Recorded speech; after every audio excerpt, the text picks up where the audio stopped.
Chapter 1 The Doomsday World Game. Cough, cough.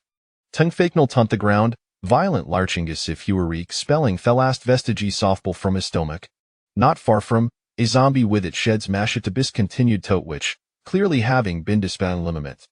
Re-wind tomari tin minuta spreer, when ha just completeth the delivery of his last package, humming sheer fool tinga prepared to return home for a refreshing shower. Suddenly, Hinata said that the people around him were vanishing in Ebion, and befor Heknawit, Hito had disappeared.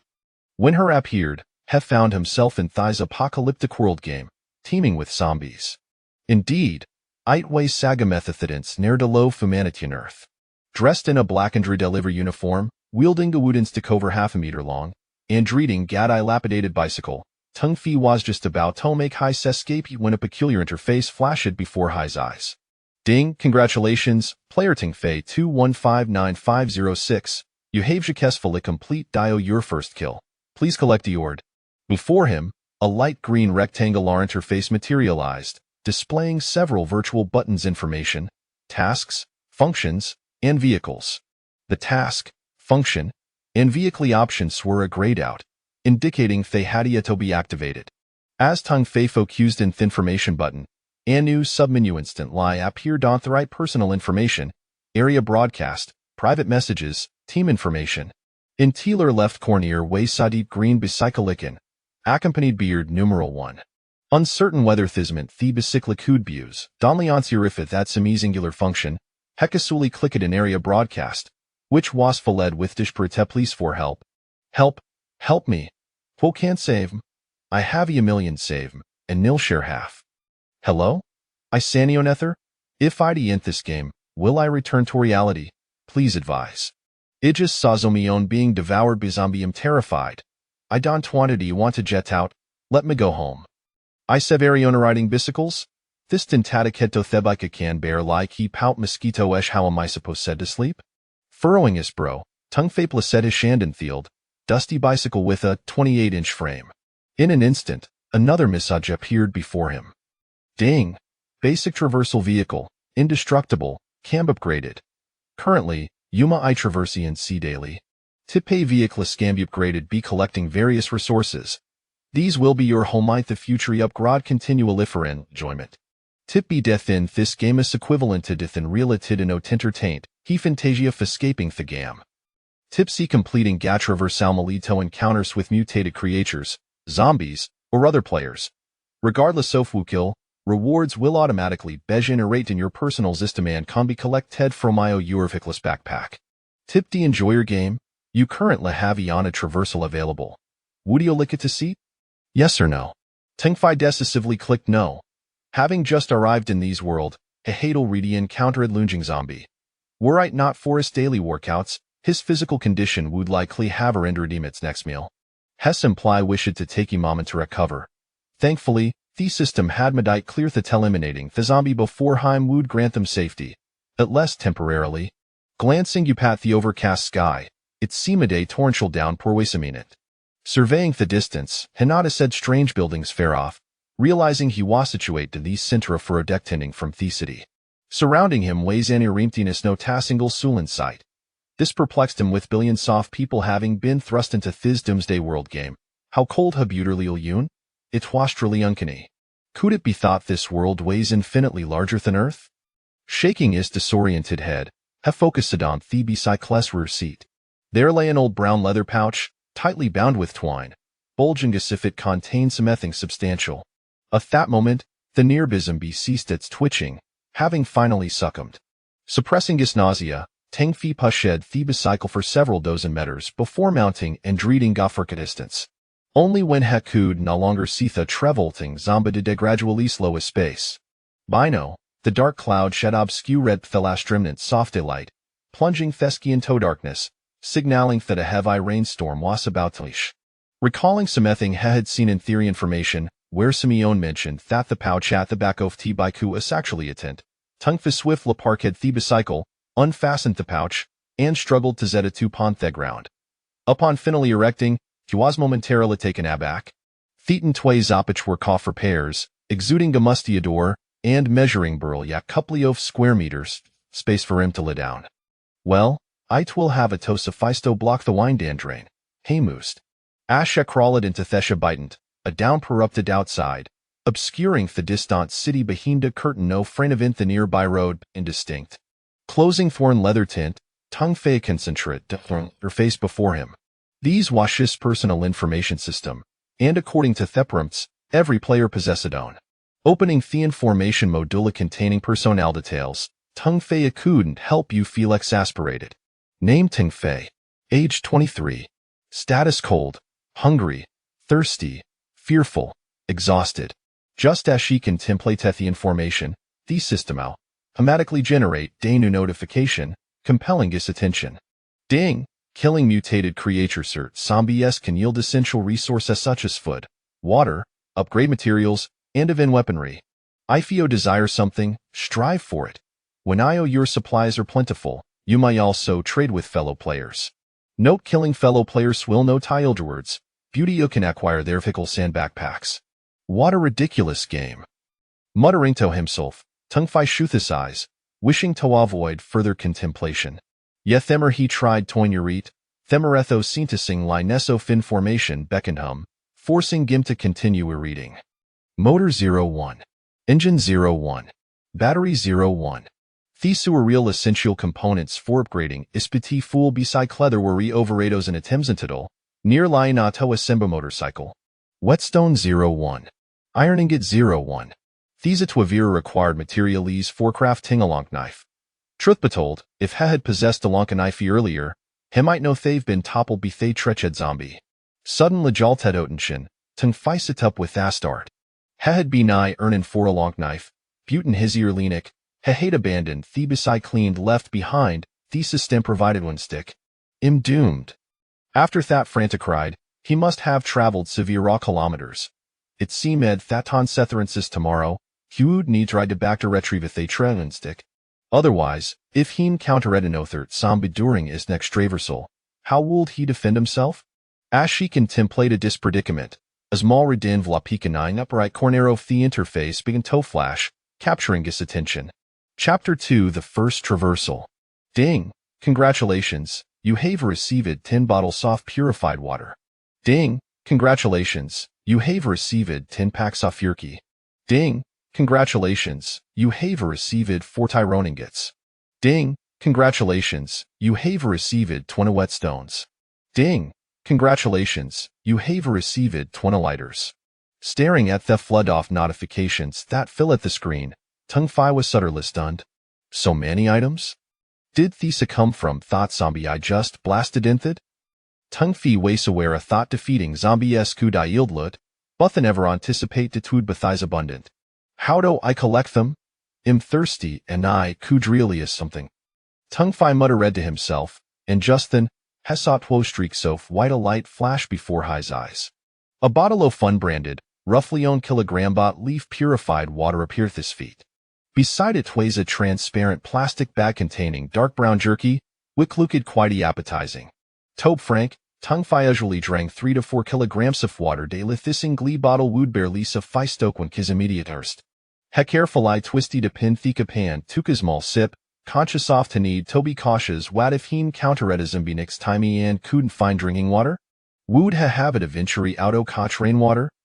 He certain lidden twant to take the triskinigum world where a zombie sexisted, when you the rainwater was contaminated with it virus? Gently tearing into thedjerky, he found it slight lysoltian not to tup to shoot Maria curate libby colored meat strips. This pack contains species, weighing over half a kilogram. He wouldn't consume metallatons, saving some for breakfast the next day. Next, honey deto transform thyron ingot sand wet stony into a long knife. This way, he wouldn't thave to ride back to retrieve a treched wooden stick, and using a knife to dispatch zombies would certainly farmery effective ethanastic. Now, how do I go about this? Tung Fei pondered, staring at the silver gray iron ingot synthesizable whetstone, momentarily at a loss. The rain outside continued to pour, and darkness enveloped Thesky, with raindrops shimmering against the old leather tint, producing a cacophony that rendered sleep impossible. Since sleep was utaf tequistion, he decided to thoroughly explore his personal information system, a sit would ultimate Libya's lifeline for survival. The light green interfacer appeared before him.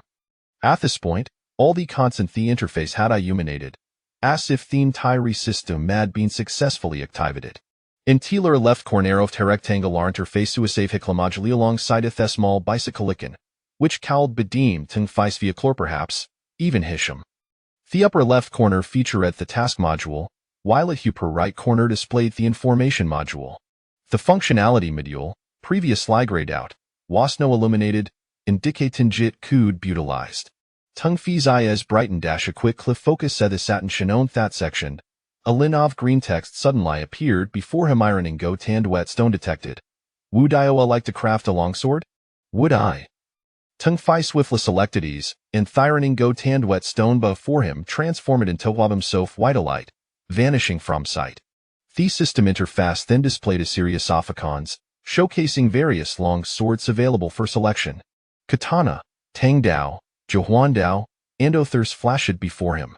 Tang Dao, Iwanta Tang Dao.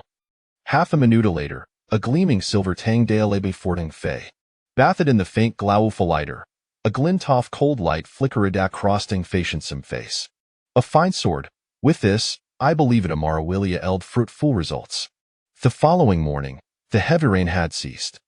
As the fierce rays of sunlight broke through the distant horizon, they dispelled the last remnant soft darkness and alleviated the morning chill. Tung Fi neatly packed away his tattered canvas tent, securing it to Thiruro Fisbicycle. He cold and felt but mutter, suka hassle. As for the longsword, water, and food, they were all stored within his personal information system.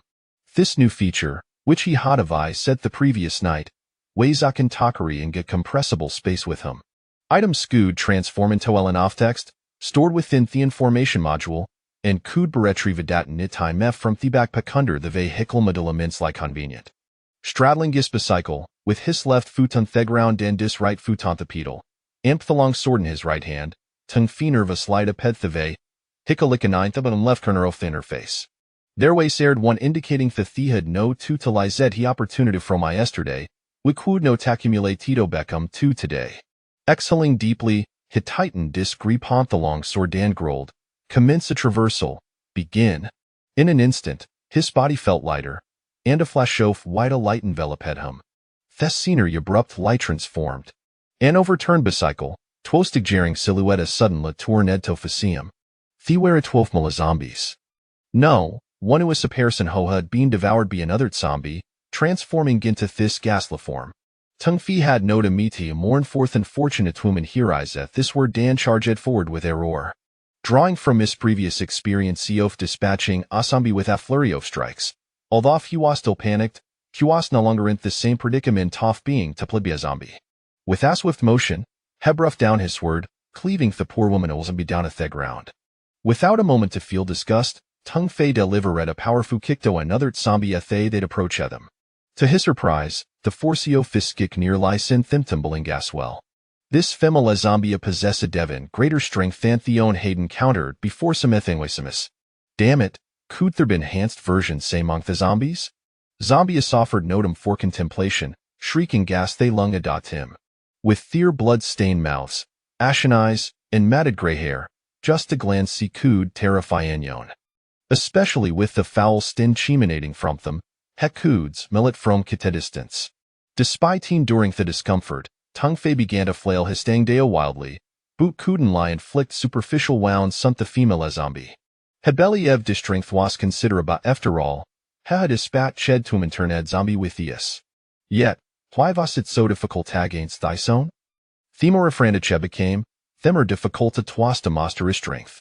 Even with his stay ligim workouts, facing this situation, after those of swings, Tung Fi found himself retreating, the sword growing heavier and hishened. This Wandoa must be able to kill it, it must. Just then, Emma Sajapo paid up before him. Ding! A first stage evolved zombie the method of killing Istopier seat's abdomen, ast hateria has yet completed its evolution. Without a scant thought, Tung Fei shouted, thrusting Gi's Tang Dea diagonally toward the approaching zombie's belly. Thud. Gore splattered, and the zombie's black nail sware lest hand 12 centimeters from Tung Fei's cheek.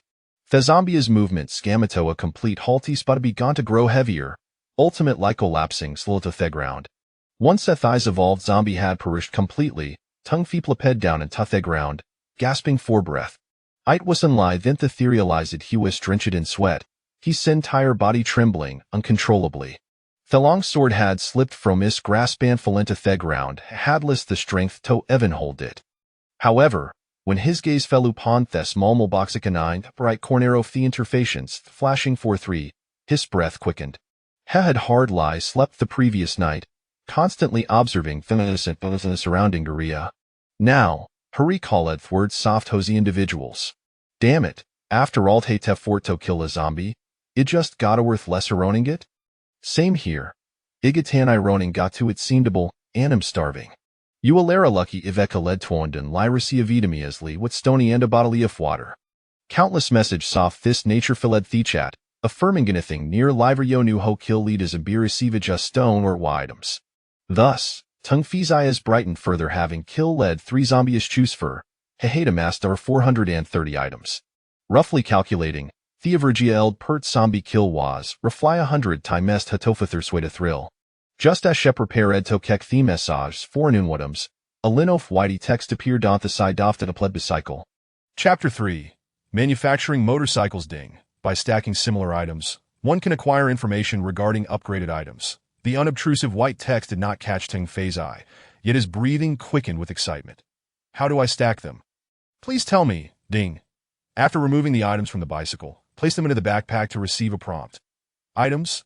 There are items within the bicycle. Skeptically, he righted the toppled bicycle, and a flash of white light occurred, revealing a message before him. Ding acquired 1 iron ingot, 1 whetstone, 1 bicycle, and 1 old tent.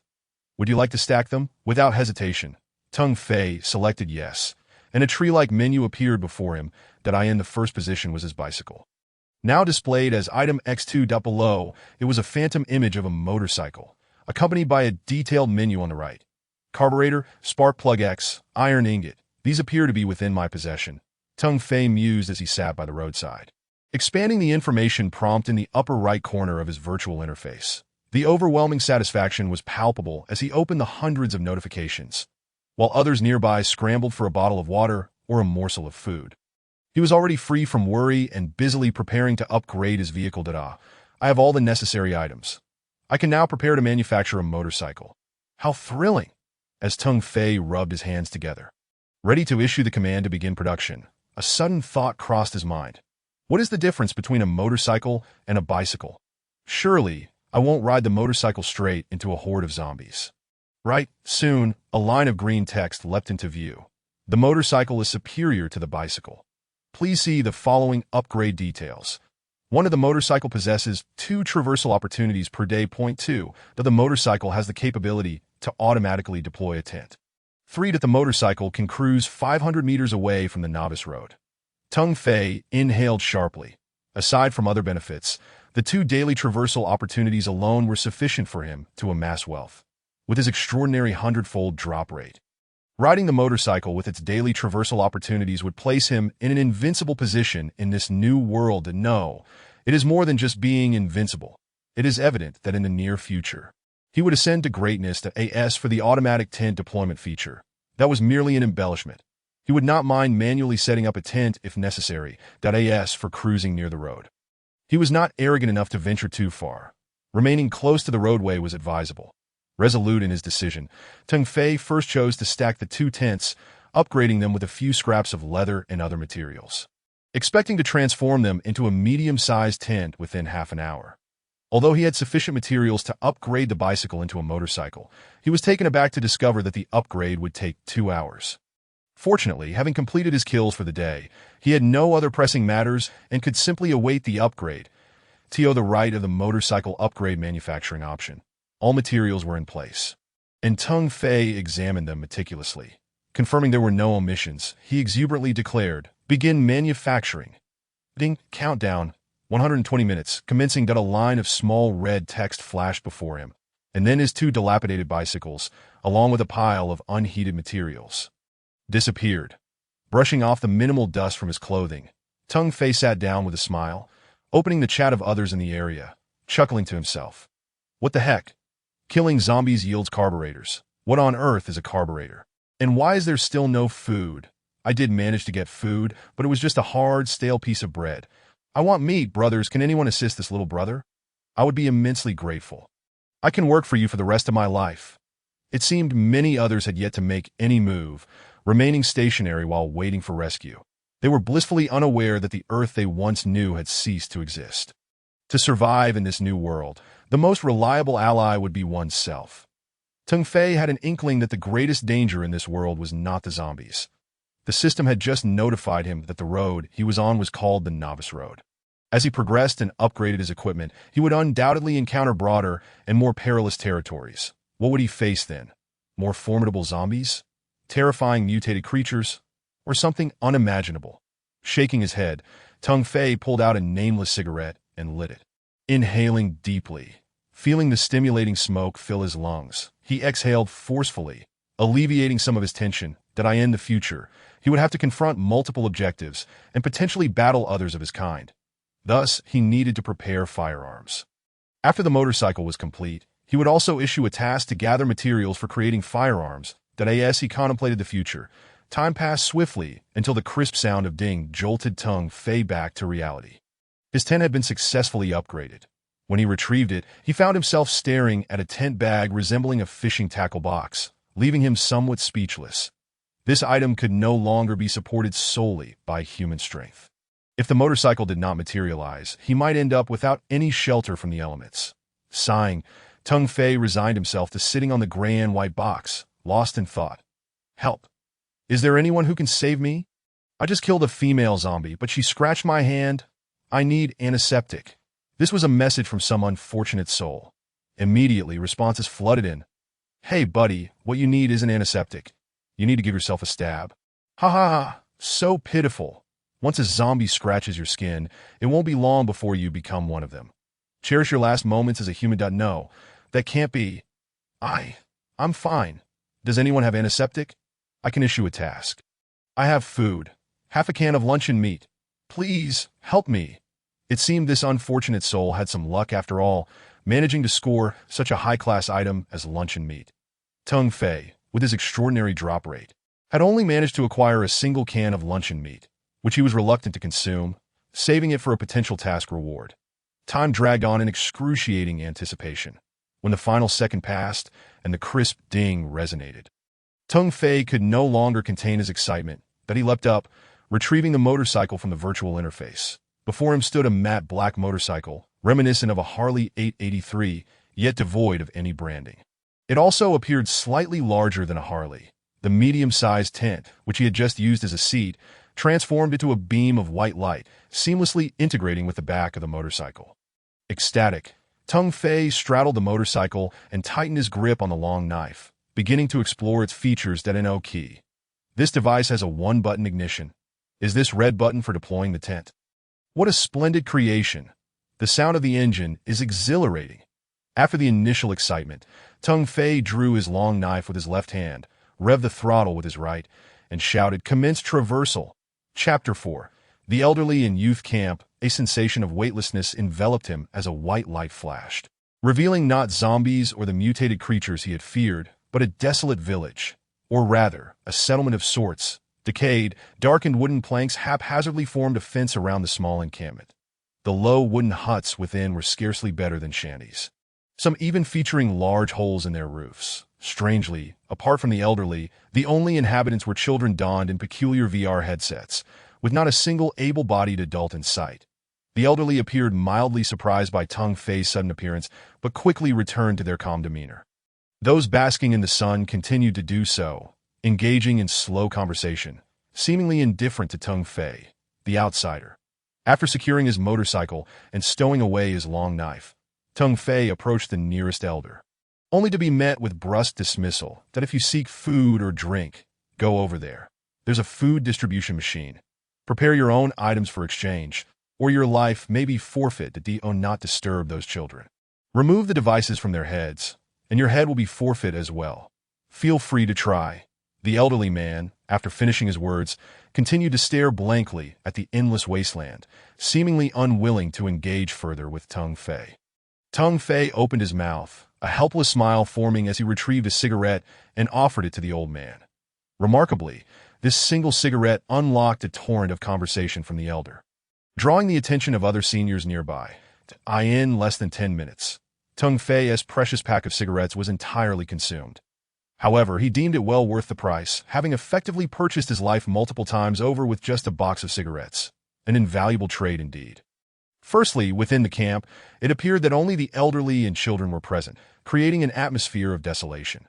But to dare to harm a child or strike an elder meant certain death. Secondly, the food distribution mechanism in the camp provided unlimited access to water and food for the elderly and children, while others were required to trade items for sustenance. Attempting to forcibly seize from others would also result in death. Furthermore, remaining in the camp for over 24 hours without departing equated to death as well. Tung Fei felt an overwhelming urge to escape this perilous camp, where resistance was futile. Yet, the elders insisted on keeping him, generously offering an abundance of food and drink as a gesture of hospitality. There was no choice. The camp had everything one could desire, even alcohol if one wished. Yet curiously absent were cigarettes. How could the system be designed in such a way, providing food and drink yet withholding this one item? Ultimately, amidst the elders' persistent pleas, Tung Fei once again set forth on his journey. He promised the elders he would return with cigarettes for trade. But was that truly feasible? As it stood, both his bicycle and the brand-new motorcycle could only advance. There had been no instances of retreat thus far. Taking a deep breath, Tung Fei drew his long knife once more and issued the command to proceed. Gasping heavily, he plunged the long knife into the ground beside him and sank down onto the muddy earth. Before him lay 3 slain zombies, and he had accrued a reward of over 300 points, though he lacked the strength to even glance at it. Instead, he could only feel gratitude for surviving. Had he not been prudent in preparing for the worst, he would not be sitting here, but rather lying lifeless or transformed into one of those grotesque creatures. Before departing, Tung Fei had envisioned numerous scenarios for confronting 2 zombies, even rehearsing haphazard strikes to safeguard against unforeseen events. Yet, he was blindsided by the system's cruel twist, which presented him with 3 zombies instead. The most perilous of them all was a bizarre creature with ashen skin and dark claws and eyes, leaving 4 deep gashes across his back. Had he not consumed an iron ingot in advance to craft himself a chainmail shirt, he would likely have met his end. Fortunately, he was prepared, and amidst the chaos, he discovered another advantage of the motorcycle. This contraption was remarkably sturdy. With a twist of the throttle, he could crash into a zombie, and despite being clawed several times by the fierce creature, he remained unscathed. As for the combat experience, Tung Fei gained no advantage. He merely fled while flailing his weapon. Exhausted, he ultimately vanquished the 3 zombies, a grueling endeavor that truly tested his limits. Ripping apart his tattered coat and tossing it aside, he revealed a gleaming silver metal armor beneath, marred with scratches. Closing his eyes, he murmured to the system, "Can clothing be crafted?" Ding! White motorcycle rider jacket. Requires the consumption of any leather 11. Nylon thread 11. Iron ingot 11. That would you like to begin crafting? Is that all? Tung Fei decisively selected to commence the crafting process. Minutes later, a nearly 10-pound deep brown leather motorcycle jacket adorned his frame. Remarkably, it felt quite comfortable, albeit a bit heavy. Safety was paramount. After all, as the bodies of the 3 zombies slowly sank into the mud, Tung Fei finally felt at ease and began to list the rewards he had received. Item by item. Oh, what's this? The first item brought him a pleasant surprise. A green inscription. Common steel ingot. System. What does this green signify? Ding. Materials and items possess levels. White. Ordinary. Green. Common. Blue. Superior. Yellow. Excellent. Red. Exceptional. Purple. Supreme. Upon examining the details, he discovered a multitude of green materials and items. What a windfall! He had even acquired 2 packs of cigarettes, truly a treasure. Soon after, a gleaming silver revolver materialized in his hand, displaying a line of small blue text. Superior revolver, that a firearm would undoubtedly facilitate his survival in this post-apocalyptic world. However, challenges abounded, with only 6 bullets. Even the finest gun would be rendered useless without ammunition. Thus, he resolved to reserve this weapon for emergencies. Food was not a concern. He had feasted abundantly at the elder and child settlement. Initially, he intended to pack some provisions to take with him, only to find that anything he attempted to extract vanished without a trace. The system offered no notification, simply reclaiming his items with a complete lack of humanity. An utterly perplexing experience for Tung Fei. Nonetheless, the canned goods, bread, and purified water in his bag ensured he would not suffer from hunger or thirst. His foremost worry now was the fact that he had already encountered 3 zombies. As he pressed onward, would he face even more? He had devised strategies for such encounters, such as using the motorcycle to outpace and eliminate the zombies one by one, yet this kite-flying tactic was overly optimistic. The zombies possessed similar stamina, making it nearly impossible to disperse them significantly. Should he ride the motorcycle and allow them to overtake him, he would stand no chance of defending himself. Glancing toward the increasingly distant city, flanked by what seemed to be an endless wasteland, and the elder and child settlement now far behind, Tung Fei adjusted his attire, readied his long knife, and prepared for another attempt to traverse the terrain. Previously, his passage through the elder and child settlement had not deducted his meager points.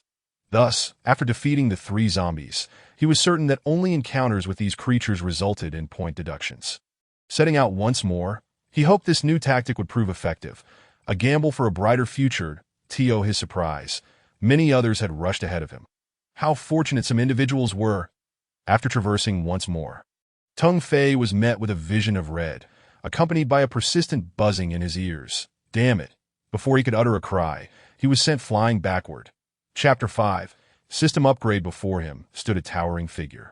Over 2 meters tall, with dark skin. No, this was no mere giant.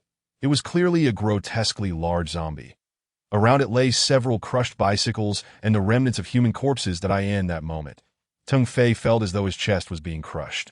Had he not instinctively raised his round shield in the nick of time, he might have met his demise. Damn it, I must use the gun. Tung Fei rolled to the side, swiftly retrieving the revolver from his system pouch. Gripping it firmly with both hands as he aimed for the black zombie's forehead. The moment he pulled the trigger, he whispered fervently to himself, I must take it down. I must take it down. Bang! In the wake of the gunshot, the black zombie halted its advance, but did not fall. A finger-size hole appeared above its bloodied visage. Yet, that was all. After a brief pause, it roared in fury and charged at Tung Fei. The gun proved ineffective.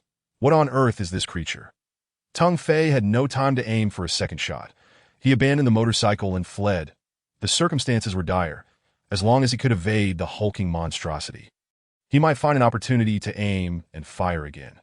Thus, the black behemoth pursued him relentlessly while Tung Fei sprinted ahead. In no time, he had put nearly 100 meters between them. Gasping for breath, Tung Fei chuckled to himself. This thing isn't quick and throws things, albeit inaccurately. It seems it had a bad temper even in life.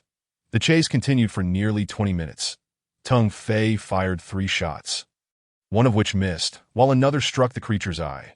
While this only fueled its rage, it still did not fall to no matter. With only 3 bullets remaining, he resolved to aim for its face. Whether it fell now depended on luck. Stealing his breath, Tung Fei steadied the pistol, waiting until the black giant zombie was within 30 meters before firing his first shot. The bullet struck its forehead, causing it to halt once more. This time, Tung Fei observed closely. The bullet had not fully penetrated the creature's skull, likely lodged within. Therefore, he had one final chance with his remaining 2 bullets. He needed to fire one through the existing hole to ensure this beast was finally incapacitated. With the distance closing to less than 20 meters, Tung Fei muttered, "Today, it's either you die or I do." Muttering fervently, he fired again. This time, he missed, and a cold sweat broke out on his forehead. The opportunity was slipping away. Come on, don't fail me now. It's just 1 shot left and I cannot afford another miss. I must hit. Bang! After the final gunshot echoed, the massive black figure's skull was shattered, sending a cloud of grayish-white matter into the air. Subsequently, it toppled to the ground like a mountain of gold collapsing under a jade pillar, raising a cloud of dust. Tung Fei exhaled heavily. Feeling utterly drained, he could barely lift his handgun and fell to one knee, trembling in his calves. In the face of death, even with a golden finger at his disposal, one cannot escape the visceral sensation of fear. Soon after, the red alert interface before him began to fade, until it vanished entirely. This startled Tung Fei, causing him to leap to his feet. What is happening? Ding, system upgrade in progress. Please wait for 30 minutes. Countdown. 29 minutes 52 seconds. 51 seconds. 50 seconds. A line of white text floated before his eyes. Hu Tingfei. A system upgrade. What on earth? Is this a bug? Or does this black behemoth I just dispatched have some special significance? Lost in thought, the 30 minutes quickly elapsed. When the countdown concluded and the interface reappeared, Hu Tingfei was left dumbfounded. The original rectangular interface had vanished, replaced by a pale green oval one that the upper half housed information options. The lower half displayed functionality options, the left side featured vehicle options, and the right side detailed mission options. Not only had the layout transformed dramatically, but it was also accompanied by a plethora of prompts. Friendly reminder, please ensure you thoroughly read all notifications. They will not be repeated after expiration. Point 1. Future usage of production and manufacturing functions within the functionality options requires obtaining the corresponding blueprints. 2. The area chat within the information options refers to the total number of individuals within a radius of 300 kilometers, which fluctuates continuously. Point 3. There are limits on the quantity of missions that can be issued and accepted, equivalent to the number of vehicle traversals. Point 4. Intentionally killing kin will result in your backpack being emptied on the first offense, your tent downgraded to basic, and all functions restricted for 72 hours. A second offense will result in complete erasure. Point 5. Once you exit novice mode, exercise caution while camping to avoid mutated creatures and zombie activities nearby. Point 6. The most dangerous aspect of this apocalyptic game is not the zombies. Not the zombies, not the zombies. The prompt information swiftly vanished, and Hu Tingfei was momentarily overwhelmed by the sudden influx of over 300 item notifications. What is this? Is this what the black behemoth dropped after I defeated it? Over 300 notifications indicated that the massive black zombie had dropped an astonishing array of items. Based on the characteristics of Hu Tingfei's golden finger, this implied that others who vanquished this creature could also acquire several items, which was quite favorable. However, relying solely on cold weapons like knives and clubs to defeat such a foe would indeed be an arduous task. As he categorized the food and drink, Hu Tingfei joyfully discovered that he had obtained his first yellow item, or rather, blueprint. Unfortunately, to him at that moment, it was akin to a double-edged sword to the design blueprint for an exquisite armed drone. Glancing at the densely packed list of requirements, he swiftly quelled his half-formed excitement, reminding himself to remain grounded and not to aim too high.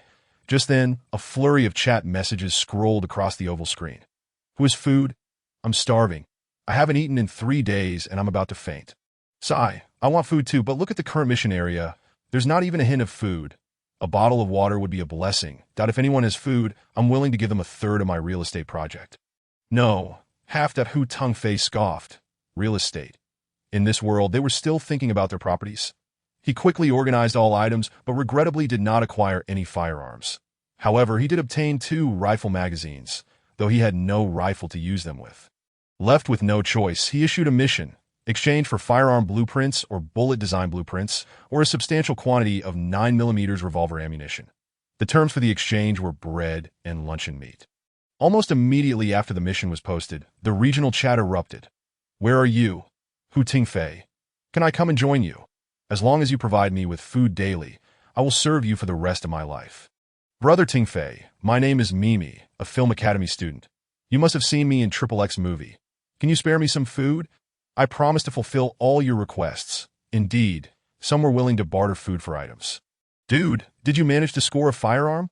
Lucky you, I got a crossbow, but no bolts. What a bummer. These were exchanges made in the chat area, while others familiar with the functionality began bombarding him with private messages. They resorted to both coercion and bribery, threatening him with death if he didn't provide food, and warning him to be cautious while walking outside to avoid ambushes. The most amusing was a CEO of a large corporation offering him the position of vice president, as long as he brought food and promised to protect him until they exited the game.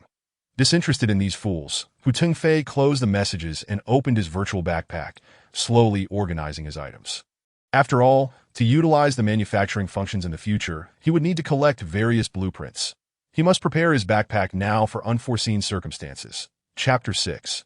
Having food is power before the apocalypse. Hu Tingfei was merely a delivery guide. He had encountered various clients, some wealthy and powerful, others poor and unscrupulous. He had seen it all. He had endured harsh treatment and cold shoulders during holidays and was often pushed around like a dog on his days off. All of this had become second nature to him, that he always remembered his father's last words before he passed. Life is not easy. Strive to survive and be strong. Indeed, if one does not exhibit strength, not even heaven can aid them. Pulling back his scattered thoughts, he focused all his energy on the vastly expanded virtual backpack. Previously, while riding a bicycle, his virtual backpack was 3x4, allowing for a total of 12 slots, meaning he could store 12 different items. For instance, 16 bottles of purified water would occupy only one slot, followed by the quantity. Similarly, 9 iron ingots would also take up one slot, with the quantity listed afterward. Now that he had switched to a motorcycle, his virtual backpack had transformed to 6x8, providing a total of 48 slots, more than sufficient for all his items. Yet, despite this, he felt a twinge of anxiety. For his golden finger was extraordinarily unique, yielding 100-fold more than others. While others might receive 1 item from slaying a monster, he received 100, and even with 480 slots, it would likely not suffice in the long run. Just as he organized a few items, a private message popped up on his screen, evidently filtered for his attention. The sender must possess a design blueprint. Otherwise, this private message would not have appeared. Fu Yunxiu, I have a design blueprint for 9mm handgun ammunition. Would you like it? Hu Tingfei's eyes brightened. Of course, you can simply accept and complete the mission. After a while, the sender, a strikingly beautiful girl with a cold demeanor, replied, I want 10 bottles of water, 10 loaves of bread, and 10 cans of luncheon meat. With a cold chuckle, Hu Tengfei responded, better keep them for yourself. I'm not giving you anything that I'm the only one in the region offering food. So if you think you can make such demands, you'll have to wait. That he chose not to reply further, planning to teach her a lesson, demanding such an outrageous price. Was she out of her mind? A few minutes later, the sender messaged again. 3 of each. There are 3 of us that I'm begging you. 3 people. This game allows for team play? Hu Tengfei questioned that I'm not sure either. MY's sister and I have been together since the beginning. And we met our cousin while traversing that we urgently need food and water. Please. 3 items each was a small request, and once he obtained the 9mm ammunition design blueprint, it would facilitate his acquisition of resources. Therefore, he modified the mission to request 3 items each of water, bread, and luncheon meat, which was quickly accepted and completed by Fu Yunxiu. Ding. Acquired 9mm handgun ammunition design blueprint common. Would you like to learn it? Yes, immediately learn what materials are required to produce the bullets. Ding. 9mm handgun ammunition design blueprint common. Learning successful. Required materials for manufacturing are as follows. 11 steel ingots, 11 copper ingots, 11 nitrocellulose. Yields 30 rounds. Huh, I actually have all of those. Teng Fei awkwardly scratched his head, gazing at the 5 rows of golden bullets that had suddenly appeared before him, a profound sense of satisfaction washing over him. With bullets in hand, he could practice his marksmanship right away. Furthermore, possessing ammunition would enable him to undertake missions for acquiring a design blueprint for a 9mm handgun. Ultimately, bullets were fundamental. With them, his journey towards wealth could finally commence. As for that long knife, it would not be discarded. After all, when faced with an approaching zombie, a knife was certainly more effective than a gun. Having loaded 6 rounds, Teng Fei inserted a broken piece of wood into a flattened bicycle and positioned himself over 20 meters away, commencing his shooting practice. Marksmanship required not only the innate talent of the shooter, but also relied heavily on the nourishment provided by bullets. Consider those snipers, who among them did not expend a vast quantity of ammunition to hone their skills. Teng Fei did not aspire to become a sharpshooter capable of hitting every target within a short period. He merely wished to ensure he did not falter at critical moments as long as he could guarantee that every bullet struck its intended target. That would suffice. After exhausting 30 bullets, Teng Fei, still yearning for more, crafted another 30 rounds but refrained from further practice. His supply of nitrocellulose was limited, and prudence was advisable. The road ahead was long and treacherous. No one knew what perils awaited during the next excursion. Out of the corner of his eye, he noticed a small red heart appearing beside the information options, indicating that someone had added him as a friend. Whoever had sent this request surely met the criteria he had established. Could it be that someone had obtained a design blueprint? Yet, that seemed implausible. He had not yet dispatched any missions. Upon clicking the little red heart, he found that the friend request came from Fu Yunxiu, the very person with whom he had just completed a transaction. Oh, how come it's you? Teng Fei asked in confusion. Fu Yunxiu hesitated before replying. Well, I have another design blueprint, but it requires the exchange of 10 bottles of water, 10 loaves of bread, and 10 cans of luncheon meat. Teng Fei felt a surge of anxiety. Her boldness indicated she was confident in her offer. You have a handgun design blueprint? Fu Yunxiu nodded. We just took down a zombie and obtained a blueprint for a blue-quality 9mm handgun. What did you say? A superior design blueprint. Fu Yunxiu confirmed. Yes, indeed. A superior one. The 9mm handgun blueprint.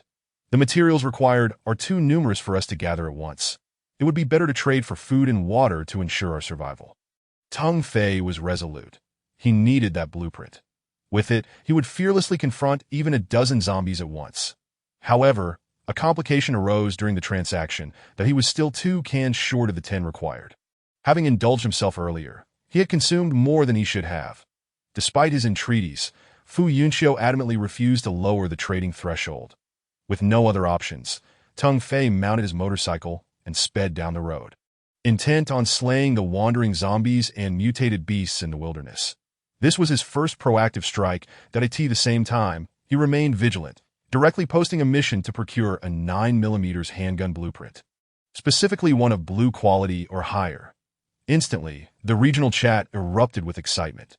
Damn, Teng Fei is at it again, flaunting his resources. What a true tycoon. It was often said that wealth commanded respect. It seemed the tides had shifted. And Teng Fei was now the genuine authority. Indeed, food is power. Teng Fei, lead us to victory. I can be your shield. While many were eager to flatter him, Teng Fei had little interest in engaging with them. After darting down the road, he set his sights on a staggering figure not far away. Teng Fei resolved to dispatch this solitary creature with his long knife. Bullets were precious, and conserving them was prudent. Previously, when the system had not yet upgraded, the road was shrouded in fog, obscuring vision entirely, likely a protective measure for novices, preventing them from straying too far from the road. This was why the route was referred to as the novice road. Once past the beginner phase, everything around him became clear.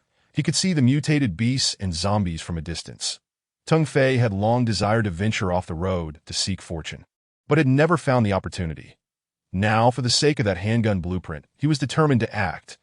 Yet just as he drew his long knife, preparing to strike the slow-moving zombie, it turned and unleashed a fireball in his direction. What the hell? Chapter 7. The terrifying wilderness ding encountered a fire worshipper. Defeating him will yield substantial rewards, but beware of his fiery assaults. This infuriating system notification arrived far too late. The fireball whizzed past Teng Fei's face. The man before him was ragged, his skin resembling that of a dark-skinned individual from southern India, a shade tinged with gray. His eyes glowed a fiery red, adorned with bizarre totems that flickered like flames. And steam emanated from his nostrils, as if he were on the verge of combustion. As he opened his mouth, a crimson light began to gather, indicating another fireball was about to erupt. Teng Fei, disregarding everything else, discarded his long knife, veering his motorcycle to the side and rolling away to safety. The motorcycle crashed into the fire worshipper's calf just as he unleashed another fireball, which detonated mere meters away from Teng Fei, igniting a 4 to 5 meter radius. Startled, Teng Fei quickly rolled backward, drawing his handgun and aiming. The fire worshipper, struck by the motorcycle, should have been in immense pain, possibly suffering a broken leg. Yet, he displayed no signs of distress, staggering to his feet while conjuring another fiery orb. Damn it, is this thing a walking cannon? Its firepower is outrageous. I can't let it launch another fireball. Down you go. In his panic, Teng Fei aimed for the head. But time was short. He fired 6 rounds directly into the creature's chest. The immense power of the 9mm rounds pierced through the fire worshipper, and his blood flowed like magma, glowing faintly as it seeped from the wound. However, before Teng Fei could comprehend the situation, the fire worshipper unleashed yet another fireball, aimed straight at his chest. Teng Fei, terrified, dropped to the ground, narrowly avoiding the fiery projectile. They each became preoccupied. Teng Fei hastily reloaded while the fire worshipper continued to gather energy for his next attack. This thing is akin to a mindless zombie. I must shoot it in the head. At that moment, the drawbacks of his revolver became apparent. Limited ammunition and slow reloading compared to magazine-fed handguns. He desperately needed another firearm equipped with a magazine. Had he drawn a second gun, this encounter would have been resolved in an instant. Meanwhile, the fire worshipper's mouth glowed ominously, and his hollow red eyes seemed filled with an insatiable desire to incinerate everything in sight. Time was of the essence. Tung Fei took a gamble. Just as he finished loading 4 bullets, the fire worshipper, now less than 10 meters away, opened his mouth wide. Tung Fei quickly closed the cylinder, aimed at the creature's forehead, and pulled the trigger. Click! Damn it! Not a blank round, but his own bad habit. He had rotated the cylinder before loading, inadvertently misplacing a bullet, leaving him with an incomplete chamber. Ah! Tung Fei shouted in frustration, rapidly pulling the trigger in a frenzy. Finally, the gun fired at a small hole appeared in the fire worshipper's forehead, and the red orb of energy gathering in his throat dimmed. Ultimately dissipating, the crimson light faded from his eyes. The creature collapsed to the ground, quickly merging with the earth and vanishing within 3 minutes. It appeared this entity was akin to a zombie, though it had likely not been a human from Earth in life, for it lacked the defining characteristics of humanity, making it a curious addition to the game. Before him, an oval interface illuminated, displaying a small red dot alongside the number 111 to now. This is more like it, he thought, having acquired 111 items. However, when he opened the information, he was left dumbfounded. What is all this? Tung Fei was speechless. He had nearly been roasted alive, and after vanquishing this creature, the rewards were baffling. The spoils included the fire worshipper's totem core, molten rock, and flame crystals. Over 100 items, yet only 5 bottles of purified water and 2 bags of jerky were familiar to him. The remaining 10 items left him utterly bewildered, but upon discerning their functions, his eyes widened in astonishment.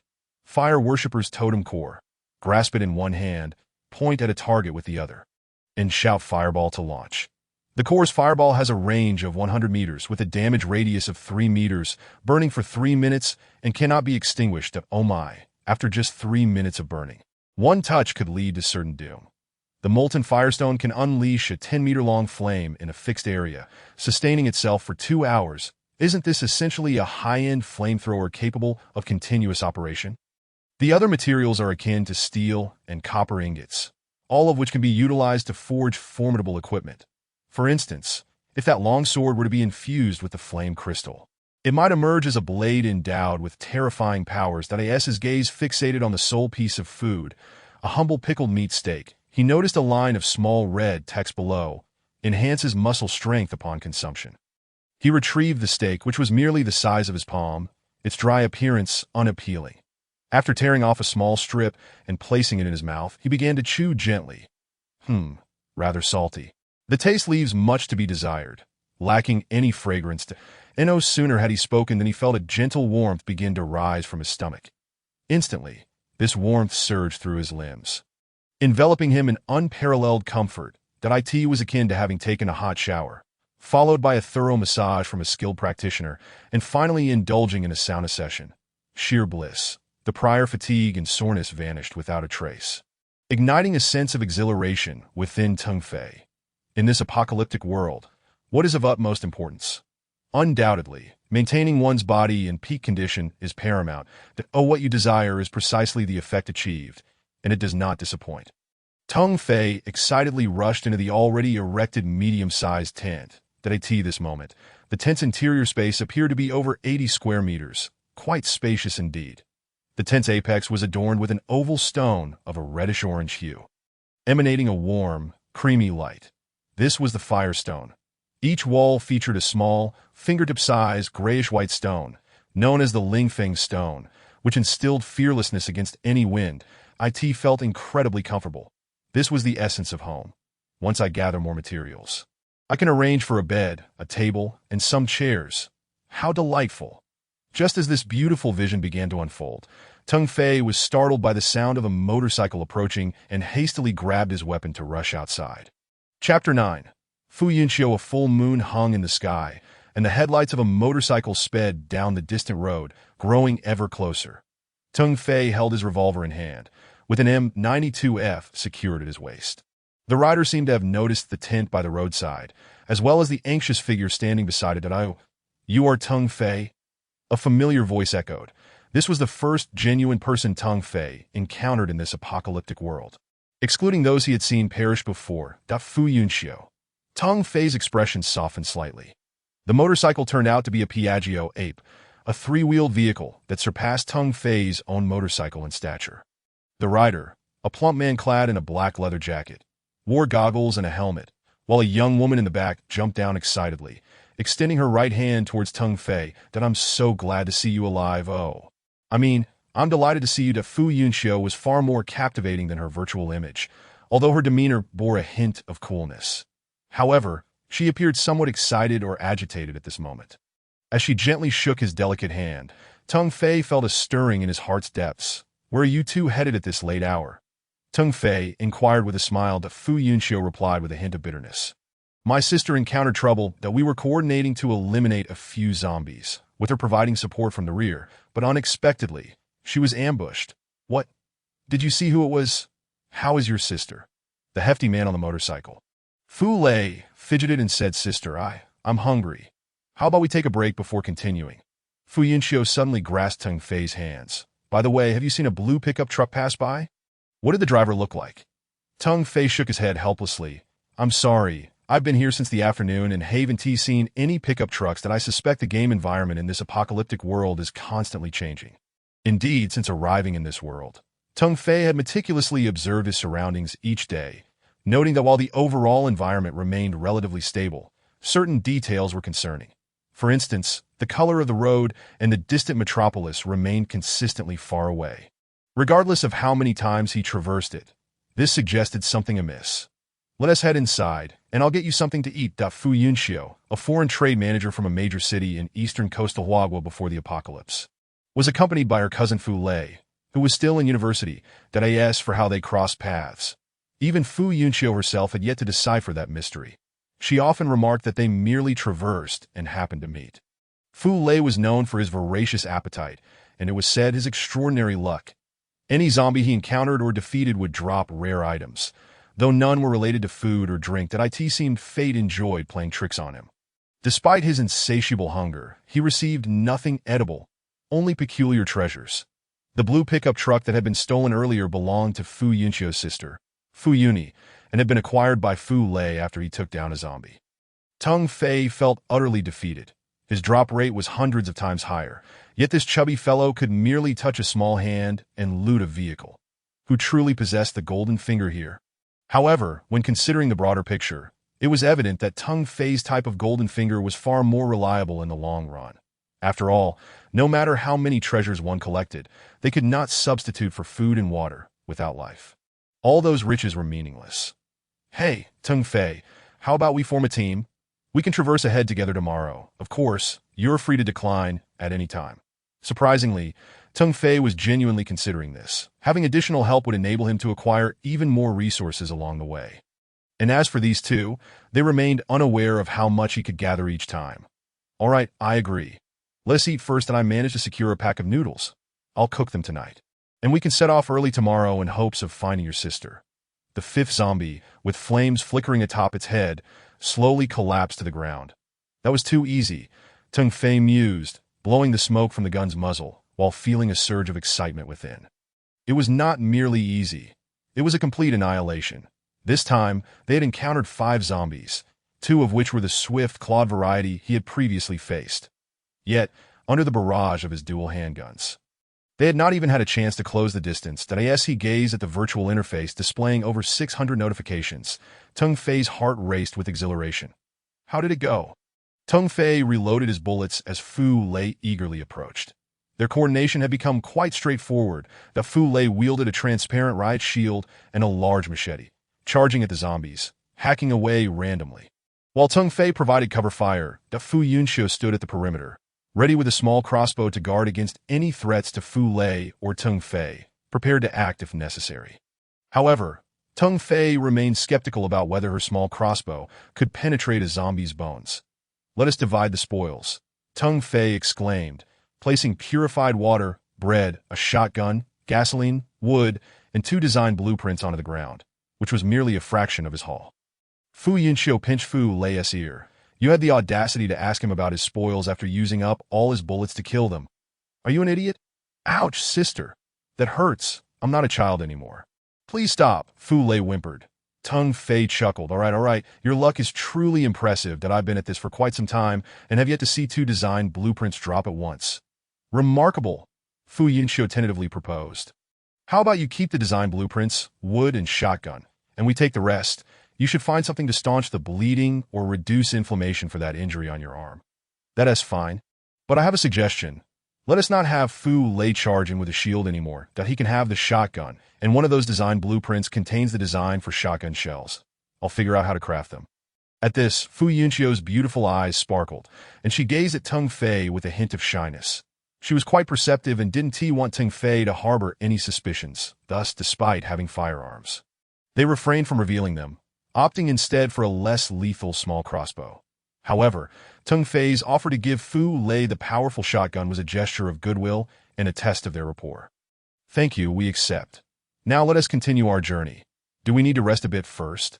Tung Fei tossed the shotgun to Fu Lei, smiling as he said, let us press on directly. Saving people is our priority. But let me make one thing clear. Collecting their belongings, he spoke solemnly, we are now a team, that if anything arises, we discuss it together. No rash actions, all right? I have no objections as long as there is enough food and water. I'll follow your lead. However, can we switch rides? I'll take your motorcycle while you ride the Piaggio ape. Fu Lei had long coveted Tung Fei's motorcycle, seizing the opportunity to request a swap. Tung Fei was more than happy to oblige. He was eager to engage with Fu Yunxiu at a closer distance and learn more about her, as she exuded an air of mystery. Without further ado, they boarded their vehicles, ready to embark on their new journey. Chapter 10. Who goes there? The roar of the motorcycle engine attracted the attention of two menacing mutated beasts ahead, each slightly larger than a full-grown yellow cow. Their dark skin was riddled with blood-red tumors, and their heads resembled those of canine creatures, though they had split open in the middle. This is disgusting. Sister, how do we fight them? Fu Lei's voice quivered.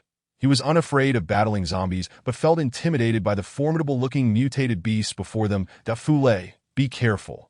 Tung Fei merely had time to issue a warning when Fu Lei's corpulent figure, along with Tung Fei's beloved motorcycle, was propelled several meters into the air. Bang, bang, bang, 3 shots rang out in quick succession, all striking the mutated beast that had launched a sudden assault. The 9mm pistol rounds erupted in splatters of blood upon the creature's hide, further igniting its ferocity. You ride the motorcycle and just circle around the perimeter. I'll check on Fu Lei. Don't stop, just go. As he leapt off the motorcycle, Tung Fei shouted, handing the handlebars over to Fu Yunxiu behind him. She could only respond with a hurried, be careful. Tung Fei promptly seized his M92F, rapidly squeezing the trigger to unleash a barrage of fire, forcing the mutated beast that had attacked Fu Lei to retreat. Fortunately, the bullets proved effective against the creature, albeit not devastatingly so. After all, these beasts were mindless. One of them seemed more intrigued by the receding motorcycle, howling as it pursued Fu Yunxiu. It was then that Tung Fei rushed to Fu Lei's side, helping him to his feet. How are you? Did you get hurt anywhere? Fu Lei, grimacing, pointed to the ground beneath him. I'm fine, but your motorcycle. Forget about the motorcycle. It's not going to be destroyed if it breaks. We can fix it. You take the revolver and hold the shield. We'll work together to take this creature down before assisting your sister. Okay, but my shooting is terrible. I'll mostly rely on you. I'll charge in. Tung Fei was rendered speechless. This hefty fellow was far too naive. The mutated beasts were leagues ahead of zombies in both strength and speed. Thus, as Fu Lei brandished the somewhat misshapen large shield and stepped forward, he was once again sent flying. Tung Fei winced from a distance, then decisively aimed at the creature with a gaping wound in its head, firing repeatedly. Luck was on his side this time. One bullet penetrated the beast's jaw and struck its brain, instantly incapacitating it. Without a moment's hesitation for the struggling Fu Lei, Tung Fei shouted towards Fu Yunxiu, who was circling in the distance. Come back, quickly! After swiftly reloading his magazine, Tung Fei crouched, ready to aim again. However, he soon saw Fu Yunxiu's motorcycle swaying from side to side, performing an S-pattern maneuver. What was it dodging? Be careful. That creature can spit out a corrosive slime. Don't let it hit you. Fu Yunxiu's voice echoed from afar, startling the just-risen Fu Lei. Glancing at the dented shield in his hands, then at the approaching motorcycle and mutated beast, he felt a surge of panic. Don't be afraid. Just follow my instructions, and we'll have a chance. Following Teng Fei's tactical guidance, Fu Lei concealed himself behind the large shield, exposing only his handgun, preparing to draw closer and fire at the mutated beast. Teng Fei's strategy was quite simple. When the mutated beast lunged at Fu Lei to spit slime, Fu Lei would hold the shield to withstand the attack before retreating. Teng Fei would then take his place. Advancing for close-range fired, as for whether they could kill it. That truly depended on luck. It seemed that Lady Luck was indeed favoring Teng Fei and his companions. Fu Yunxiu, her pale face taut with tension, witnessed the mutated beast still pursuing them, despite being hit by Fu Lei's handgun. Perhaps the momentary pain, combined with its failure to catch its fleeing prey, drove the creature into a frenzy that turned and unleashed a large glob of dark green slime at Fu Lei. Drop the shield and run. Chase after your sister, quickly. Teng Fei shouted before aiming at the mutated beast and unleashing a volley of fire. Amidst the cacophony of gunfire, the creature was forced back, ultimately collapsing to the ground. Upon inspecting it, Teng Fei noted 4 bullet holes in its head alone. Clearly, the upgraded weapon, forged from tempered wood, was significantly more powerful. When Fu Yunxiu returned, the trio regrouped and discovered that besides Fu Lei sustaining minor injuries, everyone else was relatively unscathed. The motorcycle is damaged, but that is inconsequential. I've long intended to upgrade it. Thank you, Tungut. If it weren't for you, I would have been in peril, Fu Lei said. His cheeks flushed as he rubbed his sore right hand. With a smile, Teng Fei patted his arm and placed 4 items onto the ground. These are spoils of war. Each of you take one. Fu Yunxiu and Fu Lei exchanged odd glances, staring at Teng Fei as if he were a fool that, what is with that look? Is there something on my face? Fu Lei chuckled awkwardly. Tungu, your luck is remarkable. You managed to acquire 4 items while I only got 2. Sister, how many did you get? 2, and none of it is food or drink. Look, Teng Fei was left speechless. That turned out that as long as one hit the target during the battle, everyone would share in the rewards for killing the target. Fu Yunxiu received a small engine and a steel ingot, while Fu Lei got a barrel of gasoline and a bottle of liquor. Teng Fei felt too embarrassed to speak. His interface had instantly surged with over 200 notifications, merely because he had taken out 4 food and drink items that were a team. Don't stand on ceremony. Keep a pack of biscuits and a bottle of water. The rest you 2 can divide. After a brief rest, the trio set off once more. However, this time they encountered no mutated beasts or zombies. Instead, arriving at the outskirts of a vast and peculiar city that a large crowd had gathered here, likely numbering in the thousands, bustling about as if at a marketplace. The arrival of Teng Fei and his companions caught the attention of some. Who is that? Hey, that person looks so familiar. Wow, it's the big shot, Teng Fei. I would recognize that face even in ashes. It's really Teng Fei himself. Wow, big shot. How are you? The crowd surged forward, eager to shake hands, forge connections, and barter for food and water. Some even inquired about how to deal with zombies or mutated beasts. Teng Fei did not respond to each one individually. Instead, he noticed a group of individuals nearby. Divided into several factions, their gazes toward the trio decidedly unfriendly. Everyone, I currently have no resources. Today's haul is mostly upgrade materials with little food or water. If you have needs, I will take on more tasks. So please make way, Teng Fei asserted as he prepared to navigate through the densely packed crowd, seeking news of Fu Yuni. Just then, several unsavory characters, grinning wickedly, blocked Teng Fei and his companion's path. Chapter 11. A different way of living, heh. I hear your name is Teng Fei. You've got quite a stash, don't you? The leader, a red-haired thug clad in a sleeveless denim jacket, tossed a small knife into the air. Teng Fei replied, Be wise and step aside. As he spoke, he lifted his shirt slightly, revealing the grip of his handgun tucked into his waistband. The thugs recoiled in shock, taking several steps back. However, they quickly regained their composure, as if a thought had crossed their minds. What is so impressive about having a gun? There are 4 of us. If you kill one, we'll strip you of all your supplies, and if you kill 2, you'll be wiped out. We suggest you cooperate and hand over some food and drink. We'll let you pass, but you'll have to leave that girl behind. Teng Fei furrowed his brow. Clearly, these scoundrels were well versed in the game rules of this apocalyptic world. Indeed, in this realm, one could kill, but it came with severe consequences. Tung Fei's disdain for such scum ran deep. If they dared to leverage the system's rules against him, they could expect retribution. With a cold smirk, Tung Fei stroked his chin and said, "Is that so? In that case, I'll give you one last chance. Leave now, and you'll still have time. You bastard, don't be ungrateful. Empty your pockets of food and drink. You fool. Make him hand over the gun too. Hurry, or we'll make you bleed." The situation had clearly spiraled out of control, and the crowd was growing increasingly curious. Tung Fei shook his head in resignation. "Everyone present, look at the task module. There is a big reward up for grabs that in no way. Is that for real? Kill these guys. And everyone gets a bottle of water plus a bag of jerky. I'm in." The crowd erupted into chaos, and the four thugs began to panic. Upon hearing Tung Fei's words, they glanced at the personal information system's task module and saw their faces had been marked for a bounty by Tung Fei. Their worthless lives were valued at merely a bottle of water and a bag of jerky. What a blow to their egos, die. I'm getting food. Meat. I want meat." Blood splattered as the thug who had just brandished his knife was stabbed from behind. His eyes wide as he collapsed. The middle-aged man who delivered the fatal blow waved his bloodied hands, as though possessed. Tung Fei pulled Fu Lei, who was blocking him, backward and whispered, "Stay alert. If anyone dares to approach, shoot them in the legs." Okay, that in just a few fleeting minutes, a group of brash ruffians, who had been audaciously preparing to strip Tung Fei of his belongings, found themselves drenched in blood upon the scene. The price paid by Tung Fei was merely 4 bottles of water and 4 bags of jerky, items he deemed insignificant. The resources acquired from previously slaying 2 mutated beasts rendered him devoid of any worries regarding sustenance.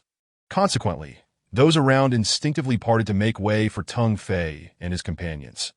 Initially believing they could pass through unimpeded, they were abruptly confronted by a burly man with a bushy beard who blocked Tung Fei's path. "Hold on," he said. "If you wish to proceed along this route, it would be wise for you to work as miners for a few days. Our demands are modest, 30 pieces of ore, and you may leave this path." Tung Fei furrowed his brow, perplexed at the emergence of such an imbecile. "That if you require us to mine, may I inquire about a certain individual? A girl, 18 years of age, who bears a striking resemblance to me and drives a blue pickup truck. She has been abducted. Might you have seen her?" The bearded man, crossing his arms and maintaining a stoic demeanor, shook his head. "That I have not encountered any blue pickups. There are, however, numerous 18-year-old girls. You could ask Tung Fei to issue a task to locate her." Indeed, it seems that those embroiled in the situation often find themselves perplexed. Fu Yunxiu grasped Tung Fei's hand and urged, "Let us go. We shall mind that we appreciate your cooperation." Tung Fei swiftly averted her gaze, and under the guidance of the bearded man, they ventured to a nearby peculiar area, in stark contrast to the barren wasteland nearby. This location was an open mine teeming with yellow earth and ore, where numerous individuals wielded picks to extract minerals. However, it was not merely the mining that was peculiar. Scattered throughout the vicinity were half-buried corpses and skeletons, resembling humans, yet unmistakably not of human origin. For humans do not possess wings, nor a third eye upon their foreheads, nor elongated tailbones, among other differences. The laborers within the mine occasionally erupted into excited cries that "I've struck water. I've unearthed a bottle of water.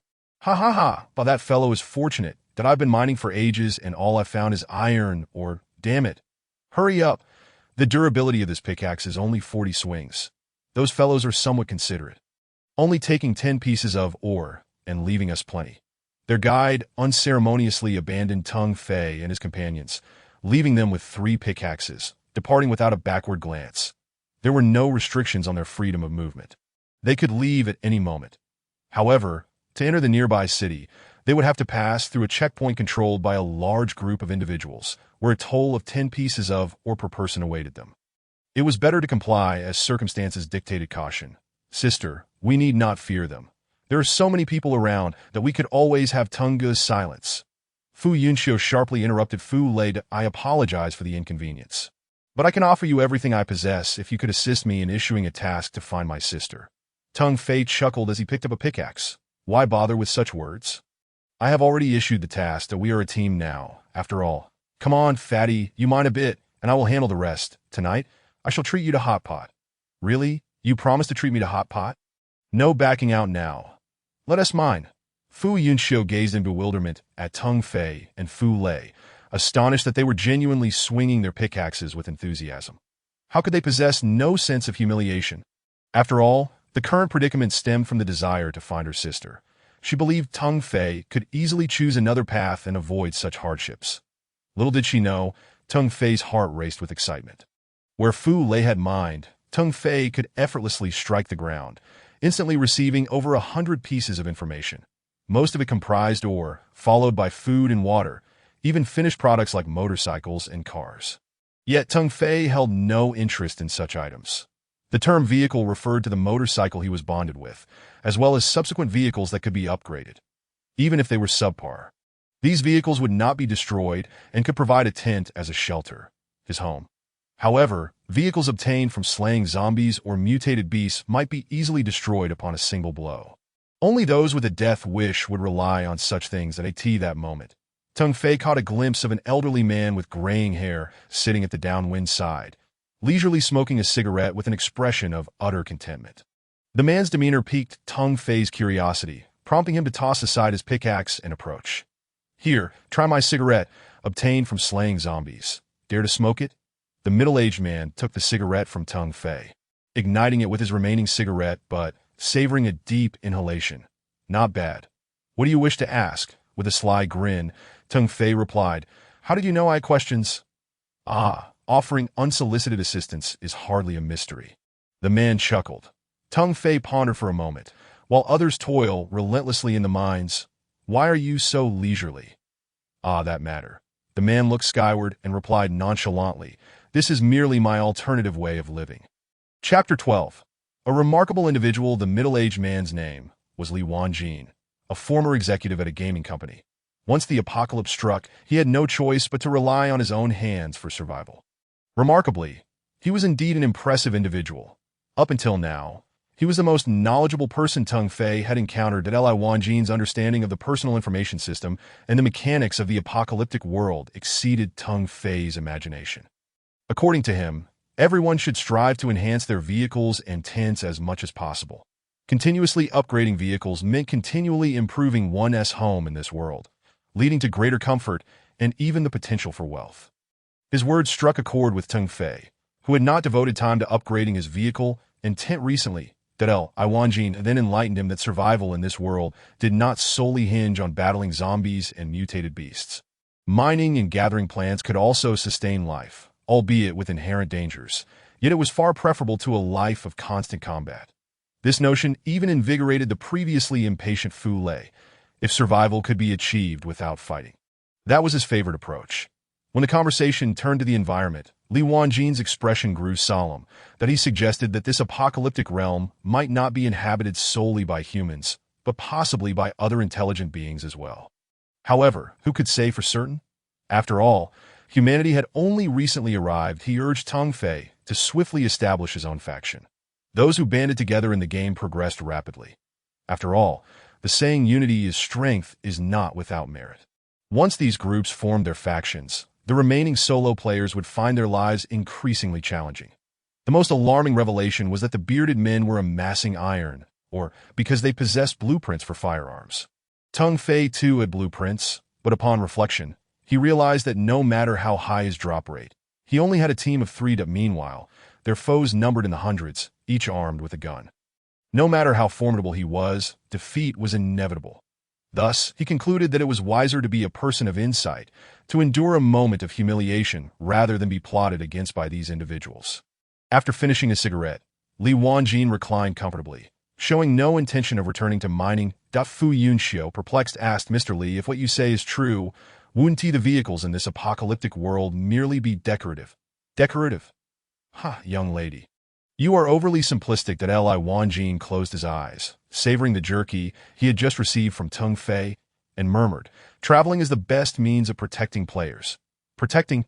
Teng Fei and his companions echoed in unison. Indeed, consider this. Each time you travel, the number of monsters encountered is limited, and there are no other dangers lurking nearby. Correct? That was indeed the case. Teng Fei had noticed this pattern during his travels. Reflecting on it, it became clear that driving into a horde of zombies was vastly different from simply traversing the area where only a few zombies roamed. Furthermore, he advised them to steer clear of the corpses and skeletons, as he sensed something amiss in this mining area.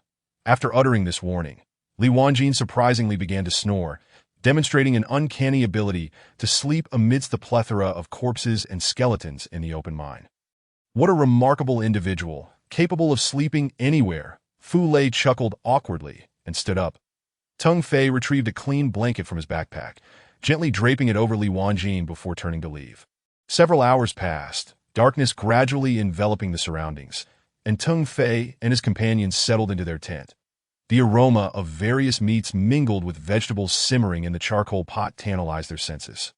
Provoking salivation, Fu Lei, however, could not resist commenting, "If only we had some dipping sauce, though this is still quite enjoyable." Regrettably, Li Wanjin had not joined them. In fact, when Tung Fei sought him out, he discovered the man had already departed. "Tung Fei, what materials do you require for your motorcycle repairs? I unearthed quite a bit this afternoon. Let us prioritize fixing your motorcycle." Fu Yunxiu picked up a piece of green vegetable, dipped it in soy sauce, and gently placed it in her mouth. Tung Fei shook his head, saying, "No need for that I have already crafted a Tier 3 upgrade, but I do not intend to leave this place just yet. I believe the oddity lies not within this mining area, but rather in that city." Tung Fei, once a courier who navigated the urban landscape daily, was all too familiar with cities. Yet the immense metropolis before him was unlike anything conceived by human aesthetics. Which skyscraper on Earth lacks windows? Which building stands without a door? An integrated structure. What is that called? An oversized coffin.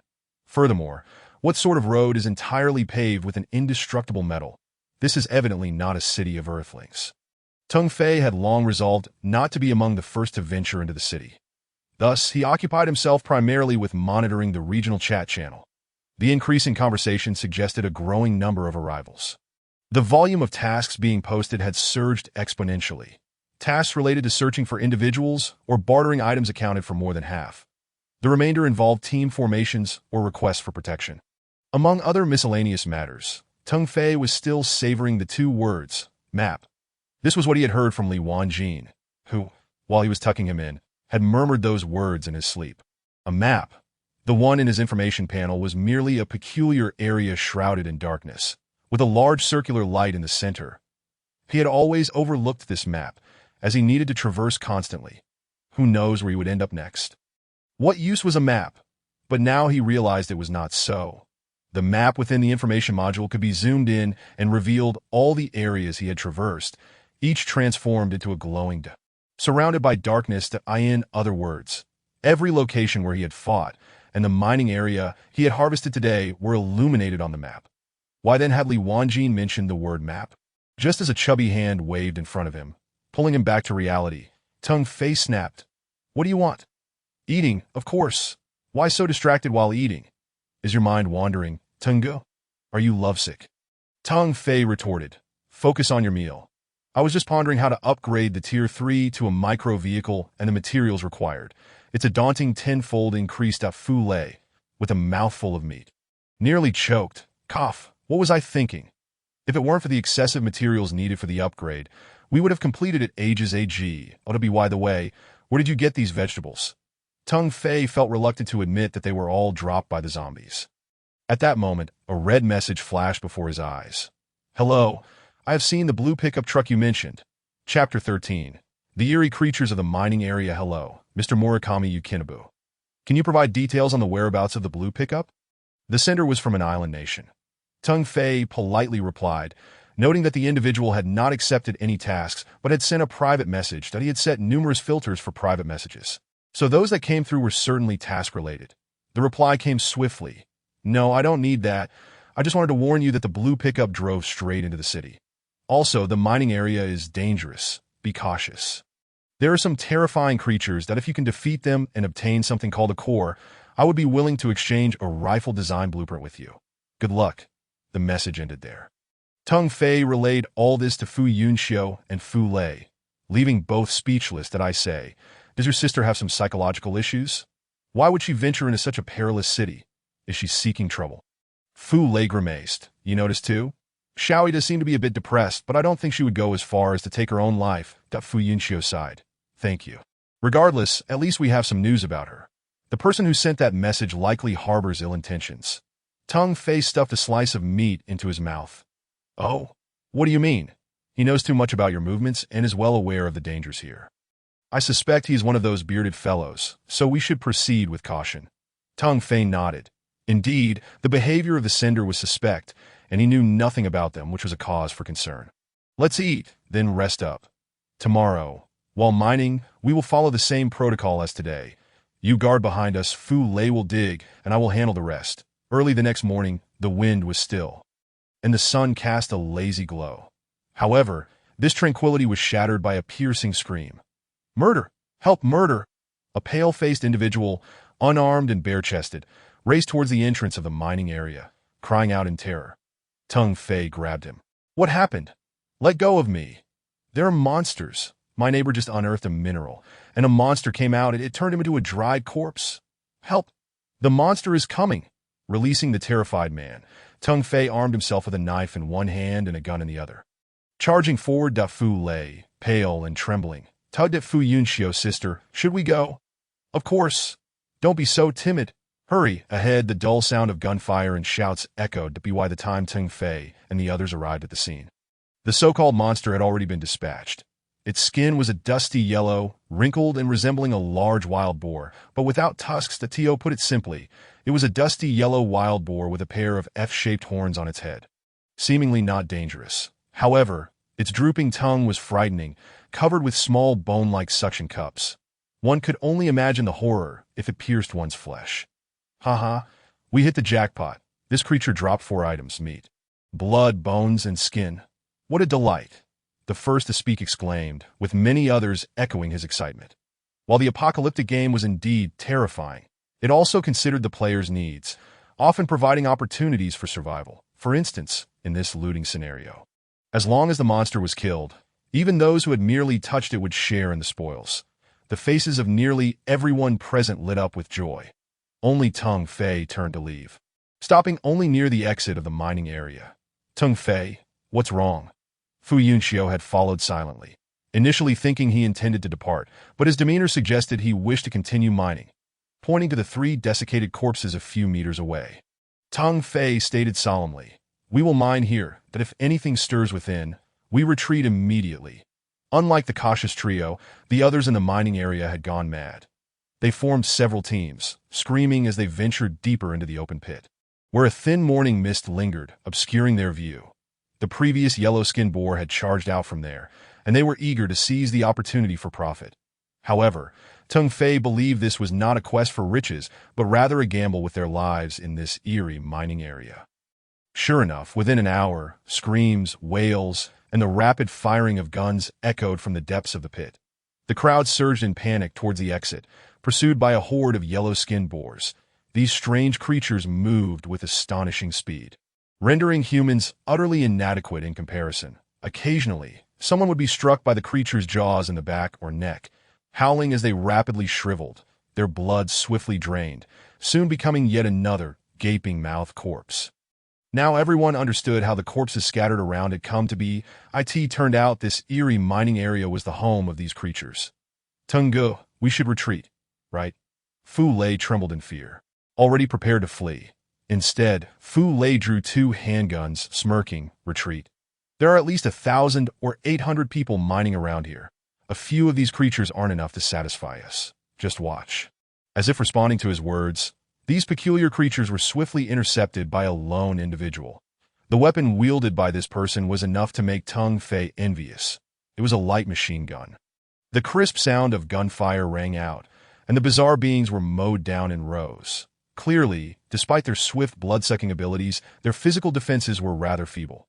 The air was filled with excited shrieks, terrified roars, and chaotic gunfire, creating an uproar that engulfed the entire mining area, until a colossal beastly roar echoed from the depths of the pit. In an instant, a horde of yellow-skinned monstrosities surged forth from the bottom of the mine, moving faster and in greater numbers than before, far outnumbering the humans present. Although many of the onlookers were armed, not everyone had a weapon at hand. Even those with guns lacked the ammunition to contend with such a multitude of creatures. Panic ensued as the crowd scrambled toward the mine's entrance to AT that moment. A group of peculiar individuals clad in gray-black half-armor surged into the mining area. Each one brandished an AR-15 rifle, striding purposefully into the depths of the mine. Their arrival instilled a renewed sense of hope in the fleeing crowd, prompting them to halt their retreat. Teng Fei smirked and whispered to Fu Yunxiu, "Look, those bearded fellows have already equipped themselves with weapons and armor. Who do you think will emerge victorious in this battle? Them or the monsters?" Fu Yunxiu gazed intently into Teng Fei's eyes. "You already have the answer in your heart, don't you? So, how do we proceed?" Before Teng Fei could respond, a tremendous roar reverberated, causing everyone present to stumble. Then a massive black figure emerged from the depths of the pit. Chapter 14. The ingenious use of tense ding. Detected king-level mutated creature, bacteria-eating pig. At that very moment, nearly everyone present received the system notification. The sight of a king-level mutated creature left many pale with fear, prompting some to flee. That if it were merely a horde of ordinary yellow-skinned beasts, they might have managed it. But facing a king-level creature was an entirely different matter, especially with many still wielding cold weapons. With their physical capabilities, charging in would be tantamount to delivering themselves as fodder. Everyone prepared themselves. One squad crouched for shooting, another half-squatted, while the third stood ready, and the fourth, fifth, and sixth squads stood by to reload and replace. A voice rang out, commanding the formation, and immediately, the individuals in black half-armor organized themselves into several rows, opening fire on the impending bacteria-eating pigs. Teng Fei recognized the voice as belonging to the previously encountered bearded men. At that moment, he commanded over 200 gunmen, initiating the counteroffensive. Waves of bacteria-eating pigs fell, yet the enormous black figure had only emerged halfway. Its size was greater than that of 3 Asian elephants bound together, leaving Teng Fei bewildered as to what it consumed to grow so large. And its appearance was grotesque. It resembled a massive, dark lump of flesh, with its head withdrawn into the folds of its own skin. "Fu Lei, come here. I'll teach you how we'll engage in battle," Teng Fei instructed. Although Fu Lei was perplexed by Teng Fei's plan, he accepted the bullets handed to him and began preparing. Teng Fei then approached Fu Yunxiu, leaning close to whisper, "I'll return to pack up the tent. Soon, I'll bring you a new weapon. Until then, protect yourself with this." That he slipped a handgun into her hand before departing without looking back. Upon returning to the tent, Teng Fei immediately entered a flurry of activity. No, rather an upgrade process. He began to upgrade the tent, checking if the necessary materials were complete. Ding. The materials required for upgrading the medium-sized tent are as follows: leather 60/60, nylon rope 20/20, metal wire 161, electric wire 10/10. Ding. Sufficient materials detected. Would you like to commence the upgrade? Teng Fei decisively selected yes. The countdown began. 10 minutes. Thankfully, he thought, only 10 minutes remained. The battle over there would likely take a while to resolve. The urgency in upgrading the tent stemmed from his previous glance at the enhanced functions that IT would now include planting and breeding capabilities. Planting was self-explanatory. Growing some vegetables would alleviate vitamin shortages, and any surplus could be traded with others. The breeding function revealed a new business opportunity. If he could capture a few bacteria-eating pigs with the tranquilizer gun and raise them within the large tent, he would not only secure a future source of meat, but also trade meat for various resources. While time remained, he retrieved the tranquilizer gun from his virtual backpack that IT held only 3 rounds. He had always regarded this weapon as a useless trinket, as no one wanted it in trades, and using it against zombies seemed laughable. Who would have thought it would prove useful now? Teng Fei lacked confidence in his marksmanship. In contrast, Fu Yunxiu wielded merely a small crossbow, yet her accuracy astonished Teng Fei. While he couldn't say she hit every target, she had never missed a shot, a feat he could not match. Thus, Teng Fei's plan was to have Fu Yunxiu fire the tranquilizer gun once the tent upgrade was complete, using all 3 rounds as for capturing the bacteria-eating pigs. That would depend on fate. If unsuccessful, there would be other opportunities. 10 minutes later, the tent upgrade was complete. Externally, it appeared slightly larger and taller, but there was no dramatic change. However, from the inside, 2 small doors had appeared, labeled breeding area and planting area. Teng Fei hurried back to the battlefield with the tranquilizer gun, observing that everyone was excitedly tossing whatever they could find at the bacteria-eating pigs. Yes, They were throwing stones at the beasts. If they hit one that was then killed by the bearded men, they would also receive rewards. The game's reward system was indeed ridiculous to Fu Lei, anxiously tugging at his hair, spotted Teng Fei's return and quickly asked, "When do we open fire? Don't rush. This is just the beginning. You think the bacteria-eating pigs are merely this many?" Teng Fei replied that he handed the tranquilizer gun to Fu Yunxiu, advising, "Wait until chaos erupts before firing." However, neither Fu Yunxiu nor Fu Lei perceived any impending chaos. The humans were currently overpowering the bacteria-eating pigs. How could there possibly be disorder?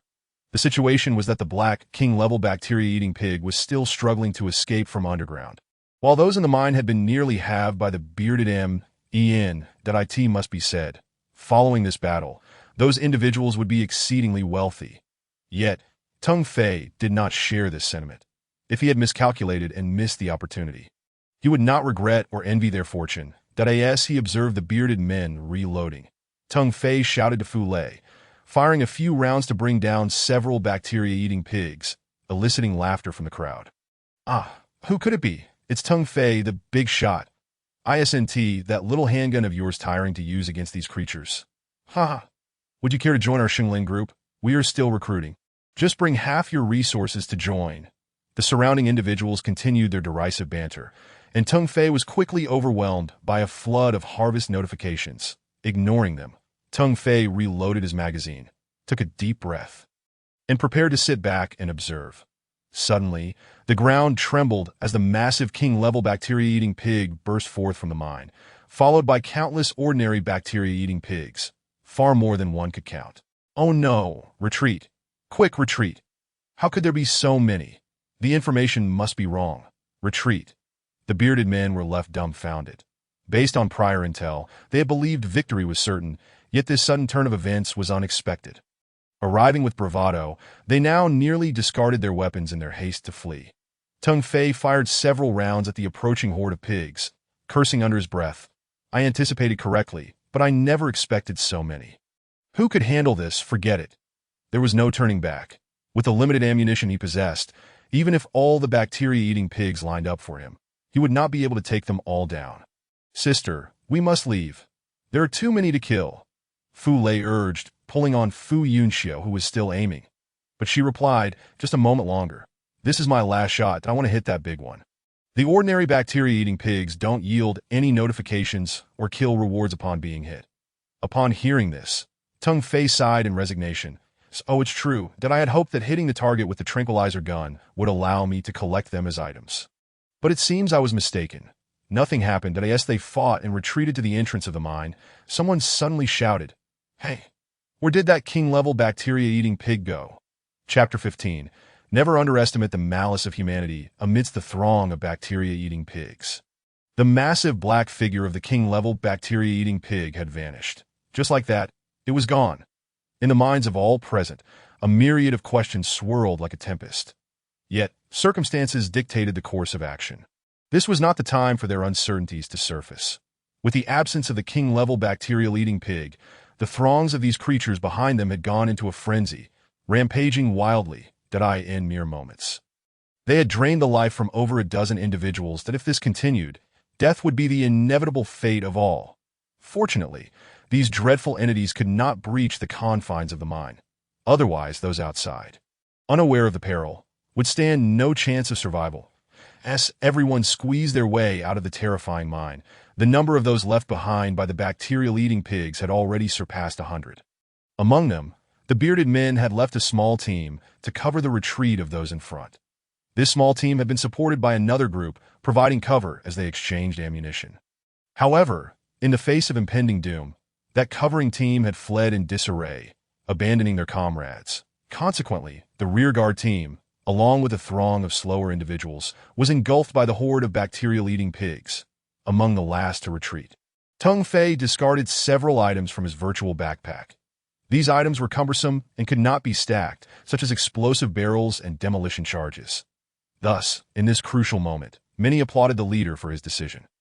Yet, the bearded men silently derided Teng Fei, believing him foolish for not recognizing that the mine possessed its own safeguards, and that the monsters within could not escape.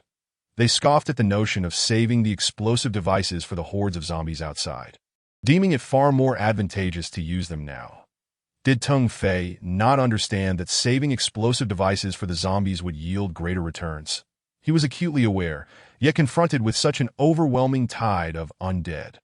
He knew that throwing these few explosives into the fray would require a stroke of luck to survive, that IT was far wiser to utilize them now, amassing resources to upgrade his meager abode. Thus, feeling somewhat guilty, Tung Fei swiftly exited the mine, urging Fu Lei and Fu Yunxiu to hasten their pace as they navigated the checkpoint and entered the densely populated urban area. Tunga. You shouldn't have used those last explosives. There are far too many zombies ahead. It would have been better to save them for use here. Fu Lei lamented, his expression one of suppressed frustration. Fu Yunxiu smacked the back of his head. Idiot!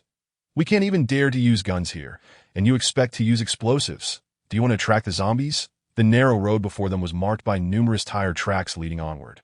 Tung Fei and his companions followed these tracks, but swarms of zombies now blocked their path, meandering slowly, rendering any advance impossible. With only 3 of them, even armed with 2 handguns each, they dared not charge recklessly forward. I have a suggestion, though I'm uncertain of its feasibility, Fu Yunxiu whispered, raising her binoculars to survey the surroundings. Speak your mind. We have no other options for proceeding, as long as we don't lose the tire tracks. We are here to find your sister after all. Tung Fei's binoculars were more advanced than hers, equipped with thermal imaging and range-finding capabilities, tapping the side of a building constructed of unknown materials. Fu Yunxiu smiled mysteriously. We should find a way to enter the building, then observe from the rooftop. Perhaps we can fashion some cables and attempt to swing over to the adjacent building. Tung Fei snapped his fingers. What a splendid idea!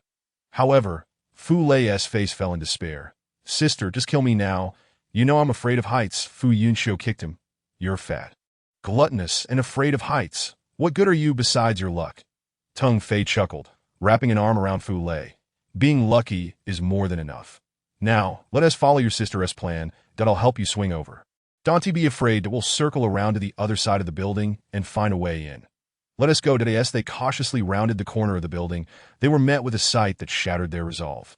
Fu Yunxiu trembled with rage, her hand gripping her weapon tightly, as Tung Fei held her back firmly to Fu Lei.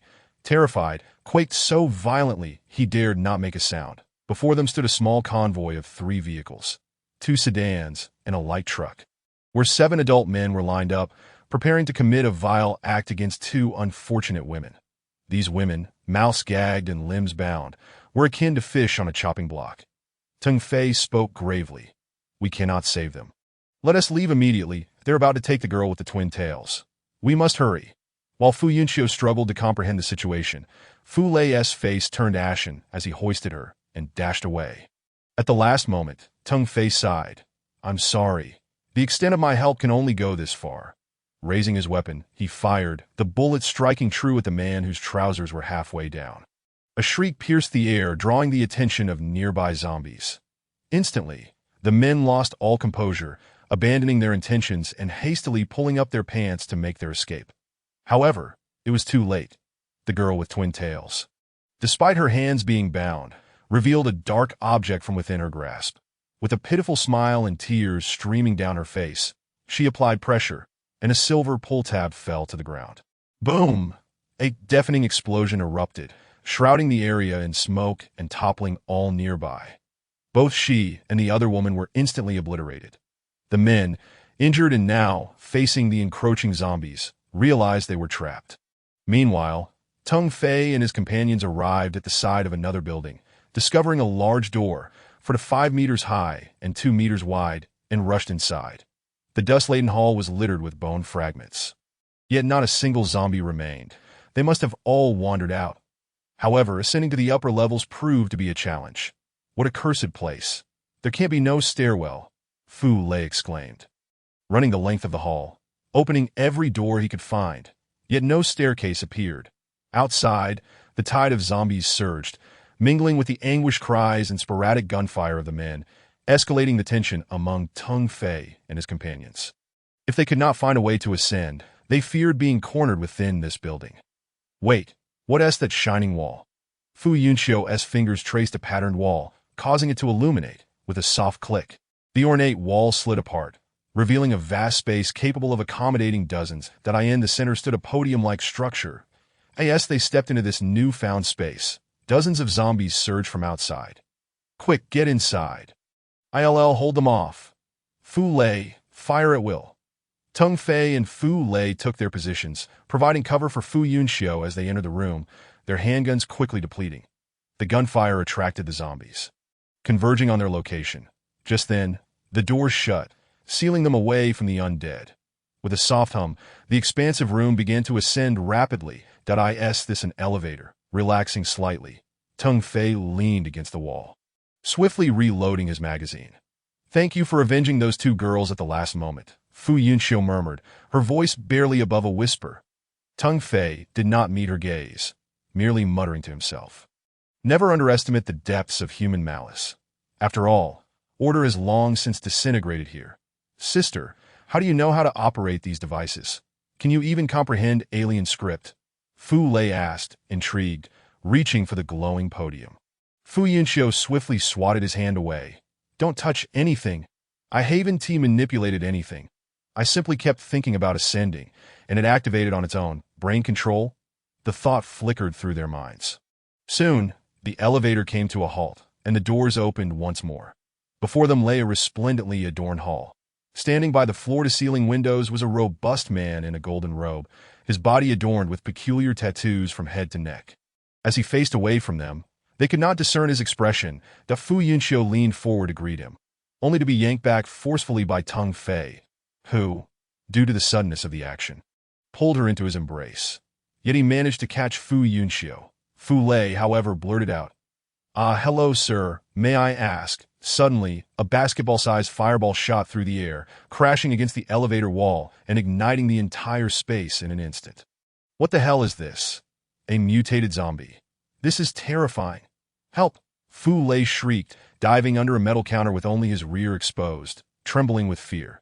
Tung Fei rolled over with Fu Yunxiu, drawing his handgun without a moment's hesitation. Firing twice, one shot to the head and another to the chest, resulting in an explosive conflagration that left nothing but ash. That is a fire worshipper, not a zombie.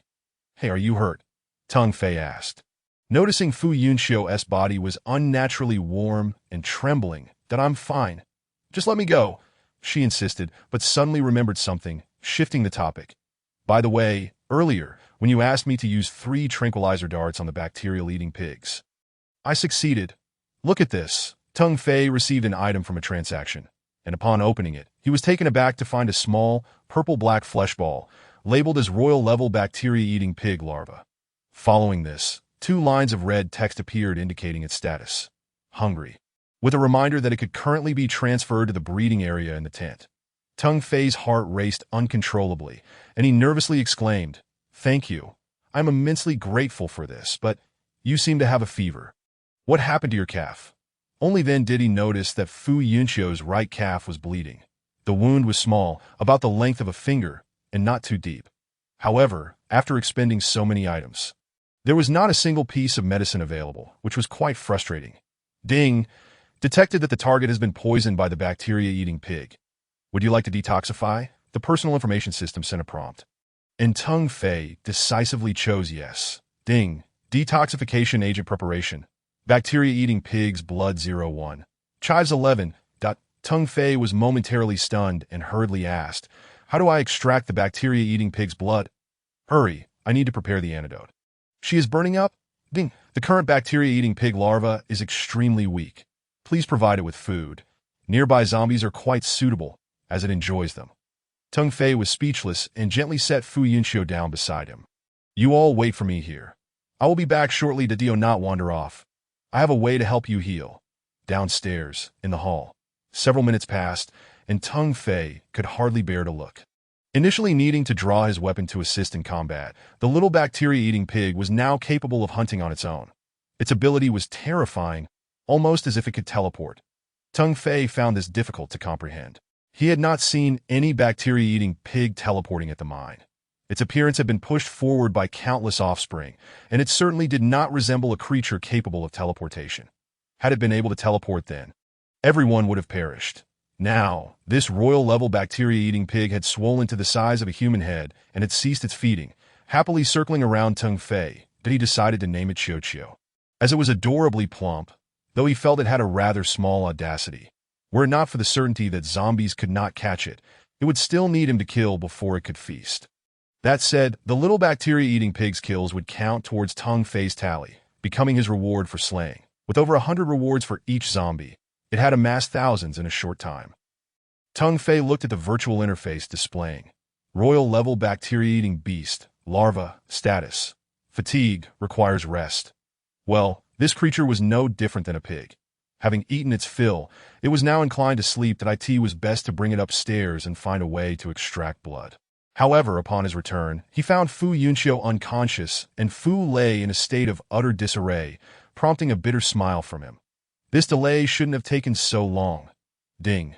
Manual blood extraction is unnecessary. The system will automatically extract the bacteria-eating pig's blood for preparation. Ding. Please provide an item as crafting compensation. Countdown. 5 minutes. After carelessly offering an item he did not currently need, the crafting commenced. Fu Lei, do not worry. I have procured the medicine. Your sister will take it in 5 minutes. Fu Lei's hand trembled as he grasped his gun. Then he asked a question that sent Tung Fei into despair. Tung Go, will my sister turn into a zombie? Tung Fei smacked his head in exasperation. What are you thinking? She wasn't bitten by a zombie. She was merely scratched by the bacteria-eating pig's mouthpart and has a slight infection. Stop imagining nonsense. 5 minutes later, a transparent liquid was gently poured into Fu Yunqiu's mouth. When she awoke, the sky had already darkened.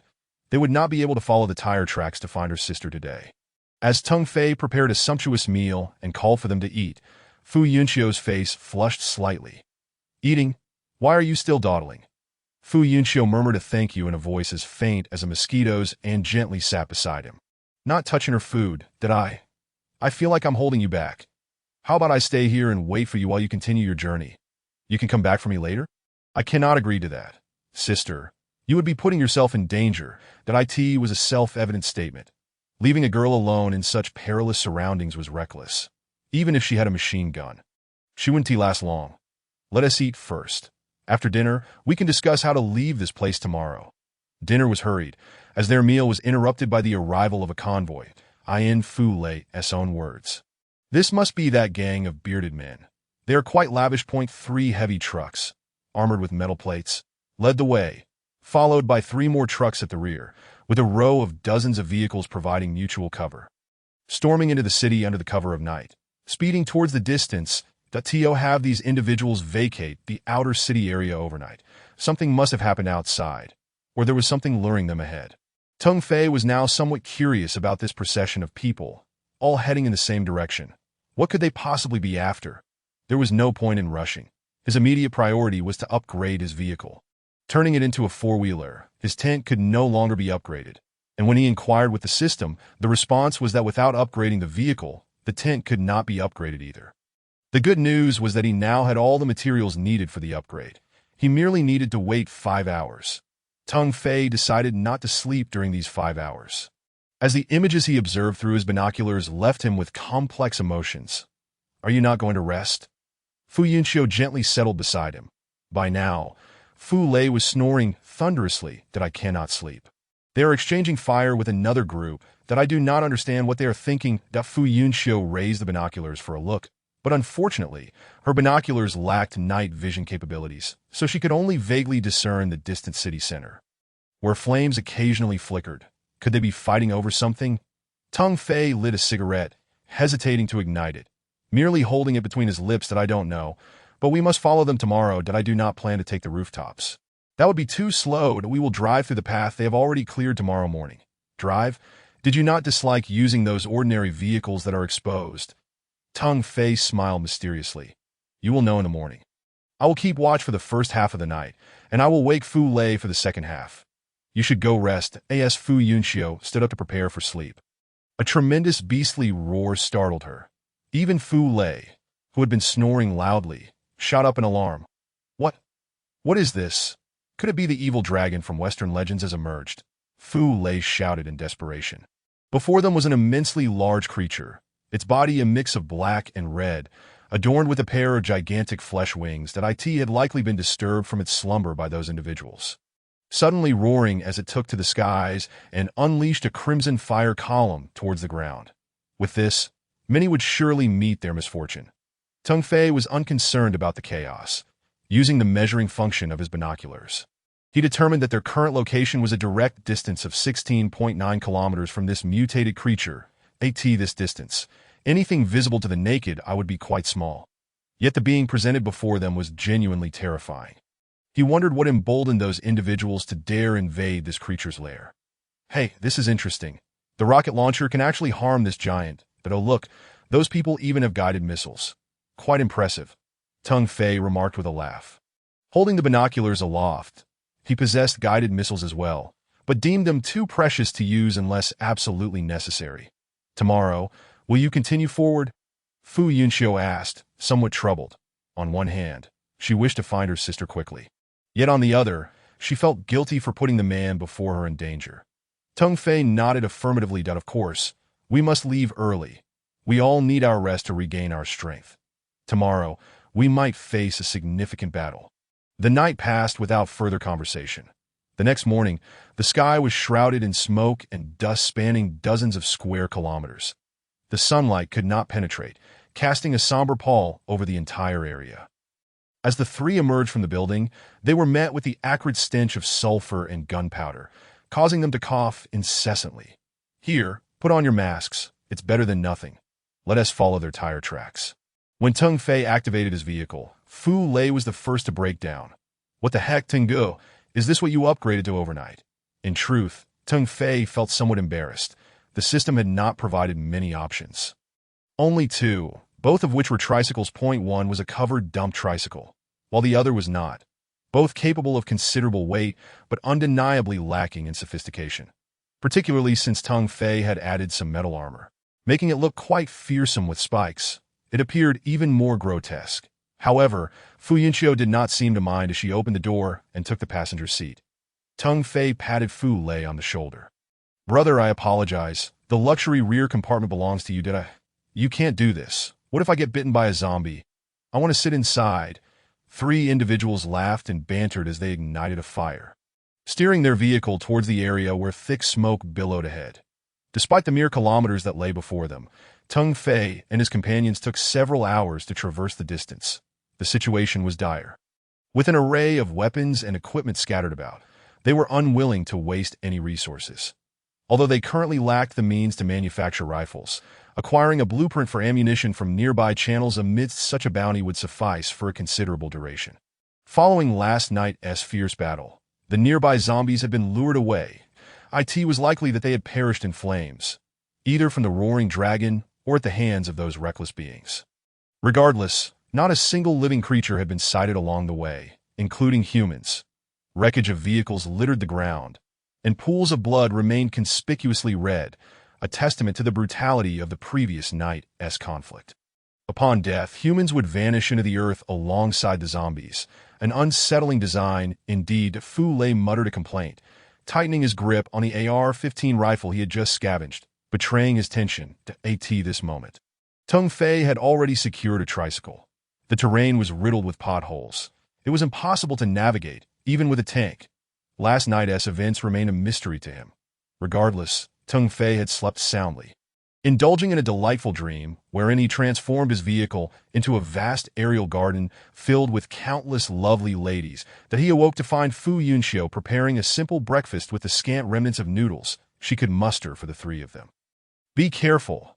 Suddenly, Fu Yunxiu seized Tung Fei's arm, gesturing towards a collapsed building's corner to their left that a cluster of zombies stood motionless there, as if a group of spectators were watching something of great interest. Tung Fei crouched down, pulling Fu Lei with him, and summoned his new pet, the king-level bacteria-eating pig, Qiu. Qiu, treat them as your breakfast, devour them all. With a swift movement, Qiu darted behind Tung Fei, refusing to emerge. Come on, can you handle it? They're just a few zombies, indeed. Fu Lei erupted in laughter upon witnessing Qiu's fear. That ha. Cowardly Qiu. From now on, your name shall be Cowardly Qiu. Spare us, you two are cut from the same cloth. Just be quiet. Fu Yunxiu kicked him lightly, raising her gun to aim.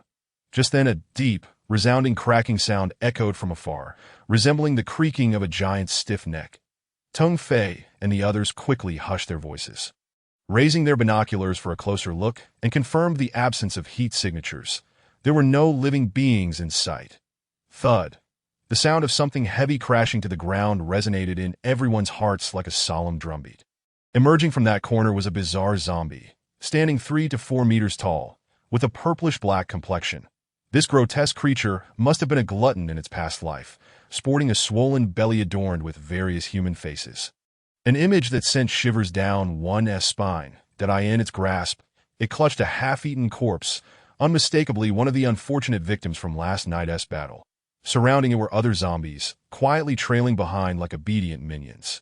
Whether it was the loudness of Fu Lei's earlier jest at Qiuqiu that had summoned this creature or some other reason, the pale gaze of the monster fixated on the pit where Tung Fei and his companions huddled. "This is bad. Listen to me. Run towards that tall building on the right. I'll hold it off for a moment.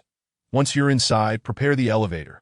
Hurry," Fu Yunxiu said decisively, nodding before darting towards another building marked by scorch marks. Fu Lei pulled out 2 iron pumpkins, placing them beside Tung Fei. "Bro, hurry up. We'll wait for you inside. Ding, Devourer. Current strength exceeds your capacity to defeat. It is advised to utilize the vehicle's traversal function to escape this location." The system's notification echoed in the minds of all present, causing their hearts to skip a beat. The enormous creature before them was indeed beyond their means to defeat. What kind of horrific price had those who faced it last night paid to escape? Yet this was not the time for such thoughts. Tung Fei smirked as he dragged Qiuqiu out from behind him. "Stop trembling. Hatch a bacteria-eating pig for me quickly." Chapter 18. Defeating the Devoured. Ding. Current bacteria-eating pig form is juvenile. Ordinary bacteria-eating pig cannot be hatched. The system promptly rejected Tung Fei's unreasonable request, rendering Qiuqiu incapable of protest. Tung Fei took a step back, eyeing the approaching giant with trepidation. His initial plan was to have Qiuqiu hatch several ordinary bacteria-eating pigs to lure the zombies away. But he hadn't held out much hope that if he could divert the ordinary zombies from the monster, he could buy some time to flee. In his recollection, the previous black behemoth had moved slowly. This devourer, being even larger, should be clumsier and slower. Yet reality proved him wrong. The devourer, with its name, seemed to inherit a predatory speed. Whether it was the devourer in its title or some other factor, its speed was alarmingly fast. Tung Fei fired a few shots at 2 ordinary zombies, only to turn and find himself struck by a battered bicycle, sending him sprawling forward. The pain was bearable, thanks to the metal armor he wore, but the pressure on his chest was suffocating. "You let your guard down, didn't you?" Coughing violently, he scrambled to his feet, only to see a glimmer of mockery pass across the devourer's rotund face. "It must be an illusion. This is a zombie, not a human." He hastily rose and fled in another direction, unwilling to lead the creature towards Fu Yunxiu and Fu Lei that if it entered the building, it would be tantamount to trapping the 3 of them against a human tank. Given its size, Tung Fei had no doubt it could demolish a building with ease. The 9mm pistol rounds merely bounced off the devourer, barely leaving a mark, as if mocking Tung Fei for even trying. The grayish-white bullet scars seemed to jestingly highlight its indifference to Tung Fei's attempts that he continually commanded Qiuqiu to ambush the scattered zombies circling the devourer. But it appeared paralyzed by fear, persistently refusing. Ultimately, Tung Fei had no choice but to return Qiuqiu to the breeding area that he could no longer afford to turn his back on the devourer. Its accuracy in throwing objects was unquestionable. Before long, Tung Fei had sustained 2 significant hits. His right cheek was grazed by sharp debris, blood trickling down. The devourer approached like a seasoned predator toying with its prey, seemingly in no rush to devour Tung Fei. Even the surrounding zombies, though agitated, refrained from advancing. Clearly, this creature could exert control over zombies within a certain radius, providing it with a degree of protection. What to do? The system warns that we cannot defeat it. It truly seems insurmountable, perhaps even possessing some level of intelligence to that moment. Fu Lei burst from the building, firing his AR-15 in rapid succession, taking down several zombies, but provoking the ire of the devourer. As it pivoted, it kicked a recently fallen zombie towards Fu Lei like a soccer ball. Fu Lei, watch out. Tung Fei barely had time to warn him before the zombie disappeared from view. The zombie missed its target, as Fu Yunxiu had already positioned herself nearby, seizing Fu Lei and pulling him aside just in time. This can't continue. We must find a way to create an opportunity to escape, even if we cannot kill it. Teng Fei gritted his teeth, a peculiar stone appearing in his hand. This stone, roughly the size of an egg, bore fiery, cloud-like patterns, glowing with an orange-red HU that it felt warm to the touch. And Teng Fei sensed an enigmatic power coursing through him, as if he could obliterate everything before him, including the encroaching devourer. Fireball! Teng Fei bellowed, pointing at the devourer, that a fireball, the size of his fist, soared through the air and struck the devourer's chest, igniting its upper body in flames. Thick black smoke and a pungent odor of charred flesh rapidly filled the air. Could this work? The devourer roared in anger, kicking up a cloud of debris that buried Teng Fei beneath it. Fortunately, he had anticipated this move. After launching the fireball, he jumped into a nearby pit, narrowly avoiding the shower of stones. A virtual window appeared before Teng Fei. Devourer. Current status, enraged, a spectral image of the devourer materialized in front of him, with a dark red bar above it indicating a decrease of about 1/10 of its health. Was this a health bar? In other words, the fireball that just struck the devourer equated to a depletion of 1/10 of its health. Of course, this is merely Teng Fei's personal estimation. Whether it is indeed so can only be confirmed once the devourer is vanquished. However, that recent fireball did inflict some pain, and now this behemoth is indiscriminately hurling debris. The various objects whizzing past Teng Fei's head are enough to instill sheer terror that he fears that the moment he reveals himself, he might be struck by something. Yet, remaining hidden in this pit is not a viable long-term solution. The devourer will eventually charge at him. Just then, several sharp gunshots rang out from behind the devourer. It is uncertain whether it was Fu Lei or Fu Yunxiu who drew some of the firepower away. The roar of the devourer echoed backward, and Teng Fei seized the opportunity to leap from the pit. Casting another fireball at it, he realized that this entity never misses its mark. With a mere gesture toward the devourer, the fireball struck true, igniting the creature into a flaming human-shaped torch. Moreover, it appeared that the blaze impaired its vision. As its previous throw towards Fu Lei and the others failed to land, Teng Fei sprinted while unleashing fireballs. A surge of excitement and exhilaration welled within him. What kind of rewards could he receive for toppling a foe deemed by the system as invincible? 300? 400? Or perhaps even more? No, Teng Fei dared not speculate further. That a fleeting thought crossed his mind. Might he receive a red or purple item? Yellow or lower items have been plentiful, but most were rather impractical. Just as his mind wandered, a living zombie soared past him, hurled by the devourer like refuse.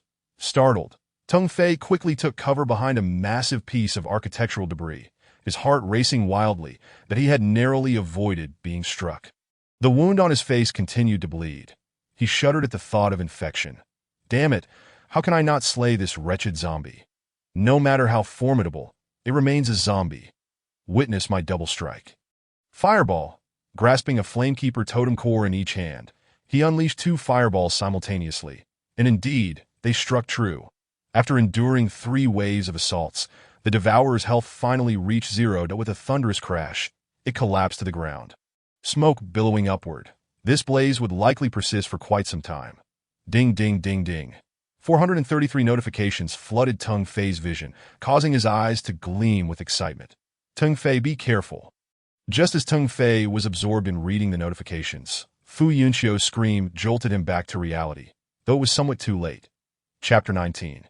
This city is quite vast. The zombie that had just been used to hurl at him had not perished from the fall, but instead was staggering back to its feet. Making its way toward Teng Fei's back to this critical moment, a gunshot rang out from the rooftop of a nearby building, barely 10 meters high. The zombie's head was blasted apart, and it fell lifelessly to the ground. What excellent marksmanship! Teng Fei even heard the bullet was passed, creating a sharp sound as it sliced through the air. The figure in black atop the building uttered something incomprehensible, seemingly in Japanese, before bursting into laughter and vanishing from sight. Moments later, the sound of a motorcycle echoed from behind the building, gradually fading away. You scared me to death. Are you all right? Thank goodness for that person's timely intervention. Fu Yunxiu and Fu Lei rushed over. Sister, do you really think he meant well? Tung Ji, quickly check the bottom of the kill notifications. There S an assist kill. His name must be there. The kill notifications refer to the information that appears after one has either killed or assisted in killing a target, followed by a detailed list of obtained items. Tung Fei took a glance, and to his surprise, he recognized the name. Why is it him? The assisting killer was identified as Murakami Yukinabu. Previously, this individual had tracked him in the mining area and provided some information. Now, during the Devourer's defeat, he had fired his weapon at some point, although Tung Fei had not heard it clearly. This is not the place for conversation. We should leave quickly. The sounds of battle were too loud. I fear it may attract more zombies. Let us go down on the rooftop of a trapezoidal building. The three of them braved the biting wind, gazing down at the chaotic tire tracks below, lost for words. The quest to locate Fu Yuni was becoming increasingly arduous. From this high vantage point, the city appeared immense. No, not merely immense. It was overwhelmingly vast, and I need to relieve myself. You all figure out how to get away, and let me know. I refuse to traverse high places. I have a fear of heights. Da Fu Lei clutched his abdomen and sought a suitable spot. Da Fu Yunchio's expression was grim. The disordered tire tracks indicated a dwindling chance of finding her sister. Tung Fei, wishing not to disturb her, lit a cigarette and smoked in silence. Suddenly, a message popped up before him. Tung Fei, thank you for your gift. You truly are a magnate for using the Flamekeeper's items. The blue pickup truck you seek is headed southeast. By the way, that dragon you're concerned about is also in that direction. And if you have a blueprint for a sniper rifle, we can trade. I possess items you need. Murakami Yukinabu had indeed taken the initiative to contact Tung Fei. Tung Fei had indeed acquired the sniper rifle blueprint, but he had already begun its construction. He even had Fu Yunxiu procure several rounds of 7.62mm rifle ammunition. In just an hour, her sniper rifle would be ready. What I need? What a cryptic statement. As if you truly understand my needs. Tung Fei silently grumbled to himself that he genuinely did not know what he required. To utter a truth that no one wishes to hear. Tung Fei currently possessed an overwhelming abundance of items. Yet, he lacked sufficient materials to upgrade his vehicles. Otherwise, he would prefer to remain atop this building, upgrading at a leisurely pace. Previously, upgrading a motorcycle required 2 bicycles and a plethora of materials. Later, when transforming it into a tricycle, he needed 3 motorcycles along with a significant amount of materials. When he upgraded to a large tricycle, he had thought that 3 motorcycles and materials would suffice. However, he had been overly optimistic. He needed 6 large tricycles and over 10,000 various materials. Damn it, how long will that take to acquire? Who could possibly manage that? He was certain that the next upgrade would yield a 4-wheeled vehicle. Although it was currently just a 4-wheeled Phantom, possibly due to insufficient conditions for inspection. Tung Fei prepared to trade food and water for supplies while clearing out zombies, slowly making his way southeast. In truth, he was unsure why he was willing to accompany Fu Yunxiu in search of her sister. Was it that he had developed feelings for her? That seemed implausible. How could one fall for someone after only a few days? Yet he did indeed feel a sense of fondness. Despite her somewhat cold demeanor and a hint of mystery, there were certain aspects of her company that made him feel at ease. For instance, her proactive warnings during perilous situations, such as the incident with the bacterial-eating pig. Tung Fei understood that if he were to perish before them, they would seize his forsaken vehicle along with all his possessions. This notion, however, was somewhat presumptuous. Fu Yunxiu and Fu Lei remained unaware of the extent of his inventory. They merely sensed that Tung Fei was remarkably affluent, particularly when it came to food in this 300-kilometer radius.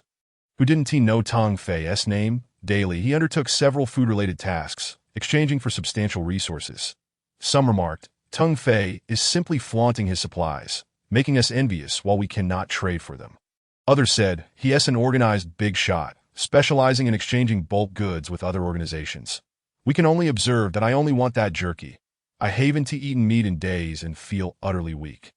Some, holding trash as treasure, sought to barter food with Tung Fei, offering various vehicles or weapons. Tung Fei felt too embarrassed to dissuade them. Just the various vehicles and weapons he had traded away numbered in the dozens.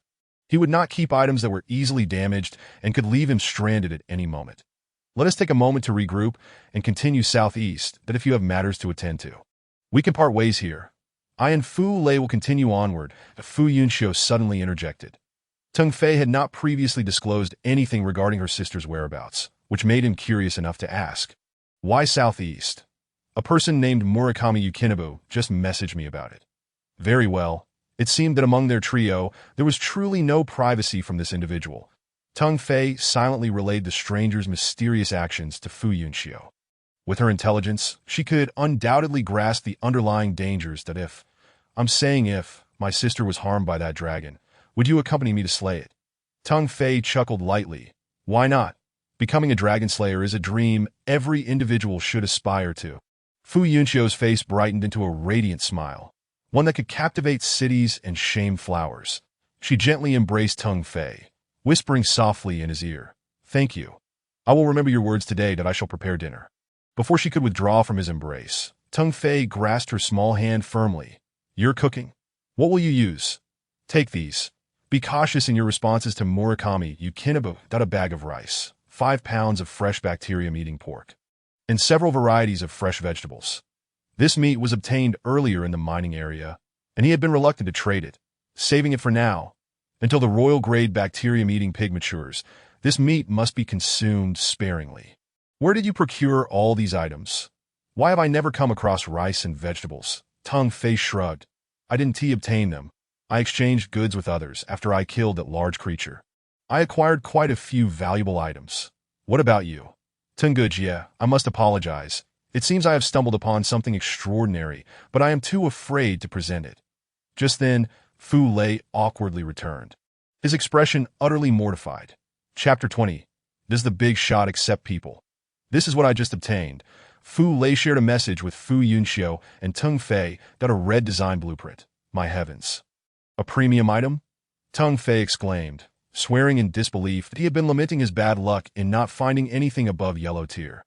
The only yellow item he had was a sniper rifle blueprint, which was already in development. But unexpectedly, Fu Lei, this rotund fellow, had acquired a premium element separator. What on earth? An element separator? It doesn't even state its premium. Tung Fei scrutinized the message before him. Noticing no further hints, Fu Yunxiu patted Fu Lei. This is of no use to you. You can't create it. Look at the materials required. There are hundreds, and we haven't even seen most of them. Fu Lei forced a smile, admitting, I had selfish motives earlier, so I owe you both an apology. I wanted to gather information, did I? Tung Fei perked up. Oh, you two wish to gather information? You're not considering seeking someone. Are you? Yes, Tengu, I want to find my girlfriend. Well, never mind, it's my fault that I will give you this design blueprint, but you must prepare a feast tonight. I want stewed meat.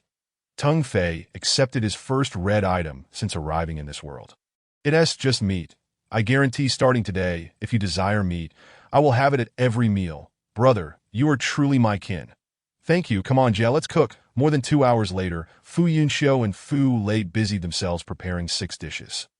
Although laid out on the floor, this meal was a feast for the senses. Visually appealing, aromatic, and flavorful. However, they watched as Tung Fei manipulated a dark golden cube the size of a Rubik's Cube. Tungu, what have you got there? Could it be? Tung Fei nodded. Indeed, this is the element separator. He then picked up a piece of an unknown golden fragment and directed the cube at it. Instantly, the shoe box-sized chunk transformed into several piles of powder. One small pile was identified by the system as gold, while Tung Fei did not recognize the other elements, but the efficiency astounded him. Tungu, this is gold. We've struck it rich. Just think of how much gold could be in this building. Fu Lei excitedly grabbed the golden dust, stuffing his pockets to Fu Yunxiu's side, and remarked, Wake up, foolish brother, that I in this apocalypse. What use is gold? Can it buy food or houses? Fu Lei's smile gradually faded. Indeed, in this dystopia, gold and money had become worthless. Yet this world seemed devoid of cash. Tung Fei, undeterred by their conversation, focused intently on the smallest pile of silver metallic dust. Antimony. This is indeed antimony. Though scarce, it is one of the numerous materials needed to upgrade vehicles. Who would have thought it could be found in this building? Tung Fei's eyes sparkled. No wonder the design blueprint was red. Let's eat. After dinner, the fat guy and I will work. Yunxiu, you clean the dishes, let us get started. The meal was devoured in mere moments. Tung Fei hardly chewing, voraciously finishing. Then he grabbed a mining pick and began dismantling parts of the building. The structure was vast. Even if he swung the pick for a year, it might not be fully demolished. Yet, idleness was unbearable, and wreaking a bit of havoc was thrilling. Surprisingly, their demolition not only yielded a substantial amount of materials, but also uncovered a significant supply of clean water. Bathing issues were resolved, and they even managed to trade numerous items. Look, Tung Fei has listed water again. Do you even know how to speak? It's not that Tung Fei has listed water. He has listing resources. Does the big shot accept people? Just let me drink my fill daily, and my shooting skills are precise. Please take me in. I want to join too. Big shot, please accept me. Accepting people was part of Tung Fei's future plan. But not at present. Before leaving this urban area, he would not take in anyone at this moment. More people meant more burdens rather than additional assistance. The three of them had already developed a remarkably tacit cooperation, able to rely on one another without hesitation. But if another person joined, they would have to be wary of potential treachery, complicating their operations. As night deepened, after Fu Yunxiu helped demolish a wall and took a shower, she went to bed. Tung Fei and Fu Lei thoroughly ravaged the top floor, extracting an abundance of materials. What left Tung Fei speechless was that the seemingly useless gold was actually in demand. He exchanged 4 gold ingots for 2 iron pumpkins with someone bearing an English name. Tungu, the large shield you just crafted is quite impressive. Light yet sturdy, that I truly wish to test it with a gun. Fu Lei exclaimed, excitedly wielding the towering shield. The blueprint for this item was yellow, and the materials used were not solely from earth. It contained a mix of 2 substances from the worshippers of fire, leaving even Tung Fei uncertain about the shield's capabilities. Stop the fuss. It's late. Clean up and sleep. Tomorrow, we'll practice against zombies. At dawn, the trio set off, whether it was due to the preceding convoy's thorough clearance or the zombies following them elsewhere. They encountered relatively small hordes on their southeast journey. At most, there were only dozens, easily dealt with by the 3 of them. Tung Fei devised a combat strategy for the trio, with no regard for cost. He and Fu Lei would fire their rifles or handguns to hit the targets first, while Fu Yunxiu would take them out with headshots. It was essentially target practice. This method proved highly efficient. In just one day, they nearly filled Tung Fei's virtual backpack with collected resources, forcing him to trade some items for supplies. This transaction sparked a frenzy among the onlookers. I've realized that Tung Fei not only lacks worries over food and drink, but also has no qualms about his vehicles, casually exchanging them for resources. My heavens, a stair-heavy truck for 300 tungsten ingots? Are you engaging in charity, big shot? I have over 100 aluminum ingots. I want an off-road vehicle, please trade. In an instant, Tung Fei handed over an off-road vehicle. He had produced dozens of vehicles and was eager to dispose of them. Not only vehicles, but he was also selling weapons en masse, earning him the nickname Living Bodhisattva among many. With firearms, many newcomers found their survival chances in this apocalypse significantly improved. Yet they could not fathom that Tung Fei was hastening their resource gathering. His required resource base was immense. By selling at lower prices, even half giving away items, he was genuinely assisting others. However, in the long run, he was hastening the market's formation, benefiting himself. Not only firearms, but he could also produce handgun and rifle ammunition, ensuring a steady demand for his goods. Of course, others were also selling weapons and ammunition. Within a single day, he received several waves of threats and pleas from people demanding he refrain from disrupting the market. Don't blame us for being rude if this continues. What market? Those offering a rifle for 100 bottles of water or 100 pieces of meat or bread are merely exploiting others. Tung Fei could hardly be bothered by them. If they dared to be rude, he was not made of clay. That night, the 3 sought another rooftop to prepare dinner while continuing their demolition, only to be startled by a strange sound. Chapter 21. To get rich, one must have the life to claim it. Buzzing. 3 peculiar sounds echoed through the sky. Damn drones, Fu Lei shouted, ready to rush to the window, but was yanked back by Fu Yunxiu. Tung Fei shot her an appreciative glance and swiftly extinguished the fire in the room. Outside the window, 3 drones flew at a leisurely pace, moving in a triangular formation. This is odd. Controlling drones requires satellites, but this isn't Earth, is it? There are no phones. How are they controlling the drones? Just as Tung Fei voiced his thoughts, he recalled that he possessed a yellow blueprint for a drone, an armed one. No less, he hurriedly searched for it, only to discover he lacked the necessary materials, several of which he had never even heard of. Heaven knows how these beings manage to operate drones without satellite positioning. Sister, may I borrow your binoculars? Fu Lei was unable to lean against the window to observe. Instead, he crouched in the corner, peering through a telescope. However, Teng Fei had already engaged in the chat channel, discussing drones, and discovered that there were quite a few transactions taking place. This was something he had overlooked. Given his financial resources, acquiring a drone would be remarkably effortless for him. Who knows how many people were operating within a 300-kilometer radius? Sister, Tengu, those 3 drones have headed southeast. Will they still be able to capture clear images at this dusk? Teng Fei snorted. What concern is it of yours? Come back and tidy up. Tonight we'll continue demolishing the walls. As we'll rest tomorrow, da-da. Why? Fu Yunxiu tugged at his ear, saying, You really ought to use your brain. Those drones have already flown over. How far could their team be? Let them proceed first. Do you understand? Indeed, she was astute. Teng Fei gave her a thumbs up, realizing that in this world, one should never allow others to wander behind you, for they might strike unexpectedly. Indeed, while they may hesitate to kill you, injuring you would pose no problem. Being wounded in such a perilous place could yield an outcome far more tragic than death. That night, they failed to demolish any walls, and the trio was left astounded. The scale of this convoy was far more formidable than that of the bearded men. Tengu, look quickly. Are those cannons being pulled by their vehicles? Fu Lei asked in a hushed tone, pointing at several vehicles in the darkness.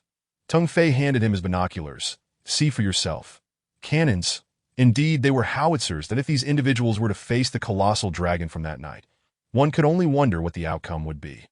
Do not fret. With the portly fellow's good fortune, your sister's fate cannot be too dire. Teng Fei observed Fu Yunxiu's pallid face and comforted her by patting her shoulder. The night passed in silence, and the following day, Teng Fei stood alone atop the building, holding binoculars for an extended period, his expression growing increasingly peculiar. Fatty, you said you could operate the drone. Go ahead and follow the traces of that convoy from last night. But remember not to get too close to AT this moment. Fu Lei lay sprawled on the rooftop, eyes closed and smiling, saying, Just watch. It's quite simple that a cross-shaped drone gently took off, heading southeast. Minutes later, the drone returned. And Fu Lei looked at Fu Yunxiu with a strange expression. Sister, I saw our blue pickup truck. What did you say? Where is Xiao Yi? Fu Yunxiu grasped Fu Lei's arm tightly, pressing for answers. Fu Lei shook her off, a flicker of pain crossing his chubby face. Sister, I didn't see Xiao Yi. I only saw the truck. That don't rush, just listen to me. According to Fu Lei's flight reconnaissance, the entire city resembled an eye, pointed at both ends and rounded in the middle. Continuing southeast led to the circular center of the city. There 3 roads branched out, but numerous tire tracks veered off to the sides, leaving only one vehicle's path heading straight into the vast circular heart of the city. That it was a dense forest. One wondered how the city planners managed to create a forest in the center. On the outskirts of the forest, Fu Lei spotted the vehicle, yet no sign of people. Moreover, numerous zombies and mutated creatures lurk nearby, including flocks of bizarre flying beasts that I'm certain that's not a bird. It has no feathers and resembles a pterosaur from the age of dinosaurs, with a mouth full of teeth. Teng Fei grinned. It seems the area all the convoys avoided is quite perilous. Yunxiu, your sister is quite mysterious. What has happened to her? Fu Yunxiu smiled wryly. I'm not sure. My sister's depression fluctuates, but it has improved somewhat since arriving in this world. However, she speaks far less and interacts even less. Leaving me in the dark, for safety's sake, let us proceed on foot today. Since they have already departed, we won't be stopping to rest. Let us set off. The city was eerily quiet, with only the sound of the wind remaining. The sporadic gunfire had long since faded, and even the sounds of zombies and mutated creatures were absent. This silence was somewhat unsettling. Fu Yunxiu clutched Teng Fei's garment tightly, as if the sniper rifle in her hands offered no sense of security, save for the man before her. Perhaps Fu Lei was the only one unafraid. He appeared carefree, utterly devoid of any sense of crisis. Tengu, sister, let us just drive. There is no one ahead, no zombies. Everything is pristine. Suddenly, Teng Fei halted. What did you say? No one and no zombies. Haha, that is quite unusual. Hand me the drone. Let us head to the building up ahead and take a break. After Teng Fei controlled the drone to return, he smiled coldly. A bunch of scoundrels playing a clever game. They think they can make a profit without any risk. Fu Yunxiu, puzzled, inquired, "What is going on? What did you see?" It turned out that at an intersection ahead, the buildings on either side were not tall, and the gates had been sealed. Inside, it was packed to the brim with zombies, akin to sardines in a can. Those with a fear of crowded spaces would likely feel faint at the sight. How did I not see it? Which building has zombies? Where? Fu Lei had failed to notice because he was flying too high and too fast, completely oblivious to the situation within the buildings. This merely indicated his carelessness. He was not suited for reconnaissance. Although uncertain how those individuals had managed to drive away the zombies, this treacherous behavior led Teng Fei to classify them as hostile forces. They intended to use the massive horde of zombies to ambush those who followed. This was not merely an attempt to hinder their progress. Greed was their motive. Such inhumane actions made Teng Fei contemplate their demise. Yet he would not be foolish enough to kill. "Fatty, let us do this. Listen to me. We'll split up." After organizing a plan, the trio quickly dispersed. Fu Yunxiu rushed to the highest point of a leaning building, hiding herself well as she began to search for suspicious targets with her rifle. Fu Lei mounted his motorcycle and sped away to the rear, while Teng Fei, with a mischievous smile, climbed onto the zombie-infested building. Chapter 22. You've got it rough. Eat. This time, indulge yourself. Hurry and grow from the juvenile stage. I'm counting on you to provide me with meat. On the rooftop, Teng Fei murmured quietly, tossing Qiu down the ventilation shaft. Previously, he had believed Qiu possessed the ability to teleport and intended to have it teleport outside to consume the zombies. However, he soon realized that was not the case. It lacked that capability. It merely moved at an astonishing speed, too rapid for the human eye to follow, leading Teng Fei to a false impression. Now, he wanted it to enter the building and eliminate all the zombies. If his predictions were correct, a significant number of scattered individuals would soon converge here. He did not wish for the petty schemes of those in front to succeed. What the heck? Qiu. What do you mean by this? After having absorbed a few zombies, Qiu suddenly appeared before him. Gurgling, Qiu circled around Teng Fei a few times before suddenly bursting forth with a muffled sound, akin to flatulence, exploding into a new form. No, it wasn't an explosion. It had merely transformed. Now, it resembled a small, purple, chubby pig, adorably plump, with a body smaller than a jackfruit. It had 4 little legs, happily running around Teng Fei. The system before Teng Fei displayed. The cultivated creature, king-level bacteria-eating pig, has evolved from juvenile to initial form. Initial form? Teng Fei pondered, pinching his chin, and scooped Qiu into his arms. Qiu, can you hatch little bacteria-eating pigs now? Suddenly realizing it was not a person and could not comprehend his thoughts, Teng Fei felt a bit awkward that IT had to receive messages through the system. Once the system transmitted Teng Fei's message to Qiu, it understood that it was still hungry.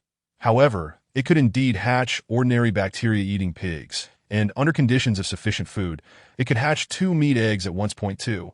It can give birth to 2 at such a small size. Impressive. Qiu, go down and feast. The now transformed Qiu changed its cries, and with incredible speed, it zipped away from Teng Fei's sight. That if possible, Teng Fei wished to witness it devour zombies in real time. It wasn't due to any peculiar obsession. Rather, it would help him calculate how many zombies Qiu would need to consume to hatch a certain number of bacteria-eating pigs. This was critical for his future plans for wealth. But alas, the circumstances were not conducive. In less than 10 minutes, Qiu reappeared before him. Yet this time it exhibited a different demeanor. Qiu appeared somewhat peculiar, resembling a drunken man, swaying as it walked. Ding! The bacteria-eating pig is now ready for hatching. Please transfer it to the tent breeding area. Just as Teng Fei transferred Qiu to the breeding area, he received a message on his walkie-talkie from Fu Lei. Tenggu, I've arranged everything. I'm heading back now. How are things on your end? Teng Fei contemplated before replying. Plans have changed. Come back first. Yunxiu, you come down as well. The plans have altered. After Fu Lei and Fu Yunxiu rendezvoused with Teng Fei, they regarded him with peculiar expressions, not at him directly, but rather at the 2 miniature bacteria-eating pigs before him. Their skin retained the same earthy yellow hue, yet their size was somewhat diminutive, comparable only to that of a sheepdog. The 2 adorable little pigs prompted Fu Yunxiu to jest. What do you intend to do with them? Are you planning to roast them as suckling pigs? Tong Fei rolled his eyes and called out to Chiu Chiu, gesturing towards the distance, that in a flash. The two little pigs vanished from sight. Goodness, such speed! These little creatures are leagues ahead of those foolish pigs in the mine. How can they move so swiftly? Fu Lei exclaimed, taken aback, that I'm not certain. Perhaps it's an effect of the system enhancement. Who knows? My plan is as follows. Tong Fei outlined his new strategy, leaving Fu Lei and Fu Yunxiu speechless. Tong, this is quite ruthless. I admire your audacity. Shall we set off now? Fu Yunxiu remained silent, her eyes betraying a hint of concern, yet she resolutely took her seat beside Tong Fei in the passenger seat of his large tricycle. This time, it was Fu Lei who insisted on sitting in the cargo area, as his involvement was essential for certain tasks. That as the engine roared to life, the two little bacteria-eating pigs, still foraging in the soil, abruptly lifted their heads. Their mission was simple: to meet their demise. Porky, detonate! Tong Fei commanded, and with great anticipation, Fu Lei, having finally acquired 2 fire god totem cores, shouted fireball. 2 fireballs soared through the air, crashing into the already fragile doors of the 2 nearby buildings. Following 2 resounding explosions, zombies cascaded from the structures like an avalanche. Even the flames from the shattered door fragments were extinguished, revealing that each building likely housed tens of thousands of the undead. Porky, brace yourself. We're about to depart. Let us go. As the large tricycle started, the engine's roar captured the attention of all the zombies. Coupled with the enticing scent of the 2 bacteria-eating pigs, the horde became invigorated. Though their speed was nothing extraordinary, their endurance was formidable. Thus, Tong Fei drove leisurely ahead, while the 2 little pigs trotted a few steps, then paused to root in the earth for a snack. Bacteria-eating pigs were naturally inclined to consume soil, yet their mutations had led to a new designation: mutated bacteria-eating pigs. Consequently, they now feasted on human flesh. Having developed an indiscriminate appetite, the zombies, moving at a pace akin to that of a running human, still constituted a significant threat. Therefore, there was no need for haste. They could take their time. Meanwhile, several kilometers behind, a group of individuals was startled by the sound of the 2 massive explosions, prompting them to halt their vehicle. The middle-aged driver pointed towards a conspicuous yellow animal hide draped over a building and asked, "Who among you has keen eyesight? Can anyone decipher the message on that hide?" A young man beside him, clutching a rifle, pulled his baseball cap back and leaned out of the window, aiming through his scope. "Sir, I have no idea who left that behind. That I heard that every rooftop adorned with an animal hide has some water and food. That IT could very well be a ruse." The middle-aged man pondered briefly before suggesting, "Let us head upstairs and investigate. That if it's true, we stand to gain a fortune." Several other teams encountered similar circumstances, spotting a hide hanging from a not particularly tall building. Once they ascended to the rooftop, they would indeed discover a bottle of water and a packet of jerky or bread. This was a reward left by Tong Fei, intended to aid them. After all, ascending the buildings required time, and by the moment Tong Fei diverted the zombies ahead, the designated time for these rewards would be ample to save those who followed. That moment, many stood atop the buildings, gazing at the vast horde of zombies retreating into the distance, their legs trembling in fear. "Sir, what do you suppose the individual who left the water and food intended?" The young man, clutching his rifle, paled visibly. The middle-aged man beside him, with a square face, lowered his binoculars and sighed. "That was one of Tong Fei's subordinates. That I have seen that hefty fellow before. He saved us. If we had charged in just now, we would have been surrounded by the horde. We must remember this act of kindness." Meanwhile, Tong Fei and his companions proceeded at a measured pace, leading the horde until they reached a fork in the road just outside the enormous circular city center as dusk approached, where the zombies inexplicably halted. Tong Fei directed the well-fed bacteria-eating pigs to each side of the road, and the horde followed suit, not a single zombie daring to approach them, as if something within the circular forest ahead instilled fear in them. At this point, they had already driven into the confines of the circular forest. Here, only 2 distinct tire tracks were visible, extending into the muddy terrain ahead. Chapter 23. The Paradise of Mutated Creatures? Oh. Tong Fei has led his team into the center. He is courting death, chuckled Zhang Lin, the second in command of the faction that had previously forced Tong Fei and his companions into labor at the mine. However, his mirth was short-lived, as his subordinate, with a mournful expression, reported, There's another matter. The zombies pursuing Tung Fei are charging towards us? What did you say? Repeat that.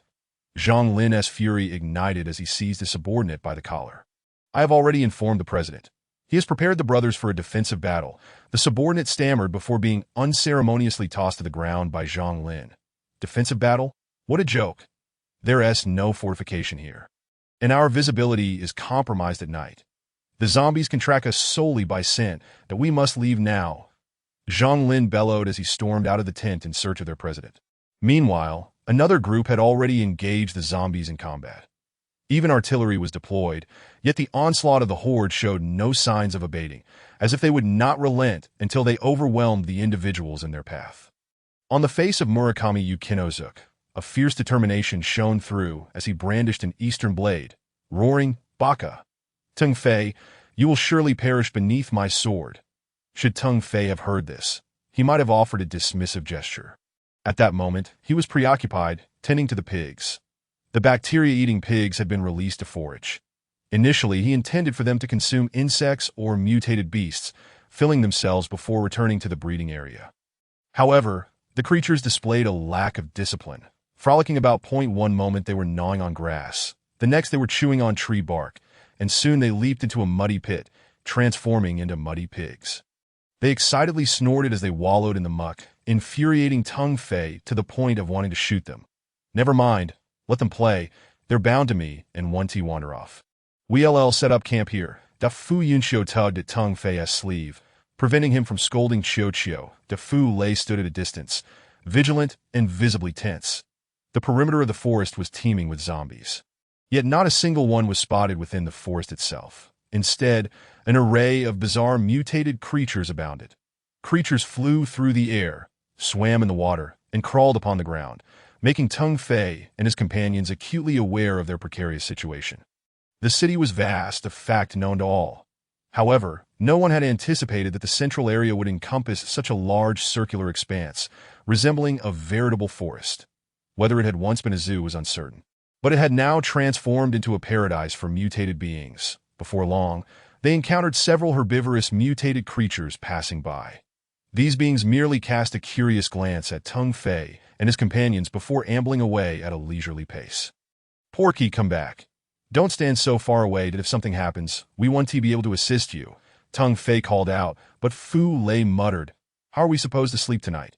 The nocturnal creatures are out. This forest is far too perilous to AT that moment.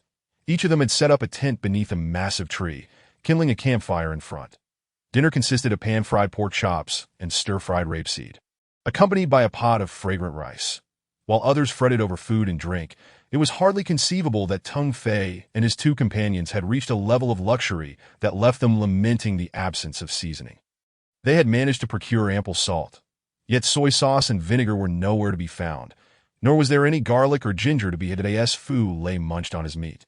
He grumbled, expressing sentiments that resonated with Tung Fei, that he had been closely monitoring the task area, yet no one had listed such seasonings. This indicated a scarcity of people in the vicinity, or perhaps these items were simply not available. Another possibility loomed, that large organizations had internally consumed their stock, preventing subordinates from listing these goods. That I believe that as we progress further, the trading dynamics in the task area will become increasingly collectivized. Individual strength is ultimately limited, Fu Yunxiu softly remarked as she set down her bowl and chopsticks. This was evident, as Tung Fei had been inundated with various factions attempting to recruit him for several days. Some even directly proposed that he assume leadership and guide them, that it was all a jest. If Tung Fei desired to lead, he merely needed to raise his voice, and countless individuals would flock to join him. The real question was how many he actually wished to involve in his endeavors. However, they are now seeking out Fu Yuni, and bringing so many people into this perilous jungle is nothing short of endangering lives. Yunxiu, tomorrow we shall venture deep into the forest and I emphasize if, Tung Fei's intention was merely to prepare Fu Yunxiu psychologically. It would be unfortunate if they were to discover her sister's corpse. It would not bode well if she were to seek death and despair thereafter. After all, the likelihood of such an outcome is substantial, and it is prudent to afford her some forewarning. Yet Fu Yunxiu merely smiled wryly and shook her head, saying, Life and death are fated. In truth, I have come to terms with it along the way. As long as I find her, whether she be alive or dead. That is all that matters. Very well. Since you are mentally prepared, we shall not delay at dawn. We will proceed directly to the area confirmed by the drone. Wait, Fu Yunqiu suddenly interrupted him. Have you never questioned why those two major factions refrained from entering this forest, instead choosing to traverse the roads on either side? Who would not question? The issue is, even if you do, will they divulge anything? Teng Fei lit a cigarette, remaining silent, pondering a question that eluded his understanding. Fu Lei wiped his mouth and remarked, "It is inconvenient for them to enter with so many people that a few of the mutated creatures here could easily claim the lives of a significant number of them. We, being fewer, have less to fear." That Fu Yunqiu shot him a glance filled with disdain, sighing as she shook her head. "It is likely not that simple, that I suspect there is crucial information we are unaware of. Yet they possess." Teng Fei stepped out of the tent, peering through the gaps between the leaves at the silvery moonlight cascading down. Exhaling a puff of smoke, he calmly stated, "Always keep Qiuqiu well fed.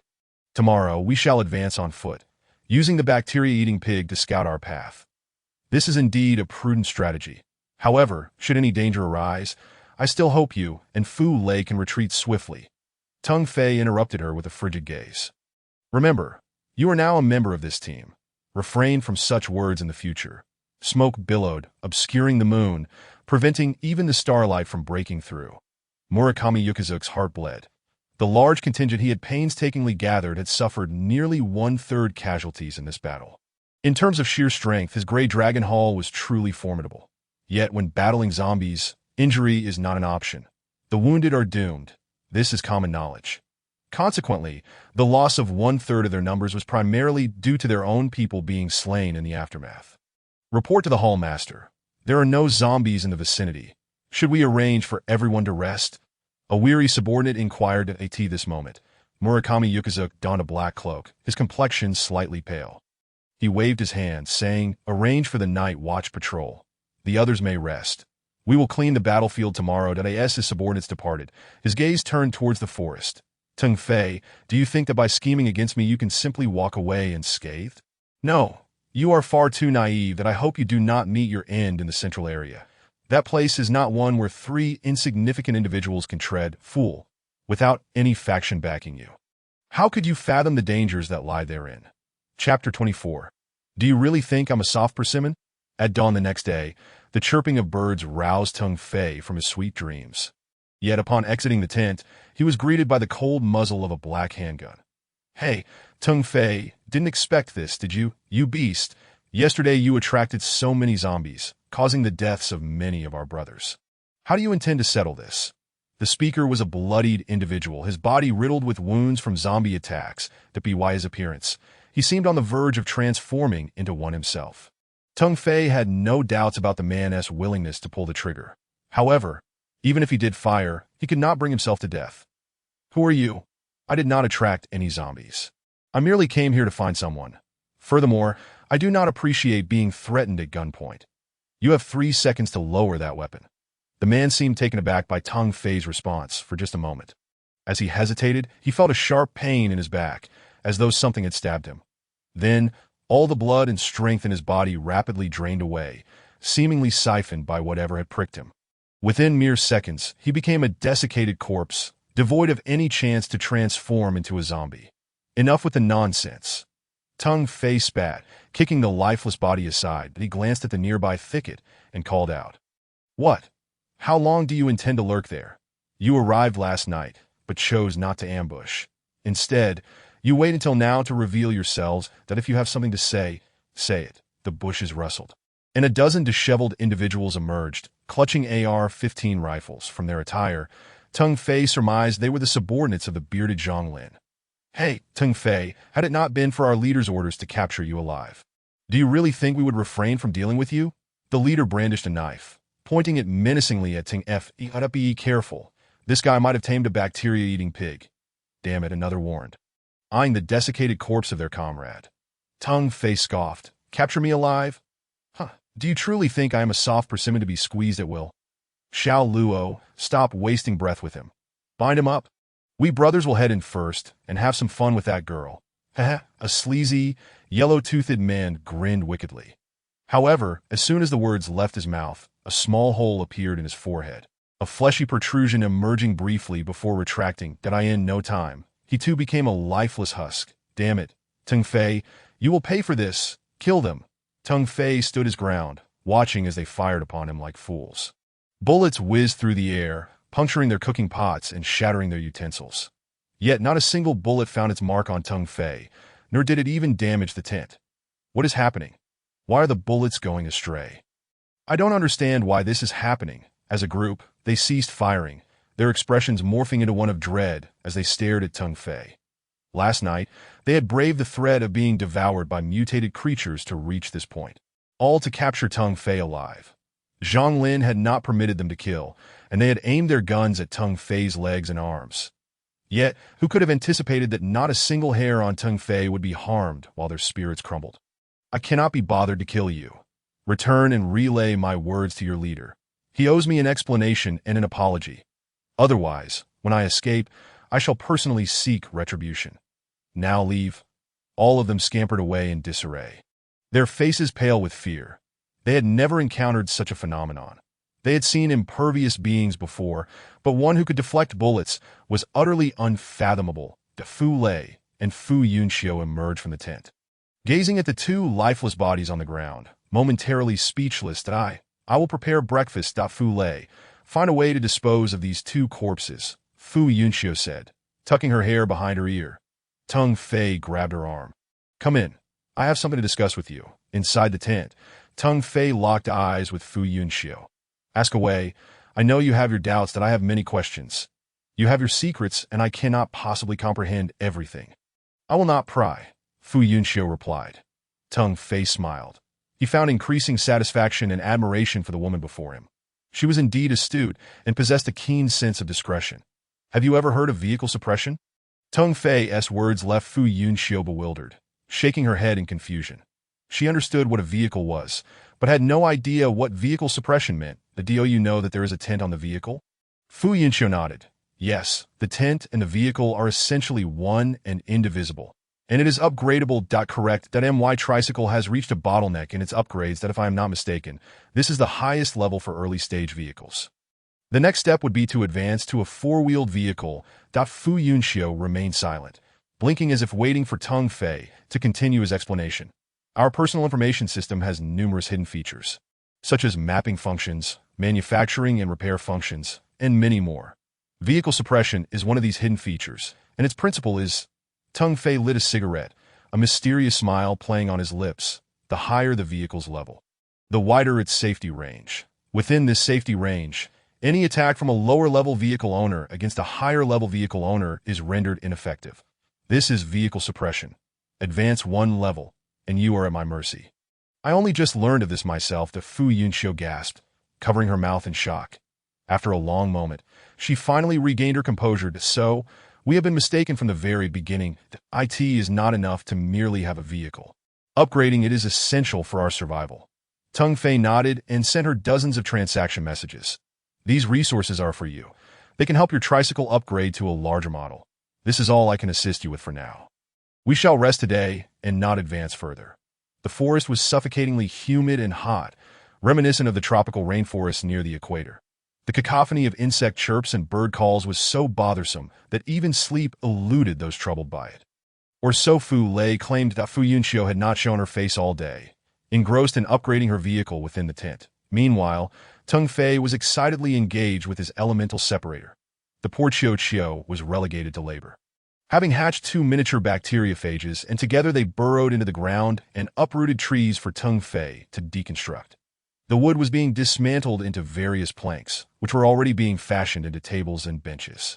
Burrowing into the earth was, after all, Tung Fei's greatest delight. In the tent's planting area, only two essentials were required: water and soil.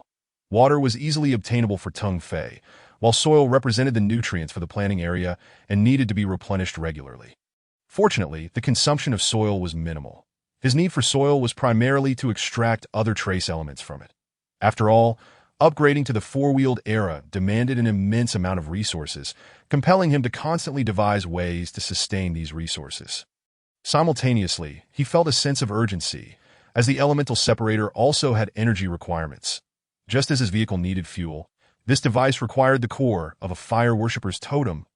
He had decomposed a rather considerable amount recently, and a single core had already been expended, reduced to a cloud of white powder drifting away.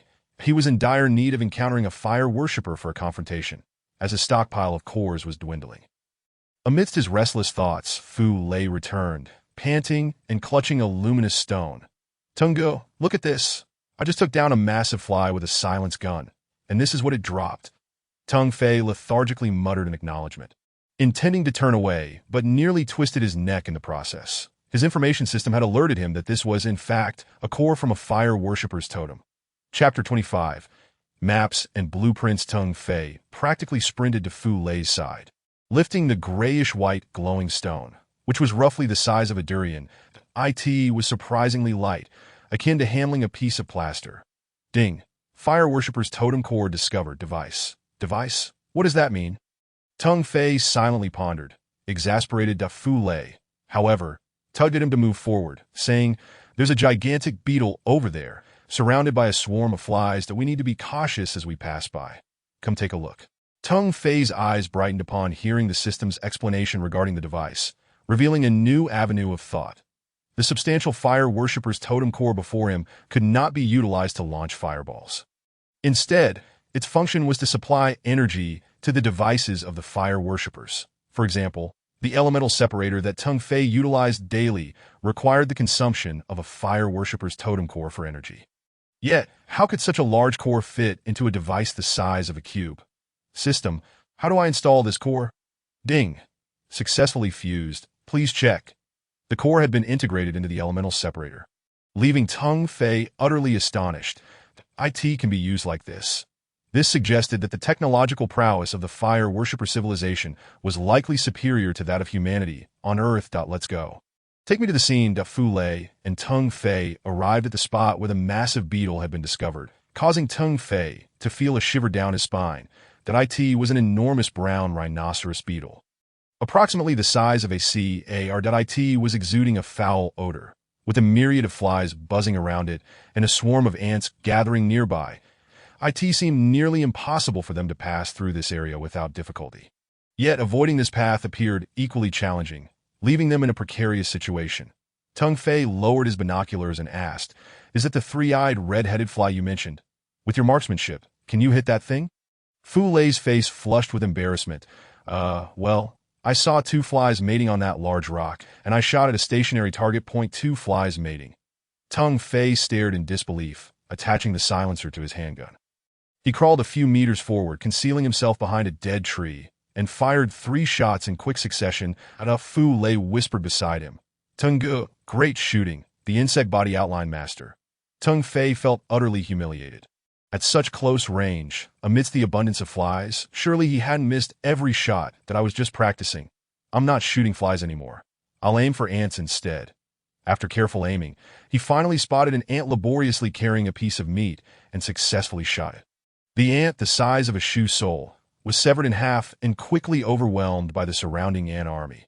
Instantly, Tung Fei was inundated with a flurry of notifications. This meant that such a large ant would yield rewards comparable to that of a zombie. "Oh!" Tung Fei gasped in surprise.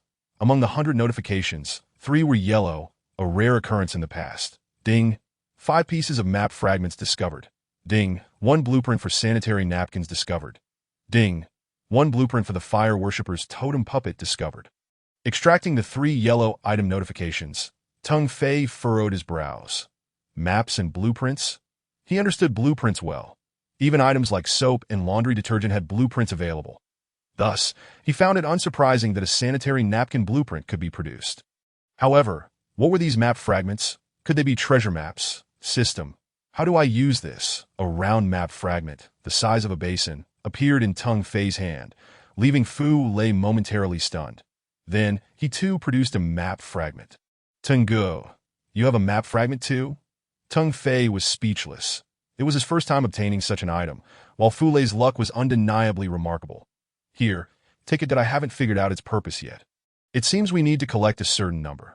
After speaking, Fu Lei handed his map fragment to Tung Fei and resumed shooting. When the two map fragments were combined, the system provided no further prompts, only stating that the map fragments could not be used until reaching a designated area, seemingly a different situation from Fu Lei's that "Oh no, Tungo. Tungo, look at this." Another yellow item notification appeared in Fu Lei's hands. Was it sheer luck, or was there something peculiar about this place? Another blueprint. Let me see a shoe design blueprint. This is a valuable find. Tung Fei decided, for the time being, to focus on the battle at hand. Hand me the gun, fatty. You have one too. To go call your sister over. Let us clear out these disgusting bugs first. When Fu Yunqiu arrived, she pointed out a critical issue that left Tung Fei disheartened. Have you considered that in this world, when a person dies, they sink into the ground within minutes? Not to mention zombies and mutated insects. Can anyone explain how this massive beetle's corpse is here?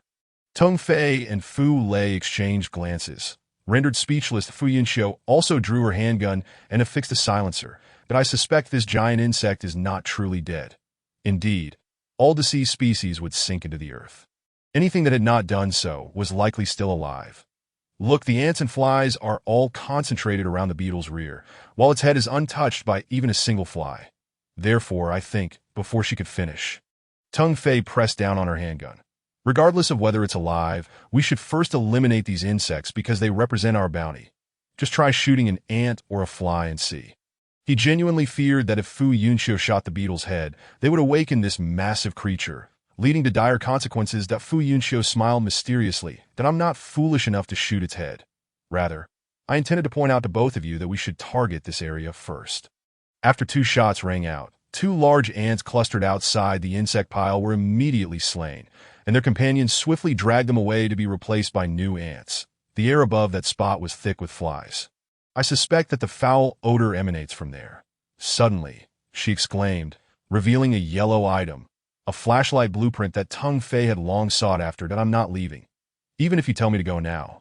I refuse. These bugs are a windfall. It's a jackpot of blueprints. Enough talk. I'm going in. Fu Lei snatched one of Tung Fei's guns and began firing wildly. Tung Fei, in turn, invested heavily in materials to produce handgun ammunition at a frantic pace. With the current situation, departing would be sheer folly. This was a prime opportunity to amass wealth. Everyone stop.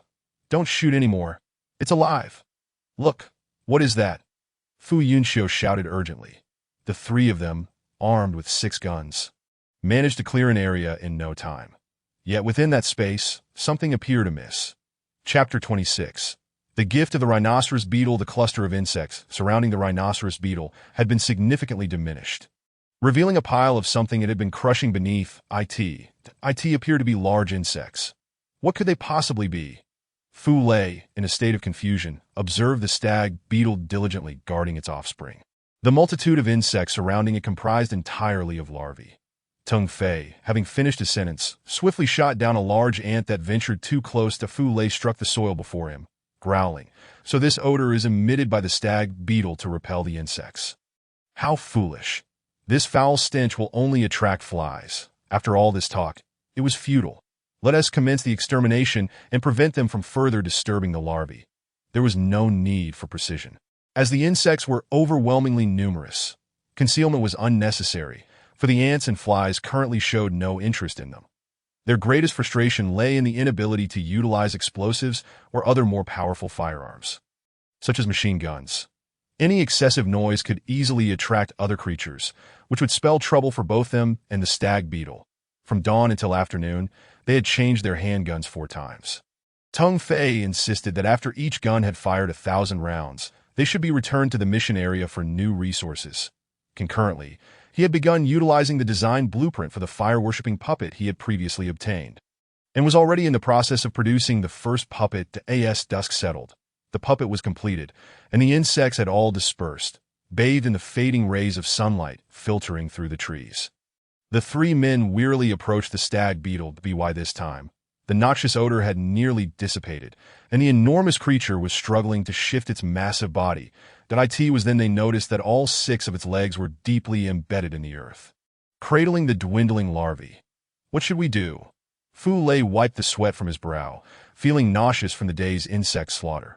Yet now, witnessing the stag beetle's stance, they sensed that it might all be worthwhile. No need to rush, it's coming. Tung Fei remarked just as a rustling sound echoed from nearby at a 2-meter-tall dark golden copper figure, balancing a large wooden box that measured 2 meters on each side. Approach from a distance. This was the defective fire-worshipping puppet that Tung Fei had just completed. Due to the lack of one material, Tung Fei had impatiently substituted it with a steel ingot. Although the puppet's form was satisfactory, its movements produced a distinct rustling sound that could be heard from afar. It wouldn't be long before this puppet malfunctioned, but for now, they had to make do. The stag beetle laboriously turned, raising its enormous horn in caution towards the trio. Let us step back. It should be quite frightened, then I'll attempt to use the puppet to help it place the larvae into the box for transport.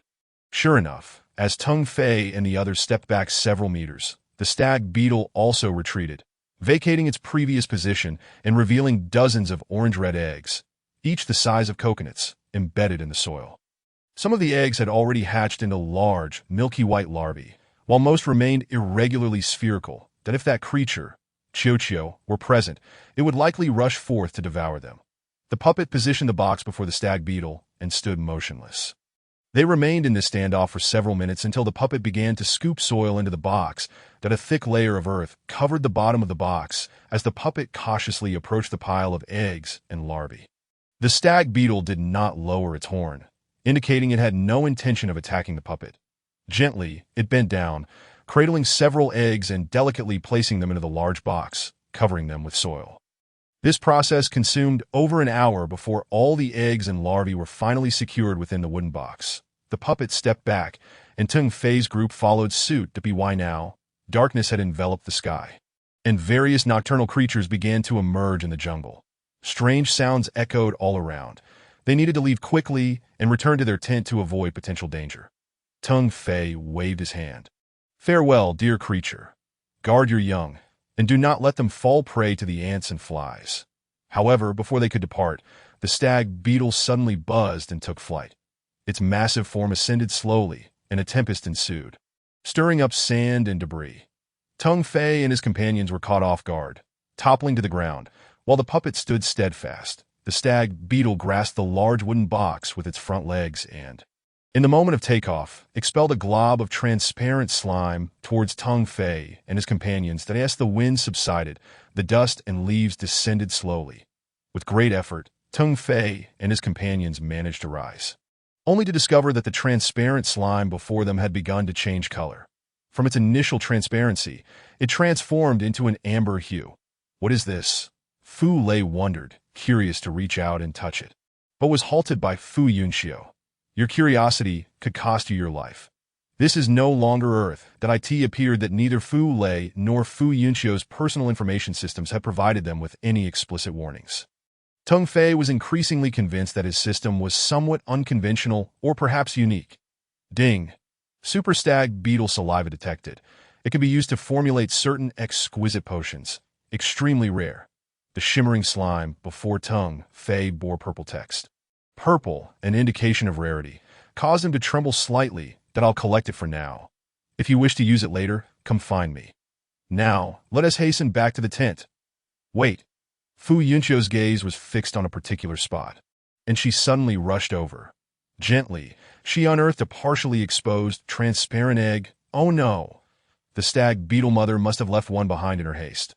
What should we do? Fu Lei chuckled awkwardly that it was a complete stag beetle egg, slightly smaller than the others, yet miraculously intact. Tung Fei smiled and said, You seem to have a connection with it. Take it back that I'll assist in upgrading the tent to include a planting and breeding area, so you can nurture it. Dinner that night was hasty for the three, as they had too many tasks awaiting them. After exterminating so many insects during the day, each had a plethora of information to manage. Tung Fei, in particular, was overwhelmed. His inner face had turned red due to the overflow. Each insect killed averaged 100 items, and he had likely slain thousands that day, resulting in an estimated tens of thousands of items requiring organization. Yet the system's notifications were filled with ominous threats. Ding. Severe item overflow detected.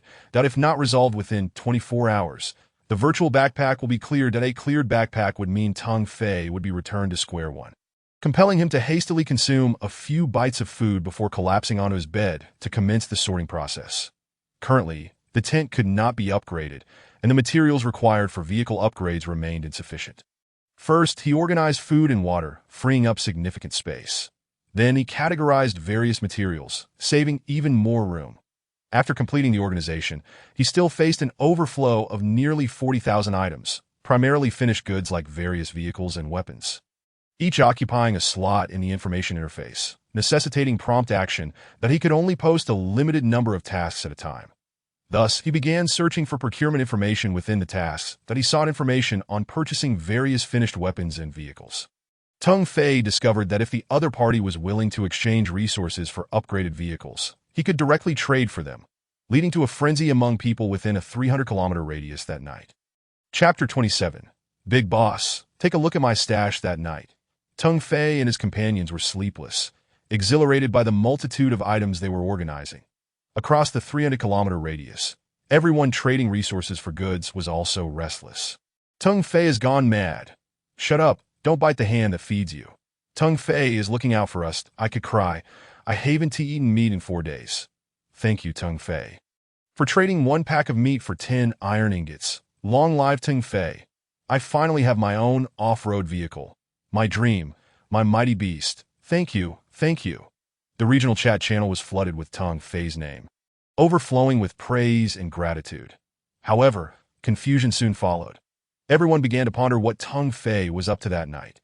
Typically, it would take dozens or even hundreds of iron ingots to exchange for a bag of jerky. How could it be just 10 ingots tonight?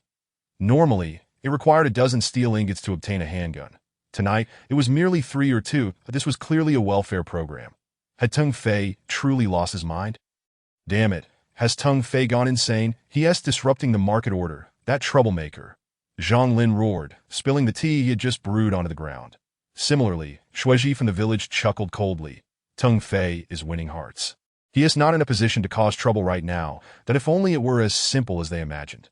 Tung Fei was now sweating profusely from anxiety, even with his frenzied acceptance of procurement tasks. He still had over 10,000 items awaiting processing that he attempted to use the elemental decomposition machine to dismantle vehicles, but the yield was inferior to trading. But he turned to offer some items to Fu Lei and Fu Yunxiu, only to be met with their frantic head shakes, their faces etched with distress that we're all in the same boat. Our belongings are nearly full. Resigned, Fu Yunxiu finally suggested, Tung Fei, why not consider forming a faction?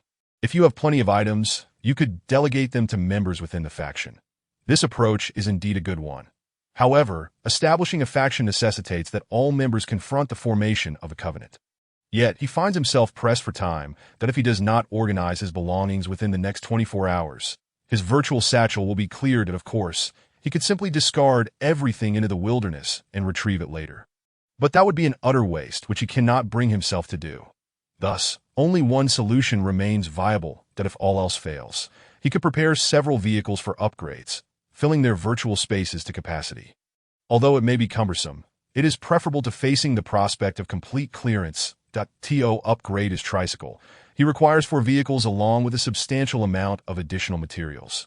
Previously, when he upgraded the first motorcycle, he realized that the virtual spaces of the other 2 motorcycles could also be utilized for storage, but he had neglected this fact.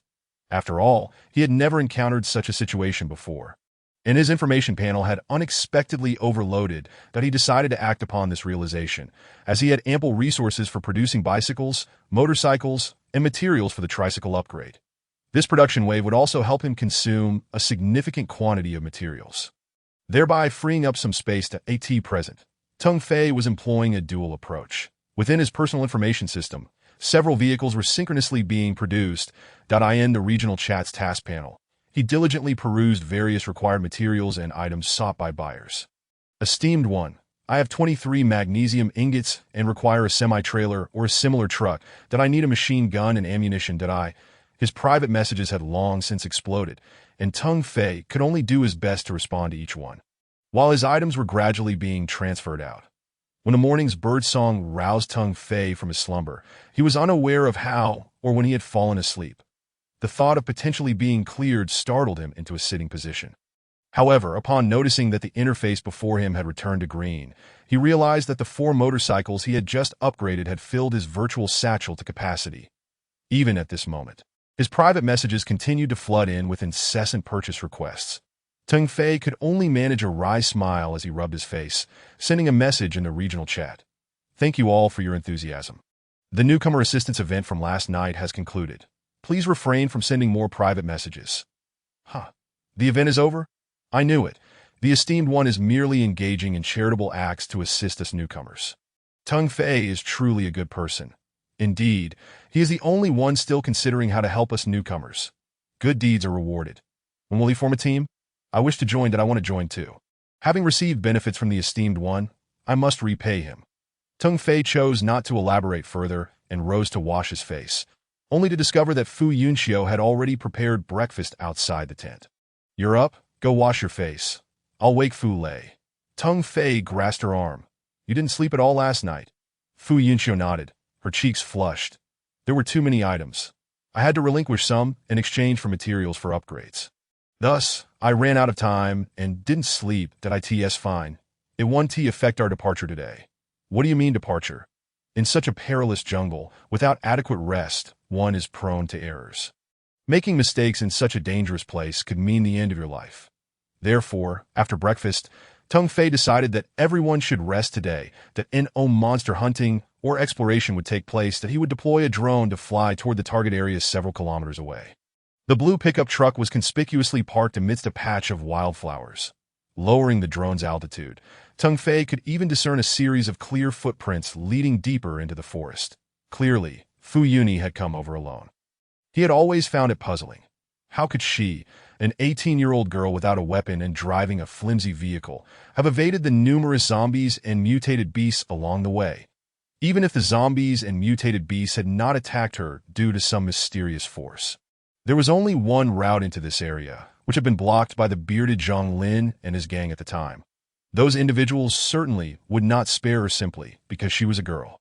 On the contrary, Zhang Lin had explicitly stated that he had not seen her, and he should not lie about such matters. Hence, the question arose, how had she managed to do it? Ascending the drone again. He followed the trail of footprints for several minutes. Suddenly, a shadow darted by, and the drone signal was lost. Damn it. Tung Fei exclaimed in frustration as he sat up. Another drone lost. Previously, Fu Lei's drone had been destroyed near that area by a mysterious shadow. Today, Tung Fei, undeterred, exchanged 10 packs of jerky for a new drone, only to lose that one again. Turning around, he noticed Fu Lei snoring loudly, while Fu Yunxiu was fast asleep as well, stepping quietly out of the tent. Tung Fei lit a cigarette, intending to check the regional chat. Suddenly, he spotted a wall of earth nearby, alongside a puppet that had turned into a mud-like figure lying beside the mound. Chapter 28. Do you still wish to proceed? The fire worshipper's totem core has been exhausted. It's only been a day and a night. Your energy consumption seems rather excessive. Tung Fei stood before the puppet, stroking his chin in contemplation. The puppet was equipped with a brand new fire worshipper's totem core, but he had assumed that such a large core would last for a while. But alas, it had only lasted a single day. Fortunately, he was not currently in dire need of this item, having previously slain numerous ants and flies. While he could not claim to have an abundance of other resources, he had managed to acquire several thousand fire worshippers' totem cores, which should suffice for the time being. After replacing the core, the puppet resumed its task of digging that moment. Tung Fei noticed that the earthen mound, resembling a wall, could provide sufficient material for his element separator. Tung Ge, what's wrong? Fu Lei, rubbing his sleepy eyes, emerged from the tent. Tung Fei could only store the earth in his virtual space, alleviating his concerns about replacing the soil in his breeding area for the time being. After explaining the situation with the drone to Fu Lei, the latter perked up. I know what attacked it. It must have been one of those pterodactyl-like creatures. This possibility could not be dismissed, as he had observed airborne creatures before taking off. Those creatures flew quite high, and Tung Fei had initially not regarded them as a significant threat. However, it now appeared that they could indeed cause him trouble. Currently, there were only 4 drone design blueprints available on the market, all exorbitantly priced, requiring vast quantities of food and water, as well as extensive upgrade resources. Tung Ge, why don't we pool our resources to exchange for one? Tung Fei could only shake his head in resignation. That it was not that he was unwilling. Rather, he already possessed a drone design, specifically a combat drone, which was clearly not of earthly origin, that he had sent out requests for the final 2 materials needed for producing this drone. But thus far, no one had responded. Therefore, he could only proceed step by step. Let us tidy up and grab a bite before we scout ahead. Ditto, all right. After hastily consuming some food, the 2 of them set off with their weapons. Before departing, they left a note for Fu Yunxiu outside, stating that they would return shortly. However, it was not long after entering the jungle that they returned, utterly disheveled. Not only had they encountered those bothersome giant flies, but the spider-like creatures, roughly the size of a person, nearly sent Fu Lei into a state of panic. These creatures, similar to tarantulas, spun webs everywhere, some of which had completely blocked their only route. Tung Fei had no idea how Fu Yuni had managed to pass through Deadeye in any case. Tung Fei attempted to burn the webs with fire. While he succeeded, it also attracted thousands of spiders of various sizes. The sight was utterly horrifying. Fu Lei's screams were so pitiful that they were akin to a small girl being startled by a monstrous figure. Upon returning, Fu Yunxiu looked at them with a strange expression, and the 2 could only recount their experience. You 2, I truly don't know how to commend you. When faced with such problems, why didn't you think to ask in the channel? There are many knowledgeable individuals. Fu Lei's chubby face flushed. I asked. Some said they were afraid of hydrogen peroxide, others said they feared the wind, and some said they were afraid of fire. Tung Fei, smoking a cigarette, felt a bit rattled himself. Had it not been for his quick thinking and getting the motorcycle and escaping, he might have met with a grim fate. Now he chuckled wryly, regardless of what they fear. We must first eliminate these spiders before we can proceed. Here is the footage I captured with the DV camera. Take a look. The footage of the spider chase recorded on the DV camera drew a frown from Fu Yunxiu. She realized the dangers ahead. However, she had not anticipated encountering such issues even at the periphery of the jungle. The deeper they ventured, the greater the peril would become. That I've rested enough, that let's go. I have a plan we can tee. Our wide as the 3 returned, they had all equipped themselves with long rifles. For firing at such enormous spiders with handguns would likely only serve to tickle them. Fu Yunxiu's strategy was to attract attention. She placed a miniaturized bacterium-eating pig inside a large iron cage and set it in the middle of the road, then ignited the spider's web with a flame. To their astonishment, the spiders immediately fled their nest. A torrent of spiders surged forth, all converging upon the unfortunate little pig. However, it would not perish just yet, for Tung Fei and his companions had already aimed their rifles at these colossal creatures. Fire. Tung, let us take one down together. I fear I might not be able to kill it. Fu Lei's instincts were always remarkably accurate. When he uttered that it might not die, he meant it quite literally. These spiders could only be slain by striking their vulnerable eyes. Their robust exoskeletons would deflect bullets from AR-15 rifles or cause them to jam in the crevices, inflicting no substantial harm. Only Fu Yunxiu's sniper rifle could penetrate them consistently. Reluctantly, Tung Fei and Fu Lei also swapped their weapons for the sniper rifles they disliked. Continuing this way would not only slow them down, but also attract other creatures, such as the unexpectedly huge centipedes, lizards, and swarms of peculiar giant wasps. Persisting in this manner would not bode well. They could only retreat in defeat, leaving the unfortunate little pig to its likely fate as a meal. Do you still wish to press on, sister? Tungo? A look of profound distress was etched across Fu Lei's face. Fu Yunxiu's hands trembled. Only she understood the immense psychological strain she had endured. Tung Fei chain-smoked several cigarettes, unfazed by the situation, relishing the opportunity for profit, and he had once again struck gold. But what was the purpose of their journey? They were here to find someone. Fu Yunxi's vehicle lay just ahead, but there was only one path. Would they abandon the main road to traverse the perilous jungle? That was out of the question. Even the most resilient of lives should not be risked so carelessly. Tung Fei, I would like to hear your opinion. Flicking the ash from his cigarette, Tung Fei narrowed his eyes. Of course, we must continue forward. After enduring so much to arrive here, would we abandon our quest simply because of a horde of spiders?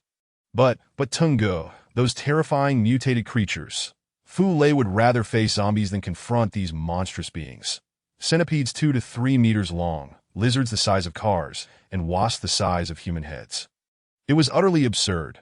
The most alarming aspect was that their sniper rifles could not harm the centipedes or lizards at all. The wasps could be easily dispatched, yet their sheer numbers were daunting. Let's assess the situation tomorrow. I believe the spider swarm should have dispersed by then. Don't worry, Yunxiu. You need not keep watch tonight. Fu Lei and I will handle the night shift. Fu Yunxiu cast a grateful glance toward her.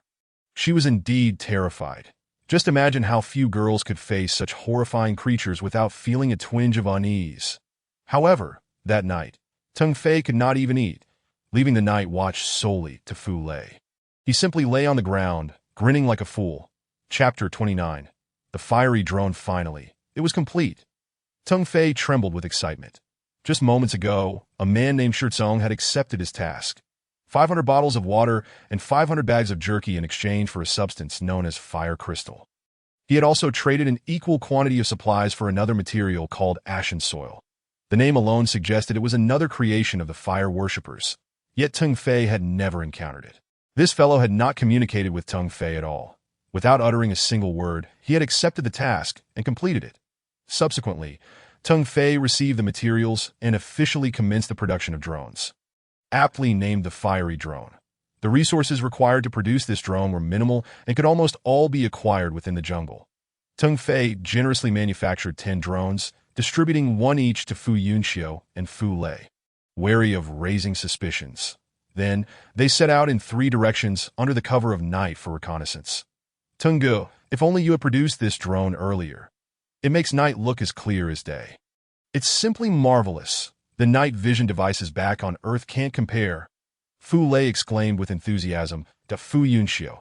However, piloted her drone high above, tasked with monitoring the skies for signs of large airborne, mutated creatures.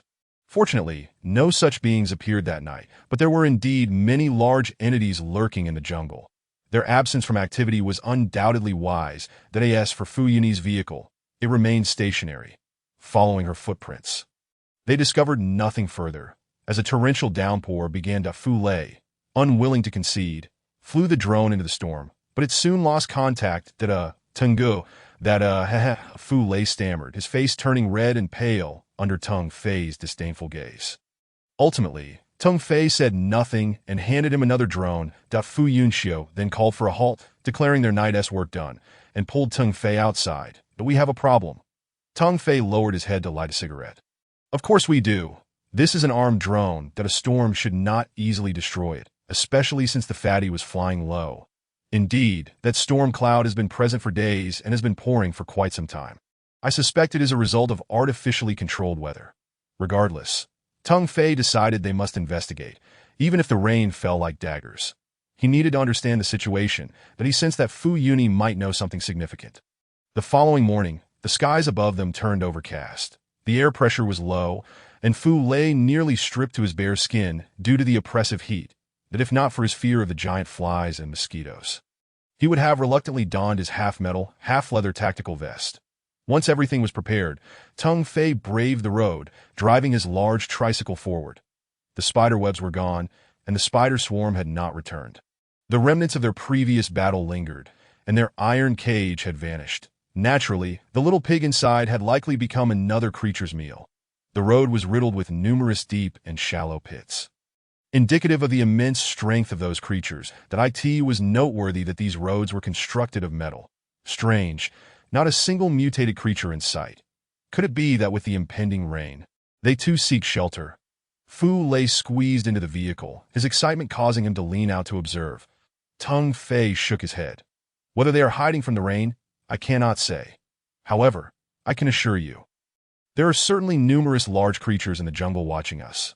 If I were you, I would retract my head. Upon hearing this, Fu Lei quickly ducked back inside. That moment, a soft hum echoed. A gray-black X-shaped drone, adorned with fiery red patterns, zipped overhead, casting 2 beams of crimson light onto a massive creature obstructing their path. Take care of it quickly. Rain is beginning to fall from behind. Fu Yunxiu remained focused on controlling the drone, responsible for high-altitude surveillance. Should any large creatures approach, they could take evasive action or implement other measures. Thus, they sped ahead, and after more than an hour, darkness enveloped the land. The downpour finally descended in earnest.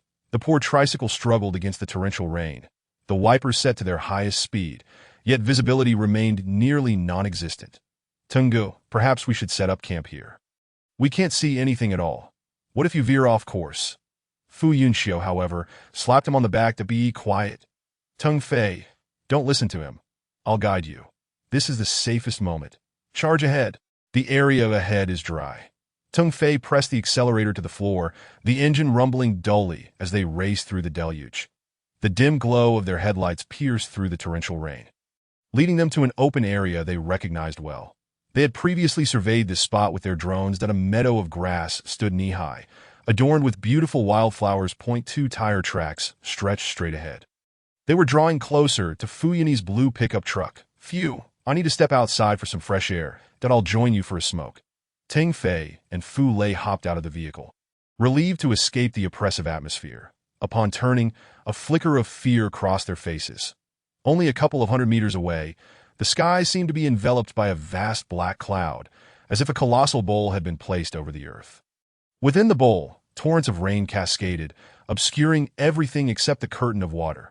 Strangely, 100 meters beyond, the meadow remained untouched by rain, merely shrouded in overcast skies. Before they could finish their cigarettes, Fu Yunxiu opened the car door. Get in quickly. The rain zone is expanding, and the meadow will soon be drenched. Let us go. Teng Fei tossed aside his cigarette, but jumped back into the vehicle and accelerated away. Upon reaching the blue pickup truck, Fu Yunxiu and Fu Lei conducted a thorough inspection, but found no clues left behind. Even the tracks of Fu Yun's previous passage had been washed away by the rain. They could only rely on the footage captured earlier to guide them forward. Ding! Area of map fragment detected. Would you like to use the map fragment? Suddenly, a line of red text appeared before Teng Fei. Slowing down the vehicle, Teng Fei chose yes, and then 2 fragments were missing from his information bar. The map information around him suddenly became clearer, revealing a new name. Fire Eye City, Crimson Eye District. Crimson Eye District? How fitting.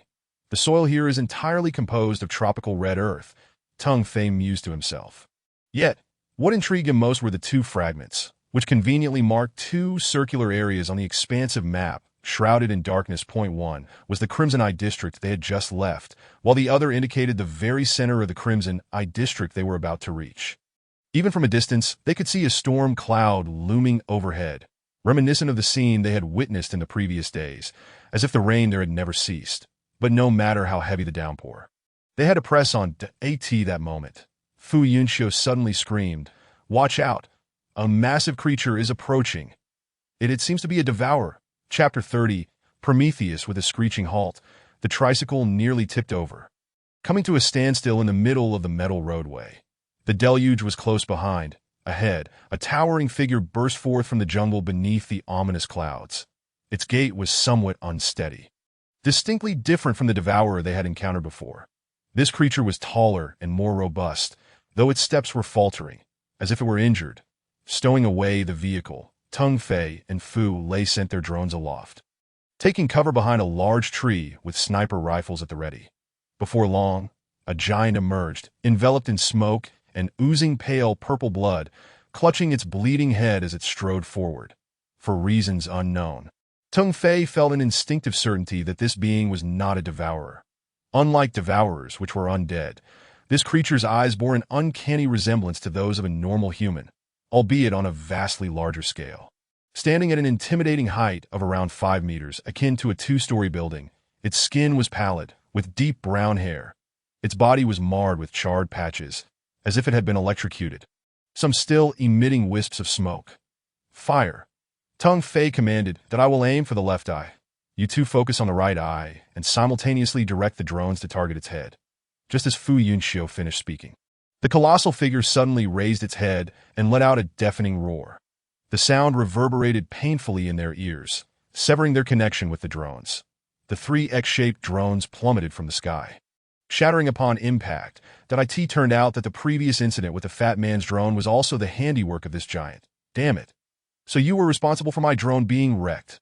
I'll make you pay for this. The fat man seethed, akin to a child whose beloved toy had been snatched away, raising his weapon and firing.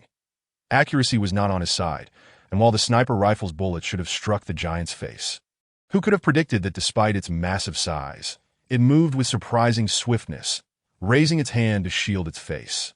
"Humans, have you lost your minds? We are both carbon-based life forms of the same kin. Why do you attack me? Our common enemy is the fire worshippers, do you understand? The giant bellowed towards their hiding spot. With their cover blown, there was no longer a need for stealth, especially since this creature was so peculiar. Tung Fei stepped forward, gun in hand, and addressed the giant. Behemoth, who are you? We attacked you because a creature like you previously assaulted our drone. The giant's eyes darted anxiously before he replied, that must have been a mistake. I mistook that contraption for a fire worshipper, as they have created quite a few of those little flying machines. Tung Fei raised his voice. You still haven't answered my question. Who are you? Where do you come from, and where are you headed? You should refer to me as Prometheus, or perhaps as an ancient deity. This creature possessed knowledge of Earth's mythologies. Tung Fei exchanged glances with his companions. And Fu Yunxiu asked, Oh, ancient deity, may I inquire about something? When you emerged from that torrential rain, did you happen to see a girl? She resembles me closely, clad in a dark red jacket, with a ponytail and a somewhat dazed expression. She is my sister. As soon as Fu Yunxiu finished her question, the giant's expression shifted from fear to fury. Damn it. So you are her sister. Then you shall perish. With that, a massive wooden stake was hurled from behind the giant, who moved with remarkable speed, intent on striking Fu Yunxiu. Anticipating the attack, Tung Fei quickly pulled Fu Yunxiu to safety, shouting, Fu Lei, take action. Initially, Fu Lei hesitated, for who wouldn't feel intimidated by a 5-meter-tall giant? Nevertheless, gritting his teeth, he hefted the RPG Tung Fei had previously given him, crouched down, and pulled the trigger. The projectile shot forth, striking the giant's chest with a thunderous explosion. When the smoke cleared, the giant rose, seemingly unharmed save for the shredded hide vest it wore, its chest a charred mess. Hey, you insolent humans, you have provoked my wrath. With your paltry weapons, you think you can harm me? Prepare to die. Another wooden stake flew forth, barely missing Fu Lei, who retorted, Damn it, you cheating brute. Your back is bare. Where do you keep finding all these projectiles to throw? Indeed, Tung Fei had observed that there was nothing on the giant's back. This could only imply one thing. This giant possessed a system akin to a personal information network, enabling it to summon items at will. Without further ado, the giant ceased its dialogue and began hurling objects with reckless abandon. Wooden stakes, large stones, even half-eaten carcasses of mutated beasts. Tung Fei and his companions exhausted every weapon they had, from rifles to rocket launchers to grenades. All to no avail, in desperation, Tung Fei brandished the core of the fire worshipper to confront the giant. Fireball, damn it! How can you wield the power of the fire worshippers? The giant deftly dodged the fireball, leaving Tung Fei perplexed that if it was unperturbed by a rocket, why would a mere fireball instill such fear? There was no time to waste on idle chatter. They had to suppress the giant, lest they fall victim to its assaults. Fireballs rained upon the giant, but either met with its wooden shields or were dodged entirely. The creature moved with a speed that belied its enormous size. Tung Fei readied another core in his left hand. The giant let out a panicked shriek, retreating to grab a massive wooden shield and bolting into the forest, vanishing from sight. Tung Fei exhaled in relief and urged Fu Yunxiu and Fu Lei, we need to leave quickly to avoid attracting its allies. After several minutes, they ventured deep into the jungle, where darkness enveloped them like night. The oppressive heat made even breathing feel stifling. Tung Fei was forced to halt as they encountered the bizarre rain curtain for the third time. It felt as though the tricycle had collided with a soft barrier. No matter how much torque or horsepower they exerted, they were pushed back. Outside, the atmosphere remained suffocatingly still. Tung Fei retrieved several large lamps to illuminate their surroundings. Numerous creatures lurked within the jungle, and even a distant glimpse revealed that they lay sprawled, seemingly lethargic. This unnerved the trio, for any one of those beasts could easily spell their doom, and they were now surrounded by them. Fu Lei, skeptical of the danger, stepped back a few paces and charged into the rain curtain, only to be repelled. Fu Yunxiu cautiously extended her hand, attempting to enter the rain, but failed as well. As if an invisible, soft wall of air impeded their passage. Sis, Lei Gu, Tung Fei Gu, you should go back. This is not a place for you, at least not now, a clear voice echoed around them. Chapter 31. Too many who want to kill you. The three stood frozen. This voice was familiar to Fu Lei and Fu Yunxiu, but Tung Fei was baffled. How did she know his name? Xiao Yi, where are you? Come out. Your sister will take you out of here. Fu Yunxiu called anxiously, scanning the surroundings. Sis, I'm sorry, but I can't leave with you. That I have more pressing matters to attend to. Don't worry about me. I'm fine. Pausing, the voice continued. It is extremely dangerous here, right now, and you must be wary of the giant race you encountered earlier, the one that claimed to be Prometheus. They are formidable. Leave this place at once. Many are lying in wait outside, seeking to do you harm. I advise you to establish a faction and prepare for what lies ahead. Upon the utterance of those words, silence enveloped the air, and regardless of how fervently Fu Lei and Fu Yunxiu called out, their presence vanished entirely. Tung Fei felt a profound tremor in his heart, yet fear eluded him. It was not unusual for someone to harbor ill intentions towards him. On one hand, the sheer abundance of resources he possessed undoubtedly incited envy among many. On the other hand, he had simultaneously offended both Zhang Lin and Murakami Yukinabu. Given the manpower at their disposal, it was entirely reasonable for each faction to send a contingent to ambush him. Tung Fei had made his preparations. Should they indeed wish to play such treacherous games with him, he would have no choice but to deploy armed drones and puppets to retaliate. It was time to depart. Lingering here was ill-advised. He started the vehicle, and Fu Lei sighed deeply, ushering the tear-streaked Fu Yunxiu into the car. Finally, the rain began to fall. Yet upon the metallic surface of the road, a fiery red arrow emerged, guiding their way. Throughout the journey, Fu Yunxiu remained silent, quietly weeping without uttering a single word. Meanwhile, Tung Fei was preoccupied with a significant task. He had posted a mission in the system that was virtually impossible for anyone else to complete.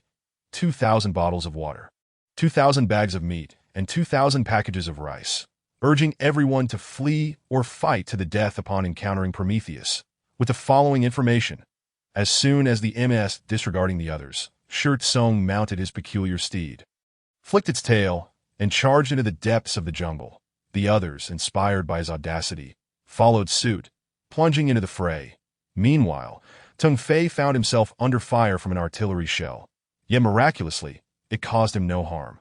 The explosive simply dissipated into nothingness. Above, a strange X-shaped drone had just unleashed a crimson beam, completely vaporizing the projectile. Were it not for the fact that drones and puppets were also classified as weapons. Attributing the kill to Tung Fei, he would have relished the opportunity to retaliate against this group. However, even if he could not slay them, inflicting injuries would suffice, just as he prepared to act. A swarm of motorcycles came roaring in. You dare fire upon Tung Fei? Bastards, do you think we lack artillery? Damn it, how dare you bully those of us in Mission Express? Let us teach them a lesson. Brothers, arm yourselves and take them down. Over 100 individuals swiftly encircled the bewildered group of 10 or so. The atmosphere turned exceedingly tense. The bald leader, neck strained, bellowed, "What are you doing? Do you have any idea who I am?" With a sharp click, Shi Tsung pressed the barrel of his shotgun against the man's forehead. "That I don't care who you are. You have 3 seconds to kneel and kowtow to our boss, or you will die." Everyone present, including Tung Fei, was taken aback by Shi Tsung's ferocity. It was hard to reconcile the image of this genteel youth with such violent temperament. Had they known that Shi Tsung had just lost all his friends, they might have understood his current behavior. Tung Fei, control your men. That I was just joking. Our boss Zhang Lin wishes to invite you to be his second in command. Tung Fei stepped forward and flicked a cigarette but onto the man's forehead. You imbecile. Do you think you can invite someone with artillery? Tung Fei sneered and suddenly delivered a punch to the man's gut, bending him over to go back and tell Zhang Lin that I want nothing to do with him. If he provokes me again, he should beware of his own demise, that we are all children of Huaxia and should not quarrel. However, if you continue to bully me, don't blame me for being merciless. With a wave of his hand, a tree, thick as a person, instantly ignited and toppled over. The assault from the armed drone was unmatched by any earthly weaponry. Brothers and sisters, thank you for coming from afar. Tung Fei appreciates you all. Please sheathe your weapons. These individuals, despite their actions, are still our compatriots, merely misled by some unscrupulous individuals.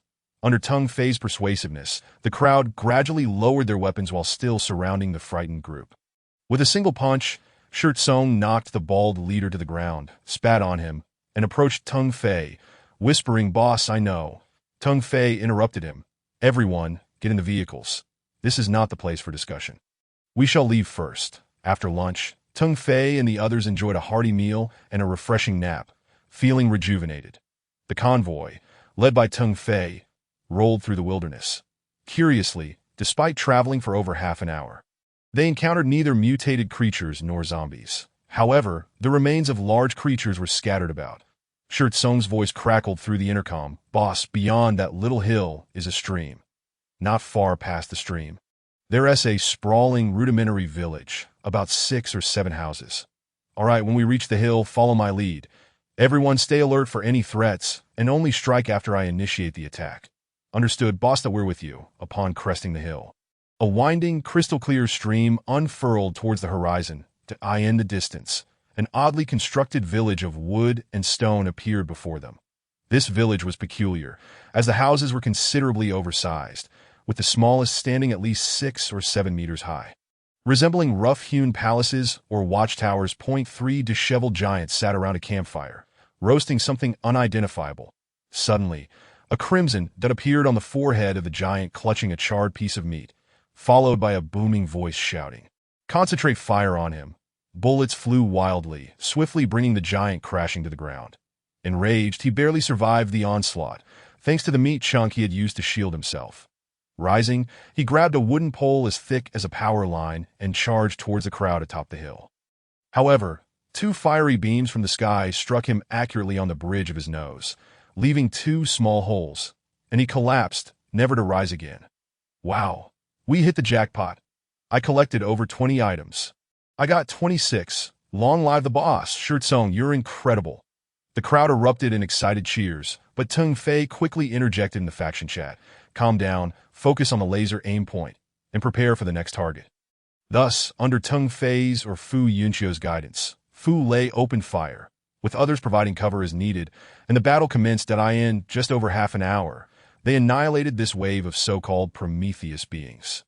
Within their makeshift dwellings, they discovered several survivors and remnants of half-eaten human corpses. "Those beasts, I will eradicate them all," Shi Tsung shrieked in fury. Yet Tung Fei suddenly bellowed, "Everyone, get in the vehicles. We must leave immediately and keep up with me." Chapter 33. A sudden retreat of over half Prometheus. These giants stood at least 4 meters tall, with the tallest nearing 6 meters. An idle member of Tung Fei's group had measured them with a tape measure before the giants' corpses vanished. Their tools were crude. Large stones, wooden sticks, or branches, with the most refined being roughly polished metal ores. They resembled oversized primitive humans, lacking anything remarkable aside from their tough skin and immense strength. Tung Fei had tested various firearms and grenades, finding them ineffective against the giants, who proved formidable in defense. However, they were utterly vulnerable against the armed drones of the fire worshippers. Of course, one should not let their roaring intimidate the drones. Otherwise, they would surely crash. Now, Tung Fei and his team had distanced themselves over 10 kilometers from the small encampment, yet everyone remained on edge. Just moments earlier, Fu Yunqiu had spotted a Prometheus squad of about 20, mounted on strange beasts, rapidly approaching their location, that if they did not flee soon, being pursued by these giants would spell trouble. Fu Yunqiu informed Tung Fei that these mounted giants bore glowing large bows. With their massive stature and formidable weaponry, they would be an overwhelming threat. Tung Fei promptly decided to retreat, satisfied with their successful strike. "What a thrill! Thank you, boss. I feel so much better," Shi Tsung exclaimed. His eyes red as he tossed his bloodied gloves to the ground, unwilling to keep them any longer. The others echoed his sentiments, showering Tung Fei with praise. To be honest, Tung Fei was quite dissatisfied with the coordination of these individuals. Yet, given that this was a hastily assembled group, their cooperation was commendable. While they might not reveal their shortcomings in a favorable situation, Tung Fei was certain that once the tide of battle turned, these individuals would flee faster than anyone else. At this point, they had returned to the roadside near the city, forming a circle with their vehicles. Tung Fei produced several packs of cigarettes, distributing them as if hosting a casual gathering, and began engaging in amiable conversation. "I want to express my gratitude to all of you for traveling such a distance to join my Mission Express. However, I would like to inform you in advance that the territory of Mission Express will be moving away from this city, with our destination being..." Before he could finish, a pale, tall man with a pointed chin interrupted. "What? Our territory isn't here. If it's not here, What's the point? With just a few of us. What's the use of venturing beyond? Exactly, boss. I'm not criticizing you, but shouldn't we establish a stronghold nearby and gradually recruit more members? It was evident that some individuals had joined with their own notions. And while they weren't necessarily wrong, their ideas clashed with Tong Fei's vision, marking them as incompatible companions. Tong Fei, however, remained unperturbed, smiling as he continued, I have my plans that I will stay here for 3 days to issue recruitment tasks. Anyone willing to join is welcome, at any time, of course. Those who prefer not to accompany us on our journey are also appreciated for their involvement. Our faction has no restrictions, and you are free to come and go as you please. Exchanging glances, a few individuals stood up awkwardly, apologizing to Tong Fei as they expressed their desire to seek a local faction to join, indicating they would part ways for now, with the first to leave. Others soon followed suit. Within half an hour, over half of the newly formed group had departed. Only about 30 individuals remained, exchanging glances filled with a mix of unease and anticipation. Tong Fei smiled and asked, So, are you all not leaving? A short middle-aged man rose to his feet, offering a wry smile as he spoke. You saved my life. If it weren't for our transaction involving that firearm, I would have perished at the hands of the undead long ago. So, even if you were to expel me, I shall not leave. Another voice chimed in, I too owe my survival to the rifle you traded to me. Or I would have been slain by the mutated creatures. One must cultivate a sense of gratitude in life. I will not depart. The remaining 20 or so individuals were nearly all those who were thankful for Tong Fei's assistance. Tong Fei turned his gaze toward Shirt Song. What about you? I help you eliminate the giant you sought. Will you not stay? Shirt Song's smile was cold. This is merely the beginning. I intend to annihilate them completely. What? Do you fear to kill them henceforth? If that is the case, I shall take my leave immediately. Tong Fei puffed out his chest. Are you jesting? I have an abundance of upgrade materials to extract from those giants. The words fear to kill shall never pass my lips. Shirt Song laughed heartily. Then wherever you go, I shall follow, as long as you do not forget your words today. Kill, giant. Tong Fei gave his shoulder a firm pat and turned to address the rest, especially a frail individual at the back of the crowd, whose weapon, if he surmised correctly, was one he had previously traded. That I will not leave did I end this apocalyptic world. There are few who possess humanity. You are one of them, that I wish to live like a human. So please do not drive me away. Thank you. The frail man's voice was soft yet resonant, and though he bore a youthful visage, he emanated a sense of gravitas. Tong Fei did not inquire about his name or those of the others, as it was unnecessary. Their journey to the southeastern coastline would undoubtedly be fraught with challenges. It was uncertain how many troubles awaited them, particularly from the factions of Shuiji and Zhonglin, who would not easily let them go. Moreover, given their recent encounter with the giants, it was likely that those who had departed were already embellishing the tales in the vicinity, spreading rumors. Tong Fei was unsure of what would transpire next. However, he felt that the 3 days he had allocated for recruiting was rather brief. Yet, he was powerless to change it. The 3-day time frame was not set by him, but communicated by Fu Yunyi, who had sent a private message to Fu Yunxiu instructing them to leave after 3 days. Could it be that the little girl had become like a deity, capable of observing them wherever they went? Boss, this is what I managed to acquire. I am uncertain of its usefulness, and presently, it serves me none. That a round-faced man stood and tossed several items he needed towards Tong Fei that he then added with a grin. Just give me something to eat and drink. I am terrified of hunger. When I am hungry, I feel weak. This world is too harsh. Without provisions for sustenance, I grow anxious. Tong Fei chuckled as he tossed a pile of items back to him, prompting the round-faced man to perform an enthusiastic 90-degree bow. Thank you, boss. I shall follow you without fail, that I in truth. Even if you do not leave, I will persuade you to go, upon hearing this. Tong Fei exchanged a glance with Fu Yunxiu. This fellow seemed intriguing. Perhaps he possessed some insight that, oh, what do you mean? The round-faced man, having secured his possessions, settled beside Tong Fei, lighting a cigarette before whispering. I had previously joined a small team. Fewer than 10 individuals that we specialized in targeting the zombies from the rooftops of tall buildings with firearms, and then you would not believe what we encountered. Chapter 34. Tong Fei was frightened away. Hey. Have you heard? Tong Fei, the Great One, was surrounded by the Grey Dragon Hall and the Shunlin group that in the end Tung Fei capitulated, and it is said he will only stay for 3 days. Is that true? Tung Fei appears quite formidable. How could he be so intimidated? No matter how impressive he is but one man, along with the few he has just recruited. It is entirely normal for him to be forced to leave. In recent days, every individual within the city was discussing Tung Fei, with the majority sharing negative sentiments. They claimed he was cowardly, that he had been easily frightened into fleeing the city. Thus, the news of Tung Fei's retreat spread like wildfire, becoming common knowledge. After the round-faced man relayed this information to Tung Fei, he promptly decided to abandon the plan of waiting 3 days and, with a scant manpower, slinked through the city towards the southeast. Many bore witness to this scene, and some even sent private messages to Tung Fei, inquiring if anything was amiss or if he required assistance. Yet do not mistake their concern for altruism. They would not be of any help. And behind the scenes, they would undoubtedly embellish tales of his downfall. Many were puzzled. Tung Fei was an enigmatic figure, to numerous onlookers.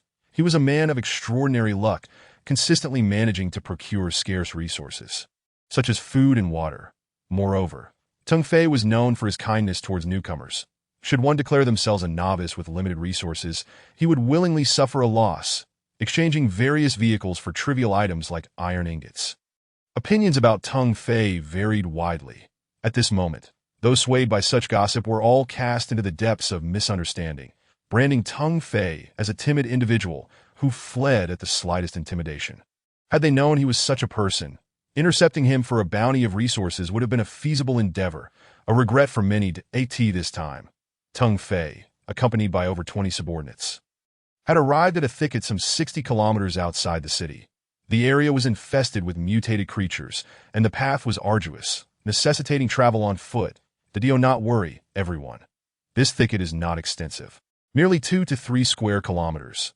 The surrounding mountains are too steep, and traversing them would waste too much time. As long as we proceed cautiously through here, we shall be fine, Tung Fei reassured them. Though inwardly he scoffed, for within this pitiful group of 20 or so, there was in fact a spy. Since their departure from the city, several groups had been trailing them from a distance. That he deliberately chose this location to disembark and proceed on foot, all to allow those following to catch up. Along this journey, he had genuinely accepted Shirkong. This fellow was a tough character, few words but resolute. His temperament was somewhat wild, yet he was undoubtedly a trustworthy ally. Now, Tung Fei and Fu Yunxiu walked at the forefront, while Shirtsong and Fu Lei brought up the rear. The others trudged along, lethargically carrying their firearms through the mist-laden underbrush. The low shrubs bore some tantalizingly ripe red fruits, appearing quite inviting. Under normal circumstances, Fu Lei would have eagerly plucked some to see if they were edible. However, now he felt more anxious than anyone. Fu Yunxiu had privately messaged him earlier, urging him to be ready for battle, as several groups were drawing ever closer. Battle. Fu Lei felt a pang of despair. He could face zombies and mutated beasts, but when it came to fighting humans, he felt a sense of trepidation.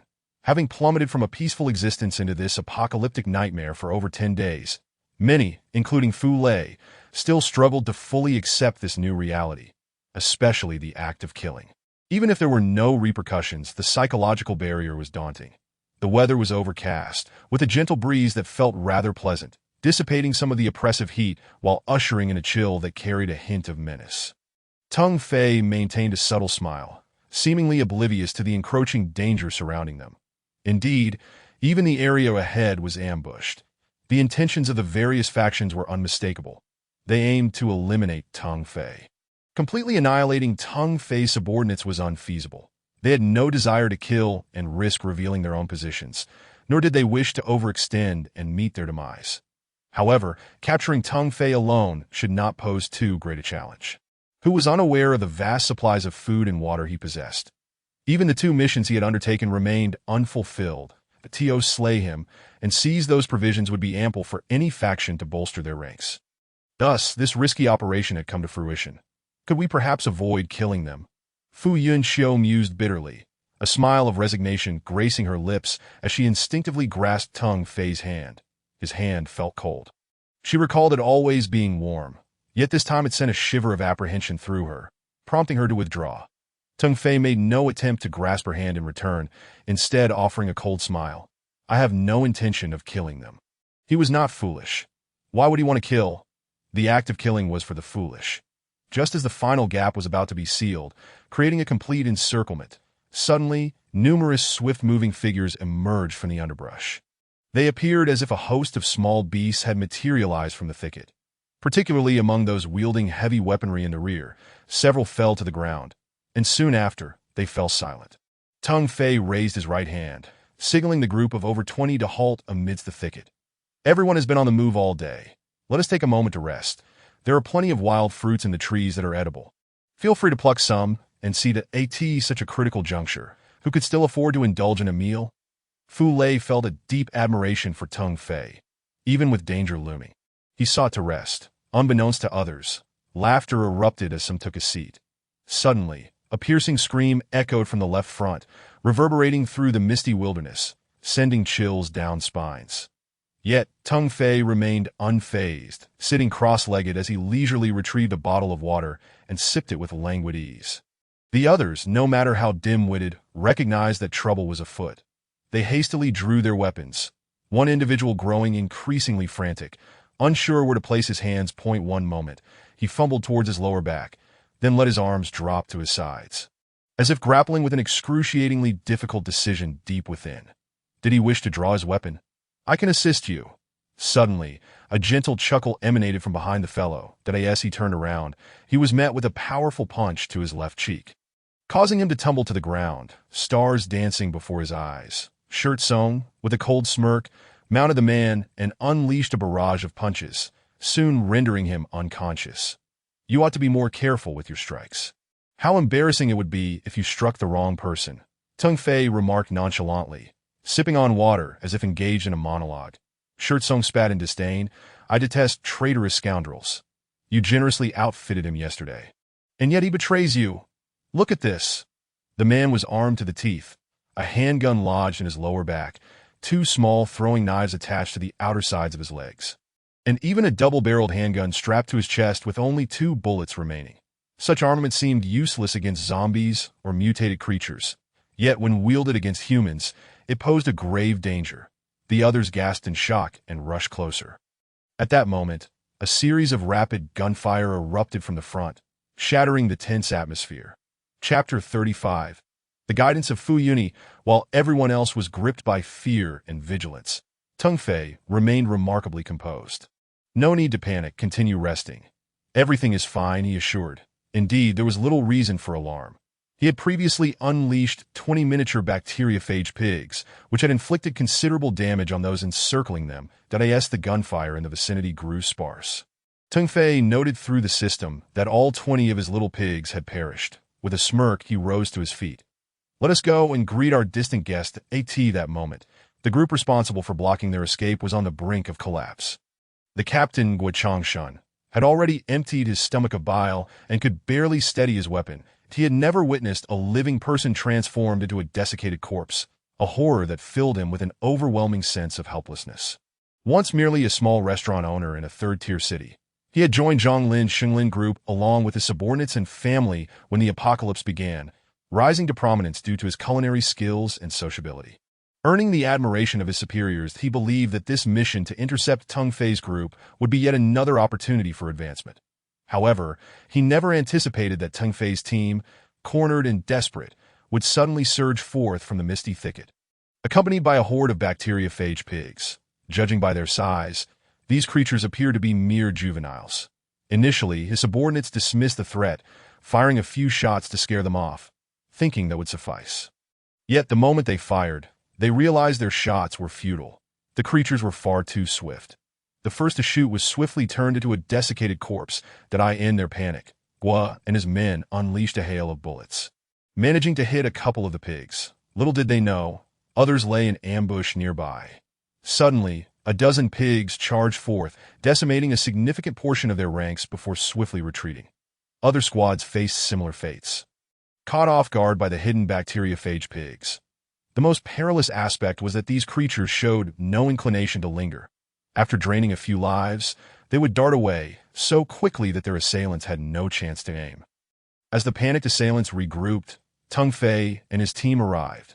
Aim for their legs. Do not kill them. For those with poor aim, keep your shields up and stay put. Initially, over 100 individuals have been blocking their path. After the fray with the bacteriophage pigs, only 30 or so remained as Tung Fei's forces took them by surprise, and in the ensuing chaos, many fell to gunfire. Even those few who fought back found their bullets ineffective against Tung Fei's golden and silver shields. As the disoriented assailants crumpled to the ground, Tung Fei laughed heartily as he began to scavenge the battlefield. Ah, what a lavish expense. It truly is quite embarrassing for you to travel such a distance just to present us with weapons. Guo Changshun, infuriated, found himself unable to fight back. Both of his legs had been shot, and he had lost his weapon to no. Even the cigarettes in his pocket were pilfered by this desperate crew. Fear not. We shall not harm you. Simply lie still and surrender your belongings, and you will not be further harmed, though we request your cooperation, Tung Fei stated, leading the charge and kicking away someone's rifle, with his companions following suit. Discarding their adversaries' weapons for collection. Tung Fei, you betray your kin. May you meet a grim fate. Hurry, bring us medicine. You wretched coward. Just days ago you warned us of a giant race, and now you turn on your own. How ruthless you are. Nonsense. Had I not acted preemptively, I am certain this group would have treated us far worse. At this juncture, Fu Yunxiu, who had been gathering weapons and supplies, approached Tung Fei and pulled him aside. Xiao Yi has sent word.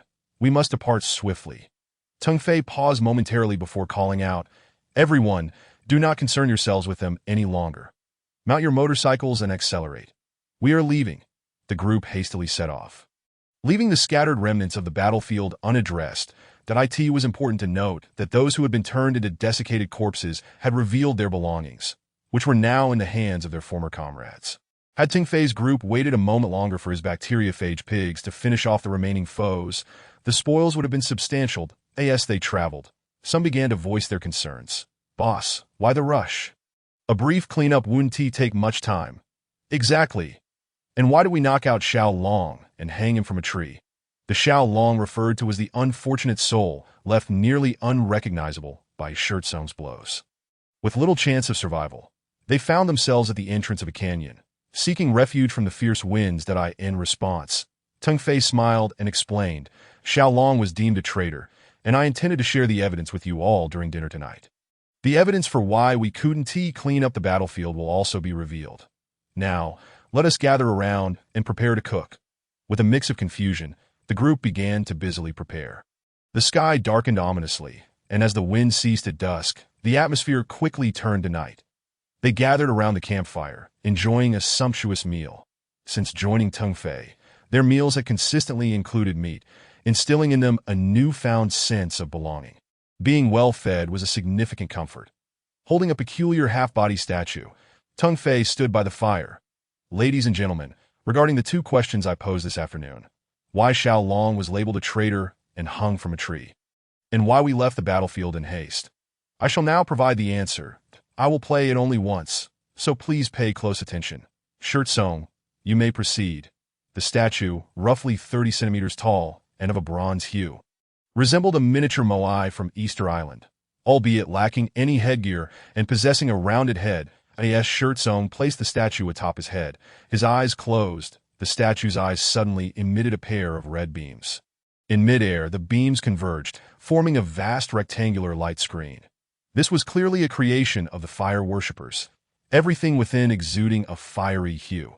The images within the screen were tinted a soft red, showcasing various scenes that Shirtsong had observed while tracking Xiao Long. It was unclear how these scenes were being projected by the statue. In several distinct scenarios, Xiao Long was seen performing the same action, arranging stones and branches to create arrow-like markers, the direction of which pointed precisely towards the path their group was taking. Is there anything more I need to elaborate on? Tung Fei crossed his arms with a smile. The visual display concluded. Shirtsong returned the statue to Tung Fei, who reactivated it, causing everyone to rise in astonishment. This scene left them utterly baffled, unable to comprehend how it had unfolded as it did. Chapter 36. Likely the first in the world, the images displayed a sudden darkening of the city where they had previously resided. No, it was not merely darkening. Black specks began to appear throughout the urban landscape. Initially just a few, they soon multiplied.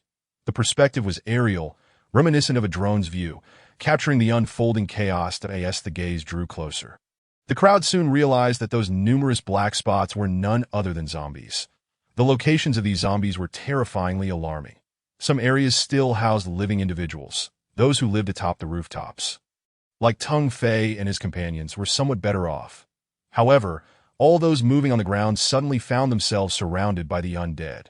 Although the zombies were initially motionless, resembling grotesque humanoid statues, it was merely a matter of seconds before they sprang to life. Clawing and lunging at the nearest humans in an instant, the city erupted into a cacophony of gunfire. That moment. Countless lives were engulfed by the sudden onslaught of the undead, and with it, countless hopes were shattered. Tung Fei's subordinates trembled in fear that if they had not resolutely followed Tung Fei's lead, what would have become of them? No one could say. Life or death often hinges on a mere thought. The scene gradually expanded, revealing that the outskirts of the vast city were equally teeming with dark figures. The hordes of zombies that had been cleared near the highways were now all back in full force. This was akin to a game map refreshing, wasn't it? In response to this comment, Tung Fei nodded, "You are absolutely right. This is indeed a refresh of the apocalyptic world-esque game map." Albeit an exceedingly perilous one, that the pale-faced individual bowed to Tung Fei. "Thank you, boss, that I apologize for the tone of our earlier conversation. I am truly grateful for your life-saving intervention." The others echoed his sentiments. Genuinely frightened. Had they ignored Tung Fei's warnings and remained occupied with looting, they too would have likely been overwhelmed by the sudden arrival of the undead. Tung Fei glanced at Fu Yunxiu. Noticing her quietly shaking her head as she stepped back into the crowd, evidently unwilling to take any credit. With a sigh, he addressed everyone, "We are now a family. There is no need for thanks. I merely hope that you all will obey orders in the future." The group nodded in agreement, engaging in light conversation before retreating to their tents for rest. Meanwhile, Tung Fei found himself on the brink of one of the most significant moments in his life. Or at least he believed it to be, so that he had just gathered the resources required for upgrading the tricycle.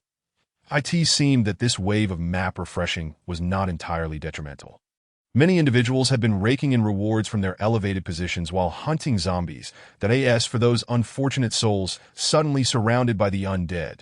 Not all would meet their demise before leaving the city. Tung Fei had traded away an abundance of weapons that if a group of armed individuals were to be wiped out by zombies, it would either be due to an overwhelming number of zombies or their own foolishness. Thus, faced with the sudden emergence of a massive horde, those who deserved to perish would likely not survive, while those who remained would have the opportunity to prosper. Currently, the transactions posted in the mission area consisted predominantly of ammunition. Bows, arrows, and similar supplies, especially various calibers of ammunition, with the offered rates fluctuating rapidly. Initially, 2 steel ingots could be exchanged for 10 rounds, but the price had now quadrupled, requiring additional items for a trade. Tung Fei took a moment to glance at the increasing number of tasks listed. Noticing that there were hardly any takers left, it was likely that Zhang Lin and Murakami Yukazuki were also preoccupied, surely having their own means of producing ammunition. But it was doubtful they had any to spare for trade, in stark contrast. Tung Fei felt as if he was on the cusp of striking it rich. Whatever one desired, from 5.56 to 7.62 to 9mm, and even larger calibers, it was all available. It was no wonder he had been able to quickly gather the missing resources that he lamented internally. Reflecting on how nearly 20,000 units of resources had come to him when he had originally possessed only a little over 4,000, how many zombies had these people encountered? Tung Fei's gaze locked onto the large red button for initiating the upgrade. Without hesitation, he resolutely selected the option to upgrade, only to find himself unceremoniously ejected from the tent and know his tent had vanished. This upgrade also meant the tent could finally undergo its next enhancement, which was a positive development. However, it was quite late at night, and lacking a place to sleep was troublesome. Fortunately, he had previously crafted a motorcycle, so he was not worried about a sleeping spot. Yet his excitement rendered him too jittery to even consider resting in 6 hours. He would welcome the new vehicle, a miniature four-wheeler. Alas, this was merely an upgrade from one unsightly mode of transport to another. Tung Fei chuckled wryly as he tossed a dry branch into the campfire. The miniature car referred to vehicles like the Benbin, QQ, Beidauxing, or Auto, and he had chosen the older model of Auto. A childhood dream of his. Amusingly, this diminutive vehicle also came with a tiny trailer, both adorable and practical, evoking the charming notion of dragging one's home along the road. Why aren't you sleeping? Hey, where's your tent? Fu Yunxiu, draped in a deep brown blanket, gently sat beside Teng Fei, warming herself by the fire. Upon noticing the smile on Teng Fei's lips, she was momentarily taken aback. Exclaiming, "Oh my, you've upgraded?" Teng Fei nodded, choosing not to elaborate. Fu Yunxiu smiled as she settled beside him. The crises faced by others have instead become your opportunity. The truly fortunate one here isn't the fat guy. But you perhaps, Teng Fei mused, this upgrade will take 6 hours. I want sleep. You should rest. I'll keep you company until dawn. It's nice to chat. By the way, what is your puppet digging for? The group had grown accustomed to Teng Fei's creaky puppet, which upon halting and setting up camp, would excavate dirt and stones nearby, performing arduous tasks. That'd be why the following morning, the excavated materials would vanish without a trace. Little did they know, this was merely one of Teng Fei's resource-gathering methods. Lacking geological knowledge and the necessary tools to identify the minerals around them, he had resorted to allowing the puppet to dig, hoping for the discovery of valuable ores. Indeed, the metals required for upgrades were peculiar. For instance, they knew lithium was necessary for batteries. However, metals like gallium and thallium left them perplexed. Teng Fei had fortuitously procured a small amount during the digging process, with the remainder acquired through trade. Those who had exchanged supplies with him would likely be astonished when they discovered the worth of what they had traded away during future upgrades. Teng Fei, my sister has provided us with new coordinates. We need to traverse the canyon ahead. She mentioned it could be dangerous, so be cautious. The canyon appeared peculiar, a wide fissure between towering mountains, barely wide enough for 2 vehicles. Outside, there was not a whisper of wind, yet at the canyon's mouth, a chilling breeze stirred unease, and by evening it abruptly ceased, raising suspicions that something was amiss. Teng Fei had originally intended to send a drone ahead to scout the area before they entered. Now, with Fu Yunxiu's warning, he was even more convinced that traversing the canyon would be fraught with challenges. I will take care.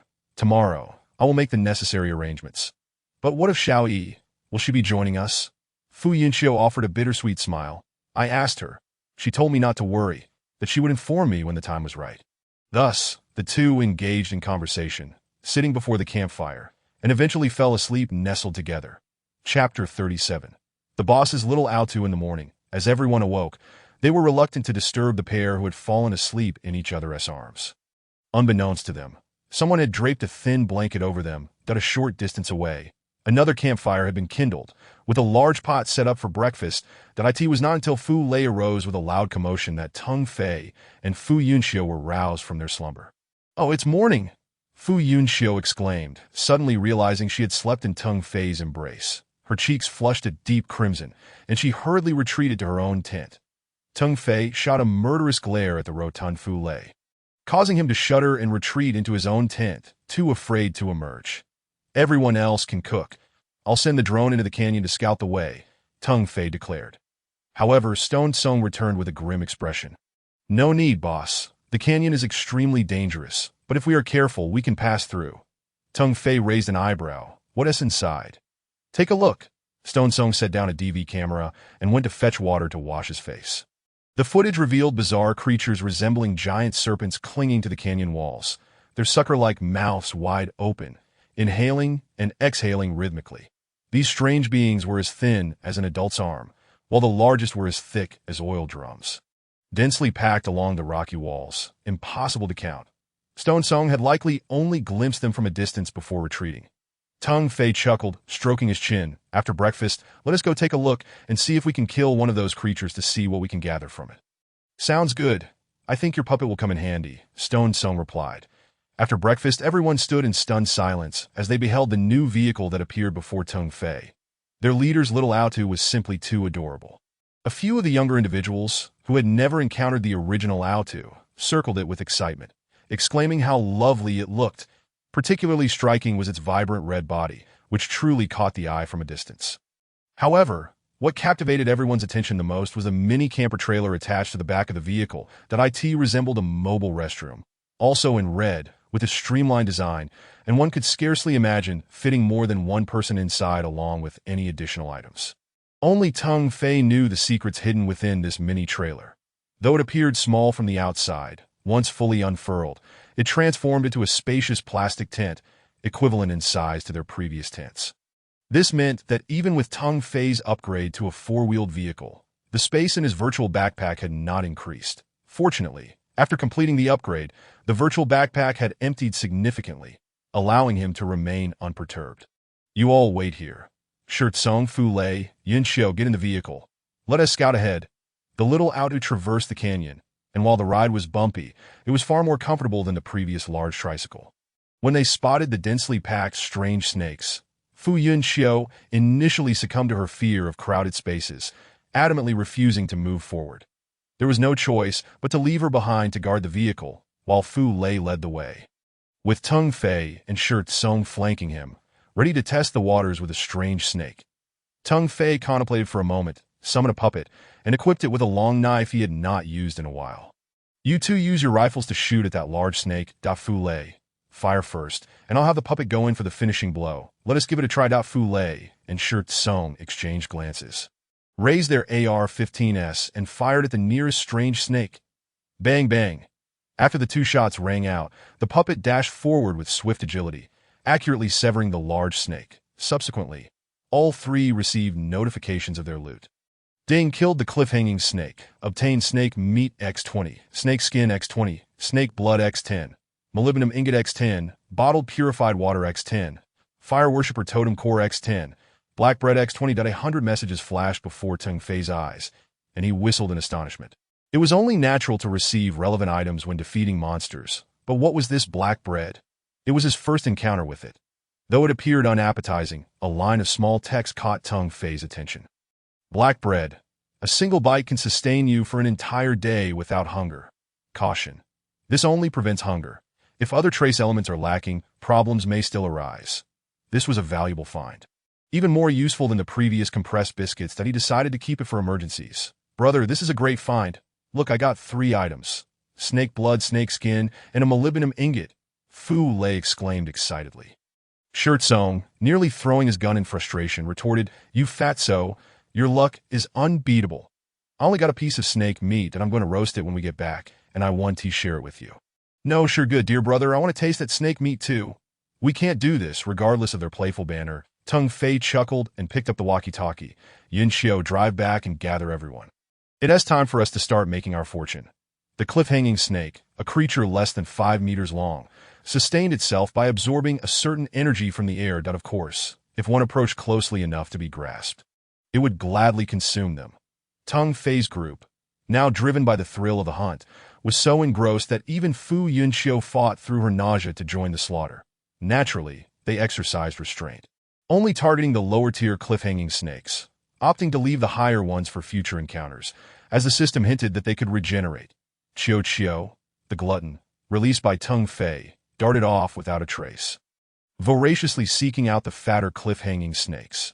Teng Fei's information bar had already maxed out, becoming 3 dots, and he had no idea how much information remained unread. The others were equally consumed by the hunt. Finding these large snakes posed no real danger.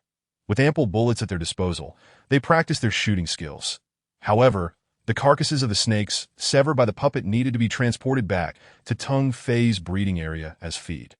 Teng Fei, let us go. It's getting late. We should clear out half and leave the other half as our defensive barrier, all right? Fu Yunxiu gently tugged at Teng Fei and asked in a low voice. Teng Fei was already eager to cease the killing. The excess supplies would leave him sleepless that night. All right, brothers, these large snakes will serve as the natural barrier for our new home. Let us finish up and pack our things. Everyone, let us retreat. Following the events of the previous night's light curtain, everyone now obeyed Teng Fei unconditionally.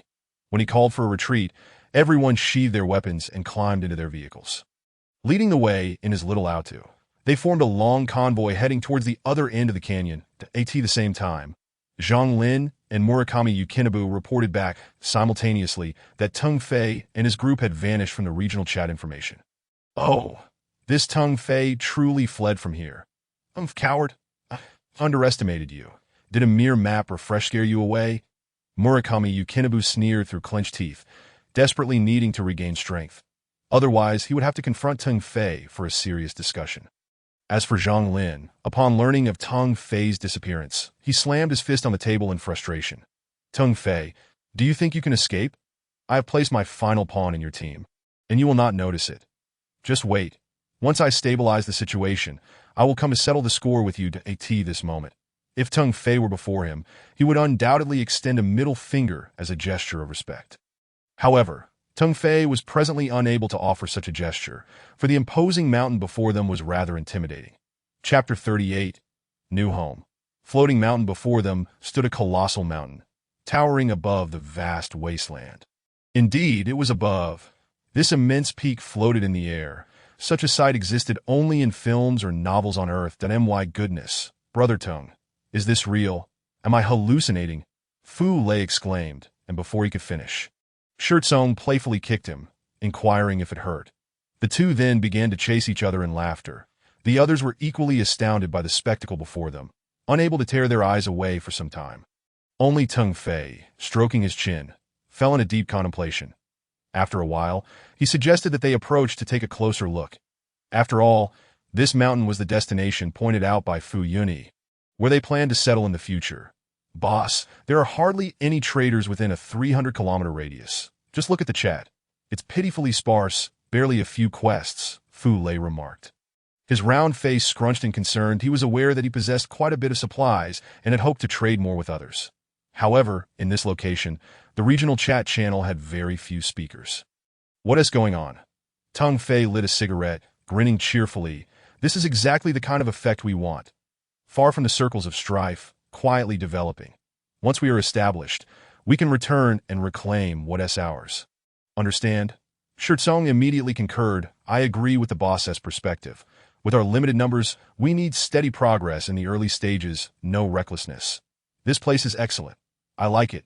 But how do we ascend the mountain? Leave that to me. Teng Fei commanded the armed drone, sending it soaring towards the floating mountain with a long climbing rope in tow. Moments later, everyone felt awkward. Was a 150-meter rope still too short? Fu Lei's round face fell again. This implied his acrophobia would soon resurface. Let us go. We'll take a look up close first. Fu Yunxiu interrupted the group, emphasizing that standing so far away was futile. However, once they began running, they truly found themselves in a situation aptly described by the saying, the view of the mountain is deceiving. Standing at the canyon's mouth, the mountain appeared near and vast. Yet upon arriving at its base, they had driven for quite a while, covering nearly 100 kilometers. Standing before the mountain, it loomed over them, casting an immense shadow that even made them feel a chill in the air. IV made 2 more ropes. They're now nearly 500 meters long, which should suffice for everyone that we'll ascend one by one, and I'll secure the rope with the drone to a large tree. Let us have the lightest person go first, Teng Fei announced. Without hesitation, Fu Yunxiu stepped forward. Among the 3 women in the group, the other 2 were slightly plump, whereas her petite figure made her the lightest. To be honest, Teng Fei was somewhat reluctant to let her take the risk. If the rope were to snap, it would be exceedingly dangerous. That don't worry, nothing will happen. Sensing his concern, Fu Yunxiu smiled reassuringly. Fastening the safety rope around her waist, stepping onto the knots of the rope and prepared to climb. Suddenly, Teng Fei pulled her back. No need for that. I believe I've found a solution. Everyone turned to him in confusion. At that moment, Teng Fei's personal information system alerted him that he had activated the hidden feature of modifying the vehicle. That I need to collect some stones from the floating mountain and use the elemental separator to extract materials for modifying the vehicle. Once completed, our vehicles will be able to fly. That he spoke quite clearly, yet everyone remained utterly perplexed. They had witnessed Teng Fei utilizing the elemental separator, which was hardly extraordinary. It merely extracted substances at a rather sluggish pace, leaving them with no envy. With that time, they could have vanquished more monsters instead. However, could there truly be materials within the stones on this mountain that would allow vehicles to soar? When Teng Fei eventually controlled a drone to retrieve a few stones from the mountain and decompose them into materials, everyone was left in astonishment. The substances extracted from the stones were mostly akin to those found in Earth's rocks, with only a few types being previously unheard of.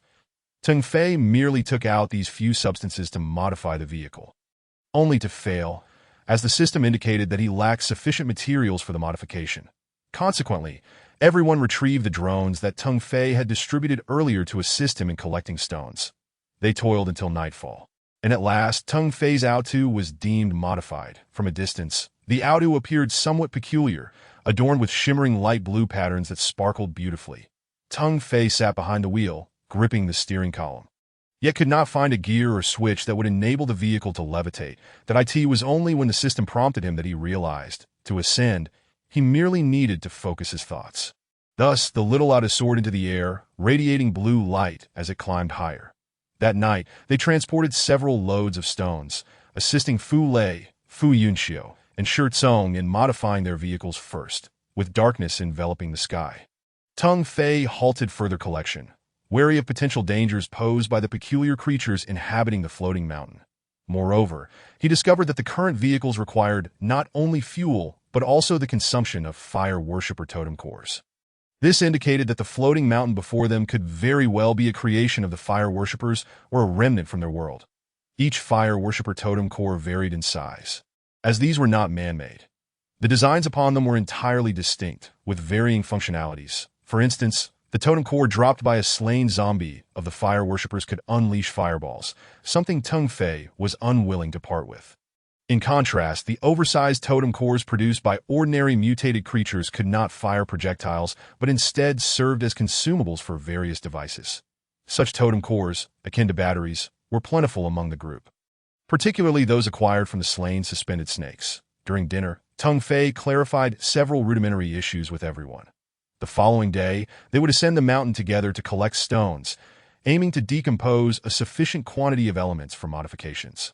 The crowd cheered in agreement, save for a shy middle-aged man at the back, who merely nodded in response while silently sipping meat soup.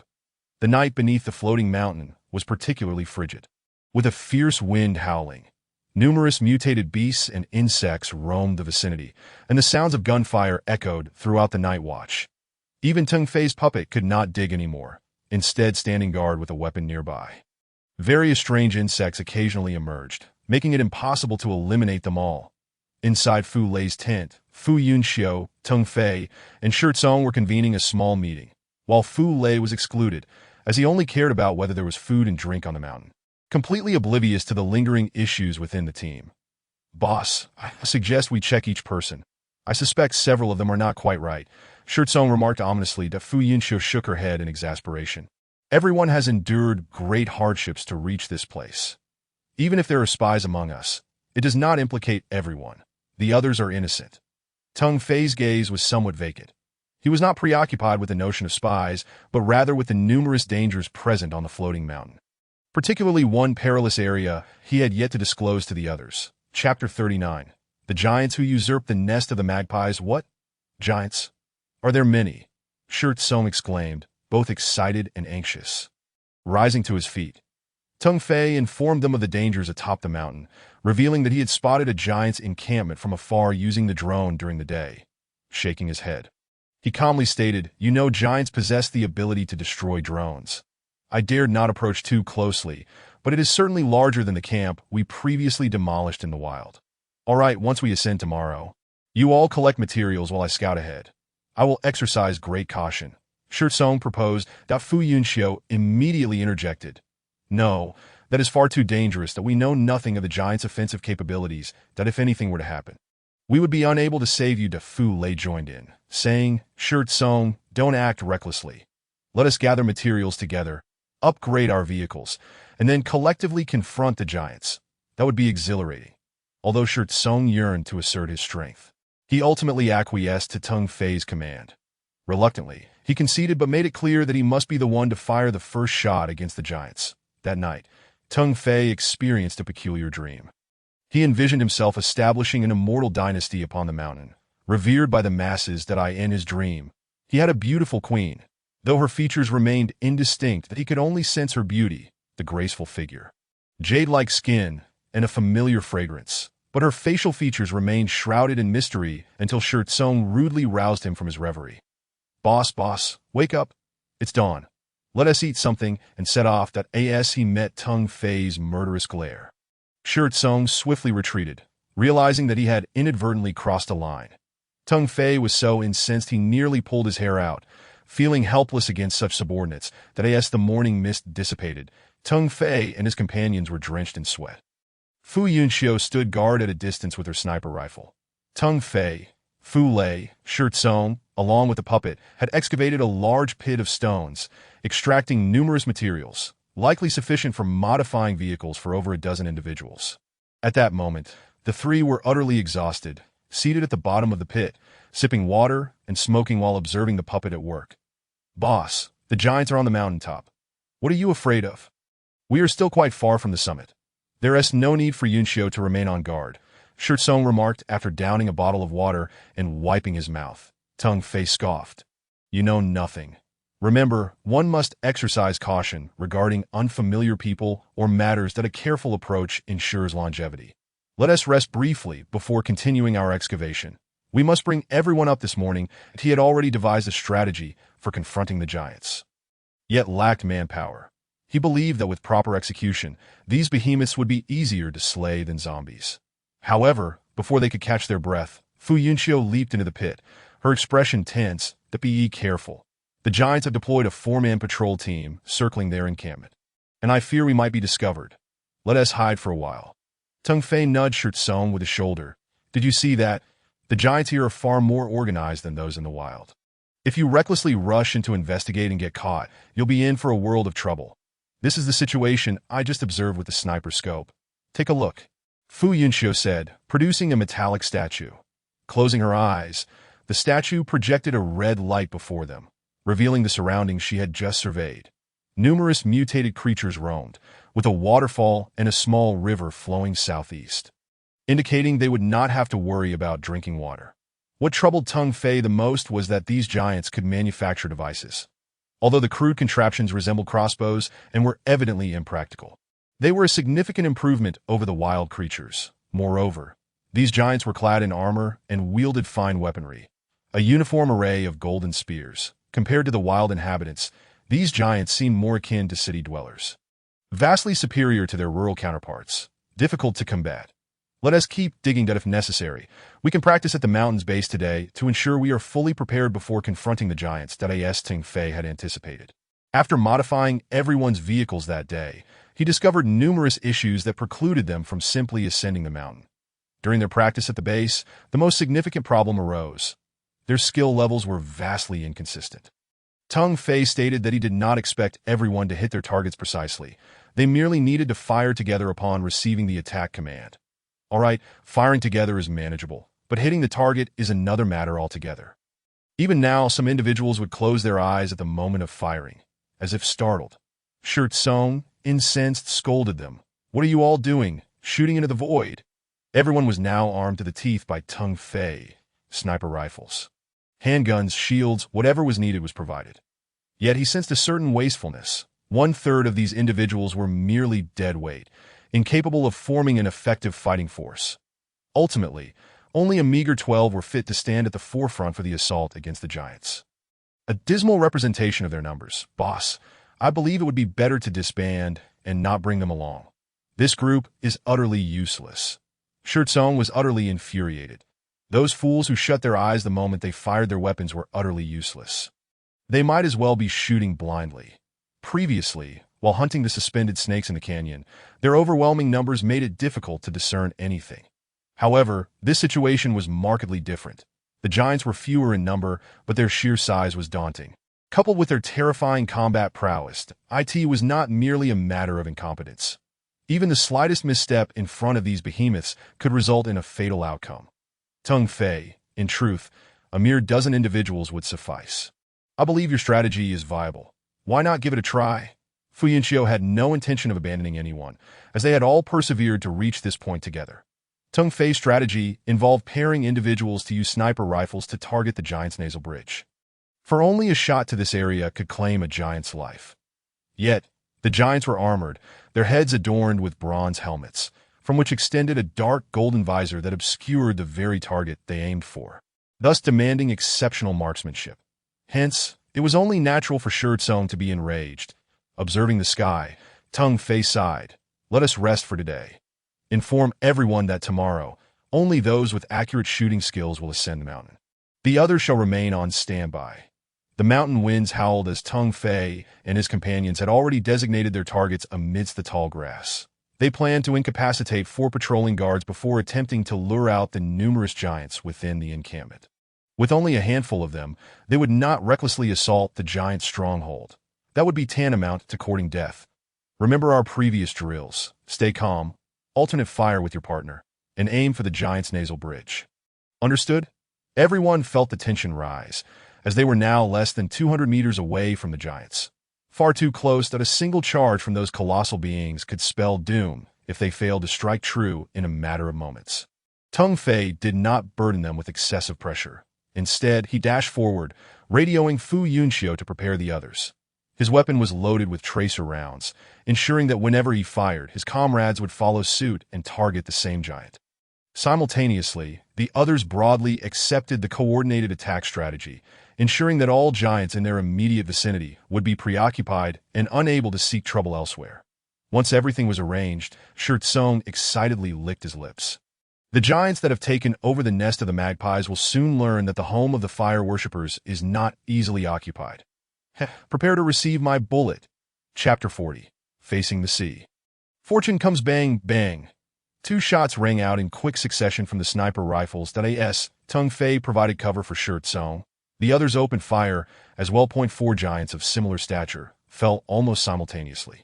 Regrettably, mere seconds later, 2 enraged roars reverberated through the air.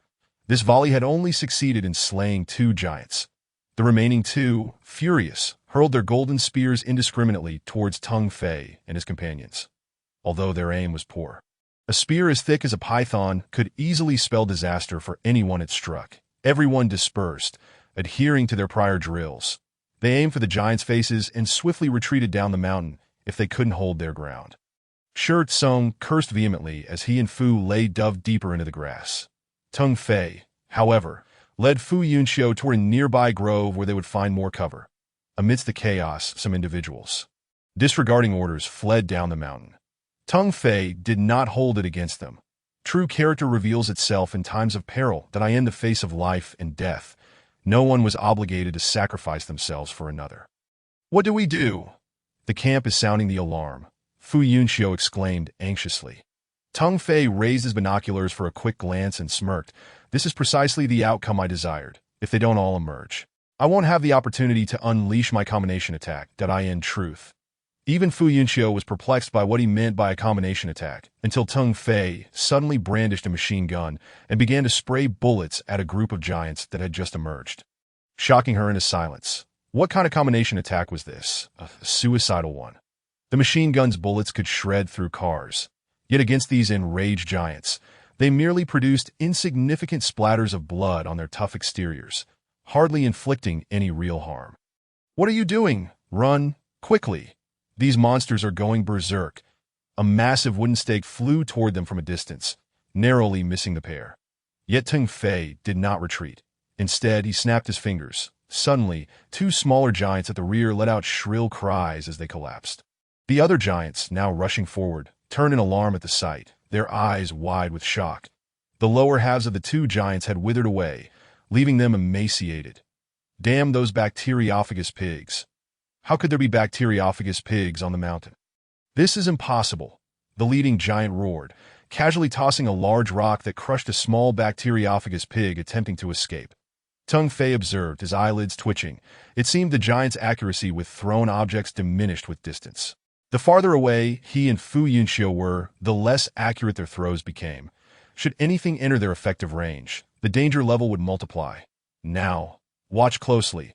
I will strike that giant, and you will provide cover fire. Begin. 2 fiery projectiles shot forth, hitting 2 unsuspecting giants squarely. Instantly, flames erupted from their upper bodies, reaching over a meter high. The giants, in a frenzy, attempted to extinguish the flames but could not shield their faces with their hands or shields, resulting in Fu Yunxiu dispatching them one by one with ease. Damn it. It's the fire worshippers. They returned. Everyone retreat, retreat. The giants, surprisingly organized, raised their shields and began to withdraw. Bullets and fireballs rained down upon them from all directions. Yet they found themselves with no means to counter the assault. Tung Fei slammed a nearby tree in frustration. Damn it, my combination attack. You think this is over? Not by a long shot. With a buzzing sound, several drones ascended into the sky. Tung Fei had resolved to expend resources to eliminate the giants. The crimson beams of light claimed the lives of 4 giants, showcasing the drone's impeccable accuracy. Yet, just like that, under the thunderous roar of the giant leader, several drones plummeted from the sky, crashing to the ground in ruin. Tung Fei felt a pang of heartache. Those shattered machines represented a significant loss of resources. To have them destroyed by a mere roar felt utterly infuriating. Armed drones were nearly invincible against zombies and posed little threat to mutated beasts, save for those massive airborne creatures. Yet here they were, unable to withstand even a couple of rounds against the giants. Damn it. You think this is the end? No way today. Unless I eradicate every last one of you, I shall not bear the name Tung. 2 small bacteriophagous pigs, emerging from nowhere, sped toward the giants, bound with crimson tubes, though we must not let them return to the camp. Shirt Song, Fu Lei, use your machine guns to hold them off. Hurry. Tung Fei bellowed as he charged from the grove, firing his machine gun as he advanced. The moment he revealed himself, the giants halted in their tracks. Damn it. Those aren't fire worshippers. Just a bunch of small fry. The lead giant was momentarily stunned, realizing that the figure before him was clearly not a fire worshipper. Although his weapon appeared formidable, it was only scratching the surface. Regardless of who you are, tear him apart. Anyone who dares to harm our great giant race shall die. A flurry of wooden stakes rained down upon Tung Fei. Damn it. There's no escape. Tung Fei's gaze sharpened as the stakes closed in, sealing off his only route of retreat. Fortunately, Fu Yunxiu was not beside him, or the situation would have been dire. That a puppet appeared, raising a massive shield of silver and gold to intercept the 2 thick stakes. The shield shattered into several pieces upon impact, causing the puppet to disintegrate, sending Tung Fei flying several meters away from the force of the blow. Boss, damn it. Fatty, cover me. I'm going to save the boss. Shirtsong's eyes turned red with fury as he handed the machine gun to Fu Lei and sprinted toward Tung Fei. At this moment, Tung Fei felt as though his insides had been rearranged. He was immobilized. The pain coursing through him was a harsh reminder of internal injuries, and it was far from pleasant. No, don't come any closer. I'm fine. They will die, definitely. Tung Fei lay on the ground, gritting his teeth in a grim smile. Just before the world was engulfed in a deafening explosion, that a small mushroom cloud rose ominously into the air. Those nearby felt their eardrums shatter. Tung Fei, now standing amidst the chaos, was laughing maniacally, blood streaming from his ears. Look at you, you oversized fools. 60 kilograms of TNT take you down. Then I'll just lie here and let you kill me. 60 kilograms of TNT. This represents all the explosive he has produced thus far, discharged in one fell swoop. Just 1 kilogram of TNT is sufficient to reduce a 2-story building to rubble. 60 kilograms of TNT were propelled by 2 small mutant pigs into the circle of giants, resulting in a scene of devastation. Scattered limbs, severed arms, and shredded flesh of giants lay strewn about, with none having survived. 2 days have passed since the battle atop the mountain. Tung Fei, under the relentless care of his companions, has regained his hearing, though not without substantial resource depletion. Following this confrontation, their mission courier has firmly established itself on this floating peak.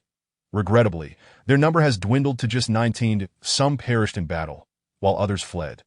Tung Fei mourns the fallen and erects a monument for posterity to honor their sacrifice. As for the deserters, he decides to let it go. After all, not everyone can overcome fear. That at this moment, Tung Fei, draped in a thick gray blanket, stands at the pinnacle of the floating mountain, gazing toward the eastern horizon. Amidst the dawn's faint glow, a vibrant red hue begins to emerge. The wind here is too fierce, and your body has yet to fully recover. You should return to the tent, Fu Yunxiu advises. Steadying his arm, Tung Fei remains unmoved, quietly reflecting. This place is truly magnificent, facing the sea, where good fortune awaits. Good fortune indeed. After this battle, he feels a twinge of anxiety. Just a moment's delay, and his virtual backpack will be emptied. Chapter 41. Tung Fei's vehicle can fly in this battle. The precise number of giants they have slain remains uncertain. Ultimately, the last pile of giants was obliterated by his explosives. The sheer volume of unread messages indicates a significant tally. Currently, he has over 3,000 unread messages. and assuming each giant yields an average of 100 items. He estimates having destroyed around 30 giants in this last explosion, that he shows no interest in the kill counts of others. As all fighting has ceased, they have managed to construct a relatively intact metal building and have taken residence within it. Tung Fei's current distress stems from the fact that his virtual backpack is once again full. Under normal circumstances, the 3,000 items should easily fit. However, the presence of numerous independent objects, such as vehicles and weapons, as well as a few varieties of vegetable seeds, each occupying their own space, complicates matters.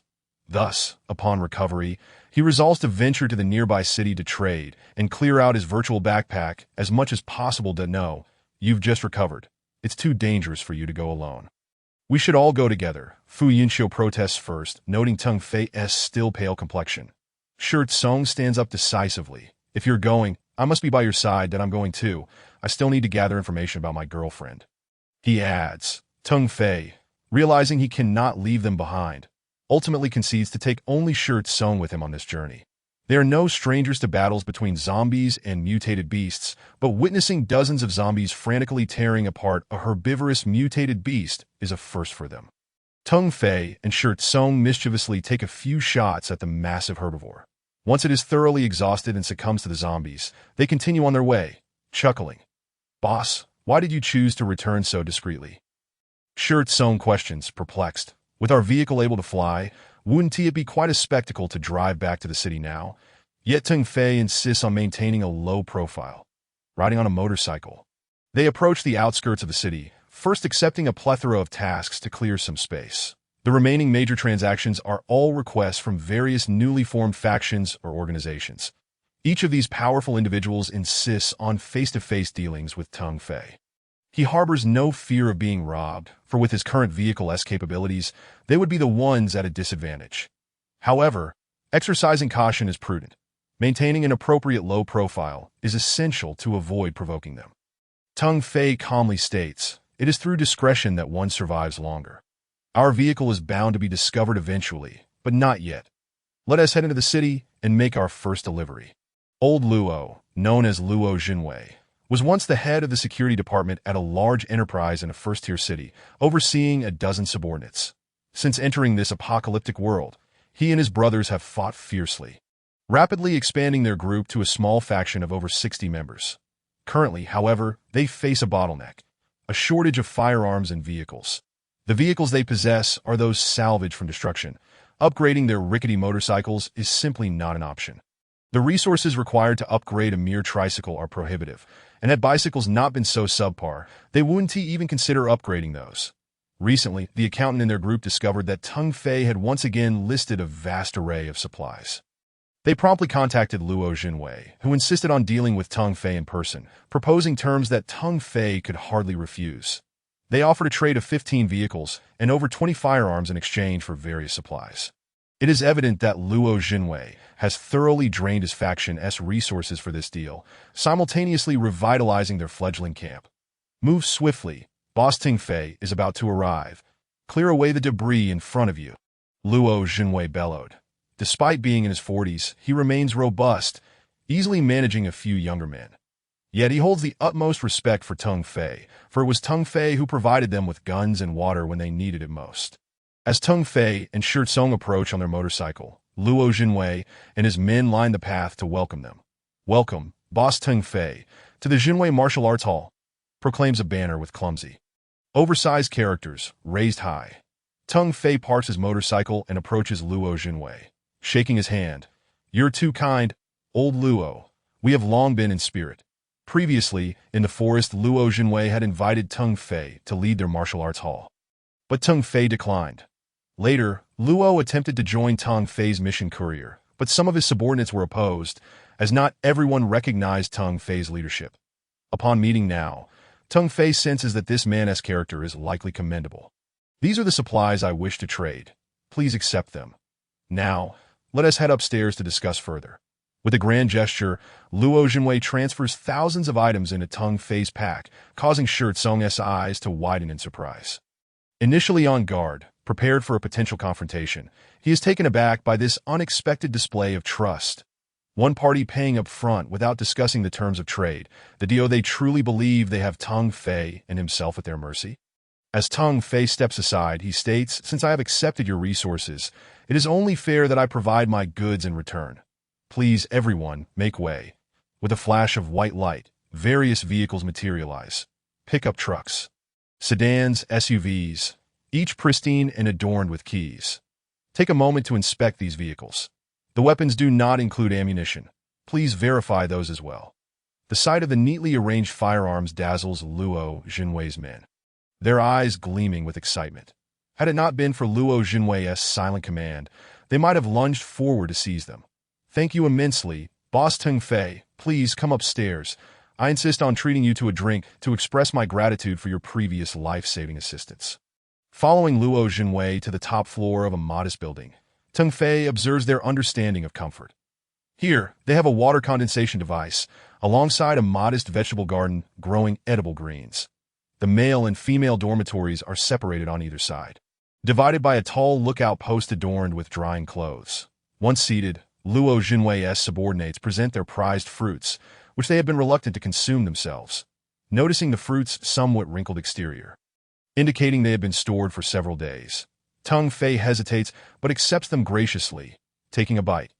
Just as he intends to inquire about recent events in the area, three enormous pterodactyl-like creatures suddenly soar overhead. Their wails are haunting, and the bullet holes in their bodies still ooze blood. Clearly injured, that a splendid opportunity. Back in the forest, they caused us no small amount of trouble. The Fu Lei's drone was torn apart by these beasts. If we encounter wounded ones, it's the perfect chance to strike. I've yet to face any flying creatures. Setting down the bitten apple, Teng Fei turns to Shirt Song, declaring, "Let us go hunting." Shirt Song understands immediately and follows him to the edge of the rooftop. "Apologies, old Luo. We'll have to meet again another time that I end my territory. I'll host a feast for you for now. We must depart." With that, he unleashes his compact vehicle, soaring into the air amidst the astonished gazes of Luo Jinwei and his men, chasing after the three colossal pterodactyls. Luo, old Luo, that Teng Fei's vehicle can fly. How is he accomplishing this? Lao Luo murmured, "I do not know either, but I am certain that we were blind to not follow him back then, that I intend to accompany him. You may decide for yourselves whether to join me."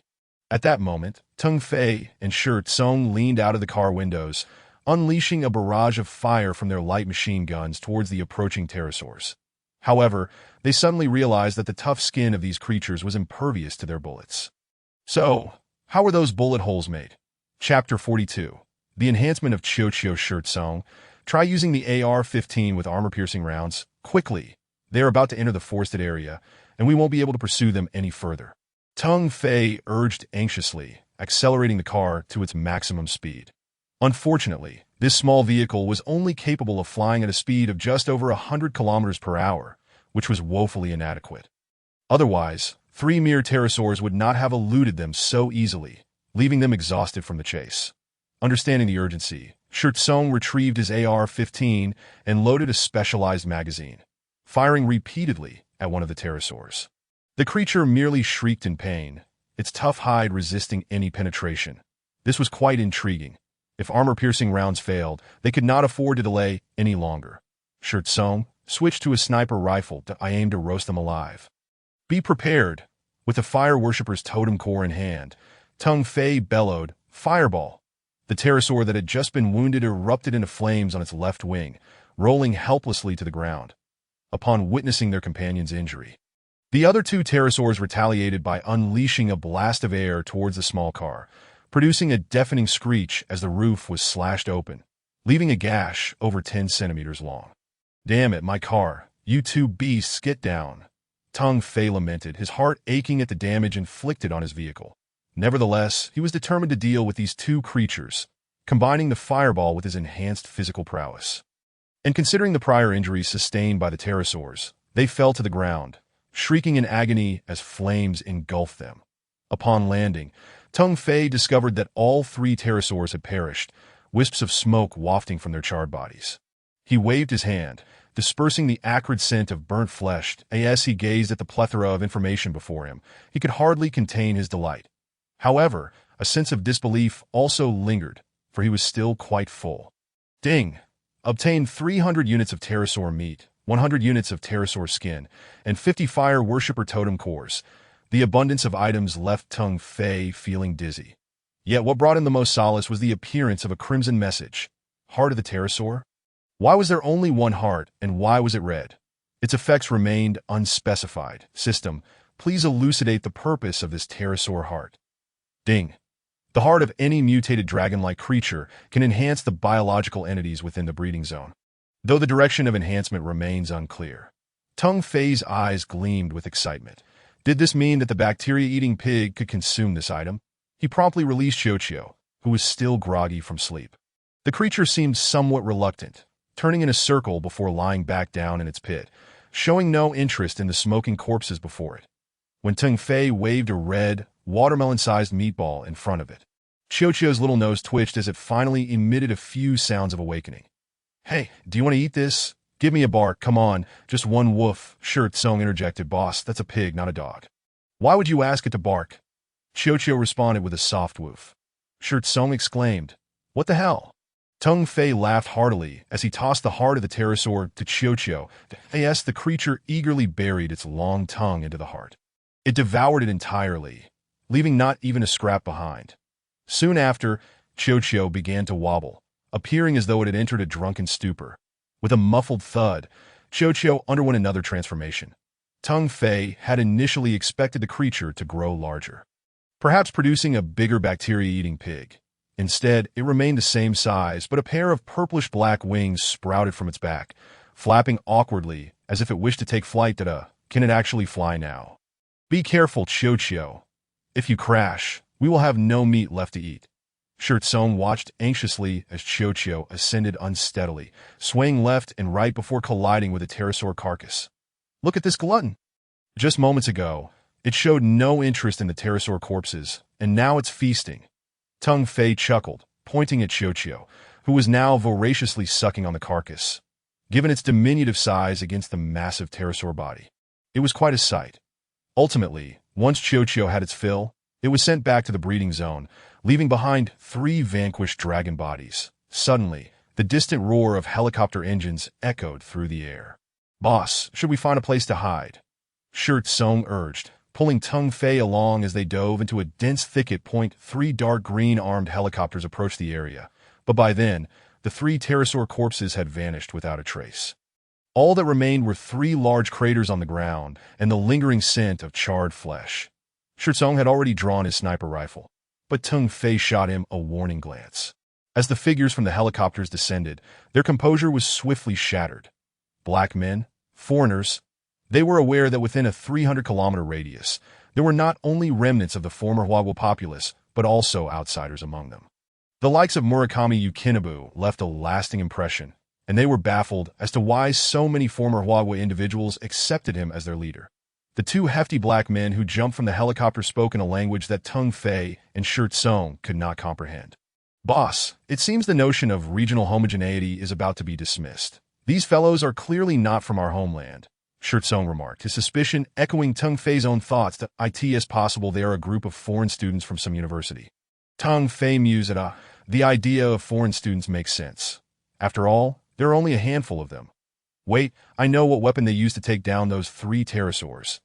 Tung Fei exclaimed, pointing towards the weaponry beneath the helicopter. It's the Gatling gun.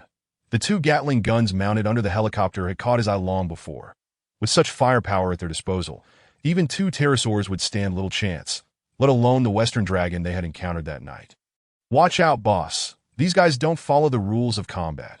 Shi Tsung tugged at Tung Fei, urging him to check the regional chat channel.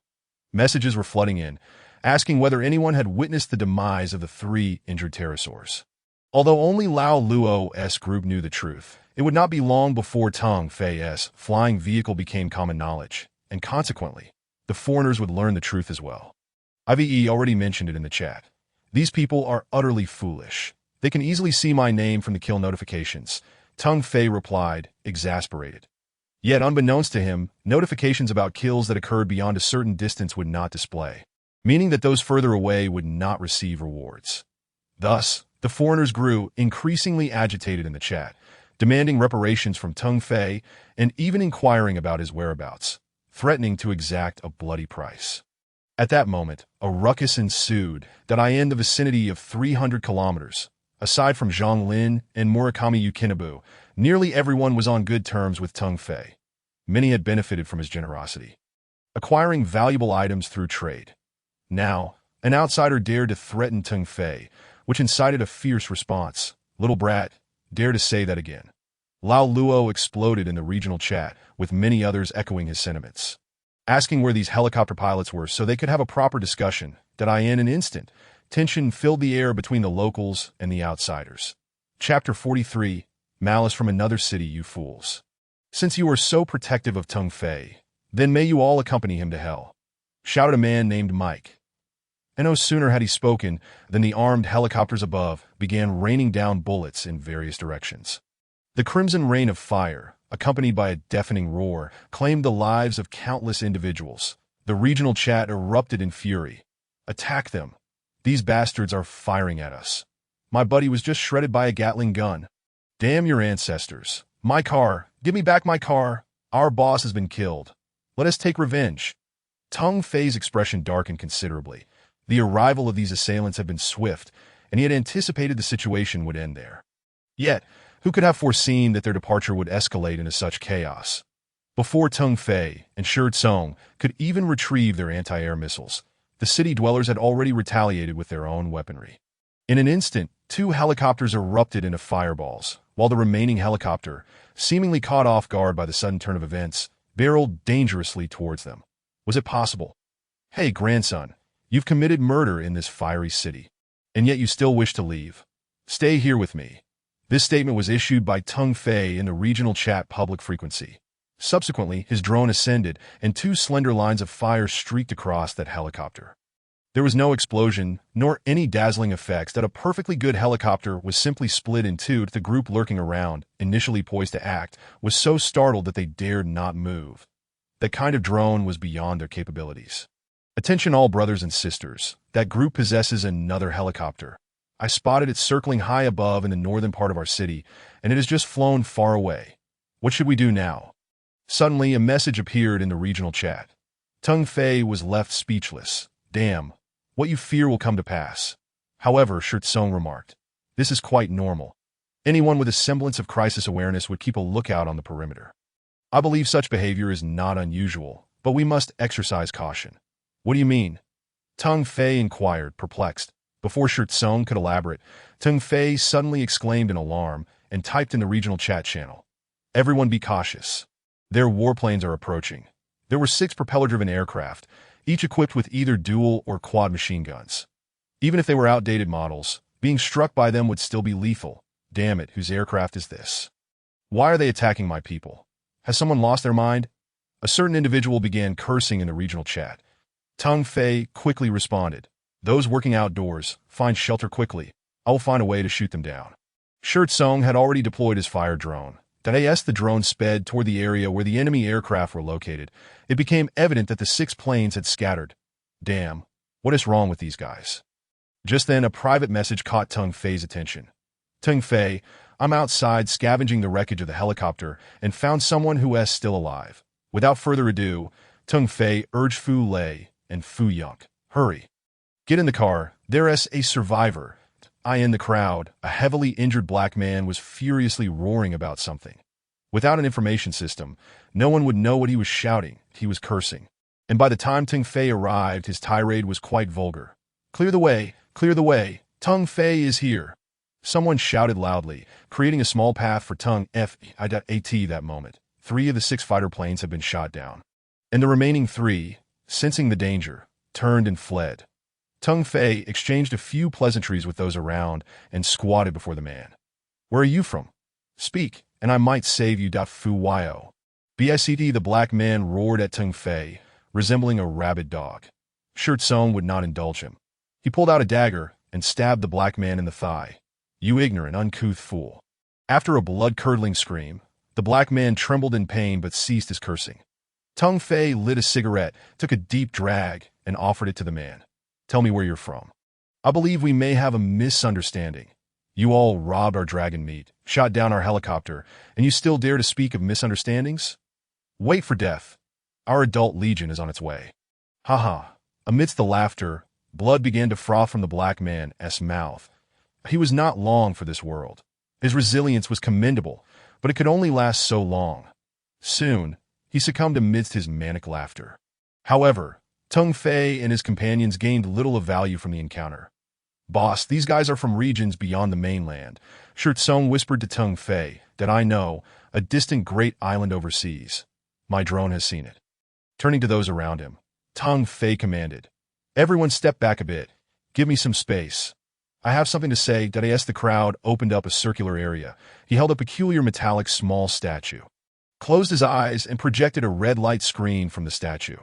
The perspective was provided by the drone in the sky. Ahead, 3 panic propeller-driven warplanes were racing along, unable to shake off the pursuing drone. To put it bluntly, had Tung Fei not been disinclined to kill them, they would have all crashed by now. This was a lesson learned from battle. As long as one does not directly kill the enemy, they cannot be deemed guilty of intentional murder and thus will not face punishment. Damaging their aircraft and causing them to crash, that bore no relation to him. The system's bugs were indeed amusing. All eyes were fixed on the red screen. Thus, the chase continued until they reached a vast island region. Tung Fei was compelled to withdraw the drone, for the periphery of that island was rather intimidating. Densely populated with numerous flying machines, and no matter how powerful his fire drone was, it had only 12 shots before running out of energy and needing to return for a core replacement. Faced with such an abundance of aircraft on that island, he could only surmise that their vehicle upgrade paths were quite different from his own. Tung Fei, I have something to report. That moment, a short young man approached. You might be interested in checking it out. I found a spot where several downed, dilapidated planes lie, and I suspect they are their primitive vehicles. The term primitive vehicles actually refers to the most basic vehicles each person is equipped with upon arriving in this apocalyptic world. For Tung Fei and his companions, their primitive vehicle was a bicycle.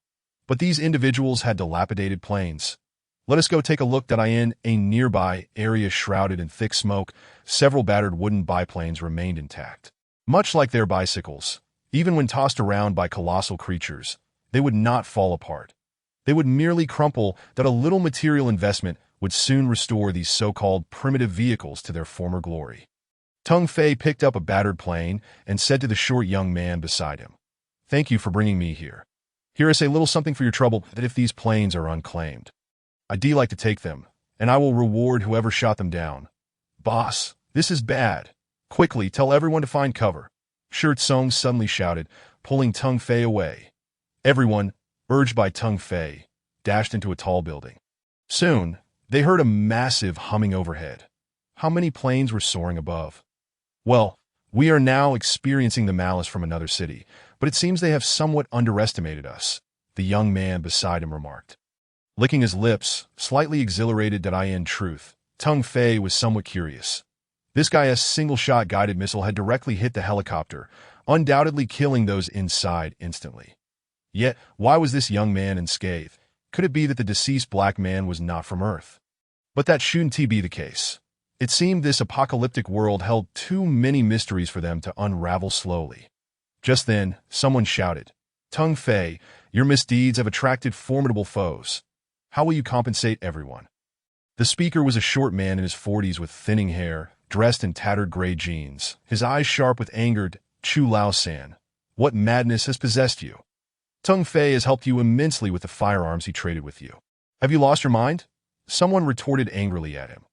Yet Chu Lao-san, undeterred, took a few steps forward, still pointing at Tung Fei, that if it weren't for Tung Fei killing their 3-headed dragon, would we have drawn the ire of another city? This is your fault, and you should take responsibility for your mistakes. At that moment, a little girl tugged at Tung Fei's arm. Tung Ge. This man used to eat from the government's plate. He is quite eloquent, don't argue with him. He might have lost his mind. Tung Fei smiled but said nothing, continuing to watch Chu Lao-san's tirade. Look around, everyone, there are so many planes outside. If we go out, we'll die. This is all you're doing. I say we should push him out. Once those in the sky kill him, our anger will subside, and everything will be fine. Seeing Shi Tsung seething with rage and about to draw his gun, Tung Fei held him back, smiling to indicate he need not act so. Stepping forward, Tung Fei said with a smile, Let me ask you. Previously, a helicopter fired upon a building, Surely the number of casualties was considerable. I know about that. I was in a nearby building. There were over 20 people inside, and about 7 or 8 died instantly, with many others injured or maimed, likely meeting a grim fate as well. The little girl who had warned him earlier chimed in again. Tung Fei nodded in gratitude towards her and turned to Chu Laosan. Then let me ask you, why did the shooter not die on the spot? Answer me, did I don't know how to answer that. You are mistaken. Do not divert the conversation, for it was you who instigated it, Chu Laosan. Am somewhat flustered that he too has accepted favors from others and intended to take down Tung Fei, yet Tung Fei effortlessly neutralized his attack. The crowd erupted in excited discussions. Indeed, previously my single-man missile struck a helicopter, resulting in the immediate demise of several individuals, and I suffered no repercussions. Does this imply that we can retaliate against those fools in the sky? Damn it. What are we waiting for? Let us engage them. The crowd began to stir, and Tung Fei had achieved his objective. He waved his hands in a calming manner. Everyone, please quiet down and allow me to finish speaking. We are currently too concentrated. If we charge out to retaliate directly, many among us may suffer injuries or even fatalities. Tung Fei pointed to his own head. Everyone, communicate through the regional chat channel and coordinate with your teams. Let us conduct a defensive battle, and perhaps we will reap great rewards. This strategy is excellent. Let us have our people initiate attacks from various locations, and then we can charge out amidst the chaos. This will be much safer. A brilliant plan. Do not heed his words. Tung Fei seeks to doom us all, Chu Laosan exclaimed in desperation. How could such a splendid opportunity to stir the waters be turned into Tung Fei's rallying call? He was unwilling to accept this. He must thwart Tung Fei's plans. Otherwise, having accepted the spoils from that group, the consequences would be dire. Suddenly, a gleaming knife was pressed against his throat. To Chu Laosan, I have tolerated you for far too long. You know well that having one's throat slit does not count as homicide. The previously timid girl stood beside Chu Laosan with a chilling expression. Even Tung Fei was taken aback by the audacity of this grim-faced girl. Zhang Xiaofeng, have you lost your mind? Put down that knife, or else. Or else what? Do you still intend to intimidate me with your authority? I am no longer your subordinate. Stow your theatrics and silence your foul mouth. Laughter erupted among the crowd. It was evident that Chu Laosan was a cowardly bully, and no one wished to engage with him. However, as Zhang Xiaofeng withdrew the knife and turned away, she discovered Tung Fei. With a face of frost, aimed a blade directly at her. The knife was long and straight, resembling a Tang sword. Why was he doing this? Tung Fei, you will meet a dreadful end, Chu Laosan screamed, clutching his severed arm as he collapsed to the ground. Did I end that moment? As Zhang Xiaofeng turned, this scoundrel had drawn a pistol, preparing to shoot her from behind. You are Zhang Xiaofeng. Stay close to me and do not wander off. As Tung Fei made his way toward the exit, Zhang Xiaofeng snapped back to reality. It turned out he was not aiming to harm himself, but had saved her life instead. Glancing back at the menacing Chu Laosan, Zhang Xiaofeng pressed her lips together and followed Tung Fei's lead. Meanwhile, Shirtsong crouched down, fiddling with the small knife Zhang Xiaofeng had dropped. That I am not as violent as the boss. I won't sever your arm, that do not fear. Heh. The small knife inched closer to Chu Laosan's hand, and it was only then that he truly began to fear. What are you doing? I know, Another scream erupted as Tung Fei severed Chu Laosan's last remaining thumb, rendering him incapable of wielding a gun. Truth. Even if he had not done so, if no one tended to Chu Laosan's wounds, his life would be forfeit soon enough. Everyone prepare. My drone will tear through their formation. And when their attention is drawn towards the drone, we must disperse swiftly and prioritize safety. And no sooner had he spoken than 2 thin lines of fire streaked through the air. Several aircraft disintegrated, spiraling down to the ground and igniting into fireballs. Instantly, the attention of the enemy's formation was captivated by Tung Fei's drone, and their firepower was redirected. Now is the time. Charge! Everyone surged forward, with Tung Fei leading the way, while Shirtsong pulled Zhang Xiaofeng directly into the opposing building. Along the way, Tung Fei collected various aircraft that had unexpectedly appeared in his path. Upon entering the building, his drone was promptly shot down. Fortunately, others had also found nearby cover, and only a few unfortunate souls were struck by stray bullets and lost their lives. Boss, what does that expression mean? Song inquired as he noticed Teng Fei's grim demeanor. Take this. Go engage in battle, and you shall see. Observing the single-man anti-air missile before him, Song scoffed. No need. You've already given me 2 sets that I have enough. Just keep yours. That he knelt by the edge, launching the single-man anti-air missile into the sky. Shortly thereafter, he returned with a perplexed expression. What does this mean? How can one kill and cause explosions at the same time? What is the deal with the vehicles on the ground? Teng Fei lit a cigarette, his brow furrowed in thought. The vehicles on the ground do not contain virtual backpacks or any form of storage. They are all empty. That I had my suspicions earlier. Previously, when Teng Fei had felled those 3 injured flying dragons and cut open a helicopter, he had acquired a significant haul of items, which had gone largely unnoticed amidst the chaos. However, after directly downing several aircraft, he began to realize the issue. Each aircraft would yield over 100 pieces of item information, making it indistinguishable from slaying a monster. Song laid out 2 items on the ground, a zinc ingot and a large piece of fish meat. Fish meat? Zhang Xiaofeng gasped, unable to articulate her disbelief that we shot down someone's aircraft and it dropped fish meat. I suspect they... Oh no, they are no longer considered human, though the reasoning escapes me. We can unleash our fury without moral burden. Having said this, Teng Fei relayed the situation they encountered in the regional chat channel. Instantly, the entire city of Humachuing erupted in excitement. Those who had felt constrained in their previous engagements began to aim their weapons skyward. And a grand battle commenced. Chapter 45. The Terrifying Giant Shaman, Part 1. The aerial formation went berserk, rampaging throughout Humachuing, unleashing a torrent of bullets. Those on the ground, unarmed, huddled in buildings, trembling in fear. Yet such individuals were few in number. That it had been nearly a month since the transition from Earth to the apocalyptic realm. Most had adapted to the current conditions. Each individual was armed with at least 1 or more firearms, making it no longer an issue. Consequently, buildings erupted with tongues of flame. That old-fashioned aircraft plummeted from the sky, crashing and billowing thick smoke. Teng Fei and Song were not idle. They were akin to human aircraft harvesters, each wielding 2 fire god totem cores, continuously launching fireballs into the air. Logically, Teng Fei would not waste such precious fire god totem cores on these dilapidated planes. Yet, remarkably, each downed aircraft rewarded him with several to dozens of fire god totem cores. What was there to wait for? Teng Fei promptly abandoned his firearm and began utilizing fireballs to target the aircraft.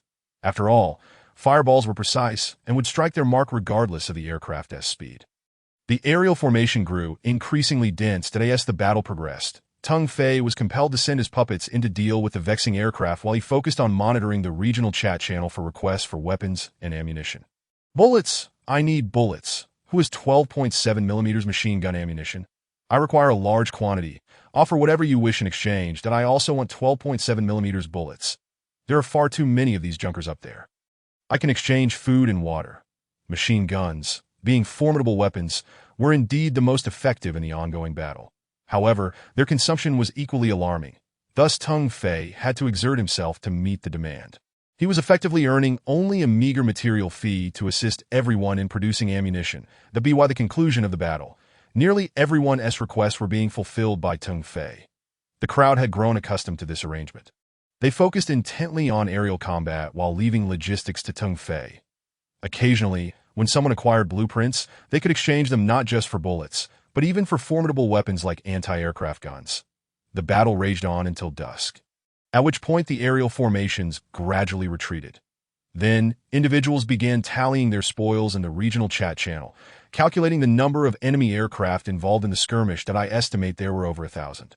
Surely not. Our iron gun haul alone downed nearly 100. Those major factions likely took down even more. That I feel there were at least 2,000 to 3,000 aircraft. Teng Fei had not calculated the exact number of aircraft involved in the battle. He was simultaneously pained and exhilarated. Encountering such a grand conflict ensured his coffers would overflow. That as others chatted, he interjected, "If you have blueprints, please present them. State your needs. Additionally, I am selling an abundance of weapons, vehicles, food, and water. Below is a list of items. Please take note and let me know if you have any to exchange." Indeed, there exists a multitude of individuals possessing design blueprints. However, none are foolish enough to part with them easily. The rapid ascent of Tung Fei can be attributed to the substantial accumulation of design blueprints in the early stages, particularly those pertaining to ammunition and weaponry, thereby reaping immense profits from warfare. Consequently, unless absolutely necessary, no one is inclined to engage in transactions involving their designs.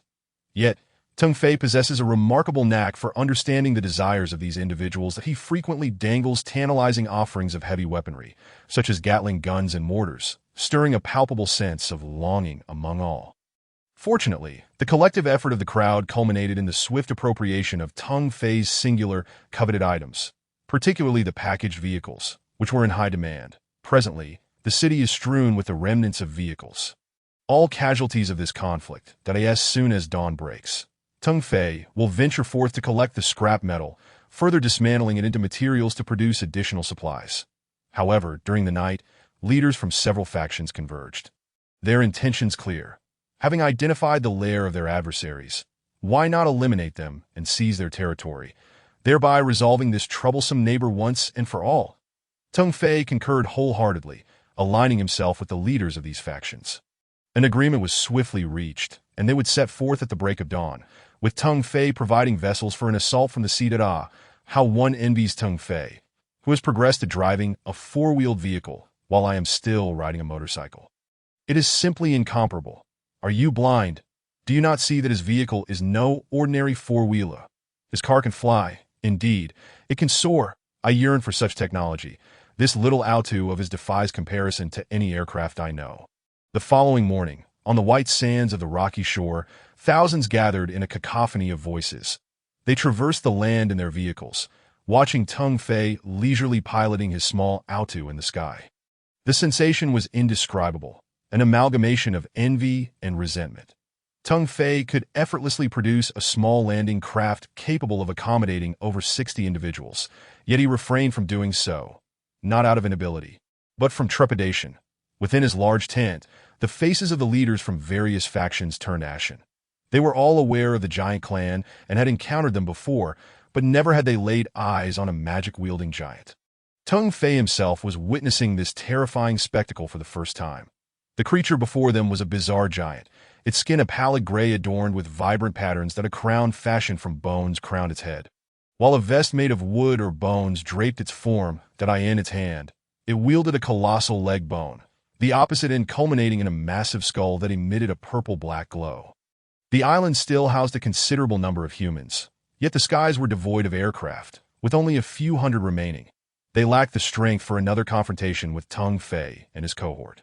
However, as Tung Fei's drone approached, the peculiar giant casually raised its bone staff, summoning an oppressive fog that enveloped the vicinity, shrouding even the remaining aircraft.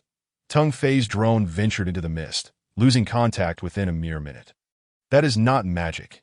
It is the terrifying giant shaman that I have heard tales of such a being, Shi Tsung remarked, taking a deep drag from his cigarette, his gaze icy. All eyes turned to him. And Tung Fei, aware of Shi Tsung's secrets, did not press for further details, astonished to learn that he had encountered a giant shaman. I recall that the giant squad we faced previously was discussing a battle between two shamans, one commanding a horde of marine creatures, while the other controlled a multitude of aircraft. Ultimately, the shaman commanding the marine life was defeated and fled. The giant squad sought refuge with the victorious shaman, believing that associating with such a powerful figure would guarantee their sustenance. Realization dawned upon everyone. It became evident that the victorious shaman was the very one they would soon confront. Please, continue. What else do you know? Tung Fei inquired calmly. Shi Tsung raked his fingers through his disheveled hair. No matter how powerful the shaman, bullets and shells can still pierce through dead. My suggestion is to bombard the shore and obliterate everything on that island. Shi Tsung, do you have any idea how many shells that would require? Perhaps Tung Fei possesses such resources, but we do not, another leader interjected, voicing the concerns of the assembly. After all, not everyone was as affluent as Tung Fei. Some factions lacked even a single cannon, deeming it wasteful to employ artillery against zombies. Alternatives do exist, and I wish to share my thoughts. Let us consider them, Tung Fei proposed, rising with a smile as he gestured towards the sea outside the window. The solution lies in seafood. Seafood? What do you mean? Someone inquired, puzzled that as Tung Fei's drone skimmed low across the ocean towards the island, it detected numerous colossal shadows lurking beneath the surface that moment.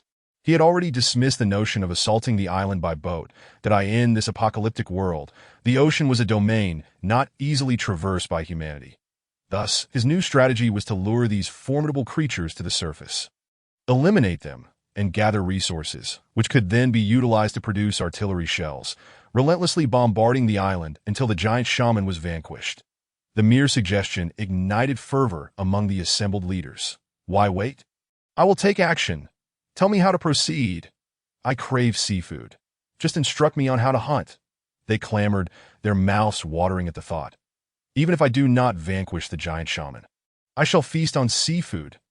Tung Fei's commanding presence elicited a chorus of agreement from the crowd, and no formal command was necessary.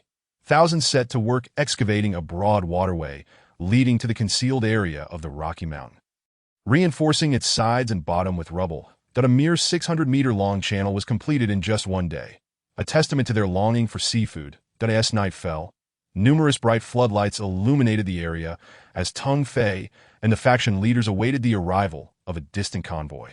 The convoy, consisting of 6 vehicles, moved slowly, each trailing a zombie with iron hooks. Tung Fei, does this strategy truly work?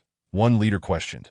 Tung Fei scratched his head, uncertain. That I cannot say for certain. But those creatures in the sea are substantial. If we do not attempt it, how will we know?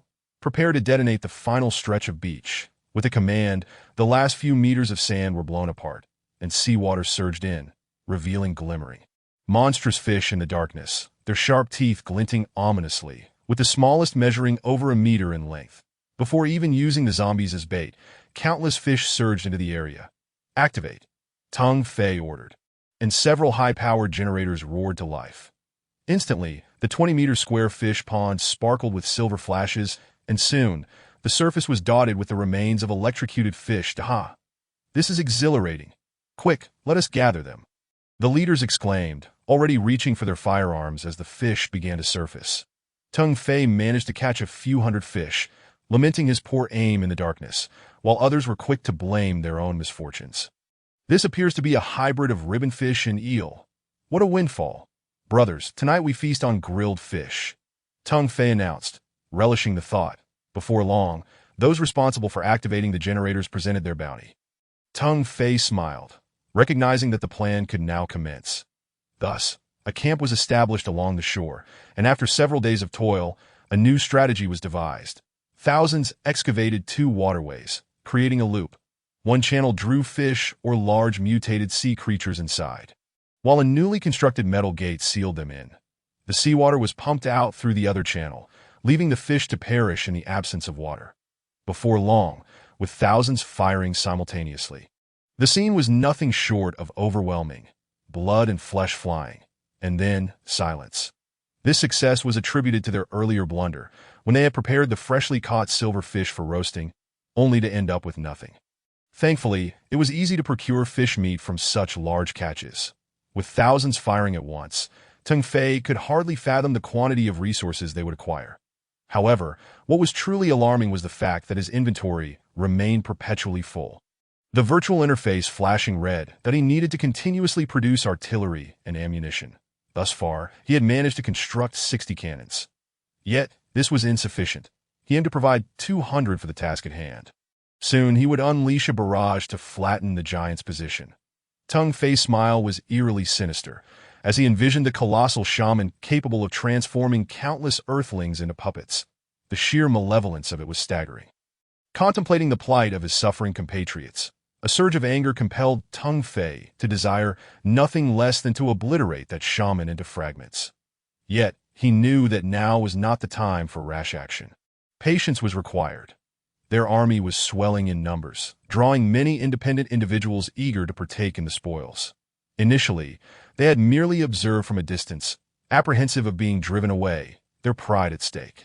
It was only when Tung Fei beckoned them over, assuring them they were all allies and there was enough to share, that the crowd surged to over 10,000.4 waterways had been excavated simultaneously, and all necessary resources were being funneled to Tung Fei or to those with designs for artillery to commence production. During this time, the shaman had attempted to harass them with aircraft, but all had been shot down. By now, it was estimated that he had lost nearly 100 of his dilapidated planes, and their presence no longer instilled fear. This situation persisted until the 7th day. "Boss, we have over 300 cannons now, far exceeding our initial estimates. This should suffice," Shirtsong remarked, astonished at the sheer number of artillery pieces that could unleash a terrifying barrage upon that island. However, Teng Fei showed no signs of wanting to halt. "You see for yourself, in the crimson holographic display." Teng Fei showcased footage captured by drones. The dense fog had lifted from the island's periphery, revealing countless giants laboring tirelessly to construct massive stone fortifications. Clearly, the shaman possessed a profound understanding of human weaponry, that he was aware that cannons could inflict harm upon them, and thus had made preparations. Did Teng Fei still believe that over 300 cannons would be sufficient? The expressions of the surrounding leaders darkened ominously. Humanity had been provoked by a despicable horde of giants, and recent skirmishes had cost them several subordinates, igniting their fury. "Forge ahead, continue to manufacture. We shan't cease until we reach 600 cannons." Thus, they toiled until the 10th day at noon. The 600th cannon was completed, and 6,000 shells were ready. Teng Fei's spatial resources were dwindling. "It is nearly time to commence. Have the uninvolved step back, and ensure all artillerymen wear ear protection," Teng Fei commanded. Within 3 minutes, the sound of 600 cannons erupted in unison. A barrage of shells whistled through the air toward the distant isle, piercing the lingering fog and ruthlessly bombarding everything upon the island. Debris flew in all directions, accompanied by the anguished wails and cries of giants. High above, the fiery drones captured the scene, relaying it to Teng Fei's statue for all to witness. "What a thrill, an exhilarating spectacle," informed the 1st Artillery Division to adjust their angle of fire. "Increase the elevation by 4 degrees for the 2nd Division," Teng Fei commanded. The leaders of each artillery unit were ecstatic, slapping their thighs in excitement. This relentless bombardment would surely inflict severe losses upon the giants on the island. Yet, Teng Fei's expression remained unchanged, for he understood that the giant shaman was still very much alive. "Shirtsong, are you ready?" Teng Fei inquired. Nodding emphatically, Shirtsong's eyes sparkled with excitement and madness. The moment of their decisive strike was near. Chapter 47. The upgrade path of 2 vehicles. The island remained cloaked in thick fog, a clear indication that the shaman had yet to perish. Through the gaps in the mist torn by the artillery, the drones caught glimpses of the devastation on the island. However, this did not reveal the full extent of the situation. They remained unaware of how many aircraft or giants still remained on the island. Furthermore, Teng Fei had no intention of engaging in a ground battle, that he had warned the others of the dangers lurking in the sea. But he could not dictate their opinions. Now his objective with Shirtsong was to locate the shaman and execute a surgical strike. "Boss, there are 3 giants guarding a cave on the northern side of the island," Shirtsong's drone reported, only to be silenced by a giant's roar. Frustration boiled within him as he stomped his feet, but Teng Fei calmly walked a short distance away, lighting a cigarette to steady himself. The ensuing battle was not one that others could partake in on the island. The giants were violently tearing apart the day's humans. In truth, these unfortunate beings were as good as dead, ever since they fell under the shaman's control. Their fates had been sealed. Damn the humans. May they suffer a terrible fate for daring to slay the great Prometheus. Tear them apart. These wretched beings. Despite their formidable size and resilience, the giants sustained catastrophic losses under the relentless artillery fire. Their remaining combat-capable personnel dwindled. With only 3 guards left to protect the shaman, in their rage, they unleashed their fury upon the helpless humans, unaware that a harbinger of death was drawing ever closer to their shaman. Within the cavern at the highest point of the island, the shaman sat in serene calm, his skeletal staff trembling slightly in his grasp. This was not a tremor born of fear, but a sign that he was still communicating with the mysterious forces that shrouded him in mist. He remained convinced that fragile humans would not dare to set foot on the island. As long as the fog persisted, a few artillery shots would disperse, and at the right moment, he would lead the other giants to the shore and seize control of the humans. Had he not sustained injuries in his previous duel with another shaman, he would have already ventured to the shore to claim the humans for himself. Suddenly, a spark of alarm surged within him. akin to being stalked by a jungle python back in his homeland. The shaman's eyes snapped open. Ha! You foolish little humans think you can kill me with your puny fire worshipper drones? The drone, mere meters away, had pierced the shaman's skin but could advance no further. Then, Tung Fei collapsed to the ground, clutching his head in agony. What the hell is happening? The shaman cackled maniacally as he rose. Didn't he expect this, did you? I've been waiting for your little drones to come closer. Do you know how I control you? Tung Fei felt as though his very soul was being wrenched from his body, as if he were on the verge of dissolution, his body destined to become a mere plaything for another. Shirt Song, strike now, quickly. Tung Fei bellowed, summoning the last vestiges of his strength, with a mighty roar. Shirt Song commanded a drone to charge into the cave at breakneck speed, not to incinerate the shaman, but to detonate a device on board that a colossal fireball obliterated the island's peak, shattering the fog and extinguishing the giant's final glimmers of hope.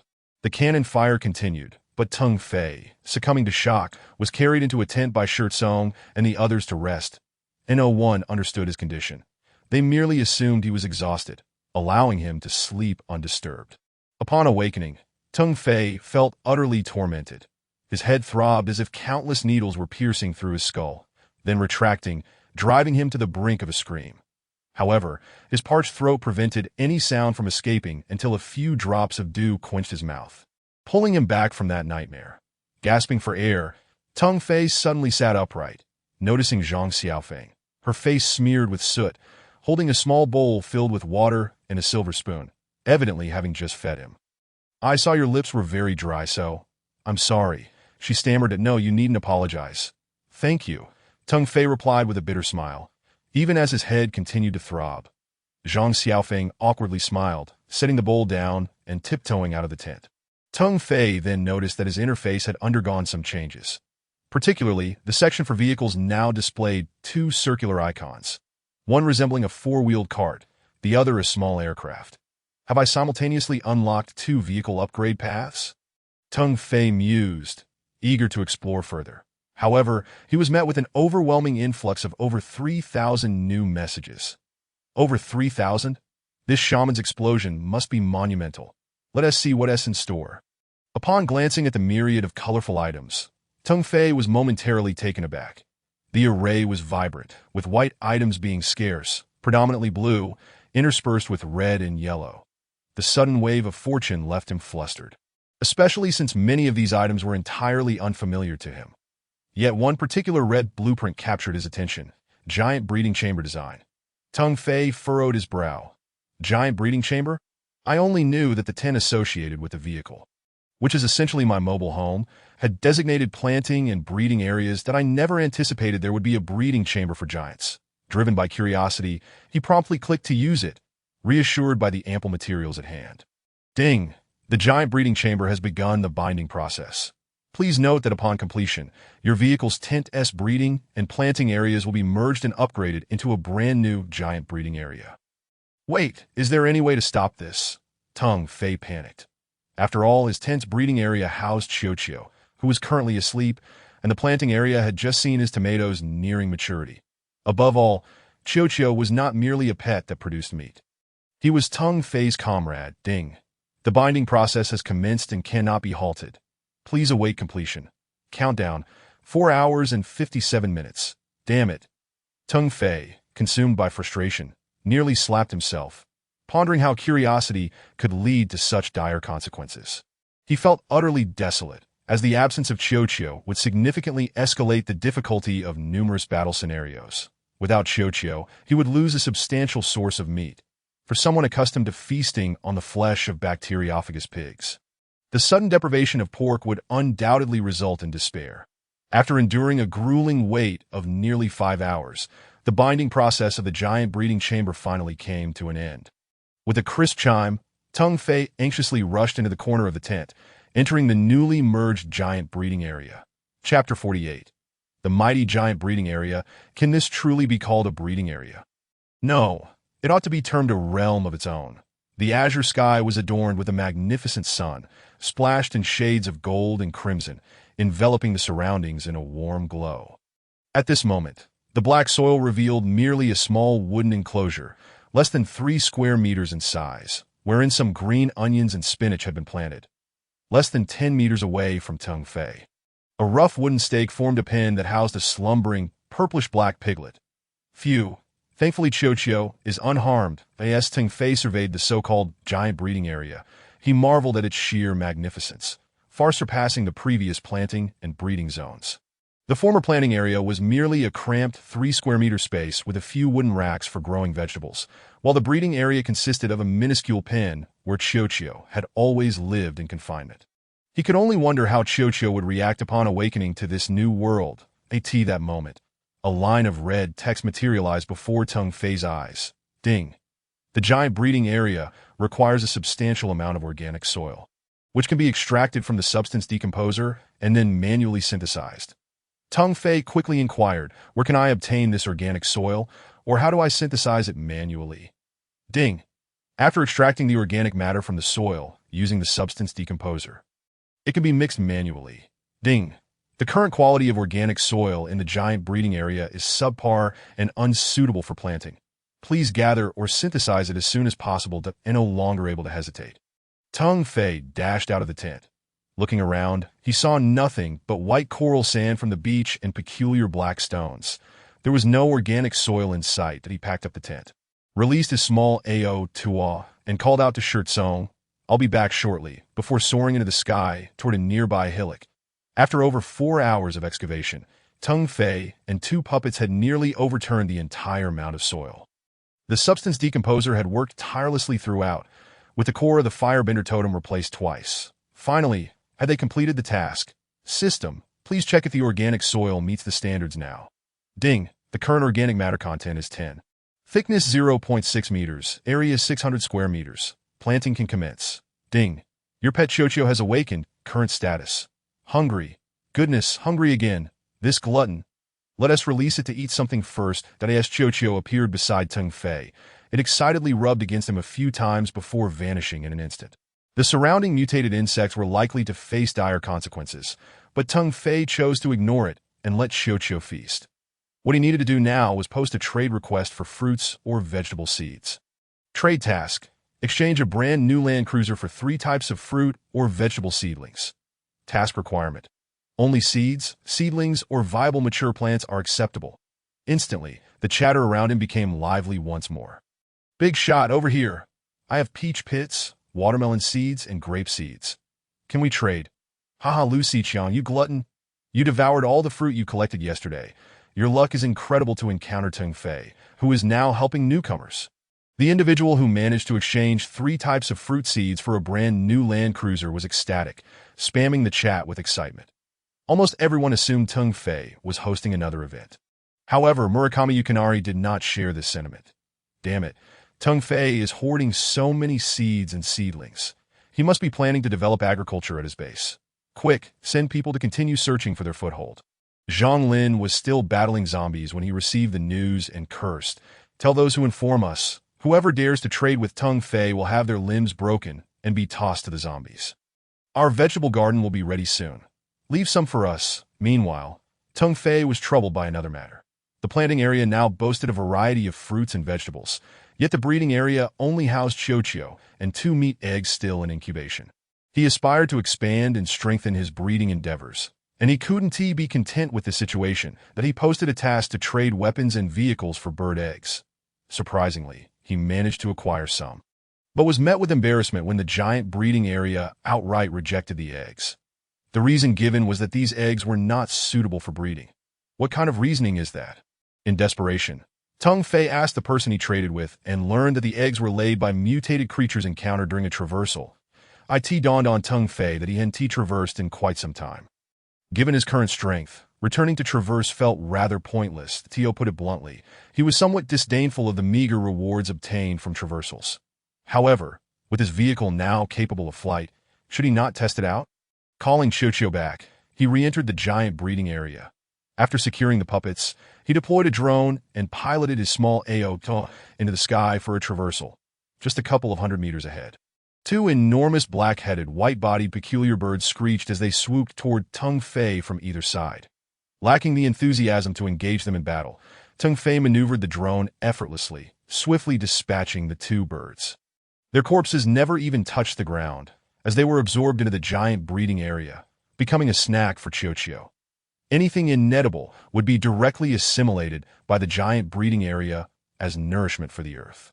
However, upon scanning through over 200 pieces of information, he noticed 2 lines of red text that ignited his excitement. Ding. Obtained 2 eggs of the black-headed vulture. Reminder. Adult black-headed vultures can perform compressed air attacks. Their air blades can slice through steel plates up to half a meter thick within a kilometer. My goodness. I was so quick just now. Otherwise, I would have faced calamity that I mustn't become arrogant in the future. Gazing at the 2 eggs, slightly smaller than ostrich eggs, Tung Fei stepped into the giant breeding area. Chiochio, these are your new neighbors. Don't bully them, understand? He tenderly held the 2 large bird eggs, speaking to Chiochio, which could not possibly comprehend his words. Then the system, perhaps unable to bear his antics, provided him with another reminder. Reminder. Pets accepted by the giant breeding area will not harm each other and will not destroy anything within the giant breeding area, except for their food. Embarrassed, he placed the eggs aside within the newly enclosed wooden pen, and Tung Fei's gaze was drawn to a line of yellow information. Giant external wound recovery elixir, although merely a yellow-grade item. Upon inspection, it turned out to be a tattered beast hide, covered in densely packed, shimmering text, which he could not decipher. Tung Fei promptly selected to learn its usage. However, once he completed the learning process, Tung Fei was left speechless. What on earth? It can only produce 2 bottles of medicine. The crafting materials for the giant external wound recovery elixir are merely 4 types. This shouldn't be the case. Mingxin grass, gray fog flower, stone rush root, iron orchid leaf. Where on earth did I acquire these? After several minutes, the 2 bottles of elixir were ready, and Tung Fei muttered a curse. Chapter 49. Long live Tung Fei. What in the world is this called a bottle? Before Tung Fei stood 2 clay vases, each half his height. The openings were corked with large wooden stoppers that he had overlooked the giant size, considering their enormous stature. How small could the resulting containers possibly be? Each vase could likely hold dozens of liters. No wonder I ran out of materials. Yanking out the stopper from one of the elixirs, a pungent, spicy aroma instantly assaulted his senses. Tung Fei recalled that stone rush root had a particularly overpowering taste. Previously, someone had mistakenly believed it was edible, only to be overwhelmed by its flavor when cooked. With no injuries to test the elixir's effects on himself, he would need to find someone else to try it. He filled a small bottle designed for drinking water with half of the elixir and flew back to the seaside camp aboard his small AO-2. Upon his return, he didn't attract much attention, as many were still busy at the waterway, preparing seafood for the thousands awaiting their feast. The first to rush back was Shi Tsong, who informed him that several big shots wanted to borrow his boat to land on the island for battle. Tell them I can lend them the boat, but let me be clear. If anyone dies, don't blame Tung Fei. There are plenty of beasts in the sea that he had anticipated this before leaving. Greed knows no bounds. There are always those who, after achieving a modicum of success, begin to swell with arrogance. Did they really think giants were so easily slain? Did they believe landing on the island would be that simple? Before long, a group of influential figures squeezed into Tung Fei's tent, genuinely hoping to negotiate for him to join them on the island. I have built a total of 4 boats. All can be given to you. But I want to be going that I have a pile of matters to attend to at home. I truly have no time that I hope you all understand. Now, I have something I need your assistance with. With that, he produced a vial of elixir. Who can find someone with external wounds to bring over? Big shot. I was cut by a sharp fish's mouth, and I bled a lot, but I've just stopped the bleeding. Look, beside a certain influential figure, a guard walked with a pronounced limp. Yes, he lifted his pant leg. A scar the length of a hand was revealed on his right calf, appearing as though it had only just stopped bleeding. Come here, let me treat you, called out Tung Fei. Trusting in Tung Fei, the injured man hobbled over. He watched as Tung Fei cautiously poured a small amount of a pungent, light brown liquid onto his leg. Ah, it hurts, it hurts. What is this? A wisp of green smoke began to rise from his limb, causing everyone present to spring to their feet in alarm. Yet in less than 10 seconds, the man's shrieks transformed into astonished exclamations. Huh, my leg, it doesn't hurt anymore. He leaped a few times in disbelief, rolling up his pant leg to find that his skin was unblemished, with no trace of the scar remaining. Instantly, The gazes of all present turned eagerly towards the vial of potion in Teng Fei's hand. Shaking the vial, Teng Fei smiled. I painstakingly gathered the herbs to concoct a few bottles of healing medicine, and it's not cheap that I'll be listing it on the trading channel shortly. No, please don't. Teng Fei, let us discuss this, someone pleaded. Right, don't sell it. You know that Zhang Lin and Murakami Yukinobu harbor ill will towards you. You cannot aid the enemy that I want it. Just tell me what you need in exchange. Teng Fei chuckled inwardly. Relishing the effect he had achieved, he was fully aware that this secret medicine should not fall into the hands of Zhang Lin or Murakami Yukinobu. Therefore, circulating it within his own circle was the best outcome. Next came Teng Fei's moment of persuasion. Blood of mutated creatures, Mingxin grass, gray mist flower, stone reed root, iron orchid leaves, purple leaf tree sap, tianmu tree bark. After listing these items, he raised a finger. These quantities are sufficient for one bottle. I want to do it for free. 10 steel ingots or 10 units of other metals will suffice. One influential figure smacked his thigh. Deal. Wait here, I'll send someone to gather them. They're not hard to find. They grow in the wild that I in this apocalyptic world. People were unfamiliar with the plants, but as long as one uprooted them, the system would assist in identification. Thus, as long as one dared to collect, others would eagerly scour the land for them. Teng Fei had achieved his goal. He would continue to sell the potion, but at a much higher price.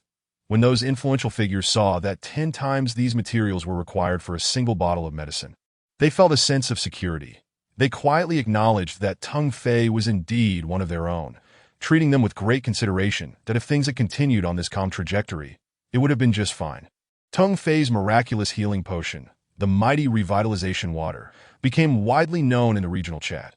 However, at noon, a fellow shouted in the channel, "Long live Teng Fei," claiming that Teng Fei's mighty revitalization water had saved his life. When others inquired, wondering if he had been bitten by a zombie in a sensitive area, the man candidly admitted he had indeed been bitten, but on his arm, with a dead horse as a living horse doctor mentality. He poured the newly acquired mighty revitalization water onto his arm, that a sharp pain surged, but the wound vanished. He then lay there, waiting for death. As time passed, and noon arrived, he was still alive. This was well past the time limit for the zombie virus to mutate a person. When he appeared in the city, everyone was astonished, flocking to ask how he had managed it. Following this incident, he continuously expressed his gratitude towards Teng Fei in public channels. This propelled the topic of the mighty revitalization water into a frenzy. Everyone clamored for it, and no one spoke of killing zombies anymore. Instead, they all rushed to the wilderness to gather herbs that in just one day. The quantity of materials Teng Fei acquired was sufficient for him to produce dozens of bottles, by giant standards, of the secret potion. Almost everyone who wasn't too lazy could now possess a bottle of mighty revitalization water. Some adventurous souls even took a knife to themselves, applying a bit of the potion and discovering its astonishing effects. Consequently, more people began to take risks, forming teams to venture deep into the wilderness to hunt various mutated creatures. More and more individuals sought fortune by heading to the seaside. Some even dared to delve into the jungles at the city center. Though whether they would return alive was another matter entirely. Even Zhang Lin and Murakami Yukinobu's subordinates managed to get their hands on this potion, though their intentions were purely for research. If Teng Fei were to learn that these individuals were attempting to decipher his potion's formula, he would certainly scoff and say, "Go ahead, if you can figure it out, I'll admit defeat." As night fell, thousands along the seaside had finished their work and ceased their seafood hunting. After all, the mutated creatures in the sea became increasingly volatile at night, and it was not simply a matter of draining the water from the pools to eliminate them. In recent days, over a dozen had died at the water's edge, all for the sake of fortune, getting too close and being dragged in or fatally injured by the creatures. However, with Teng Fei's mighty revitalization water, this situation was beginning to improve. Yet that night, after Teng Fei had given the boats to those individuals, disaster struck. Chapter 50. Teng Fei's sphere of influence run. Get away from the shore. Don't worry about those water channels. Just go. Teng Fei shouted hoarsely, his eyes bloodshot. Still, some madmen continued to fire their guns wildly. Four small landing boats lay on the shore, prepared for the influential figures to gather their men and embark at dawn to hunt giants. They didn't consider that even someone like Shi Tsong, who despised giants, was not in a hurry. The dangers of this venture were self-evident. Yet they remained unconvinced and determined to proceed. Teng Fei could not deter them. So he reluctantly accepted a portion of the manufacturing costs and released the boats. Then, in the dead of night, calamity struck. Several massive mutated creatures appeared in the sea. They resembled a hybrid of gigantic sea turtles and sharks. With shells the size of small hills, shark-like heads, and rows of sharp teeth. They slowly made their way onto the shore, biting into one of the iron-hulled landing boats, treating it as if it were food. However, nearby were clusters of tents that the slightest noise. Some heard it, and upon seeing the beasts, the timid ran towards the rocky hills. Meanwhile, the greedy, consumed by dreams of wealth, pulled out their guns and aimed at the creatures. They fired incessantly, but instead of killing the beasts, they only succeeded in inflicting pain.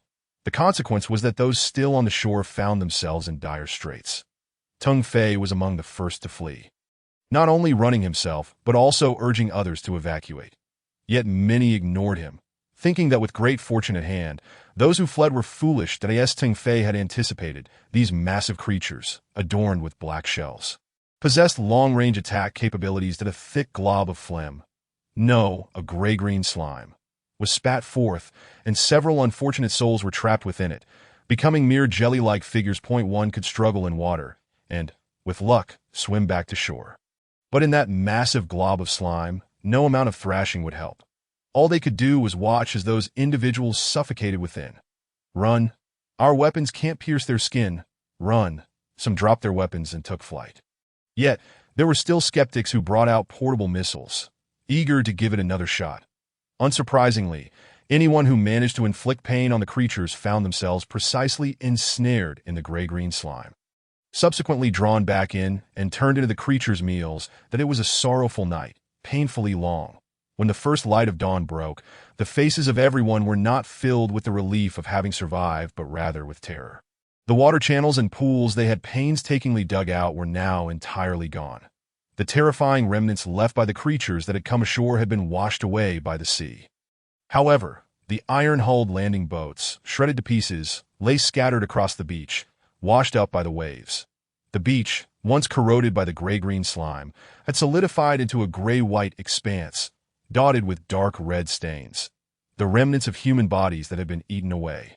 No one knew the agony those unfortunate souls experienced when the slime ensnared them. Tung Fei lit a cigarette and addressed the influential figures beside him. "Are you still planning to go to the island?" The group exchanged glances and shook their heads in unison. "What island? Even our anti-tank guns can't deal with those creatures. Forget it."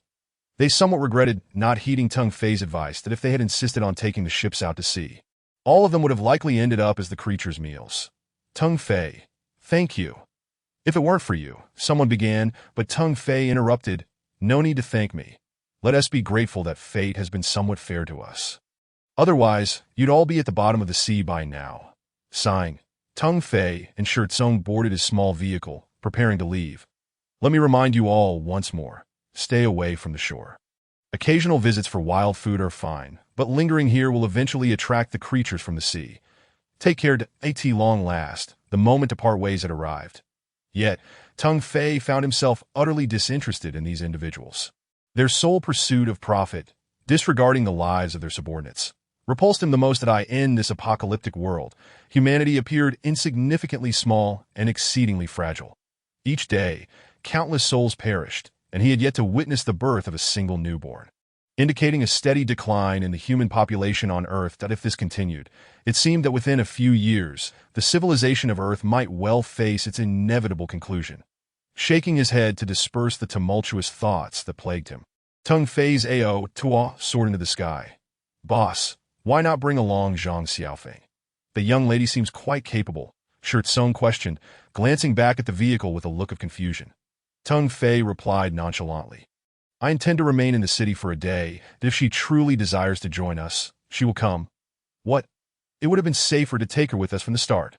Why risk letting her come on her own?" Shirtsong retorted. Tung Fei turned with a cold smile. "Have you forgotten how we were surrounded upon our initial departure?" Shirtsong fell silent, realizing that Tung Fei had already deployed drones before leaving. Ascending to the heights above, while he had assumed Tung Fei was merely concerned about ambushes, he had not anticipated the depth of his considerations. Tung Fei's return to the city for a day was, of course, to recruit new members. The mere dozen individuals currently at Mission Express were utterly insufficient. Each person bore an overwhelming burden of tasks To expand his influence, he inevitably had to navigate the intricate process of enlisting new recruits. He had promised to remain in the city for only a day. Yet, that day turned into two. It was only when Fu Lei contacted them nearby, reporting issues at Floating City, that Teng Fei and his companions were compelled to depart swiftly. On this return, they brought along over 100 individuals, a stark resemblance to their previous journey. Even more frustratingly, they found themselves being followed once more. Thankfully, it was an improvement over the last time. They were not surrounded. However, this time, the number of pursuers was considerable, including several prominent figures they had previously collaborated with along the coastline. Teng Fei was not the least bit concerned about his floating mountain being discovered by these individuals. As they followed him to the canyon's edge, they were initially paralyzed by the sight of the densely packed suspended serpents. Only a few dared to push through, and when they finally glimpsed the floating mountain, they were truly taken aback. The floating mountain was not merely a colossal rock suspended in the sky. It was, in fact, a genuine mountain, replete with dense forests, grassy meadows, and cascading streams, home to a plethora of mutated creatures. Teng Fei's territory was now visible on the maps, far more impressive than the mere districts of Fire Eye City that these individuals controlled. How foolish of me! I should have followed Boss Teng Fei from the beginning. One lamented, striking his thigh in frustration. Silence. If I hadn't believed your nonsense back then, I would now be a veteran at Mission Express, and my vehicle could also soar, another retorted. Some were smacking their thighs in regret, while others hurried back to the city to promptly report Teng Fei's territory information. Yet, for Teng Fei, the most pressing threat now was how to safeguard Floating Mountain, as a host of unwelcome guests had arrived. Chapter 51. We also wish to assist what has transpired. Upon returning to Floating Mountain, Teng Fei noticed that everyone had vacated the summit, settling in a picturesque location halfway up the mountain. Upon seeing Fu Yunxiu, he detected a look of urgency on her face, suggesting that something significant had occurred. You've finally returned. If you hadn't come back soon, we would have had to evacuate Floating Mountain. Look for yourself, she pointed. Following her gesture, Teng Fei peered into the distance but saw no immediate abnormalities. Wait, what's that? A few more dead branches? He questioned, perplexed. Raising his binoculars, he was taken aback to discover that many of the dead branches were partially obscuring white bird eggs. What? Have the birds taken over our home atop the mountain? Teng Fei exclaimed. Both amused and exasperated, Fu Yunxiu explained the recent events, leaving Teng Fei and Shi Tsong in fits of laughter, apparently after their departure. She had led the remaining individuals to gather stones and soil to construct makeshift shelters. Initially, everything went smoothly until dark clouds gathered, heralding the arrival of a flock of bizarre large birds that promptly occupied their unfinished homes. The birds overturned their constructions, nesting among the rubble and fishing at sea for sustenance. Teng Fei's subordinates were driven down to the mountain slope, initially resigning themselves to the situation, believing they could simply endure. However, they had underestimated the predicament point one afternoon. While preparing a meal, they inadvertently attracted the birds' attention, leading to an assault. Fortunately, they had anticipated such a possibility, abandoning their belongings and taking refuge in a nearby cave, narrowly escaping disaster. The ensuing battle left nearly all of Fu Yunxiu's group injured. Yet miraculously, no one had perished. The birds that had usurped their territory seemed impervious to bullets, retaining all their feathers. While I am away, I won't allow a bunch of beasts to bully us. Let us go reclaim our territory, Teng Fei declared, lighting a cigarette, eager to retaliate. The Fu Yunxiu grasped his arm, whispering, "Don't deploy the drones. It's futile. Out of the 3 you provided me, 2 have already been destroyed. These birds prioritize aerial targets." Understood, Teng Fei replied, realizing that Fu Yunxiu was not simply afraid to employ the drones against them. If we can't use drones, I can resort to other means. Come, let us seek vengeance. Atop the mountain, a plethora of large seagulls were lazily basking in the sun, completely unaware that the humans they had previously harassed were drawing near once more. Fu Lei, Shi Tsong, will each fire 2 fire god totem cores. With 2 simultaneous volleys, we should be able to take out a significant portion of them, correct? Teng Fei lowered his binoculars, a sardonic smile gracing his lips. Shi Tsong nodded in agreement. As long as the fire god totem cores can singe their feathers, we shall prevail. That I've counted 38. How many are still unaccounted for? Eliminate them all. That's impossible. They are my patrons. Tung Fei chuckled that we simply need to inflict some pain. Wiping them out would sever our own source of income that I intend to gather their eggs in the future. Prepare yourselves. Follow my lead. The middle ones are mine. Shirt Song, you take the left, and Fu Lei, you handle the right. Understood? Received, came the chorus of agreement that as the trio readied themselves. Fu Yunxiu and the others positioned themselves at a distance, armed with sniper rifles. Eager to witness the unfolding drama. Whoosh, two fireballs launched from Tung Fei's direction, striking two massive seagulls with pinpoint accuracy. The unfortunate birds flapped their wings desperately, ascending briefly before plummeting to their demise as their feathers ignited. Now, Tung Fei bellowed, and Shirt Song and Fu Lei unleashed their fireballs in quick succession. Before long, all the seagulls had vacated the mountaintop, either reduced to roasted birds or frightened away, leaving behind a bounty of eggs scattered across the ground. Tung Fei laughed heartily at the circling seagulls above. Thank you for the eggs. Do come back to play again. However, as he excitedly prepared to deliver the eggs to the giant breeding area, he discovered he could not enter a single one. What is this nonsense system? I refuse to believe not a single egg will survive. Ding. It is advisable to wait a day for the young seagulls to hatch and raise them as live specimens, rather than starting from eggs. Are they about to hatch in a day? Tung Fei mused. Exasperated, he pulled out a machine gun and unleashed a barrage at the lingering seagulls, driving them away once and for all. Gather everyone. Let us continue constructing the houses and protect these eggs. They will be your source of meat and eggs in the future. As night fell, the fate of Tung Fei's group atop Floating Mountain remained unknown. Meanwhile, thousands had congregated below. They gazed upon him with envy, jealousy, and yet they dared not harbor hatred, for circumstances favored Tung Fei. Even if they had the audacity to fire upon him, they had to consider his drones and fireballs. Boss Tung Fei, we wish to assist. Please allow us to join you. Yes, Boss Tung Fei, grant us a chance. I wish to join Mission Express. I'm a law-abiding citizen indeed. Yet, Tung Fei had long since succumbed to slumber. Oblivious to the fervent discussions echoing in the regional chat channels, with so many individuals gathering outside, he felt no concern that on the contrary, he welcomed it. Floating Mountain was a serene refuge, distant from Fire Eye City, and attracting more people would be beneficial for him and everyone else. This location was a treasure, surrounded on three sides by the sea. The only access point, a canyon, was obstructed by countless suspended serpents, posing a significant danger. After all, others did not possess the flying vehicles he commanded as for airplanes. Many had acquired them, yet the awkward truth was that hardly anyone knew how to operate them. Even if someone did, was there a runway? Did they possess the knowledge for maintenance? There are quite a few individuals skilled in the art of automobile repair, yet none have been heard of in the vicinity who possess the capability to mend an aircraft. Thus, the Floating Mountain has now become a stronghold that is easy to defend, yet difficult to assail. Various factions, large and small, along with independent operators, have gathered here and seem unwilling to depart, each contemplating their own schemes. Especially today, as Tung Fei and his companions have either killed or driven away the bandits lurking at the mountain's summit. This implies that those engaged in the mission delivery will soon establish their presence atop the mountain. Might it be possible to negotiate with them for a foothold at the mountainside or even at the base? Such thoughts are futile. The Floating Mountain shall forever belong solely to Tung Fei. As he himself would express, neither his wife nor his home is available for loan. The peak.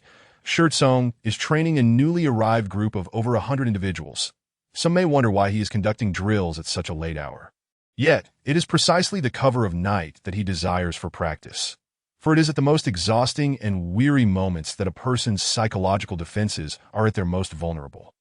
He keenly observes those before him, intent on detecting the slightest sign of weakness. For those who falter shall meet their demise. Zhang Xiaofeng is also diligently training, perplexed by Tung Fei's impartial treatment of her and the others. However, since she has chosen to join the mission delivery, she must acquiesce to their demands. Under the moonlight, this group trains until their muscles ache, when suddenly, Shirt Song produces a light machine gun, disengages the safety, and aims it directly at the assembly. Chapter 52. The first collective passage. Get down. Shirt Song has gone mad. The alarm rang out. Everyone be cautious, draw your weapons, and eliminate him. almost as soon as Shi Tsung brandished his firearm. Two individuals lunged forward, intent on subduing him. Ultimately, Shi Tsung refrained from firing. He merely watched as the two unleashed their bullets upon him, only to be swiftly apprehended by the onlookers. Shi Tsung, you despicable coward. Release us. Not far off, Tung Fei approached, clapping his hands. Well done, well done. Who would have thought we would be entertained by such a spectacle this late at night? It's impossible. How could you survive this? It cannot be. Tung Fei patted the shoulders of the two assailants. Please, do take a closer look at what you are attacking. As they discerned the truth, their spirits plummeted further. Just moments ago, they had clearly witnessed Shi Tsung draw his weapon, prompting their assault, which was intended to incite a collective attack. Yet, as they tore Shi Tsung's clothing, they realized it was not a man they had assaulted, but rather a puppet of Tung Fei. The smoke from Tung Fei's cigarette flickered in and out, while Shi Tsung trailed behind him, his countenance dark. What shall we do with these two? Tung Fei replied, as per our usual protocol, cast them into the sea to feed the fish. We harbor no traitors here. Very well, I shall handle this matter. Those who dare infiltrate our domain shall be sent on their final journey. Shi Tsung chuckled as he stepped forward. ASA group escorted the two captives to the seaside at the base of the floating mountain. Tung Fei suddenly ordered everyone to lie down. Others lacked his sophisticated binoculars, which possessed both night vision and thermal imaging capabilities, but he scrutinized the scene through the lenses, his expression shifting to one of concern. Take a look. Am I seeing things? After Shi Tsung peered through the binoculars, he too wore a look of disbelief that I feel as though I am hallucinating. How can this be? Not far off, several small boats bobbed on the water. Each vessel was manned by only 2 or 3 individuals, seemingly engaged in fishing. Yet one wondered how such small crafts could withstand the appetite of the ocean's larger inhabitants. Everyone remained still. I will deploy a drone for closer observation. As Tung Fei's drone ascended into the night sky, Shi Tsung swiftly knocked out the two captives, knowing their fate would not be a pleasant one. 20 minutes later, Tung Fei's drone returned, bringing with it a small boat. Upon glimpsing the two occupants aboard, all present were unified in their realization. These men were not from the vicinity of Huamu City. The two individuals piloting the small boat were Caucasian. Upon reaching the shore, their first inquiry was for fresh water. Tung Fei, feeling sympathy for them, tossed them 2 bottles of water. Their gratitude was overwhelming, as they stammered their thanks and produced a bounty of items in appreciation. You must have caught a considerable amount of seafood. You should be able to extract drinking water from that, right? Fu Lei queried, his expression peculiar. The younger of the 2 Caucasian men replied, pained, you have not drifted at sea. So you cannot comprehend how easily seawater depletes our hydration, that we can catch drinking water, but we also require it. Thank you for your generosity. Feel free to take as much as you wish from our haul of fish and shrimp. Tung Fei, bemused by the abundance of seafood before him, felt somewhat bewildered. Just days prior, he had led thousands to the shore to harvest seafood, yet their catch had been meager. How was it that these men had fared so differently? Upon voicing his confusion, the younger Caucasian man provided the answer. You do not possess native marine vessels, do you? I mean, craft like our small boats? Exchanging glances, Tung Fei and his companions shook their heads, revealing their motorcycles and automobiles instead. This only elicited envy from the 2 men, who remarked how much better it was to be on land. Why, if you both have vessels, why are you aboard a boat? The younger Caucasian blushed and stammered, My small boat is merely an inflatable one. It cannot withstand great waves or the assault of certain sharp-toothed fish. So, the older, bearded man chuckled. On our island, we collaborate to venture out to sea. After all, the strength of one is far too meager, and the ocean is a formidable place to Fu Yunxiu, awakening unannounced, squeezed through the crowd to inquire, Gentlemen, may I ask how you manage to avoid attacks from sea creatures? So long as one maintains a moderate speed, it is generally safe at sea. Even bathing in the ocean poses little threat, as few fish will attack you.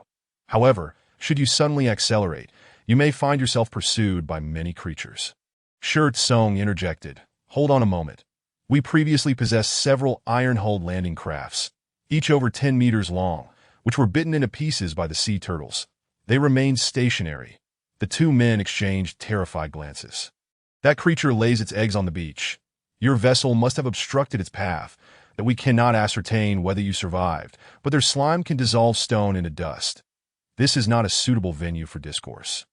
I invite you both to be our guests on our territory, but before that, let us first send these two on their way to this point. The two Caucasians were utterly stunned. They were ferried to the floating mountain and stood atop its peak, gazing at the shimmering sea under the moonlight. The younger man then knelt, clasping his hands in prayer that I never imagined that the giants of this cloud city could be driven away by you. Your strength is remarkable. May we trade with you in the future. After what felt like an eternity, the young man completed his prayer and rose. The older bearded man patted his shoulder and produced a cigar, offering it to Ting F.E.I.M.Y. Apologies. I am Clark, and this boy is Nathan, that we wish to serve as your agents. Agents? Tung Fei and his companions were taken aback, uncertain of this new term that A.S. Clark elucidated. They learned that many others still existed in their vicinity. However, Tung Fei's sphere of influence had yet to be officially registered within the system, thus they could only connect with Huamu City in regional chat. Under Clark's guidance, Tung Fei finally located the option for territorial registration within the personal information system. Upon accessing the power options, he found a grayed-out option for territorial registration. This could only be activated once Tung Fei relinquished the soon-to-hatch bandit gull eggs. Otherwise, the floating island would not be exclusively theirs and could not be registered. Clark, half amused, remarked, Mr. Tung Fei, they are merely bandit gull eggs. Every island has them, and they can be found everywhere. You need only spare a few, and the rest can be consumed.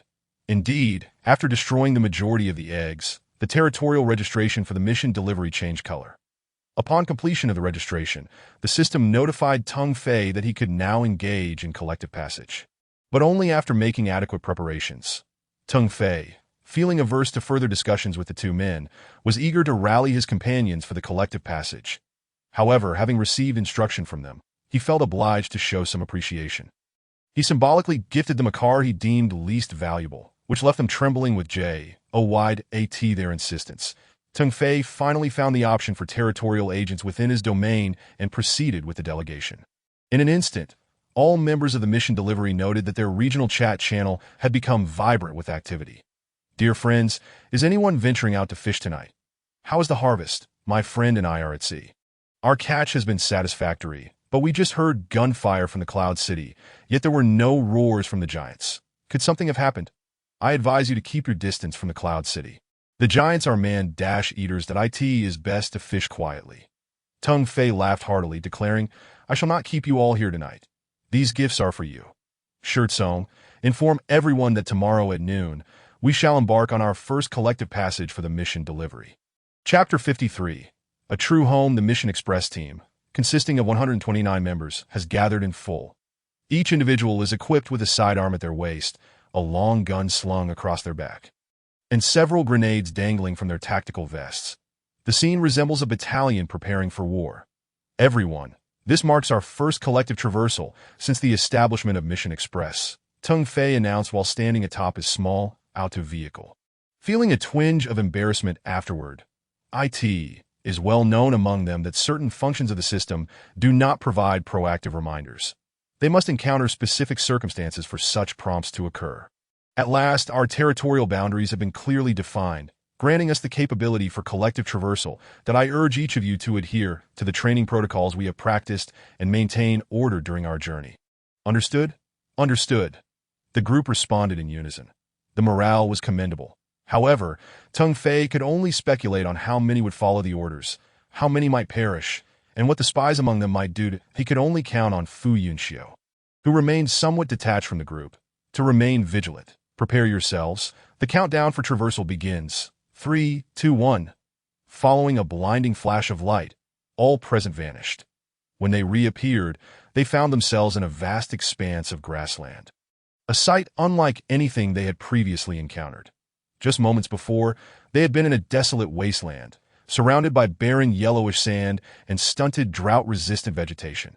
Now, their surroundings were a vibrant green. Suddenly, Fu Lei, perplexed, exclaimed, strange. What are we supposed to fight? This echoed the unspoken concern of everyone present. Shunti, they have encountered monsters immediately after their traversal. Where were the creatures now? Cautiously, they sensed a massive figure emerging from the earth before them. Fu Yunxiu, observing through a drone, communicated urgently over the channel. Teng Fei commanded, "Everyone, stow your vehicles and disperse quickly. Remember, do not cluster together. Scatter now." Fortunately, the team obeyed and spread out without hesitation. Then, the ground began to emit a low rumbling sound, accompanied by a tremor reminiscent of a minor earthquake. "What in the world is that hideous creature?" Fu Lei gasped, retreating in fright as the object of his long-awaited target revealed itself, that it possessed the head of a spider, adorned with dozens of crimson compound eyes, while its body resembled that of a colossal worm, grayish-green and covered in long bristles, as thick as a green-skinned freight train. That moment, the creature rose before the onlookers, seemingly preparing to attack. Attack! Aim for its mouth parts and eyes. Fu Lei, what are you waiting for? Open fire! The air erupted with the sounds of gunfire as the creature's exterior was bombarded, oozing thick green slime. Many of its compound eyes were shattered, and its mouth parts were mangled. Earth's weaponry inflicted considerable damage upon it. Just as Teng Fei thought they could conclude the battle, the enormous worm emitted a deafening roar. "Yunxiu, be ready to deploy the drone for a cutting strike. Everyone, raise your shields quickly." However, some did not heed Teng Fei's commands or were simply paralyzed by panic. Those who lagged behind suffered the consequences. The monstrous worm began to spew forth a thick green slime, releasing a nauseating stench as it rained down upon them. Those who had raised their shields were unharmed, as the creature collapsed after expelling its corrosive secretion. Yet, those who failed to shield themselves fell to the ground, writhing in agony as the slime corroded their flesh, exposing their ghastly white bones. Although they did not perish, their suffering was evident. "Cut it," Teng Fei shouted. But Fu Yunxiu replied, "There's no need, just look for yourself." After the rain of slime subsided, Teng Fei lowered his shield and discovered that the massive worm was now reduced to mere skin, trembling for a few moments before finally succumbing. The areas around them, corroded by the slime, emitted wisps of smoke accompanied by a pungent odor that in the upper right corner of everyone's virtual interface. A countdown began, 59 minutes, indicating that they could explore this region for another hour before being transported back to their previous location. Quickly, tend to the injured, administer the vital recovery water. Teng Fei felt somewhat exasperated. Out of 129 individuals, 23 were injured, which was still far from satisfactory. Fortunately, there were no fatalities, but the injuries were severe. Flesh had been eaten away, revealing their stark bones, and he was uncertain whether his vital recovery water could restore their flesh and heal them. The answer was affirmative. However, the required quantity would be substantial. Even the burned-out eyes could be restored to sight. Fortunately, Teng Fei had previously gathered a wealth of materials, and thus he set about the task of crafting the necessary remedies. Leaving a few individuals to guard the injured, he took the rest and began to cautiously explore the vicinity. "Boss, this looks like spinach," someone called out. "There are plenty of these edible white mushrooms here." Another exclaimed. They discovered large white worms, thick as a wrist, which upon being slain could yield valuable items. The diversity of species in the grassland allowed the team to gradually shake off their earlier fears. Many began foraging for wild vegetables and mushrooms, while others dug in the soil for worms. Only Teng Fei, accompanied by 2 puppets, busied himself with the task of excavation. That an hour passed swiftly, just as everyone felt they hadn't had enough fun. They were teleported back. 2 days had elapsed since their last traversal. During this time, Teng Fei had not led them on another collective journey, but had instead dedicated himself to training alongside them. In their spare time, they officially established a camp by a small lake nestled at the foot of the mountains. This idyllic location, bordered by mountains and overlooking the sea, provided a refreshing sea breeze and breathtaking views. Truly an ideal sanctuary. Within those 2 days, all the injured had fully recovered. Grateful for Teng Fei's efforts, they expressed their remorse for not entirely adhering to his commands, promising to do better next time. To reinforce discipline. Teng Fei assigned them the task of constructing wooden cabins. The mountain was vast, and with just over 100 individuals, it was a challenge to build more than 100 cabins, even failing to fill the space by the small lake. The trees on the mountain were exceptionally thick, and felling them required considerable effort. Fortunately, Teng Fei possessed blueprints for chainsaws, allowing him to produce several units for the team. they set out to chop down trees. And the system would reward them with over 100 items for each tree felled. Though others would receive only one. In just 2 days, several wooden cabins had sprung up along the lake shore. Tung Fei felt a sense of satisfaction, remarking, "Now this resembles a home. While living in tents is certainly fine, it never quite feels like home." Indeed, Fu Yunxiu agreed softly, sitting beside him, that a tent is merely a temporary shelter. This, however, is destined to be our future home. Have you made any discoveries? Tung Fei's gaze turned sharp for a moment. Shaking her head, Fu Yunxiu sighed, "I have observed the expressions of each individual that if you wish, I can recreate the memories in a statue for you to view. That won't be necessary. As long as there are spies, they will inevitably reveal themselves." Tung Fei replied, "That be by the way, take this. It's something I collected from the worm we just defeated." I found it rather intriguing. As Fu Yunxiu glanced at the silver crossbow Tung Fei handed her, a flicker of delight danced in her eyes, quickly followed by deep confusion. "What is this for?" "The patterns and designs do not seem to resemble anything from Earth." "Could be." Tung Fei nodded with a smile. "Correct. This is a weapon of the fire worshippers that IT does not require arrows. To fire it, you need a totem cord. Go ahead and give it a try." Chapter 54. The girlfriend's movements. The silver crossbow was only slightly larger than an adult man's palm, with the bowstring crafted from twisted metallic threads of silver. It felt incredibly light in Tung Fei's hand. He estimated it weighed less than 1 pound. The bow's body shimmered with orange-red patterns that pulsed as if it were breathing. After inserting a fire worshipper totem core, Fu Yunxiu received a system notification indicating the availability of 25 small arrows. Lifting the crossbow, she aimed at a section of bark that had been stripped from a tree. Upon firing, a pea-sized red flame shot forth with remarkable speed, piercing through the bark and igniting a shower of sparks behind it. Then, an astonishing phenomenon unfolded before the onlookers. Wherever the sparks landed, they ignited, even on stones. Wow! It possesses both penetration and ignition effects. Truly a remarkable item. Try testing its range. Allow me to assist you in finding a target. Tung Fei used his range-finding binoculars to help Fu Yunxiu lock onto a large shrub nearly 3,000 meters away.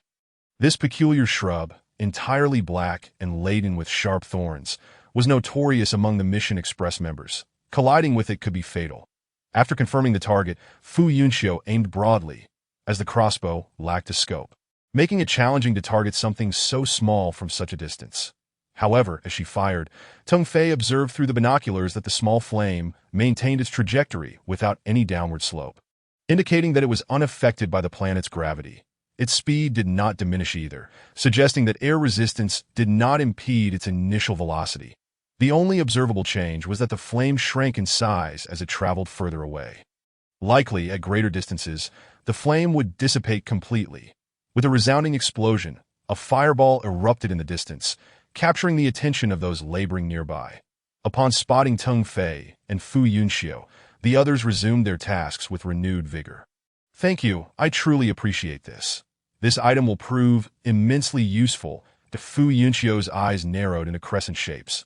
She truly cherished this small crossbow, which was compact yet powerful and sufficiently lightweight. Suddenly, a wailing cry pierced the air from a distance. No. It was a lament. "Sister, Tung Go, hurry, help me." The plump fellow shouted hoarsely, as if he were the victim of some grave injustice. As he approached, Tung Fei rolled his eyes in exasperation. "Quickly, help me get to that large island over there. I just had my mission snatched away by someone. That is my girlfriend." Tung Fei and Fu Yunxiu exchanged glances and promptly rose to their feet. They were all too aware that the chubby fellow had a girlfriend, and their relationship was quite commendable. He had always boasted about how wonderful she was. He lamented that before the apocalypse struck, he had to part ways with her to return home. Otherwise, they would have been together. Little did he expect that after so many days of sending out mission alerts, he would actually discover her whereabouts. In his desperation, the first people he thought to turn to were Fu Yunxiu and Tung Fei. However, Tung Fei doused him with cold water. "Reiterate the mission. I suspect you've been duped. Be wary of traps." Fu Lei paused, hastily rephrasing the mission details.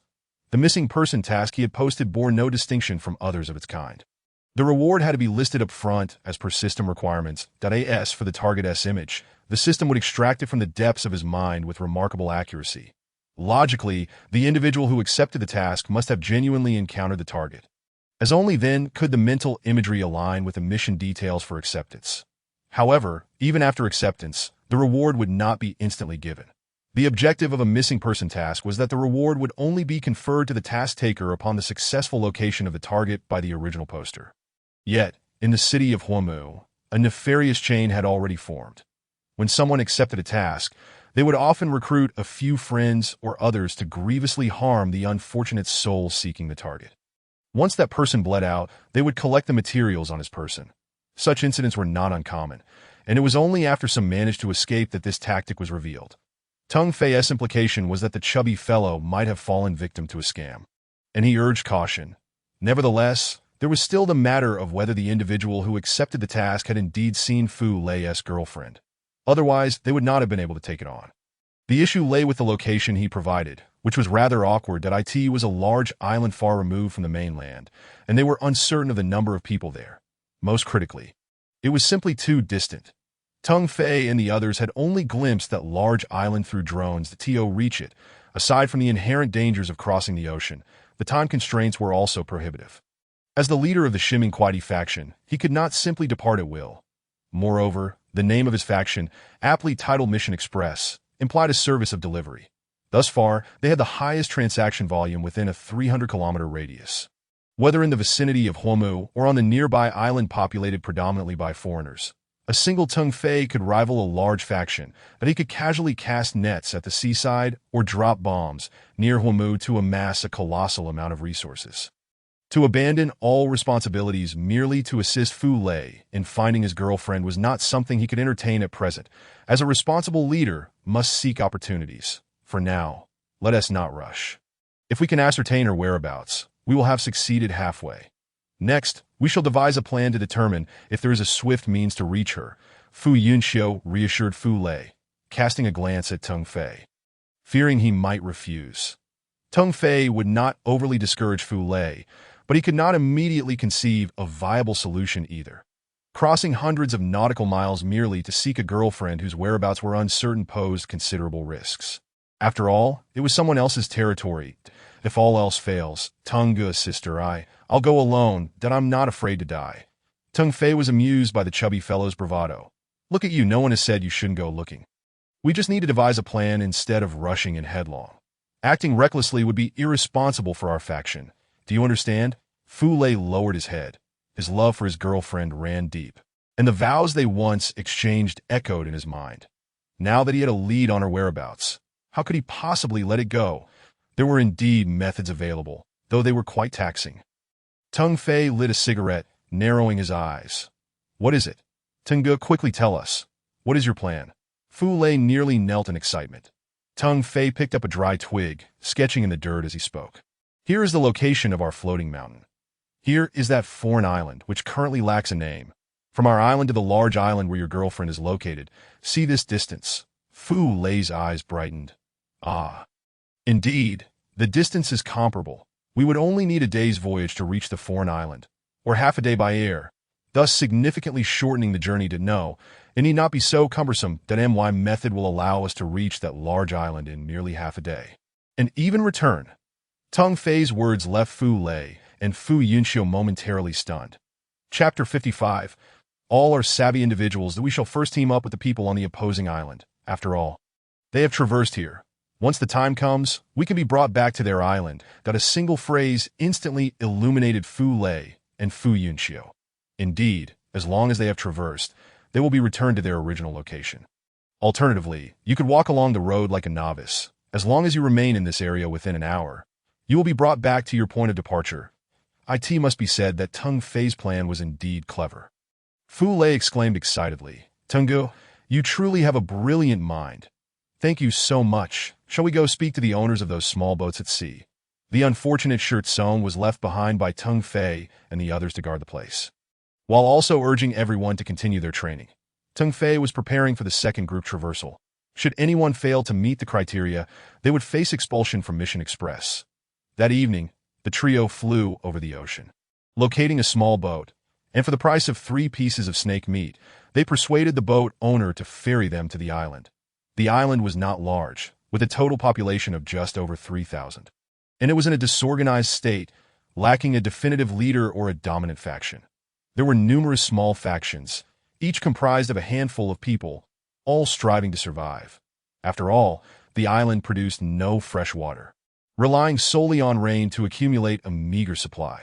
The remainder depended on the occasional catch from fishing.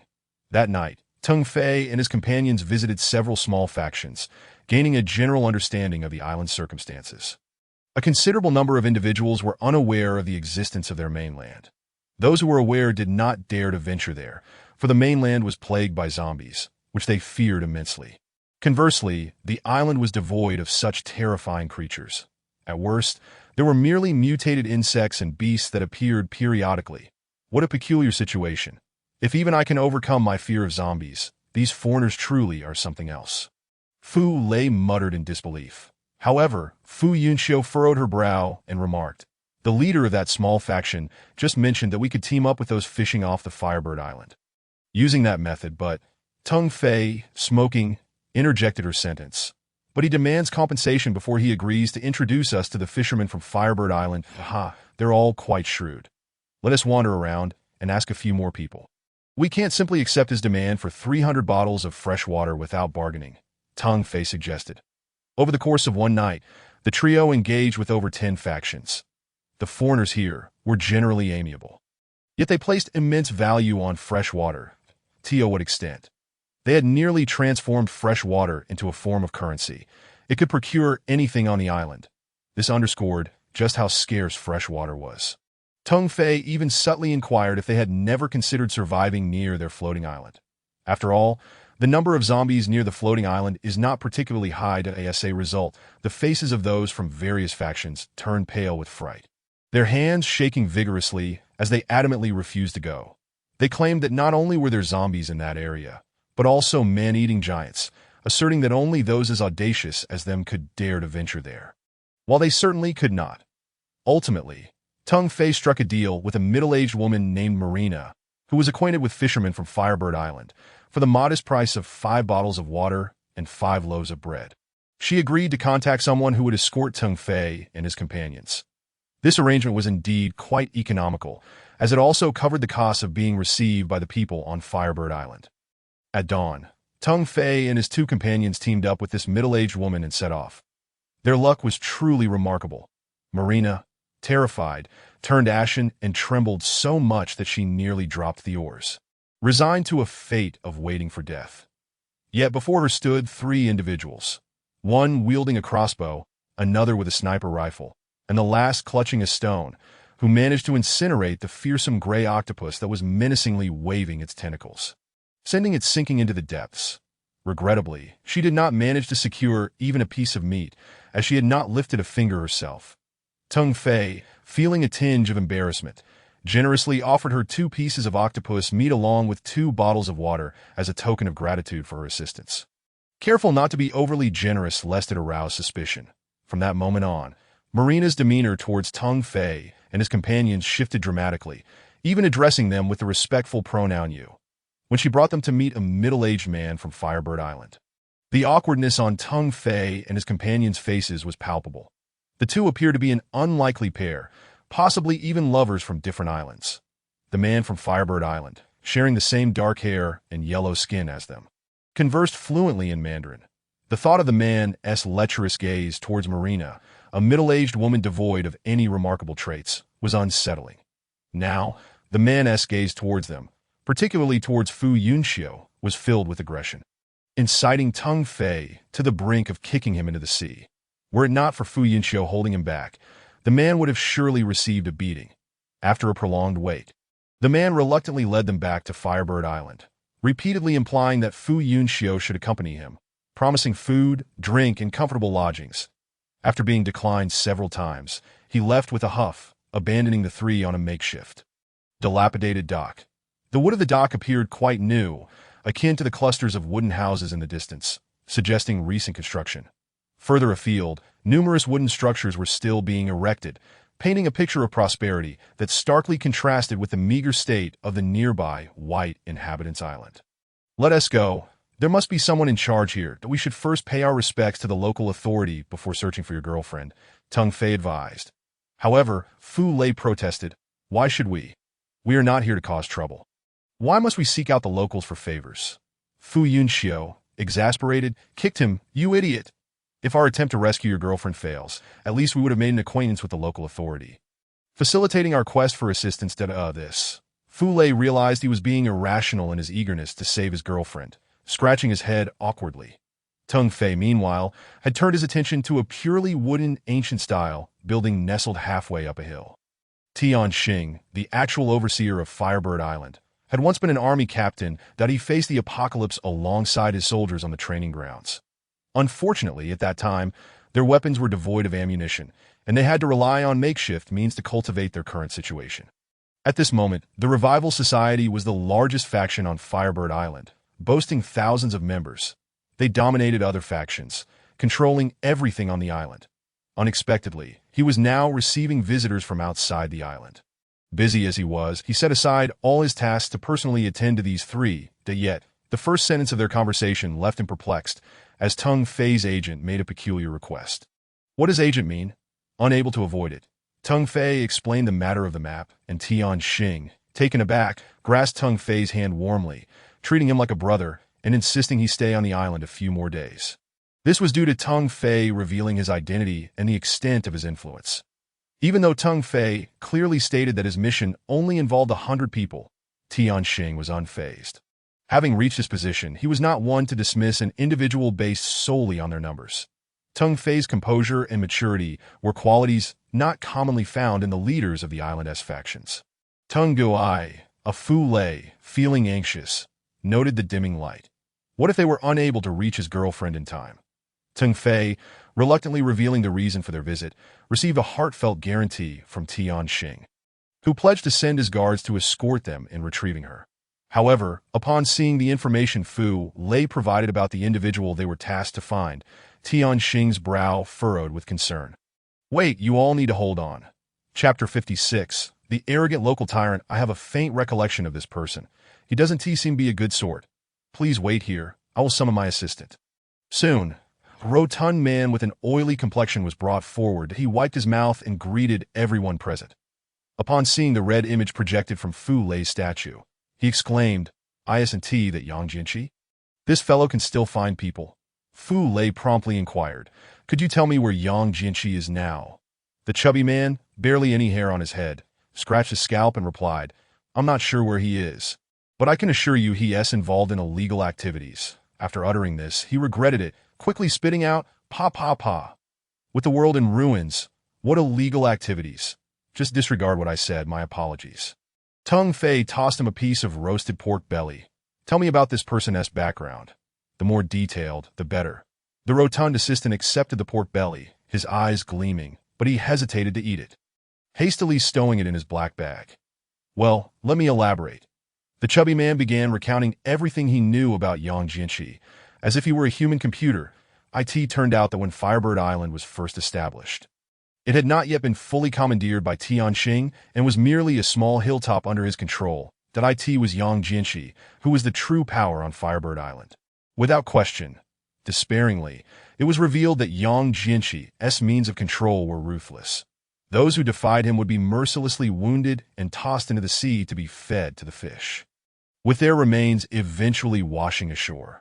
Over time, under the oppressive reign of this tyrant, he managed to dominate a significant portion of Firebird Island. Yet such control merely suppressed the populace's anger, which was bound to erupt eventually. One fateful day, Yang Jinchi set his sights on several female members of a minor faction, intending to seize them by force. The women resisted fiercely, leading to a violent clash that resulted in the deaths of over a dozen individuals.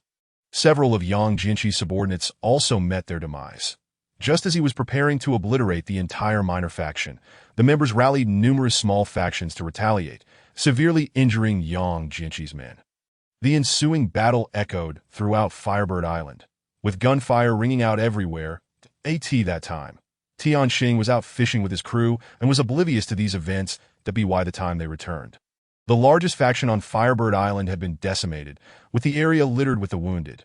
Rubbing his forehead, Tianxing chuckled bitterly. I wondered who that was. With the beard, I really didn't recognize him. You all need to be cautious. Yang Jianqi is nicknamed Yang Jianqi, notorious for his 7 vices, making him quite infamous in our locality. The chubby assistant quickly added, he is lecherous, a gambler, a heavy drinker, territorial, instigates trouble, indulges in drugs, and engages in deceit. Tung Fei chuckled wryly. He truly is a nefarious character, and now we must confront him. Fu Lei, brace yourself. Without needing Tung Fei to say more, Fu Lei trembled like a leaf. His fear was palpable. The chubby man may have been cowardly in front of everyone, but Tung Fei knew his terrifying side. Anyone who dared to jest about his girlfriend would find themselves facing a gun. Had it not been for Tung Fei and Shi Tsung's stern warnings against mentioning his girlfriend, Fu Lei would likely have clashed with others multiple times. Already to that moment, his demeanor shifted. He swiftly turned and left, clutching the map of the task delivery area, as long as he could find his girlfriend. Rewards awaited him. My apologies, Tianxing. We must take our leave to investigate, that if we encounter any of Yang Jianqi's men. Please forgive us. Farewell. Not a problem at all. Feel free to fight as you wish. There are plenty of mutated creatures lurking in the deep mountains and forests, so do exercise caution. After sending Tung Fei and his companions off, the chubby man approached. Boss, this Tung Fei is no ordinary individual. Tianxing smiled subtly. Indeed, did I have yet to meet a leader of a small faction who speaks and acts with such composure. By the way, let me see that piece of meat you got from him. The chubby man hesitated to produce the meat, but Tianxing took it, inspecting it closely before sniffing it. His expression shifted dramatically. He recognized the use of Sichuan pepper, ginger, star anise, and other spices he could not identify. These were ingredients they lacked entirely. Do you realize what this signifies? The hefty man slapped his forehead with a resounding thud. My mind. Oh, it ceases to function the moment I lay my eyes on food. This is a resource, a treasure trove for wealth. I shall lead a group to safeguard it. After all, this is a matter of fortune. He summoned over 100 individuals, hastily trailing behind Tung Fei and his companions. Meanwhile, Tianxing had assembled another team, hastening toward the seaside in the dense forest. Tung Fei's silenced pistol still emitted wisps of smoke as a massive black bee, the size of a bull's head, tumbled to the ground, only to be kicked into the giant breeding area. This remote mountainous region was undeniably a gold mine, teeming with countless mutated creatures. One could only wonder at the cost incurred to construct this gravel path. Fu Lei, do not fret at our current pace. We shall arrive in a little over half an hour. However, I advise you to launch the drone for a reconnaissance mission, Fu Yunxiu suggested, his expression betraying his unease. Upon hearing this, Fu Lei complied, but his frustration nearly erupted into expletives. A few kilometers away, a cluster of waterfalls was the scene of a group of bare-chested men, wielding machetes, brazenly taunting a frail woman tied to a wooden frame. Fu Lei, filled with rage, attempted to charge down the path, but was restrained by Tung Fei. Steady yourself. Do you think they are merely a handful? Take these binoculars and observe for yourself. To his dismay, Fu Lei discovered that both sides of the gravel path concealed at least 100 ambushers, and he was perplexed as to how these individuals managed to avoid confrontations with the mutated creatures. Sister Tengu, what should we do? Xiao Ruo is being bullied. I cannot just stand by. Tears welled in Fu Lei's eyes, revealing the depth of his affection for the girl. Tung Fei placed a reassuring hand on his shoulder. Stay calm. Let them handle it. You keep an eye on things with the drone. 10, grayish-yellow, winged bacteria-eating pigs were unleashed, vanishing in the blink of an eye. How could I have forgotten about them? Thank you. Tengu, so, what is our course of action now? Tung Fei lit a cigarette. We shall continue to eliminate the creatures while advancing. The others are closing in. We must conclude this battle before their arrival. For I have no desire to share our spoils. Should his grin be seen by Tianxing, it would surely raise alarm, as he was particularly wary of the arrogant leader Yang Jianqi.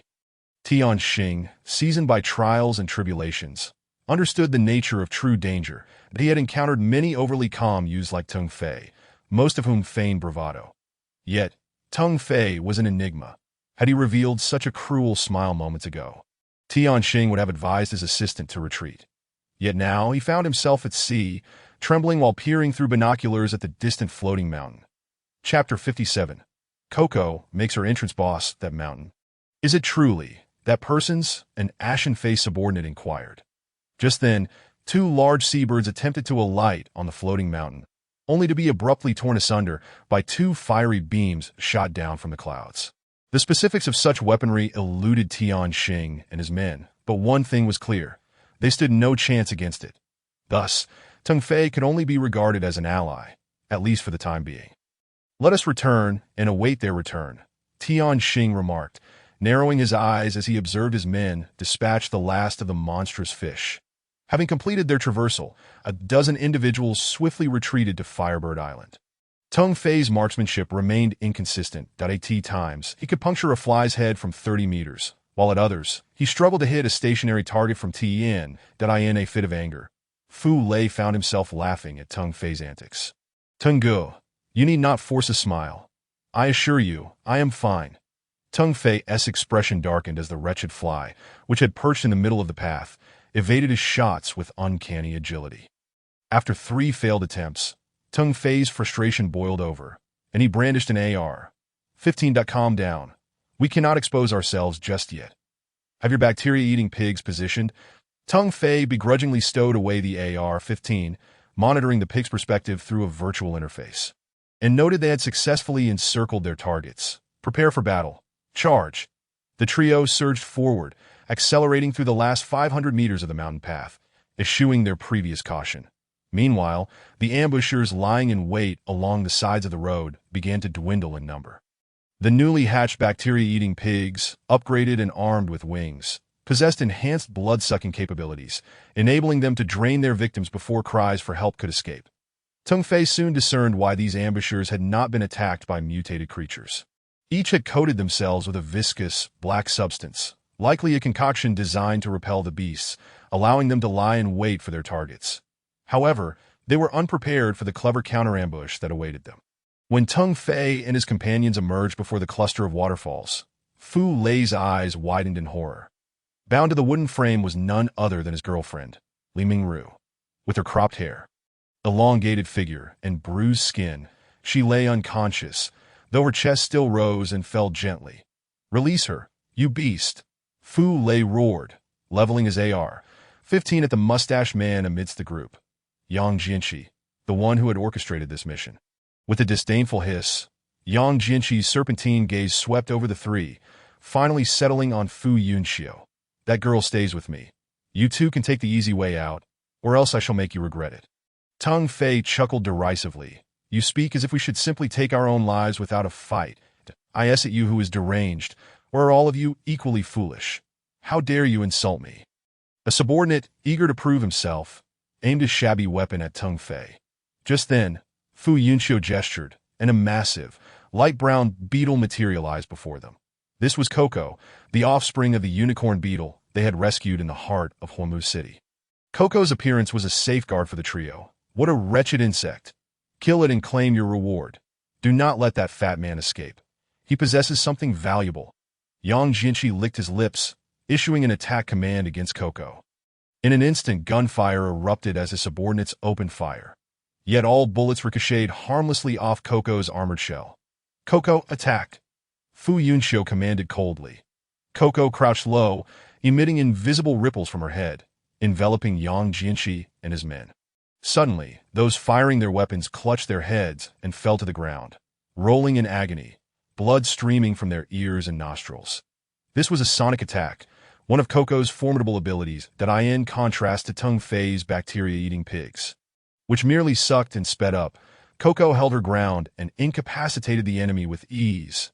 "You wretches perish!" Yang Jianqi howled, raising a red remote control in his hand. Teng Fei, caught off guard, paled at the realization that explosives lay beneath their feet. "Coco, focus on him!" Fu Yunxiu shouted, pointing at Yang Jianqi. The beetle's horn lowered, aiming at Yang Jianqi, yet nothing occurred. After a few tense seconds, Yang Jianqi's head exploded like a rotten watermelon. Coco was promptly retrieved back to the breeding area by Fu Yunxiu. "Quick, seize the remote," Fu Lei urged, attempting to rush forward. Teng Fei, however, scoffed. "What need have we for the remote? Just destroy it." High above, a drone unleashed 2 fiery beams, vaporizing the remote along with half of Yang Jianqi's corpse. Fu Lei, go save her. Yunxiu, let us swiftly clean up this battlefield. We must be quick.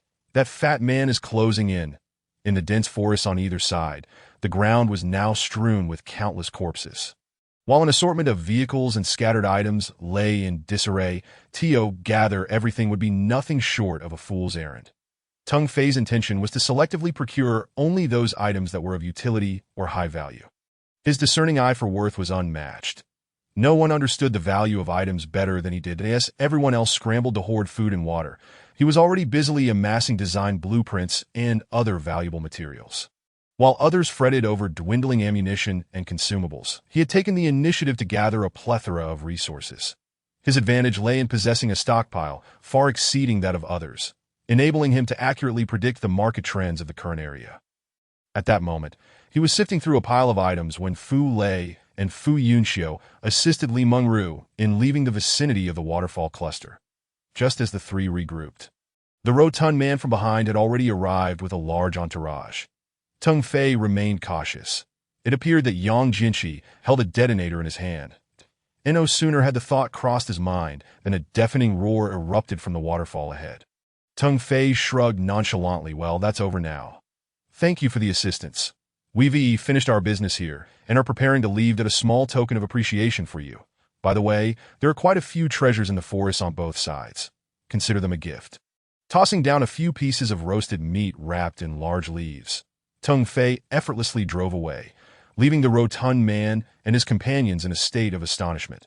Chapter 58. The booming trade of second-hand weapons. Teng Fei and his companions arrived at the port of Firebird Island. Intending to find someone to ferry them across to the nearby island, to their surprise, they encountered Tian Xing and his group, who had just returned. Teng Fei, where are you in such a hurry to go? Allow me to extend a bit of hospitality. Don't rush off just yet. How about we share a drink? Tian Xing's face beamed with a smile, resembling a blooming flower. Teng Fei found him inscrutable and, for the time being, preferred not to engage too deeply. It would suffice for both parties to foster trade through their subordinates in the future. Associating with such a person seemed fraught with risk. I apologize, Tian Xing. As you can see, we've just rescued someone and need to attend to her injuries, so I must decline. Perhaps another time. Tian Xing's eyes sparkled with mischief.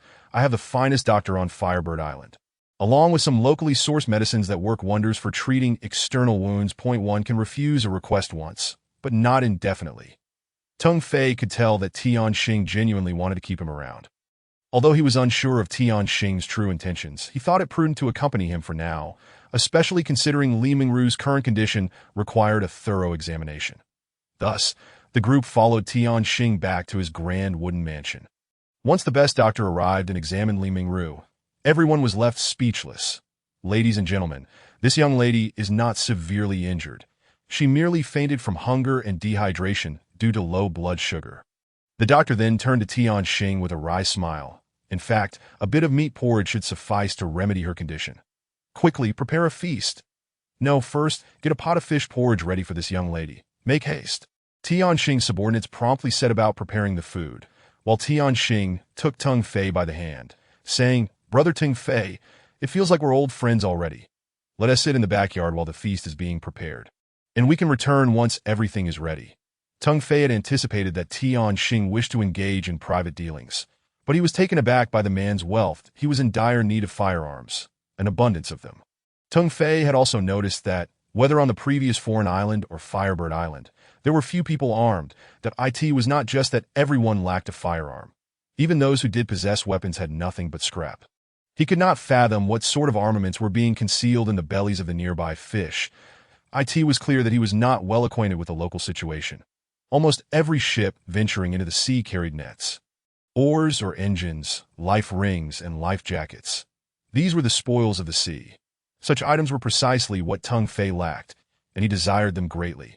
However, to date, he had only managed to procure a few, which he had distributed among his subordinates, who used them frequently due to their regular ocean excursions. As Teng Xing laid out the inventory, Teng Fei felt slightly dizzy. He coveted nearly every item on the list, especially the materials from the fire worshippers. Brother Teng Fei, I require weapons. More the better. To be candid, recent interactions with smaller factions have raised my concerns about potential unrest in the future. realizing that Tianxing was worried about this matter being overheard. Teng Fei chuckled and presented 7 rows of weapon racks, with the first 3 rows showcasing pristine AR-15s and the last 4 rows containing gleaming handguns. Tianxing's eyelids twitched in astonishment. He had anticipated that Teng Fei had goods but never expected such generosity. Swallowing hard, he approached the weapons and gently caressed them. Good guns, excellent guns, but this isn't enough. Taking a deep drag from his cigarette, Teng Fei replied, I can help you gather more, but you'll need to provide a deposit. Tianxing laughed heartily as he secured the guns, waving his hand to lay all the materials on the ground. These are all yours. Take as many as you can gather. If it's not enough, I'll provide more. Teng Fei nodded calmly, glancing at the list he had prepared for Tianxing. These are items from my bulk transactions.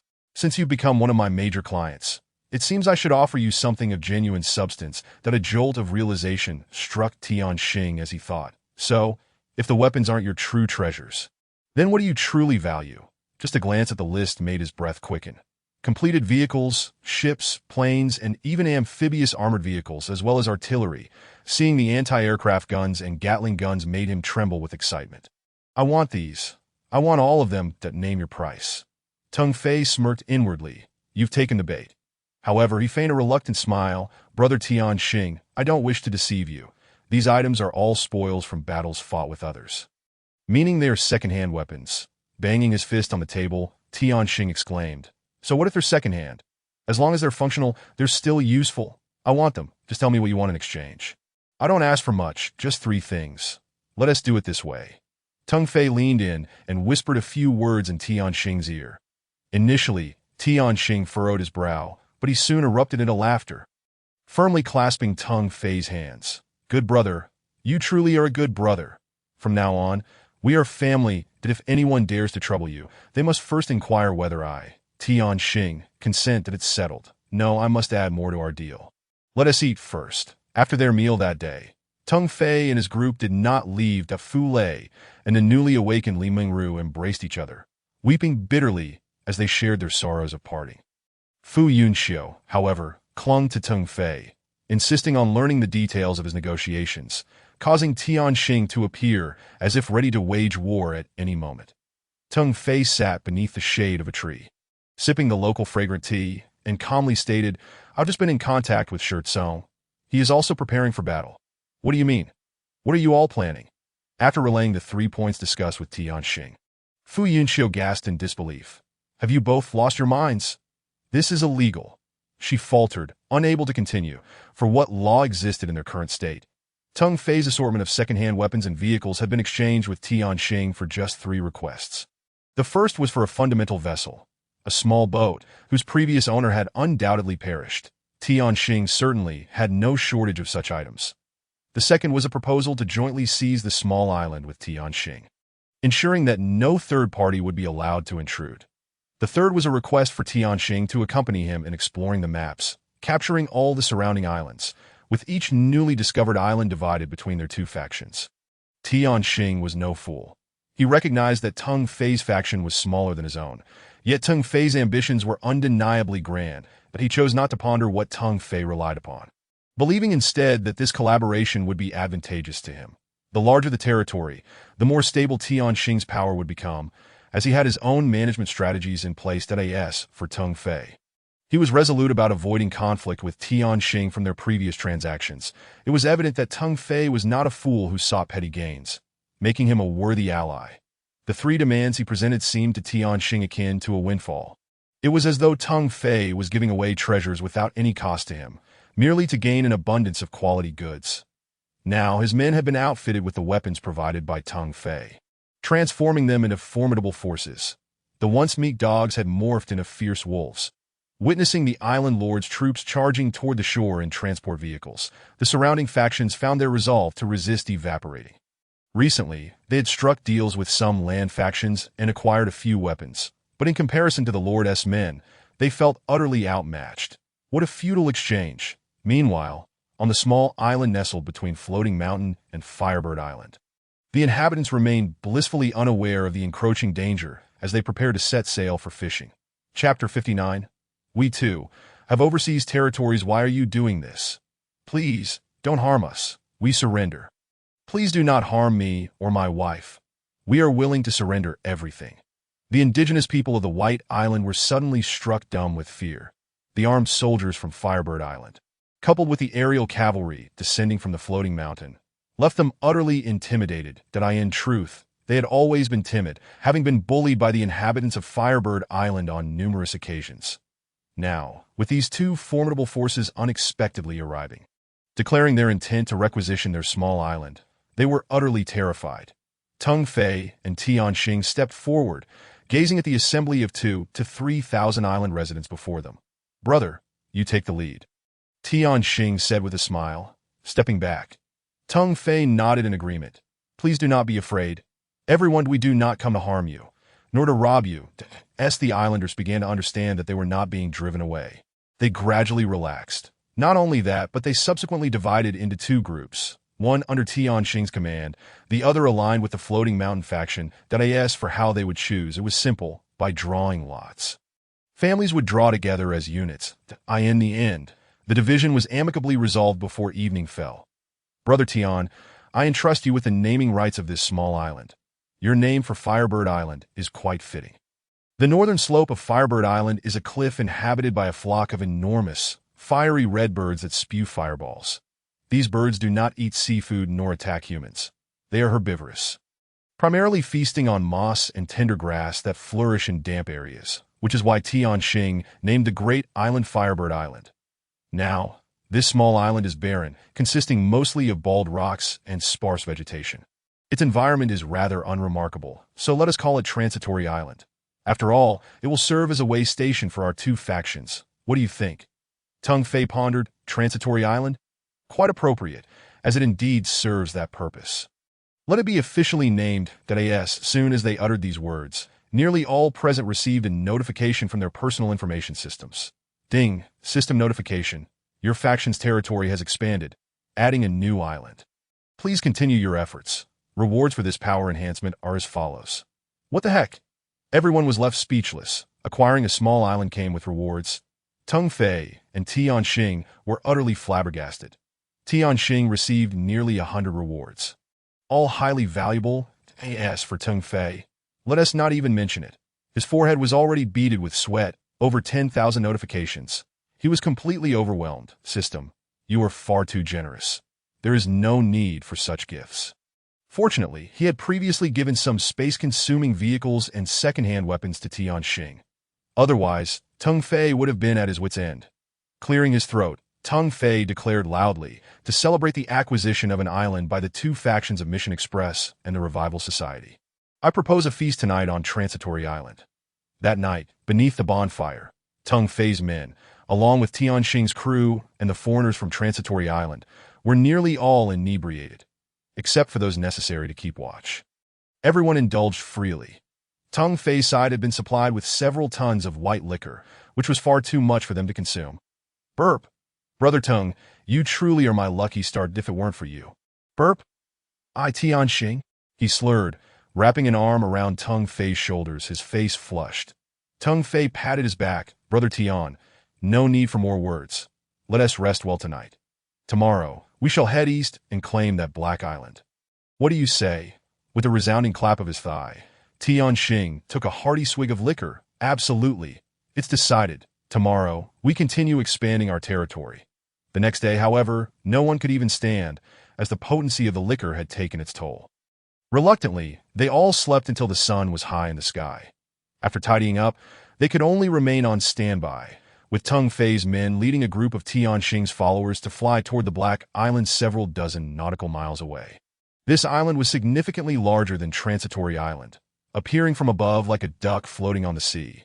The island boasted ample vegetation, yet its reefs and beaches were entirely black, which was perplexing. Tung Fei's drone had already arrived above the Black Island and had yet to detect any signs of human activity, inquiring with the white inhabitants from Firebird Island and Transitory Island.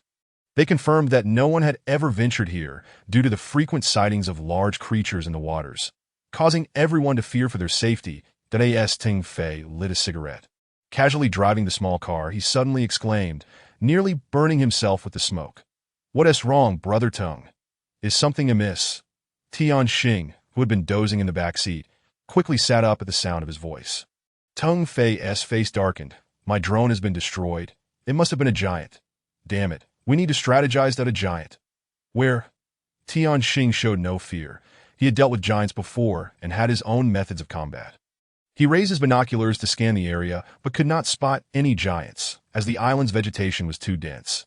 Let us land in that rocky area. We have enough manpower to take on a giant. You can craft ammunition, right? With that support, we need not fear those creatures.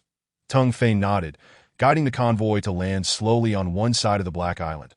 Upon landing, he realized that this Black Island was entirely composed of coal. By golly, we've struck it rich. With this much coal, we must claim the island. Brother, let us get to work, Tianxing exclaimed, his eyes gleaming with excitement. Tung Fei was equally thrilled. With coal, he could remelt the abandoned vehicles and aircraft wreckage he had acquired. Utilizing the materials for construction, be cautious. A group of giants is approaching, number unknown. Prepare for battle, and spread out quickly. Fu Yunxiu hid behind a tall black coal block, using a small crossbow to shoot a flare into the air. Igniting a large tree, it was not that she lacked accuracy. This arrow was merely to indicate a target. Damn it, it's the fire worshippers! Kill the fire worshippers! The roars of the giants could be heard from a distance. With a thundering sound, a group of giants emerged from the forest, wielding wooden clubs and massive stone sticks. They were met with a hail of bullets. Caught off guard, several giants fell at once. The remaining giants, realizing the situation was dire, covered their faces and turned to flee to not let them escape. Snipers, aim for their knees. Quickly, kill the giants for valuable loot. The snipers under Tianxing were highly skilled. After just a few shots, the giants collapsed, faces to the ground, crawling back in retreat. Tung Fei launched another drone into the air, and with a flash of fire, the giants were all dispatched. Soon after, he and Tianxing received a notification. Ding! Congratulations! Your faction's territory has successfully expanded. Rewards are as follows. Tung Fei whistled excitedly. Now we have overseas territory, and it's a coal island. There should be no giants left here. Everyone, proceed with caution as we investigate the giant's lair. Chapter 60. They are not on the island. The new island was named Coal Island and temporarily sealed off. No one was permitted to enter until the Mission Express and Revival Society completed their investigation and decided who could come over. However, when Tung Fei and Tianxing arrived at the giant's lair, even these two leaders, known for their mental fortitude, were overwhelmed with nausea. Others fared no better. Even beauties like Fu Yunxiu turned pale and ran aside to vomit. Several newly joined white youths fainted on the spot. Eyes rolling it seems she is apprehensive about Tung Fei's reluctance, as she extols the virtues of these 6 individuals, to the point where Tianxing appears somewhat intrigued. Among these 6, there is a young couple studying agriculture, while the other 4 are all majoring in applied chemistry. Tung Fei's heart swells with joy upon hearing this. The individuals he has recruited thus far are predominantly from IT and finance backgrounds, with a few architects among them at best. The prospect of acquiring talents in agriculture and chemistry is simply irresistible. Without a moment's hesitation, he disregards his meal and promptly leads Tianxing and his team into the forest. Upon discovering the cave, they are met with an awkward silence. The individuals are nowhere to be found. They must have relocated. Do not fret. I will inquire shortly, Tianxing assures, summoning his hefty assistant to commence an overnight search.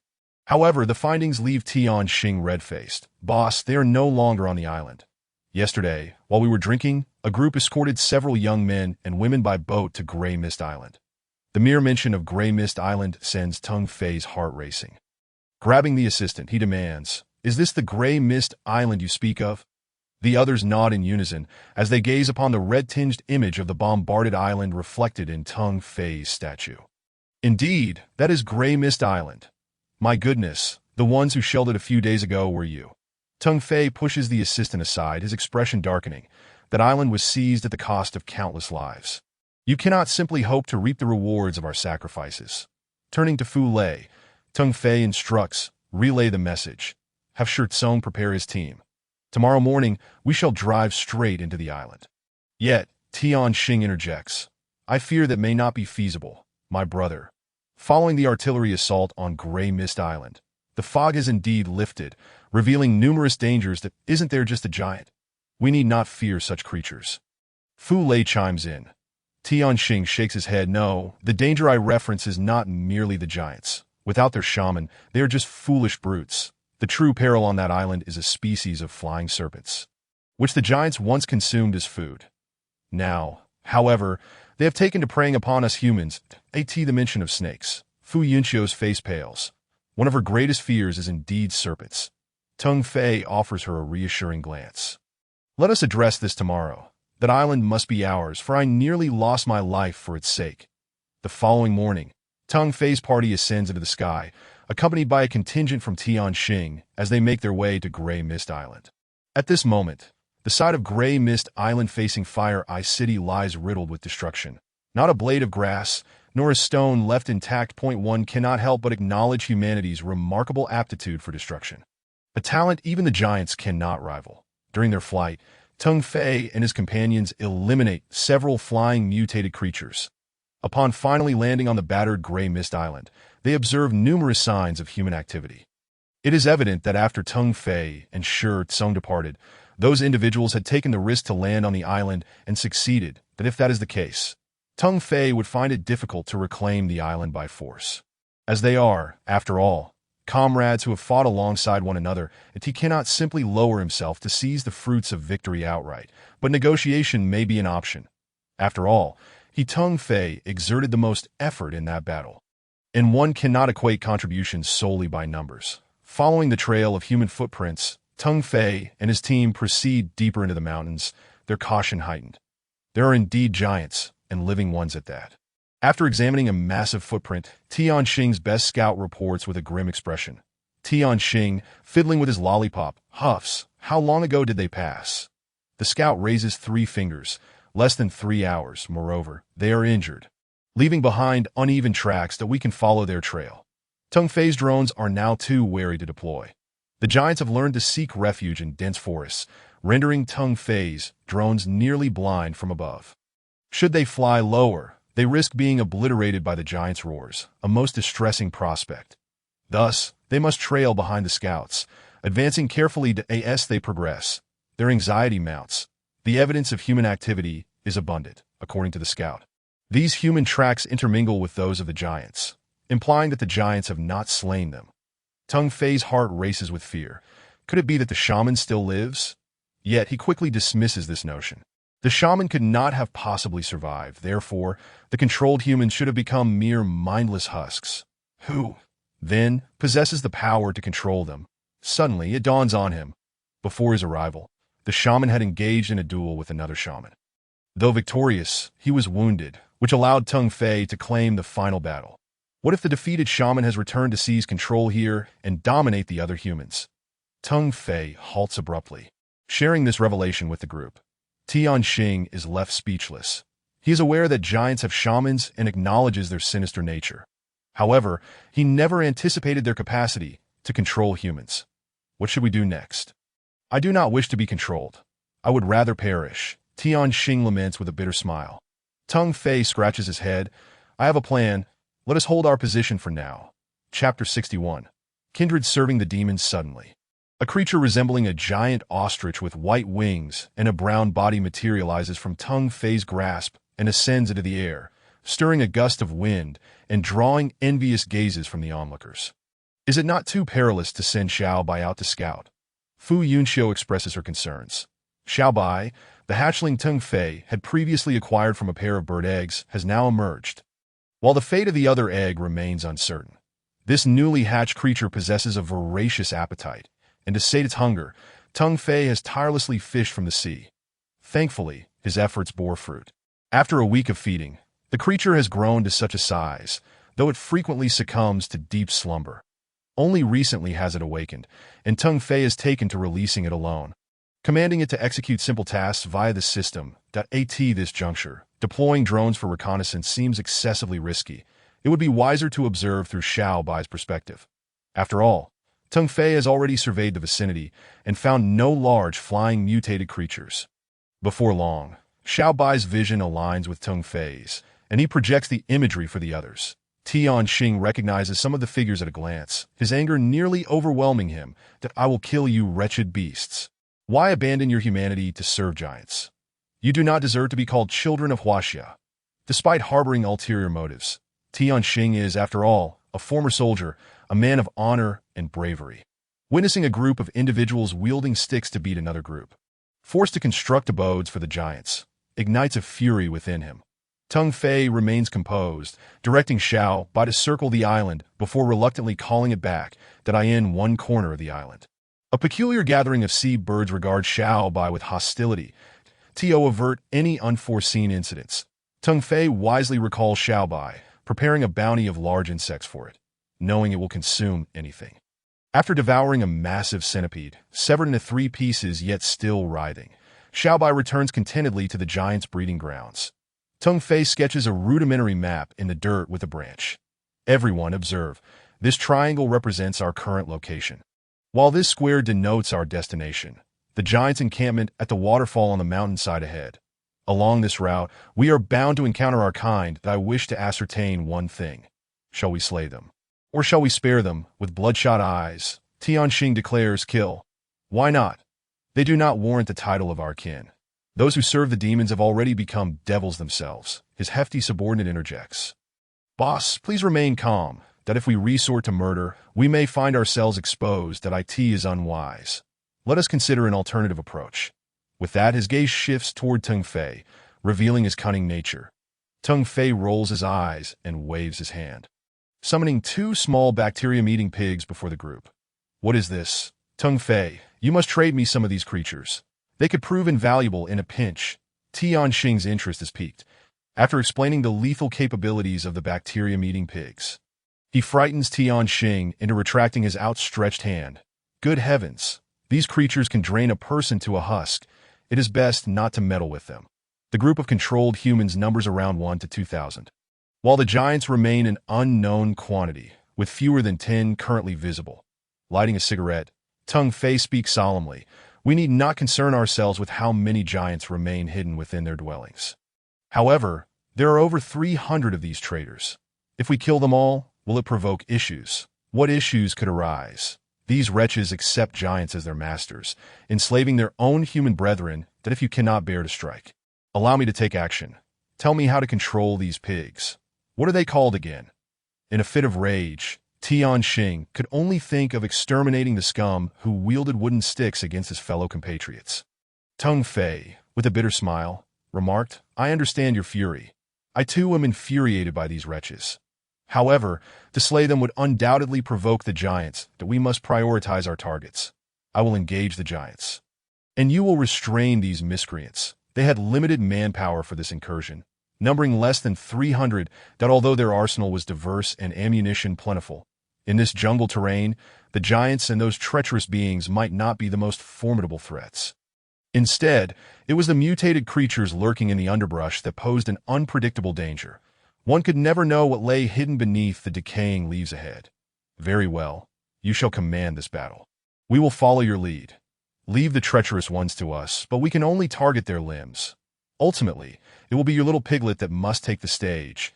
Teng Fei nodded that I have devised a battle plan, which is as follows. Gather around so we can finalize our strategy that as the sun dipped below the horizon, the waves lapped against the shore, producing a soothing sound that invited lethargy, were it not for this cursed apocalypse. Such a picturesque scene would beckon one to recline on the sand and indulge in a peaceful slumber. However, on this apocalyptic beach, even the smallest crabs were the size of basin, with the larger ones comparable to mountain goats. If one was unafraid of becoming a meal, they could indeed sleep soundly. Teng Fei's men had assembled, and Tianxing's troops were likewise prepared. Over 300 individuals had encircled the mixed encampment of giants and humans. At that moment, the giants were busy preparing their evening meal, and the contents of their ominous black cauldron were better left unknown to avoid nausea. Every heart was ignited with a malevolent fire, eager to unleash their wrath upon the giants and those treacherous beings. As Teng Fei's whistle pierced the air, the 4 sentinels on the perimeter fell silently to the ground.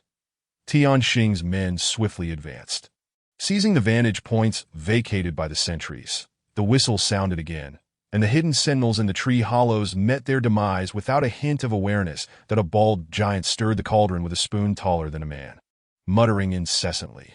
Not far off, a group of human overseers was brutally whipping their own kind. Giants possessed no innate talent for construction. Even the shoddiest human-built structures surpassed their crude shelters. Thus, this band of giants had inexplicably enslaved humans to build homes and fish. Curiously, the cauldron did not contain human flesh, but rather fresh sea fish. It was strange that typically, when humans killed mutated marine creatures, they would quickly vanish. Yet, after being subjugated by giants, the rules seemed to have changed. The giant scooped a spoonful of soup from the cauldron, savoring it with closed eyes, a satisfied smile creeping across his lips. But then, with no further ado, a 12.7mm sniper round shattered his skull, creating a gaping hole in the back of his head.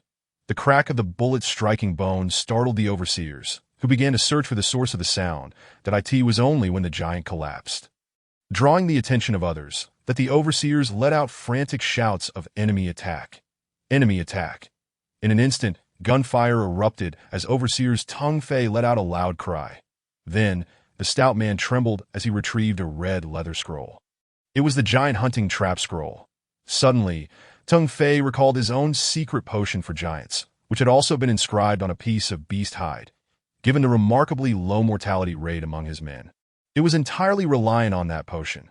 The giant hunting trap scroll before him might very well be akin to that secret potion. "When did you acquire this?" Tung Fei asked, taking a glance at it. Perplexed, Fu Lei smiled awkwardly. "Just a moment ago, didn't our team take down a giant with an RPG? I had already unloaded a magazine into him, so..." Tung Fei smacked his forehead, envious of the man's fortune. Despite having looted numerous items, he had yet to see a design blueprint. Damn it. Just then, a sudden wailing drew Tung Fei's attention. "Tung Fei, I regret it. I truly regret it," wailed a middle-aged man on the ground, his body battered and barely recognizable. "I asked at you, Yin Sini. How did you end up like this?" Yin Sini was one of the leaders from the factions that had bombarded Grey Mist Island alongside Tung Fei. "There is no such thing as a regret pill in this world. I'm filled with remorse. I regret not heeding your words. It's my fault my brothers perished. I led them to their doom." Yin Sini cried until his voice was hoarse. Through his intermittent narrative, Tung Fei gradually understood. After he and Shirtsong departed, this group had succumbed to their greed and decided to procure a ship to cross the sea to Grey Mist Island. Without delving into the multiple attacks they faced at sea, which claimed many lives, the survivors who landed on the island were immediately confronted by giant cavalry. After a fierce battle, the cavalry sustained considerable injuries. Yet they were captured and taken back to the encampment. Those overseeing them had long since become worthless underlings of the giants. The more spirited leaders from Fire Eye City had all been executed. The remaining ones, like Yin Sini, could only toil in silence, enduring a dismal existence. Fortunately, the giants still required their labor, providing them with a steady supply of fresh water and meat, as long as they constructed decent shelters. The most brutal were the underlings. He loathed them, but alas, he was too injured to even stand. Forget about killing. It was a struggle just to speak coherently. "Tung Fei, night is falling. To prevent a nighttime raid by the giants.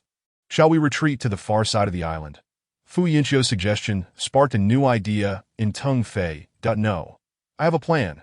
Chapter 63. The sudden appearance of the old and young encampment. Tung Fei's plan sent a chill of sweat down everyone's spines, leaving them questioning his sanity.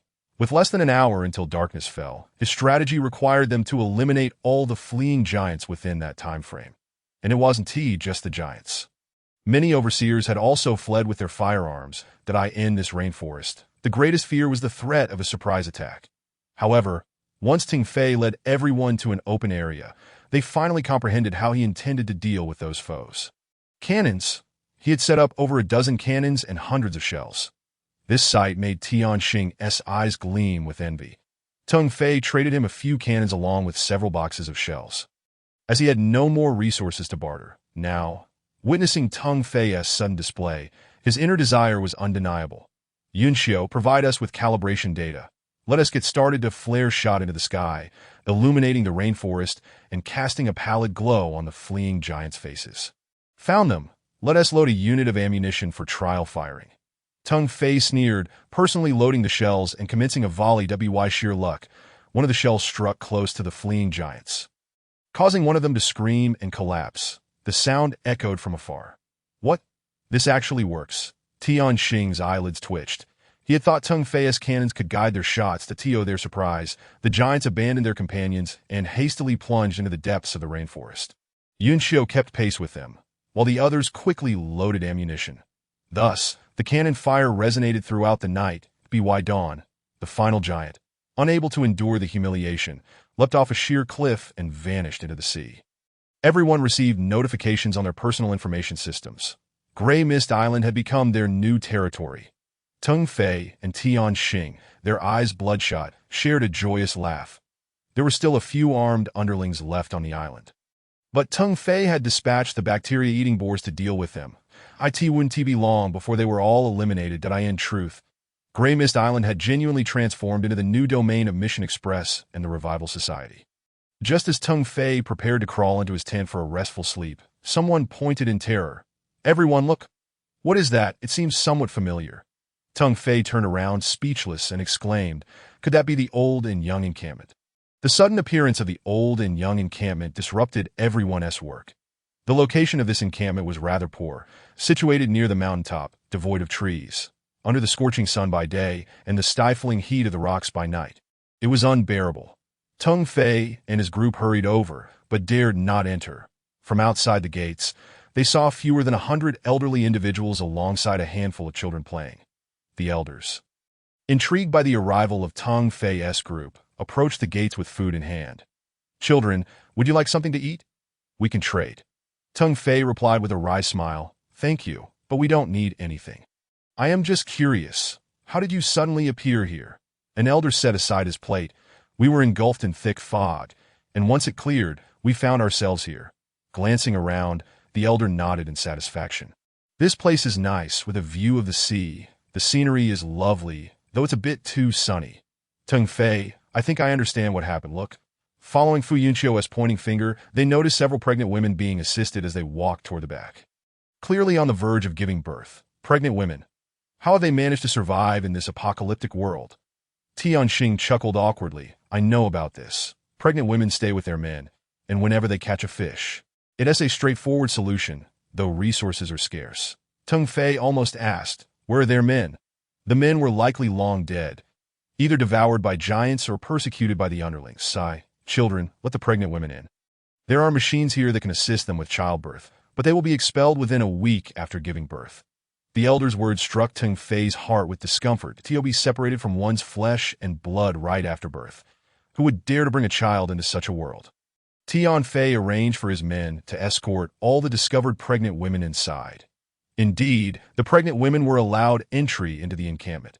Others cast envious glances while some shook their heads with a sigh. Tung Fei waved his hand. "Let us go. We're heading back to sleep."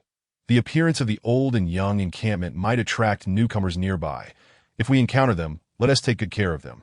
Whether newcomers would appear, Tung Fei had no idea. That he fell into a deep slumber in his tent, but if not for his growling stomach, he might have slept until the next day. Upon waking, a colossal full moon hung overhead, and the humid sea breeze felt exceptionally pleasant. "Awake. Come have some fish soup. Brother Tian and the others just returned. This fish was sent by him for you to replenish your strength." The Fu Yunqiu approached with a metallic bowl. Tung Fei accepted the bowl and softly asked, "Did anything happen during the day? All those traitorous kin were eradicated by your bacteria-eating boars." This was hardly a guess. Tung Fei's information feed had increased significantly. With all those individuals contributing, nearly all the rescued people had joined Mission Express. Tung Fei could understand, as most of them had fought side by side with him on the shores that day. Reflecting on those who had perished at sea, Tung Fei felt a wave of melancholy. What was the point of it all? Noticing Tung Fei's lack of enthusiasm, Fu Yunqiu refrained from continuing and handed him an item. "This is something Tian Xing asked me to give you. He wants to trade it for those cannons. If that doesn't work, he'll think of another way." Tung Fei furrowed his brow. "Blueprint? What blueprint could be worth so many cannons? What the hell, a helicopter?" Tung Fei was speechless, never expecting Tian Xing would offer him such a precious blueprint. Even if it was merely for a civilian light helicopter, it was still exceedingly valuable. With a helicopter, their efforts to traverse the various islands would be significantly eased. Sigh. "I owe him a favor now. Let all those cannons, along with the remaining shells, be sent to him." I've taken advantage of him. Fu Yinxiu chuckled. No need to send them. Brother Tan moved everything himself. You wouldn't believe how amusing he was at that moment. That is said that at that time, Tianxing was drooling, embracing a cannon while calling out affectionately, declaring that it could finally be established as a proper unit. Teng Fei calculated roughly, adding the cannons previously traded to Tianxing. Altogether, the number of cannons was sufficient for Tianxing to form an artillery battalion, which explained his unrestrained excitement that as a local force possessing its own artillery, the implications were obvious. Teng Fei was aware of Tianxing's intentions. He would casually lead the artillery battalion to the seaside, unleashing a barrage upon the large creatures that surfaced, thus earning money from the shelling, with potential for even greater profits. While he was lost in thought, Fu Lei approached, holding Li Mingruo's hand. Tenggu, Mingruo wishes to discuss something with you. Upon seeing Teng Fei, Li Mingruo would bow, a gesture that had nearly become second nature to her. It wasn't that she was particularly polite.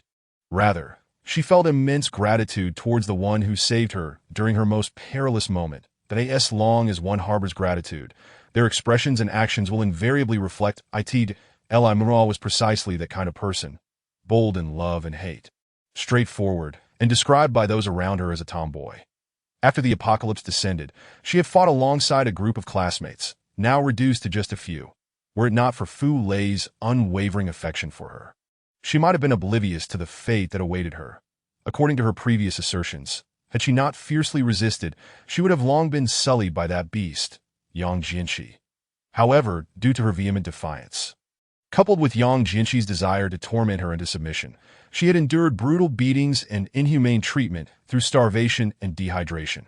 Fortunately, Teng Fei and his companions arrived in time to rescue her. Otherwise, her physical condition would have deteriorated further. All right, Mingruo. You are not an outsider. In the future, when you see me, there's no need to bow directly, as if you're at my memorial service. Teng Fei jested, eliciting laughter from the group. Li Mingruo produced a crumpled piece of paper and handed it to Teng Fei, saying, Tenggu, please take a look at the contents of this paper. Though Teng Fei had already mastered the production of paper, from handkerchiefs to printing paper, this wrinkled sheet was clearly not manufactured, but rather a drop from a monster. More importantly, the content inscribed on it was shocking. Teng Fei stood up abruptly, his voice trembling. Is this real? If the information written on the paper were true, then he and his mission courier had fallen far behind others. Li Mingruo shook her head with a bitter expression. I am uncertain. After my teacher left this behind, he was swallowed by the tide of corpses. The organization he founded was passed on to his favored disciple, Murakami Yukinobu. What did you say? The power of Murakami Yukinobu was created by your teacher.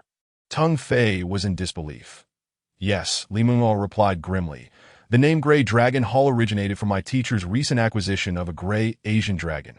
Hence the name. The structure of its members is not complicated. They are all classmates and teachers. However, later on, I heard that Murakami Yukinobu had caused the deaths of many of his own people. The Grey Dragon Hall has now become a notorious force. Not just a notorious force. Murakami Yukinobu now walks through Huamu City with impunity, and no one dares to provoke him. The paper detailed someone's understanding of the power structure in the post-apocalyptic world. According to this teacher, the forces in this world were imbued with specific meanings. The Grey Dragon Hall was likely among the earliest forces established in the vicinity, having received detailed instructions upon its formation regarding group movement, territorial range, and structural complexes. Teng Fei felt a sense of remorse. If he had not possessed that anomalous golden finger, he might have long since perished. The paper continued to elaborate on the application of power. It even suggested that this world certainly contains more than just Huamu City. There must be additional cities awaiting discovery. Teng Fei was aware of this. The roads from Huamu City extended far into the distance. But no one had dared to venture far yet. His long-term plan was to solidify their power before traversing the roads in search of the next city. The most terrifying information recorded on the paper concerned the purpose of the forest in the central district of Huamu City. According to the document, the force that first occupies the fortified cities flanking the central area will have the right to engage in the final battle for the city's core. Should they seize the central district, they would control all of Huamu City and subsequently erase and reconstruct its architecture. Just imagine, in this apocalyptic world, possessing a massive city and reaping the benefits of a population in the tens or hundreds of thousands. How exhilarating that would be. The paper even illustrated the two fortified cities of Hormuz City, resembling the upper and lower eyelids of an eye. Teng Fei understood this. He had previously been perplexed by why Zhang Lin and Murakami Yukinabu were so eager to occupy those two locations. Now he comprehended, but it was too late. Those two forces had already grown into formidable entities, far beyond his reach. That it turned out that occupying the two fortified cities of Hormuz City was a prerequisite for participating in the battle for the Central District. Alas, it seems we have missed our chance. Teng Fei sighed with a hint of resignation. However, Li Mengruo pointed at the paper in his hands. Don't be hasty. Read further to I believe we still have a chance. As he continued reading, it presented various speculations and hypotheses.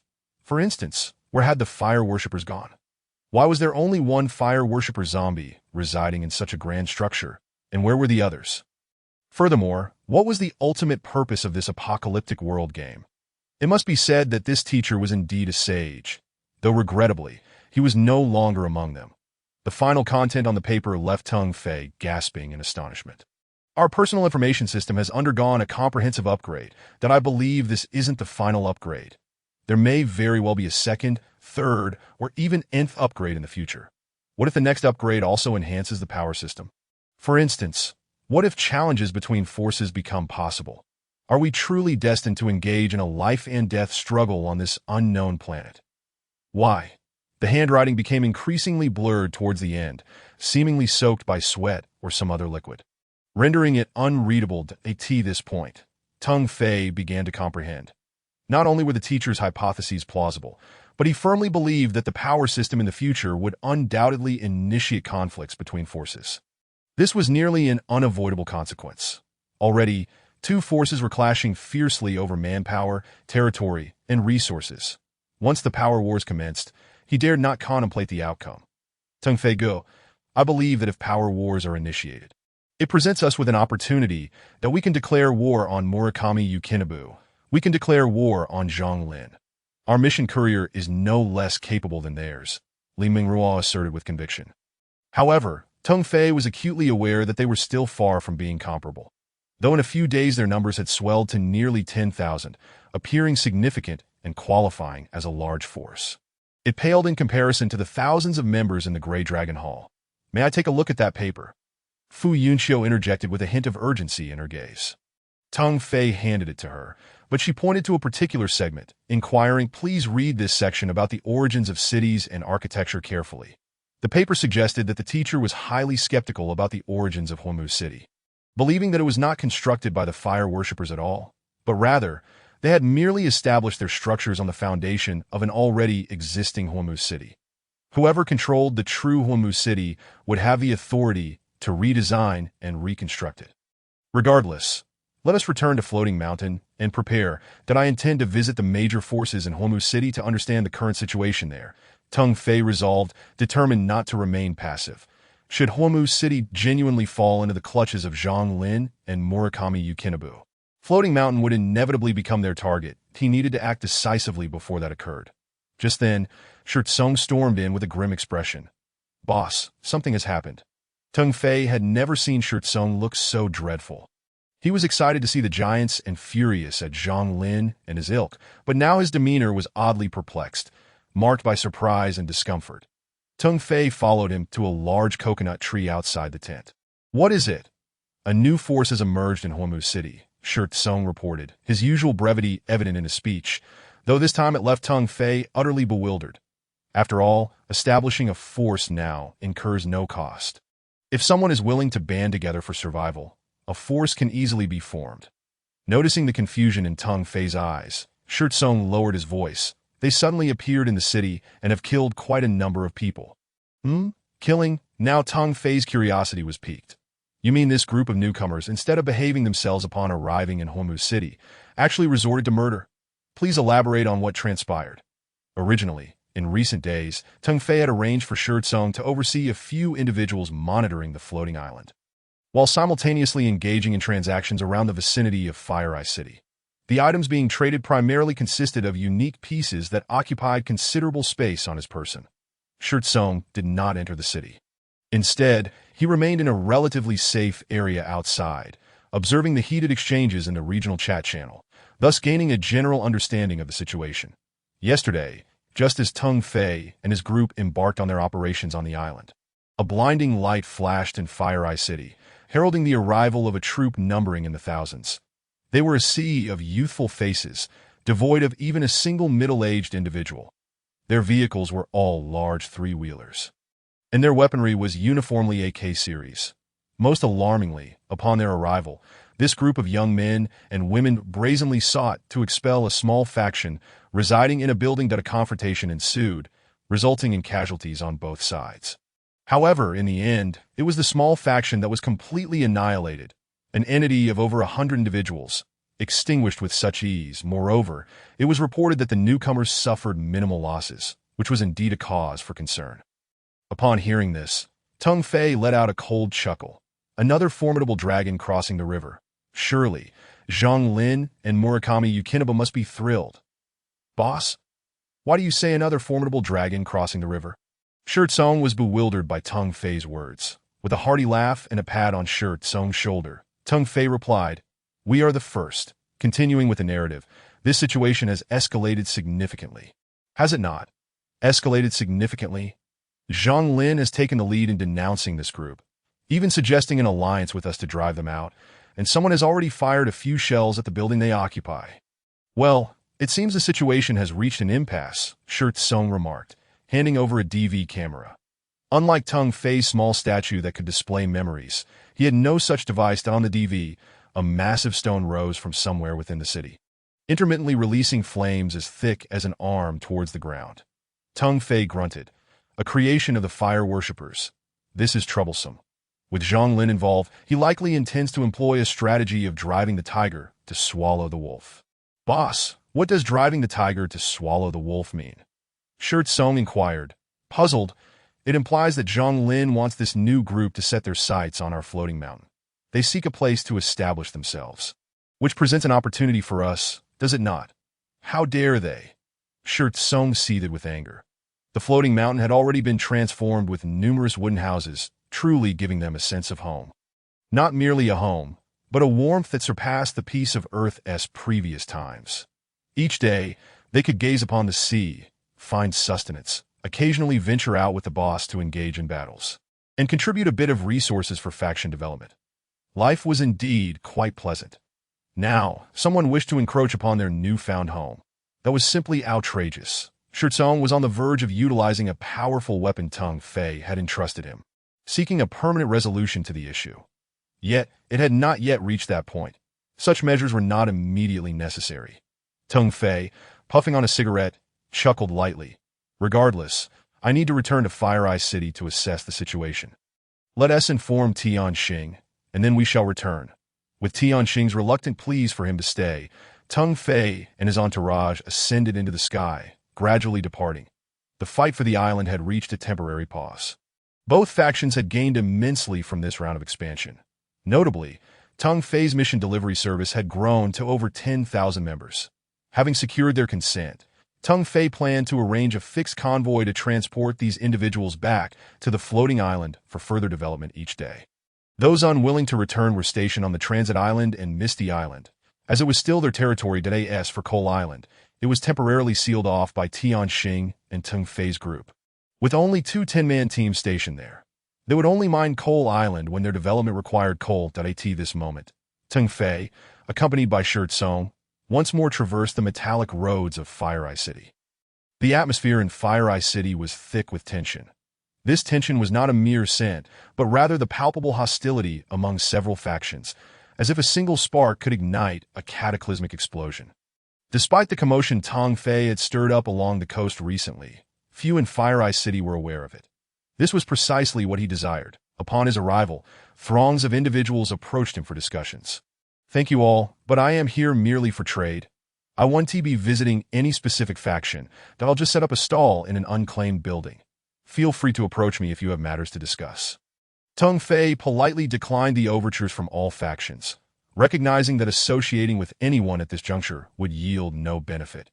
After finding a dilapidated structure to settle in, he launched a hot air balloon as a marker, making it easier for nearby independent traders to locate him. After all, not everyone preferred trading through the task system. especially for bulk transactions. Face-to-face delivery allowed for negotiation, unlike the task system, which offered no room for bargaining. Just as Tung Fei established himself, preparing to procure some food, Shirt Song, who was on guard, cautioned him, "Boss, trouble is brewing. That new group is heading our way." Looking up, he noticed a massive stone approaching from the distance. This stone, if his assumptions were correct, resembled a helicopter on Earth. However, the appearance of such a vehicle crafted by the fire worshippers was undeniably unattractive. "Let them come. They wouldn't dare open fire on me. If they truly wish to engage, they are hardly worthy," Tung Fei remarked, taking a deep drag from his cigarette, squinting as he spoke, that if these individuals possess any sense, their best course of action would be to ally with us against Zhang Lin and Murakami Yukinabu, rather than provoke another faction. Shirt Song looked utterly bewildered. The situation was utterly perplexing. As the massive stone hovered above Tung Fei's crumbling structure, 3 young individuals suddenly appeared on their rooftop. The leader, a boy approximately 20 years of age, was strikingly handsome, flanked by 2 young guards who bore expressions of vigilance. Tung Fei made no move to greet them, instead continuing to tend to his hot pot. Shirt Song, casting a cold glance at the newcomers, soon turned back to his watch, as if Tung Fei was merely biding his time for their arrival. "Please sit. I just arrived and have yet to eat lunch. Would you care to join me?" Tung Fei said without glancing at them, casually gesturing to a metal stool that materialized before him. The young man clad in a black t-shirt and gray jeans did not hesitate. He sat across from Tung Fei, producing a pair of chopsticks, and began fishing ingredients from the hot pot. That he then spoke, hitting upon Tung Fei's curiosity. "If you publicly acknowledge our faction as presence in Fire Eye City, I will share with you the method to rapidly upgrade your vehicles." This statement successfully piqued Tung Fei's interest. Since his upgrade to a small auto, he had not dared to even glance at the vehicle upgrade options. With over 10,000 resources required, he had yet to gather even a third of that amount. That he pondered, did a car truly require such an abundance of materials? His neighbor back on Earth, a mechanic, had once mentioned that an ordinary car comprised around 5,000 parts. Yet here, upgrading demanded tens of thousands of resources. It was utterly astonishing. Calmly, Tung Fei took a bite of meat. "All right." His prompt response seemed to catch the young man off guard, leaving him momentarily frozen with a piece of meat in his chopsticks. After a moment, he managed a wry smile. "Others say Tung Fei has a peculiar temperament and is difficult to deal with. I see it quite the opposite." Tung Fei glanced up at him. "My temperament may be unusual, but given that Zhang Lin wishes to use you as a weapon against me, I will certainly act in opposition to his interests." The young man shrugged. "I have no interest in your floating mountain. Such peaks are plentiful where I come from. What I seek is the citadel of this city, dipping a piece in the sauce." The young man lowered his voice. "Don't blame me for not warning you. If your faction flourishes, I suggest you consider the citadel as well." Tung Fei responded with a simple "Oh." "Without seizing the citadel, one cannot partake in the ultimate battle for the core city, correct?" The young man nodded. "Precisely. It seems you are aware of this. The next steps are straightforward. I will now share with you the method to swiftly upgrade your vehicles. And you shall publicly endorse my faction's entry while challenging the Shenglin group." Tung Fei smiled. "Hold on. You arrive in Fire Eye City not merely to seize the citadel, but to ultimately conquer Fire Eye City. Am I correct? What is your true objective? Tell me." The young man's eyes flickered with panic for but a moment before he regained his composure, and he set down his chopsticks, contemplating deeply, as if wrestling with an internal struggle on how to articulate his intentions to Tung Fei. "Fine, I will share, though you likely won't believe me." The young man self-deprecatingly chuckled, lighting a cigarette, a glimmer of sorrow in his gaze. "If one cannot secure the city center, others will eventually be eliminated." "Oh, eliminated. So, does that mean anyone unable to enter the city center will perish?" The young man nodded. "Indeed, whether you believe it or not, this is the truth. Where I come from, the system has been upgraded, and faction wars have commenced, with major factions ruthlessly consuming the smaller ones. Thus, alas, so, you were expelled." Tung Fei raised an eyebrow, smiling as he inquired. The young man defiantly retorted, I was not expelled. I am here to carve out a new homeland. I was not driven away." With a wave of his hand, Tung Fei smiled and said, "I believe what you say, but I have no interest in where you come from or how you left your original homeland. Now, for the final question. Teng Fei's gaze was icy as he fixed his eyes on the young man's face and inquired, "Who informed you of this news? Or through what channel did you learn of it?" The piece of paper that Li Mingru had given him still resided in his pocket. Just a day later, a young man appeared to confirm that everything speculated on that paper had suddenly turned into reality. "My father established this force, and if it weren't for me leading a team on a collective traversal mission to escape a disaster, well, alas." The young man's words seemed genuine, yet Teng Fei felt an unsettling strangeness about the situation.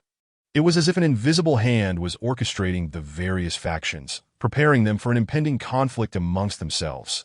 Life for the inhabitants of Earth had become exceedingly difficult in this apocalyptic world. Zombies were indeed the least threatening existence. The wilderness was teeming with deadly mutated creatures. Even a seemingly harmless flower could swallow you whole. The fragile humans struggled to survive in such a doomsday scenario. Now facing the threat of mutual slaughter, if this were the case, might it not be simpler to annihilate humanity altogether, thus avoiding such complications? Unless, an electric thought flashed through Teng Fei's mind, but he couldn't quite grasp it. He sensed that this matter was far from ordinary, too intricate for mere coincidence, that if, and I emphasize if, I were to join the contention for the Citadel, ultimately standing against your faction to vie for control over the central district of Hormuz City. What would you do? The young man suddenly burst into laughter. Now that's more like it. Not contending for the Citadel would be irresponsible to your subordinates. Having said this, the young man rose and extended his right hand towards Teng Fei. As their hands clasped, a series of data materialized in Teng Fei's mind, accompanied by a password he could not yet access. "Now, declare your support for me, and I shall provide you with the password immediately." In an instant, Teng Fei's declaration appeared on the regional chat channel. "I, Teng Fei, leader of Mission Express, hereby announce my support for the Radiant Legion's settlement in Hormuz City. Zhang Lin, put away your petty schemes. If you seek to provoke me, prepare for your demise." Teng Fei's two statements sent the entire region into disarray. Just as they were about to curse Teng Fei for inviting outsiders, they carefully considered his second statement and broke into a cold sweat. Damn it, I almost fell for that. This truly is Zhang Lin's cunning plot. No wonder his faction never openly supports or suppresses anyone. Normally, they would come knocking at your door without a word, not shout from the rooftops. Teng Fei had directly exposed Zhang Lin's scheme, leaving the chat participants momentarily speechless. "Thank you. The password is 111111. Remember my words. Gather more recruits and prepare to assault the Citadel. Your system upgrade is also imminent." After the young man departed, Teng Fei stood speechless in the wind. It turned out that the young man's method for upgrading vehicles was indeed straightforward. Upgrade a vehicle. The primary resources needed were not steel ingots or iron ingots, materials Teng Fei had in abundance, but rather components like spark plugs, brake pads, wheel bearings, and other assorted parts. The young man's suggestion was simple. Find a mechanic or someone knowledgeable about vehicles. Ascertain the specific model for the next vehicle upgrade, and compile a list of required parts. Then, scour the market for similar discarded vehicles, those Teng Fei had previously acquired as junk. Once retrieved, he could disassemble them. These removed parts might not be directly usable for upgrades, necessitating refinement and modification, a technical endeavor. Fortunately, Teng Fei possessed machine tools and skilled operators. Contrary to his initial concerns, he realized he was more than equipped for the upgrades. Frustrated, he slapped his forehead. Damn it, the answer was so simple. How did I not think of it before? At that moment, a line of red text suddenly appeared before him, chilling Teng Fei to the bone. Chapter 67. The second system upgrade begins. Ding. The system is about to upgrade. Please find a safe location within 30 minutes. The upgrade will commence in 30 minutes and last for 1 day. Countdown begins. Let us go. Hurry back to Floating Mountain. We can't linger here. Teng Fei summoned his small vehicle and accelerated towards Floating Mountain at maximum speed. In the sky, he observed throngs of people hastily converging on nearby buildings. In the wilderness, those engaged in combat abandoned their prey. Even those traversing the area squandered their chances, opting to return to the city in search of safety. Upon entering the Floating Mountain zone, Teng Fei announced in the regional chat channel, "Everyone, return to Floating Mountain for assembly immediately. Dispatch someone to the outer islands to notify them to approach the Revival Society, quickly." The world seemed to have descended into chaos. People screamed and rushed about, seeking potential safe zones.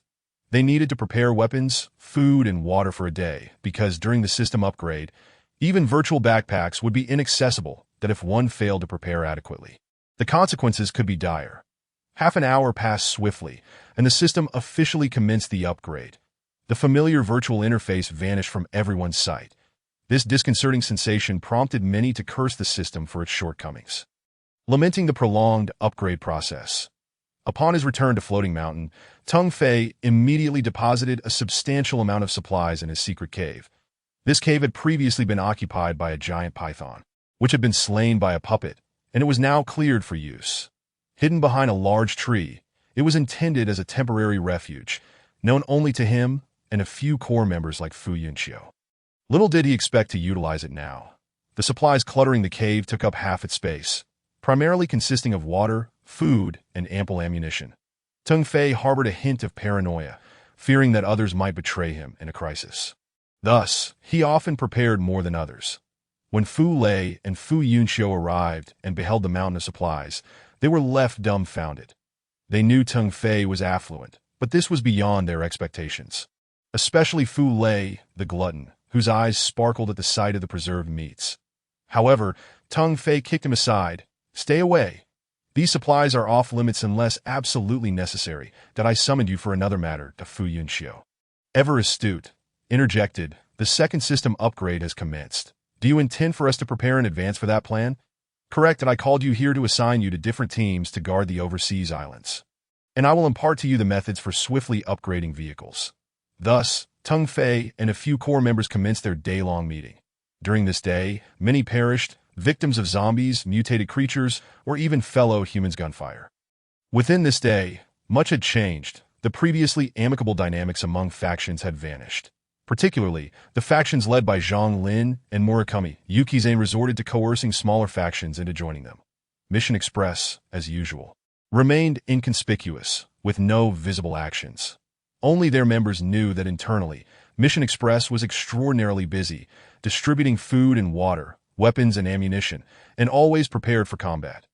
Now, Floating Mountain had grown from just over 100 members to nearly 5,000 strong.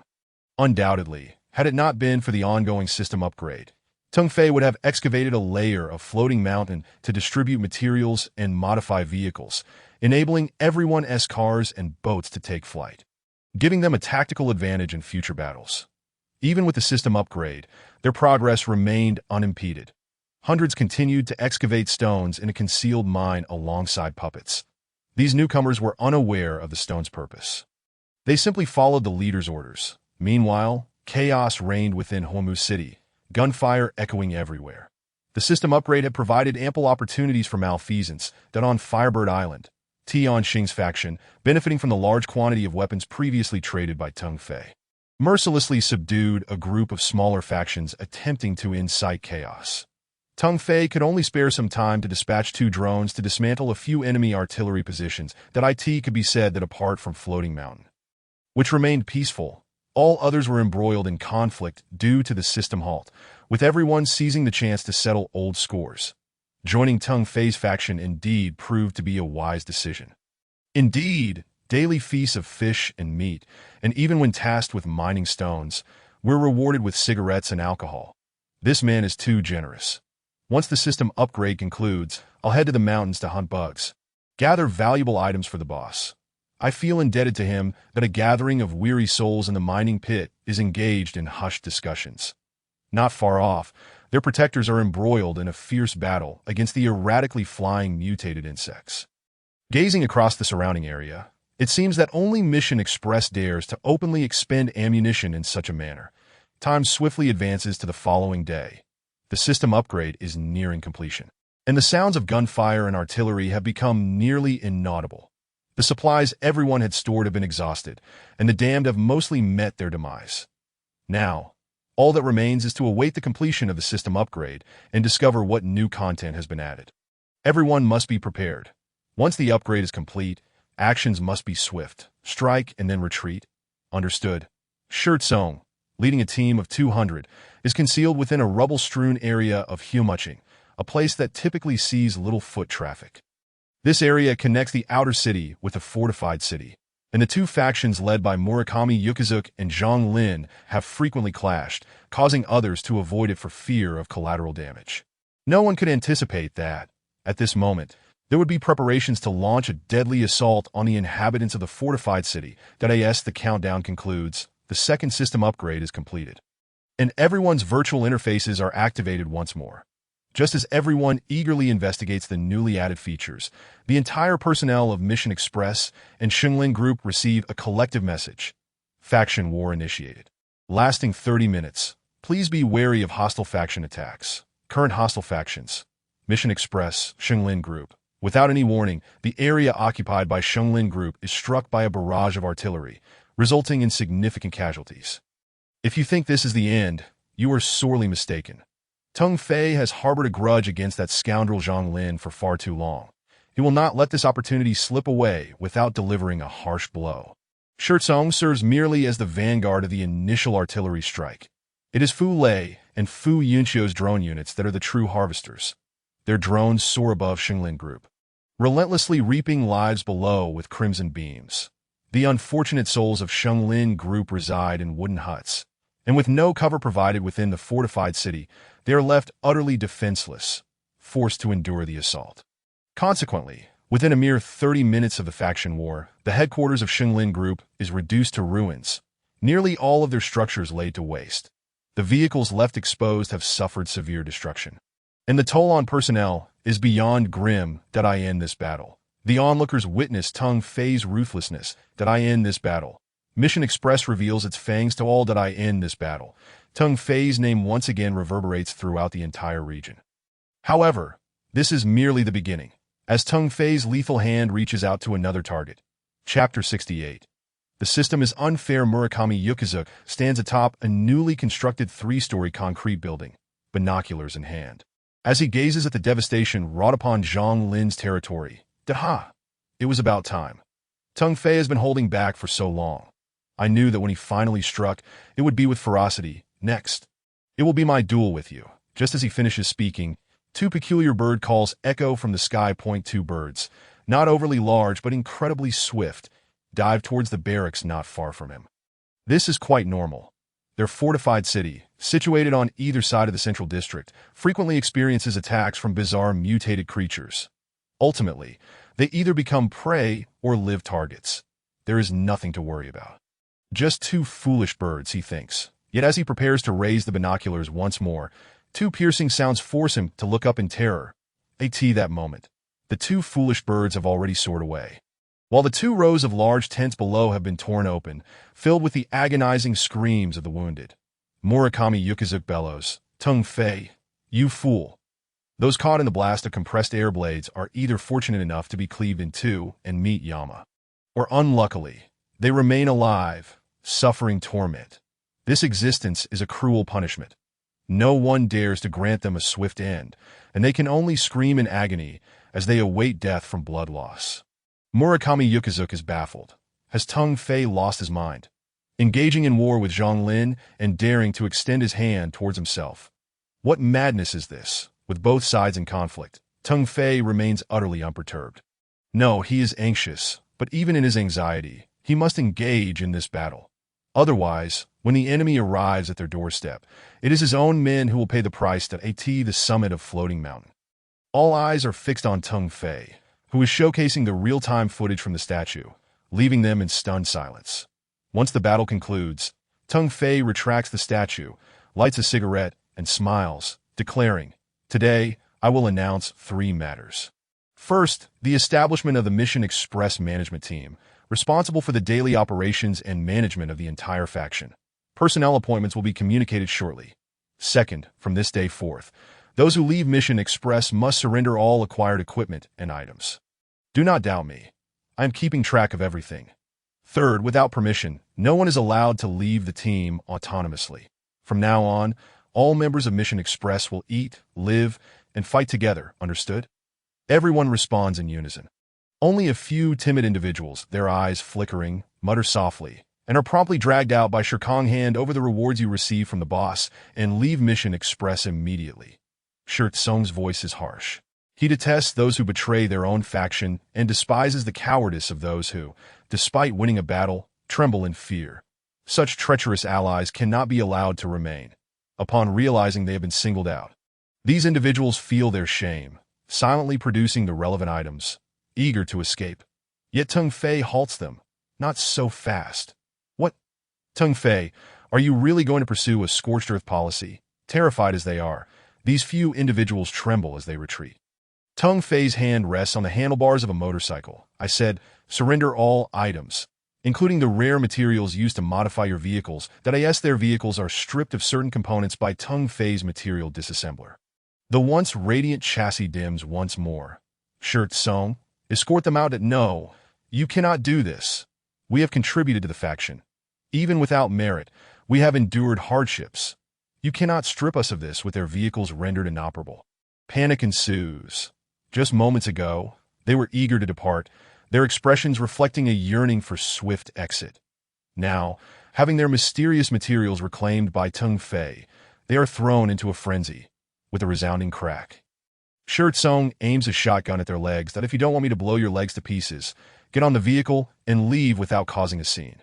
Thus, the news of Mission Express's successful ambush of Shenglin Group rapidly spreads throughout Humachi. The few cowardly individuals expelled from Mission Express ignite local gossip once more. These idiots still have the gall to form an anti-mission alliance. They ought to reflect upon their own merits. Indeed, their own faction has triumphed, yet they are paralyzed by fear of retribution. That if I were the leader, I would have them expelled as well. Teng Fei is truly benevolent. Had it been Zhonglin, I estimate these individuals would have been fed to the zombies by now. The chat continues to scroll, when suddenly a message interrupts the flow.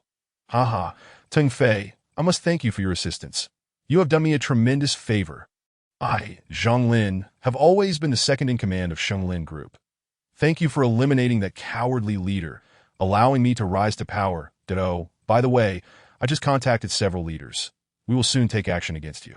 Prepare to meet your demise. As Zhonglin sends this message, laughter erupts throughout the local group chat. Wow, this is hilarious. Over a dozen factions simultaneously attack Mission Express. And guess what? They failed. No, let me correct you. It wasn't a failure. It was the quickest faction that succeeded, and they are currently being overwhelmed by the people of Mission Express. Zhonglin, trembling with rage, points to the sky and curses, "Damn it. System, you are unfair. I refuse to accept this." Teng Fei promptly replies in the regional chat channel, "Fool, to play without even understanding the functions. You must be joking." Following this, Zhonglin and a group of prominent figures erupt in furious cursing within the channel. Teng Fei, however, is disinterested in their rants, issuing a recruitment announcement before leading a group of subordinates into a coordinated traversal. This time, luck is on their side, as they encounter a horde of zombies encircling them. There is no need for exertion. Adhering to their daily training routines, everyone forms a circle, raises their shields, and fires their weapons with precision. After the initial wave is dispatched, Teng Fei cheerfully assesses the spoils. But his subordinates erupt into chaos. Wait, this doesn't feel right. Why do I feel like we collected fewer items? Yes, I feel it too. It seems we are missing nearly half. I counted. I shot at around 200 zombies. Logically, there should be about 200 notifications. Why are there only a bit over 100? The whispers of his subordinates catch Teng Fei's attention. What is happening? He inquires, perplexed as he approaches Da Fu Lei. Wearing a distressed expression, steps forward. Teng Gu, it seems the system upgrade has shortchanged us. The drop rate has decreased. No, it's not that the drop rate has decreased. The spawn rate has increased, achieving a balance. If you don't believe me, send out the drones to confirm, he replies. The words of Fu Yunqiu rendered Teng Fei so anxious that he inadvertently released the drone, eliciting an exclamation of surprise from him. Chapter 69. The strong grow stronger, the weak grow weaker. Originally, the monsters in the wasteland were sparse and few in number. Now, as far as the eye could see, both large and small creatures appeared in droves. It truly echoed a certain someone's remark. Mom no longer needs to worry about me not having monsters to slay. Now, however, the reality was that Mom truly had cause for concern regarding his safety from being slaughtered by monsters. Teng Fei began to suspect that they were being treated differently by the system. Yet when he shared their predicament in the regional chat channel, the topic ignited once more. What the hell? Teng Fei, Are you experiencing the same thing? I thought it was just our faction facing issues. Another chimed in, same here. Just now, I led my team through the wilderness and encountered a massive lizard that IT took considerable effort to defeat it. And it only dropped 5 items that in the past I'd slain quite a few of these beasts, and they always yielded at least a dozen items. Enough with the noise. Haven't you all noticed the increase in wild monsters? I urge everyone to exercise caution. It's only a matter of time before Fire Eye City refreshes again. Stay vigilant against being surrounded. Subsequently, many began to berate this individual for their ominous words. Hastily drawing closer to buildings, fearful of being encircled by newly spawned monsters. Fortunately, in the following 2 or 3 days, Fire Eye City did not refresh. However, the surrounding wild monsters had indeed multiplied, so much so that one could slay them day and night without seeing a noticeable decrease. Consequently, Floating Mountain became a sanctuary of sorts. The pathways leading to Floating Mountain had vanished, or rather, had become utterly impassable. The wilderness was teeming with wild monsters, which was merely the beginning of their troubles. To enter Floating Mountain, one had to traverse the canyon where the cliff-hanging serpents dwelled, a sight that made even Tung Fei's scalp tingle with unease. From a high vantage point, the canyon, not particularly spacious, was filled with a writhing mass of dark serpents, enough to drive anyone with a fear of clusters into madness. Tung Fei then found himself in deep contemplation that he first ventured into the wilderness alone, firing his gun for half an hour, mumbling to himself, "But there doesn't seem to be any less, does there?" Later, he pondered whether teaming up with others would reduce their numbers. That he casually gathered a few subordinates, forming a party, and they proceeded to traverse the wilderness and battle monsters. After a hectic morning, his subordinates were so frustrated they wanted to throw down their weapons. Yet Tung Fei continued to enjoy a 100-fold drop rate, always ensuring monster kills. This is outrageous. I'm about to reach my limit. Tung Fei discovered an alarming issue. He casually fired a few rounds in the air for experimentation and then departed. However, during lunch, the notifications kept flooding in. Confused, he abandoned his meal, took to the skies in his vehicle, and returned to the area only to be overwhelmed by what he saw. Below, zombies were engaged in a fierce battle with a massive herbivorous creature resembling a zebra, ultimately tearing it apart, and Tung Fei received another 100 notifications that is this a blessing or a curse? Tung Fei found himself at a loss, as his interface was constantly flashing red, compelling him to continue offloading materials. Fu Yunqiu's voice came through the intercom. The newly established management team needs to be compensated. I suggest implementing a daily wage system, which will be your responsibility to distribute. This was indeed a commendable suggestion, considering the total number of personnel in the mission delivery had reached over 13,000, that relying solely on a management team of just over 60 was somewhat burdensome. Fortunately, these individuals generally preferred to avoid combat, possessing a more laid-back attitude that a little sustenance and some profit would suffice. Meanwhile, Tung Fei was plagued by the overwhelming abundance of resources. Others, however, began to fret over another matter. Slaying monsters required ammunition. Previously, every creature guaranteed at least 1 drop. Now, it was necessary to kill 2 or 3, resulting in a skyrocketing consumption of ammunition, with supplies struggling to keep pace. Consequently, the regional chat was filled with grievances, as many lamented the system's inequity. Some remarked that this upgrade had made the strong grow stronger and the weak grow weaker. Others predicted that many would soon meet their demise. Yet, regardless of the circumstances, it was impossible to revert the upgrade once completed. Fortunately, Tung Fei unexpectedly introduced a favorable policy to ensure the survival of newcomers that he proclaimed. Those without firearms, whether newbies or veterans, may obtain a long or short gun from me with an interest-free loan. There's no rush to repay. However, the resources consumed when purchasing ammunition will be double that of others, gradually offsetting the weapon's value through 10 transactions or a substantial transaction involving 1,000 rounds. Upon hearing this news, many expressed their gratitude, and indeed, some received brand new weapons from Tung Fei, although they lacked ammunition. Tung Fei was no fool. He wasn't about to provide guns and also supply bullets. Did they really think he was running a charity? He simply does not wish for the newcomers and the weak to perish in excessive numbers, as it would be detrimental to the overall human populace within the region. Whether other factions can see as far as he does is of no concern to him. However, as a prominent figure within his own faction, he feels compelled to exert his modest efforts. Yet in recent days, several of Teng Fei's subordinates have met their demise. Each of them disregarded his counsel, reckoning themselves invulnerable due to their ample ammunition, and ventured into the wilderness to hunt, only to fall victim to treachery. Presently, the reputation of Mission Express in Huamu City stands on shaky ground. The leaders of the two major factions, Zhang Lin and Murakami Yuki, are adamant in their assertion that Mission Express is comprised entirely of villains and must be eradicated without delay. Conversely, smaller factions and individual operators have resolutely chosen to support Teng Fei's people. Were it not for their reluctance to depart from Huamu City for better prospects, they might have already migrated to Floating Mountain for a new life. In light of this, Teng Fei diligently instructs his subordinates daily, urging them not to forsake the larger group for trivial gains. The greater their numbers, the less likely those rogues are to dare strike from the shadows. Nonetheless, it is difficult to reason with the foolhardy. There will always be individuals who, in pursuit of minor profits, venture out only to be slain. This has led to the flying vessels of Mission Express flooding the black market of Huamu City. However, Teng Fei is quite ruthless. Anyone daring to utilize the flying vessels of Mission Express will find themselves facing a declaration of war. Do not blame him for not giving prior notice. Simply brace yourself for battle if you dare to use them. Unlike the situation on land in Huamu City, matters are considerably more severe on Tianqing's side. Ultimately, it escalated to the point where Teng Fei had to lead a contingent to assist him in resolving the issue. The smaller factions on Firebird Island have launched a relentless assault against Tianqing, leaving him overwhelmed in just a few days. Numerous members of the Revival Society could no longer bear the pressure and withdrew. In sheer desperation, Teng Fei intervened, directly declaring war on these smaller factions.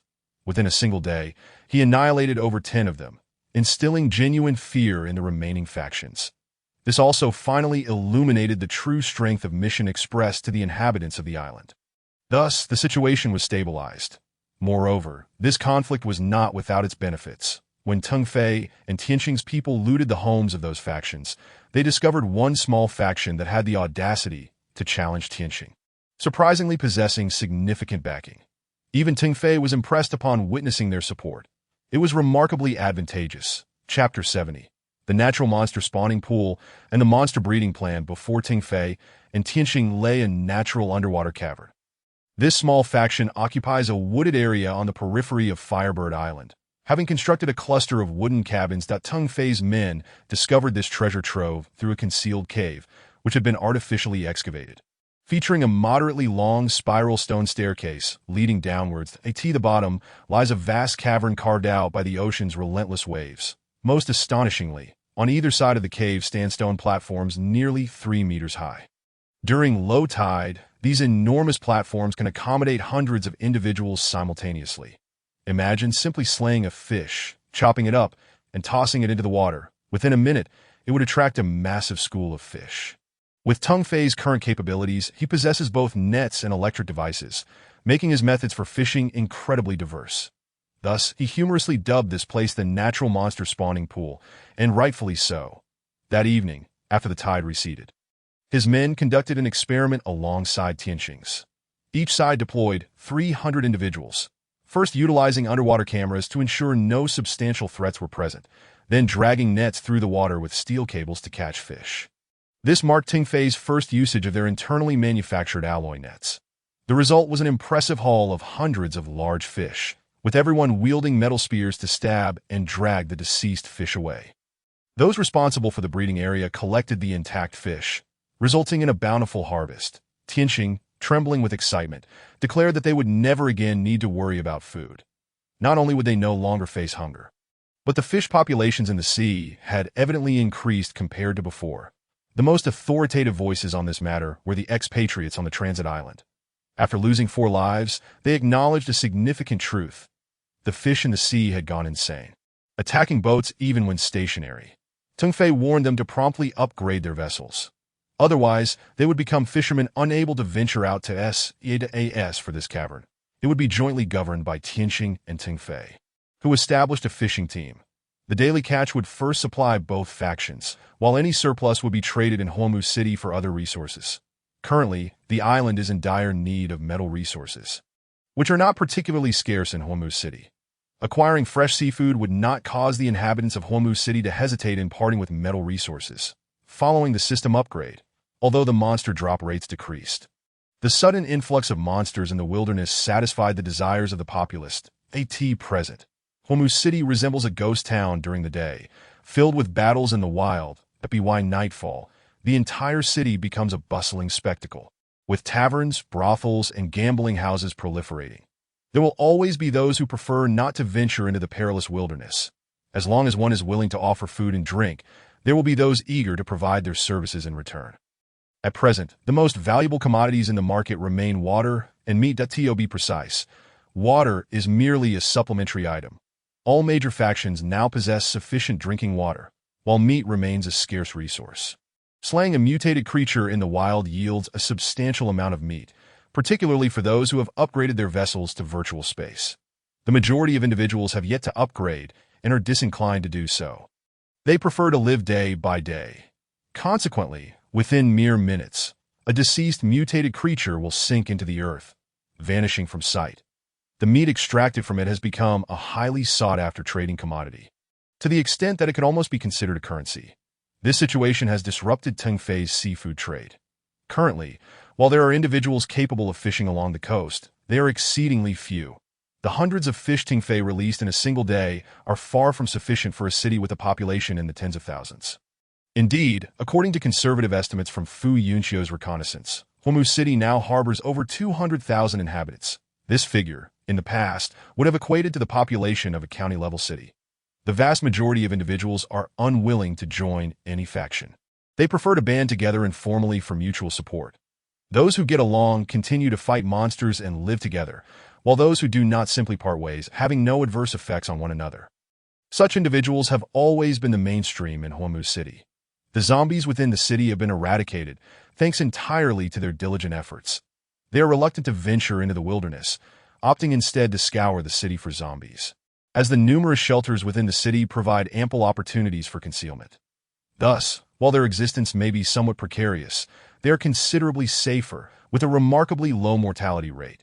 Those factions venturing outside the city for battle find themselves facing death on a daily basis. Just as the system's initial prompt indicated upon entering this apocalyptic world, the greatest danger does not lie in the zombies. Tengfei, Tianxing, and their companions sat by the seaside, sipping drinks and savoring the freshly steamed sea fish just brought by their subordinates. While discussing a significant matter, Tengfei's proposed monster breeding plan. His giant breeding area currently houses Qiuqiu and 2 clumsy birds, and there is simply not enough meat to sustain them, let alone other factions. If a successful monster breeding plan could be implemented now, it would alleviate a major issue regarding food for both Tengfei and Tianxing. Qiuqiu's limit is 20 piglets a day, and with over 10,000 people on my side, that's hardly enough to go around, Tengfei lamented. Yet, Tianxing expressed keen interest in the recently proposed monster breeding plan. Please elaborate on that breeding plan you just mentioned. How exactly will it be executed? Tengfei's gaze was fixed on a flat riverbank area on the island. He intended to establish the breeding grounds there. The target for breeding was a type of 3-tailed electric sheep that roamed freely across the wasteland. This black, 3-tailed creature is nearly the size of an adult Mongolian horse, possessing 3 tails and a single horn on its forehead capable of emitting high-voltage electricity, albeit within a limited range. The name 3-tailed electric sheep was coined by Tengfei himself, as he had developed a profound fondness for the flavor of their meat. However, they are numerous and highly cohesive, collectively discharging electricity when faced with danger. Regardless of how strong one may be, a single shock from them can be quite debilitating. At a distance, the shock can leave one feeling sore and numb, while up close, the chances of survival are slim. Thus, Tengfei resolved to tranquilize these creatures and transport them to the island for breeding. That he had already raised a group on Floating Mountain, allowing them to roam freely. In that area, no one dared approach, as they feared being shocked, with only drones dropping feed daily. Upon hearing that sheep meat was available, Tianxing's eyes gleamed with greed. He abandoned his meal and insisted that Tengfei take him to have a look. The wasteland is teeming with herbivorous mutated creatures, and Tengfei had sampled various types of sheep, but he found the meat of the 3-tailed electric sheep to be the most delectable. Now, Teng Fei's intention in proposing this monster breeding plan is to ascertain which side is more conducive to the growth of the three-tailed electric sheep. After all, this plan will directly influence a series of subsequent businesses that by the way, the method you previously shared for rapidly upgrading vessels is indeed effective. However, acquiring materials has become quite challenging, Teng Fei sighed. Tian Xing, with a bitter smile, expressed his difficulties. The inhabitants of Firebird Island reside solely in the peripheral areas, while the rainforest within the island remains largely uninhabited. Following the recent system upgrade, that region has become an absolute no-go zone for humanity.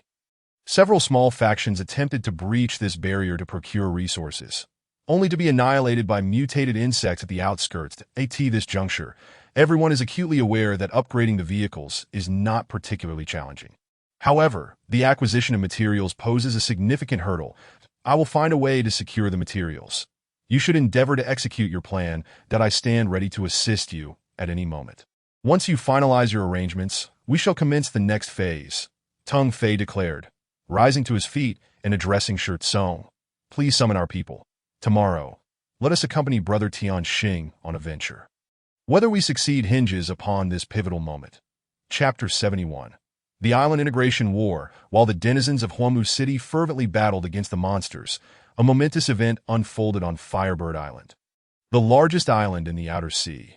Tian Xing, the president of the Restoration Society, audaciously announced his decision to lead his entire faction into the Mission Express. That on the very same day, the formidable army of 6,000 from Mission Express converged with over 8,000 armed members from the former Restoration Society, encircling several mid-sized factions on Firebird Island.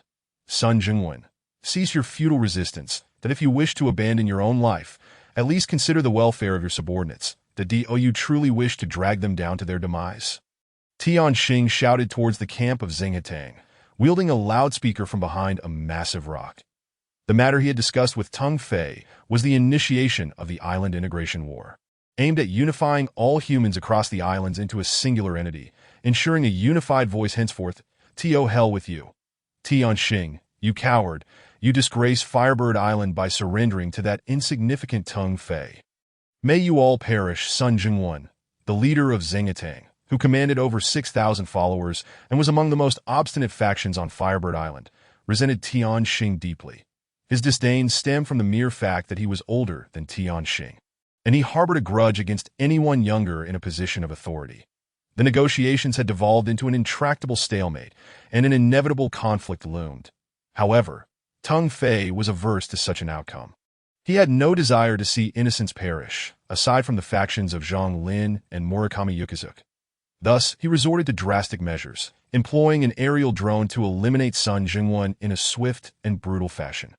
A faction without a leader would inevitably seek a new figurehead, yet adherence to the system was not guaranteed. Seizing the opportunity, Tian Xing began to sway the remaining members of the faction, emphasizing the generous benefits of the Mission Express, such as the ability to procure flying vehicles, affordable ammunition, and abundant supplies of rejuvenation water, among other enticing perks. Eventually, he succeeded in persuading the newly appointed leader of Zhenghetang, leading all members to lay down their arms and voluntarily accept reorganization. Thus, without a single shot being fired, Teng Fei and Tian Xing secured another mid-sized faction on Firebird Island. Nevertheless, such fortuitous events could not persist indefinitely. The remaining small and mid-sized faction leaders suddenly banded together, resolutely resisting integration and launching relentless counterattacks against Mission Express. This unexpected development took Teng Fei by surprise. He had maintained a low profile, and many on the islands were still unaware of the identity of the leader of Mission Express. Not only them, but even many newcomers had yet to lay eyes on him. Therefore, it was entirely reasonable for these factions to fight tooth and nail, fearing that joining Mission Express would render them mere cannon fodder on the battlefield. Left with no alternative, Teng Fei stepped forward, initially employing a surgical precision strike to eliminate the leaders of the factions that instigated the conflict. Before clarifying the situation to the disorganized masses, all islands must integrate. They need not join Mission Express, but they would forfeit their opportunity to live on the islands. Teng Fei arranged for a large vessel, inviting all who did not wish to join Mission Express to depart the islands and seek survival on the mainland. Then, controversy erupted. Some exclaimed, On what grounds should we comply? We have inhabited this island since its inception. Why should we heed your commands? We can fight if necessary. Others voice concerns. If we join, will Mission Express treat us like pawns? Anticipating such doubts, a solution had already been devised, with Tianxing stepping forward to elucidate. Even if they joined Mission Express, their territorial claims would remain intact, and their leaders would retain their authority. However, their personal information systems would need to reflect their faction's application for integration into Mission Express. Thus, the fighting came to a halt, and O1 wished to endure the brutality of warfare. Who among them desired death when survival was an option? Teng Fei proposed that they sit down to negotiate, presenting a multitude of enticing conditions. Simultaneously, his agents traversed the islands, extending olive branches to the scattered individuals, assuring them of the benefits of joining Mission Express and highlighting the generosity of their leader. Of course, those unwilling to join were also invited aboard the ship, as the islands would be requisitioned by Mission Express henceforth. This was merely one facet of Teng Fei's comprehensive plan that he aimed to transform the islands beyond the mainland into his sanctuary. As previously mentioned, he harbored a slight paranoia regarding potential threats to his leadership. Thus, the overarching goal of the Island Integration War was to establish a stable rear guard for the entire faction. Only with a secure rear could they guarantee effective operations at the front lines. Subsequent plans could only be gradually implemented once the island integration was completed. Fortunately, Teng Fei's surgical strikes proved overwhelmingly effective. After the elimination of several mid-sized faction leaders, the remaining factions began to surrender, integrating into the ranks of Mission Express. Within a mere 3 to 5 days, nearly 100,000 individuals across several major islands, including all factions and scattered individuals, were successfully consolidated. Of course, a minority resisted fiercely, ultimately overwhelmed and forced to depart the islands aboard vessels, seeking to establish new homes on the mainland. However, such individuals were few. In this apocalyptic world, the survivors were far from foolish to die in a moment of recklessness. The price paid was not mere regret, but rather a forfeiture of life itself. Teng Fei's ability to unite all factions across the islands in such a short span relied heavily on his extraordinary luck. He revealed himself only on the first day, then led the newly joined main force in navigating the islands. Teng Fei increasingly believed that combat was the best means of fostering unity among them. Only through battle could the newcomers experience the tangible rewards of their allegiance. That very night, Teng Fei began to win hearts and minds through various means he did not particularly value. The reluctant leaders of the small factions who had been coerced into joining found themselves nearly bowing in gratitude that evening. When had they ever encountered someone offering automobiles, aircraft, or even ships, if they did not desire these? Teng Fei was willing to provide weapons and food. Whatever they wished for, they could simply ask, as long as it was not blueprints or similar items. Teng Fei was largely indifferent. Thus, the leader of Mission Express was perceived as exceedingly generous. Promises made during the day were fulfilled by night. As a result, the remaining scattered individuals promptly formed temporary factions, openly demanding benefits in exchange for their allegiance. Teng Fei welcomed this development, as their unified approach alleviated his concerns. Anyone requesting blueprints was dissuaded, as Teng Fei firmly stated that blueprints were his bottom line. If one desired such items, they were welcome to pursue them elsewhere. For everything else, even tanks, as long as he had them in stock, they were available. In this manner, Mission Express successfully completed the integration of the islands beyond the mainland, firmly establishing several secure zones. Meanwhile, those monitoring developments within Huomu City remained entirely oblivious to the unfolding events. The inhabitants of Floating Mountain had scarcely moved, merely wandering about the mountain before returning to their encampments. Any factions attempting to ascend the mountain would face meticulous scrutiny, courtesy of snipers, aerial drones, and the elusive bacteria-eating pigs. The management of Mission Express began to reorganize the newly integrated personnel and redistribute living quarters. A nightmare loomed on the horizon. Chapter 72. The Boss Approaches Boss. Boss, this is bad. Hurry to the seaside, quickly. One of Tianxing's subordinates burst into the room, panic-stricken, as though he had seen a ghost. What is you so flustered? Let us go take a look, Teng Fei replied. However, before he could follow the subordinate to the seaside, he was startled by a private message from Fu Yunxiu. Teng Fei warned the people by the seaside to be cautious. Many colossal creatures have appeared nearby. The situation in Huamu City has spiraled out of control, and we are also facing them on Floating Mountain. I am currently leading a defense. Teng Fei's brow furrowed instantly. Something was amiss. Let us hurry to the seaside. At that moment, chaos reigned by the seaside. Those who had been constructing fishing platforms hastily armed themselves and opened fire at the massive creatures making landfall. Damn it. What are those things? Tremendous black shells and deep gray shark heads spewed slime from a distance. These creatures had once haunted Teng Fei's nightmares, and now they were once again making their presence known. Tell everyone to fall back. Quickly, retreat.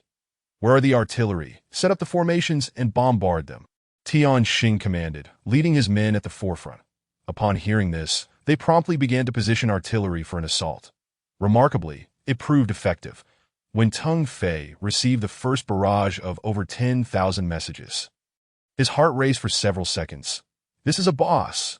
Over 100 messages. Don't tell me the others received over 100 as well. We're going to strike it rich. With the first colossal tortoise slain, it seemed as though everyone had been injected with adrenaline, shouting fervently, eager to unleash their entire arsenal upon the creature. Yet, Teng Fei harbored an unsettling intuition that matters were far from straightforward. While aiming his sniper rifle, he inquired through the virtual system about the situation at home with Fu Yunxiu. The pressure is considerable. We've lost several people here. There are numerous monstrous birds in the sky. And suddenly, enormous feline creatures have appeared atop the floating mountain. I have already deployed drones, and I believe they will hold the line. Teng Fei promptly responded, Do you require me to return with reinforcements? No, absolutely not that we are under pressure, but there is at least a glimmer of hope that if you return now, traversing the strait will be impossible. You would be risking your life. Undeterred, Teng Fei raised his binoculars towards the floating mountain, and in that fleeting moment, a chill coursed through him. The area was teeming with mutated creatures, encircling the entire floating mountain. Occasionally, he spotted fiery red beams shooting from the summit, slicing through hordes of aberrant beings. Damn it, is this a riot? Tian Xing, instruct everyone to retreat to a safe zone and prepare for cover. There are more behemoths lurking in the sea. We must move swiftly. Upon hearing this, Tian Xing began to orchestrate an orderly withdrawal. However, it was not solely his loyal subordinates who held the line. There were also members of smaller factions. These individuals, having just witnessed a bullet striking the recently defeated boss-level monster, were now blinded by greed. Their eyes gleaming red with avarice as they disregarded the call for retreat one by one. They yelled out, brandishing their weapons, and began to fire indiscriminately. Teng Fei realized that this was untenable, and he had no choice but to deploy the drones. Under normal circumstances, he would have abandoned such reckless individuals. If they sought death, he would not stand in their way. Yet now, these were his subordinates, and he could not simply watch them perish. The might of the fire drone was indisputable. Yet against such tough-skinned giants, its efficacy was limited. At least the fiery red beam that struck the shark's head merely inflicted pain rather than severing it, causing the creature to unleash a glob of mucus skyward, nearly engulfing the drone. This cannot continue. If these behemoths make landfall, they will wreak havoc upon nearby personnel. A strategy must be devised. Teng Fei felt a surge of urgency. Conventional light weaponry could only inflict superficial wounds on such leviathans. The fire drones needed to target their vulnerabilities to inflict deeper damage. Relying solely on bombardment would deplete their ammunition reserves before long. Boss, let's concentrate our fire on one creature's head and direct the drone beams to its injured areas. Let's see if we can damage its brain. Shirtsong, stationed at the front lines, relayed this suggestion just before being struck by a glob of mucus, ensnaring one unfortunate soul. As thunderous cannon fire echoed, Teng Fei's fire drone indeed breached the top of the giant shark's head. Ultimately, however, it was a single artillery shell, a true shot to the heart, that penetrated its brain and detonated within. Teng Fei breathed a sigh of relief and immediately initiated a transaction with Fu Yunxiu, Fu Lei, Shirtsong, and Tian Xing, distributing 10 drones to each. This was all he could do. From there, he could only maneuver the drones for support. The onslaught of this boss battle persisted from morning until midnight. The toll was immeasurable, with countless lives lost, yet the survivors were electrified, their faces flushed with excitement, eager to continue the fight. Who among them did not possess an array of spoils? It is essential to note that these bosses did not simply surge ashore. They advanced alongside throngs of mutated marine creatures. Tung Fei estimated that after a few rounds with his Gatling gun, he himself was covered in wounds, still crimson from the battle. His production of bullets and shells never ceased. Otherwise, the ground troops would find themselves defenseless. The greatest boon of this conflict was that everyone had come to recognize Tung Fei's leadership. Without needing to ask, munitions were readily supplied to them. People are inherently compassionate. With such a responsible leader, there was no need for subordinates to engage in subterfuge, unless they harbored ulterior motives. Yunxiu, how is everything at home? Tung Fei sent a weary message.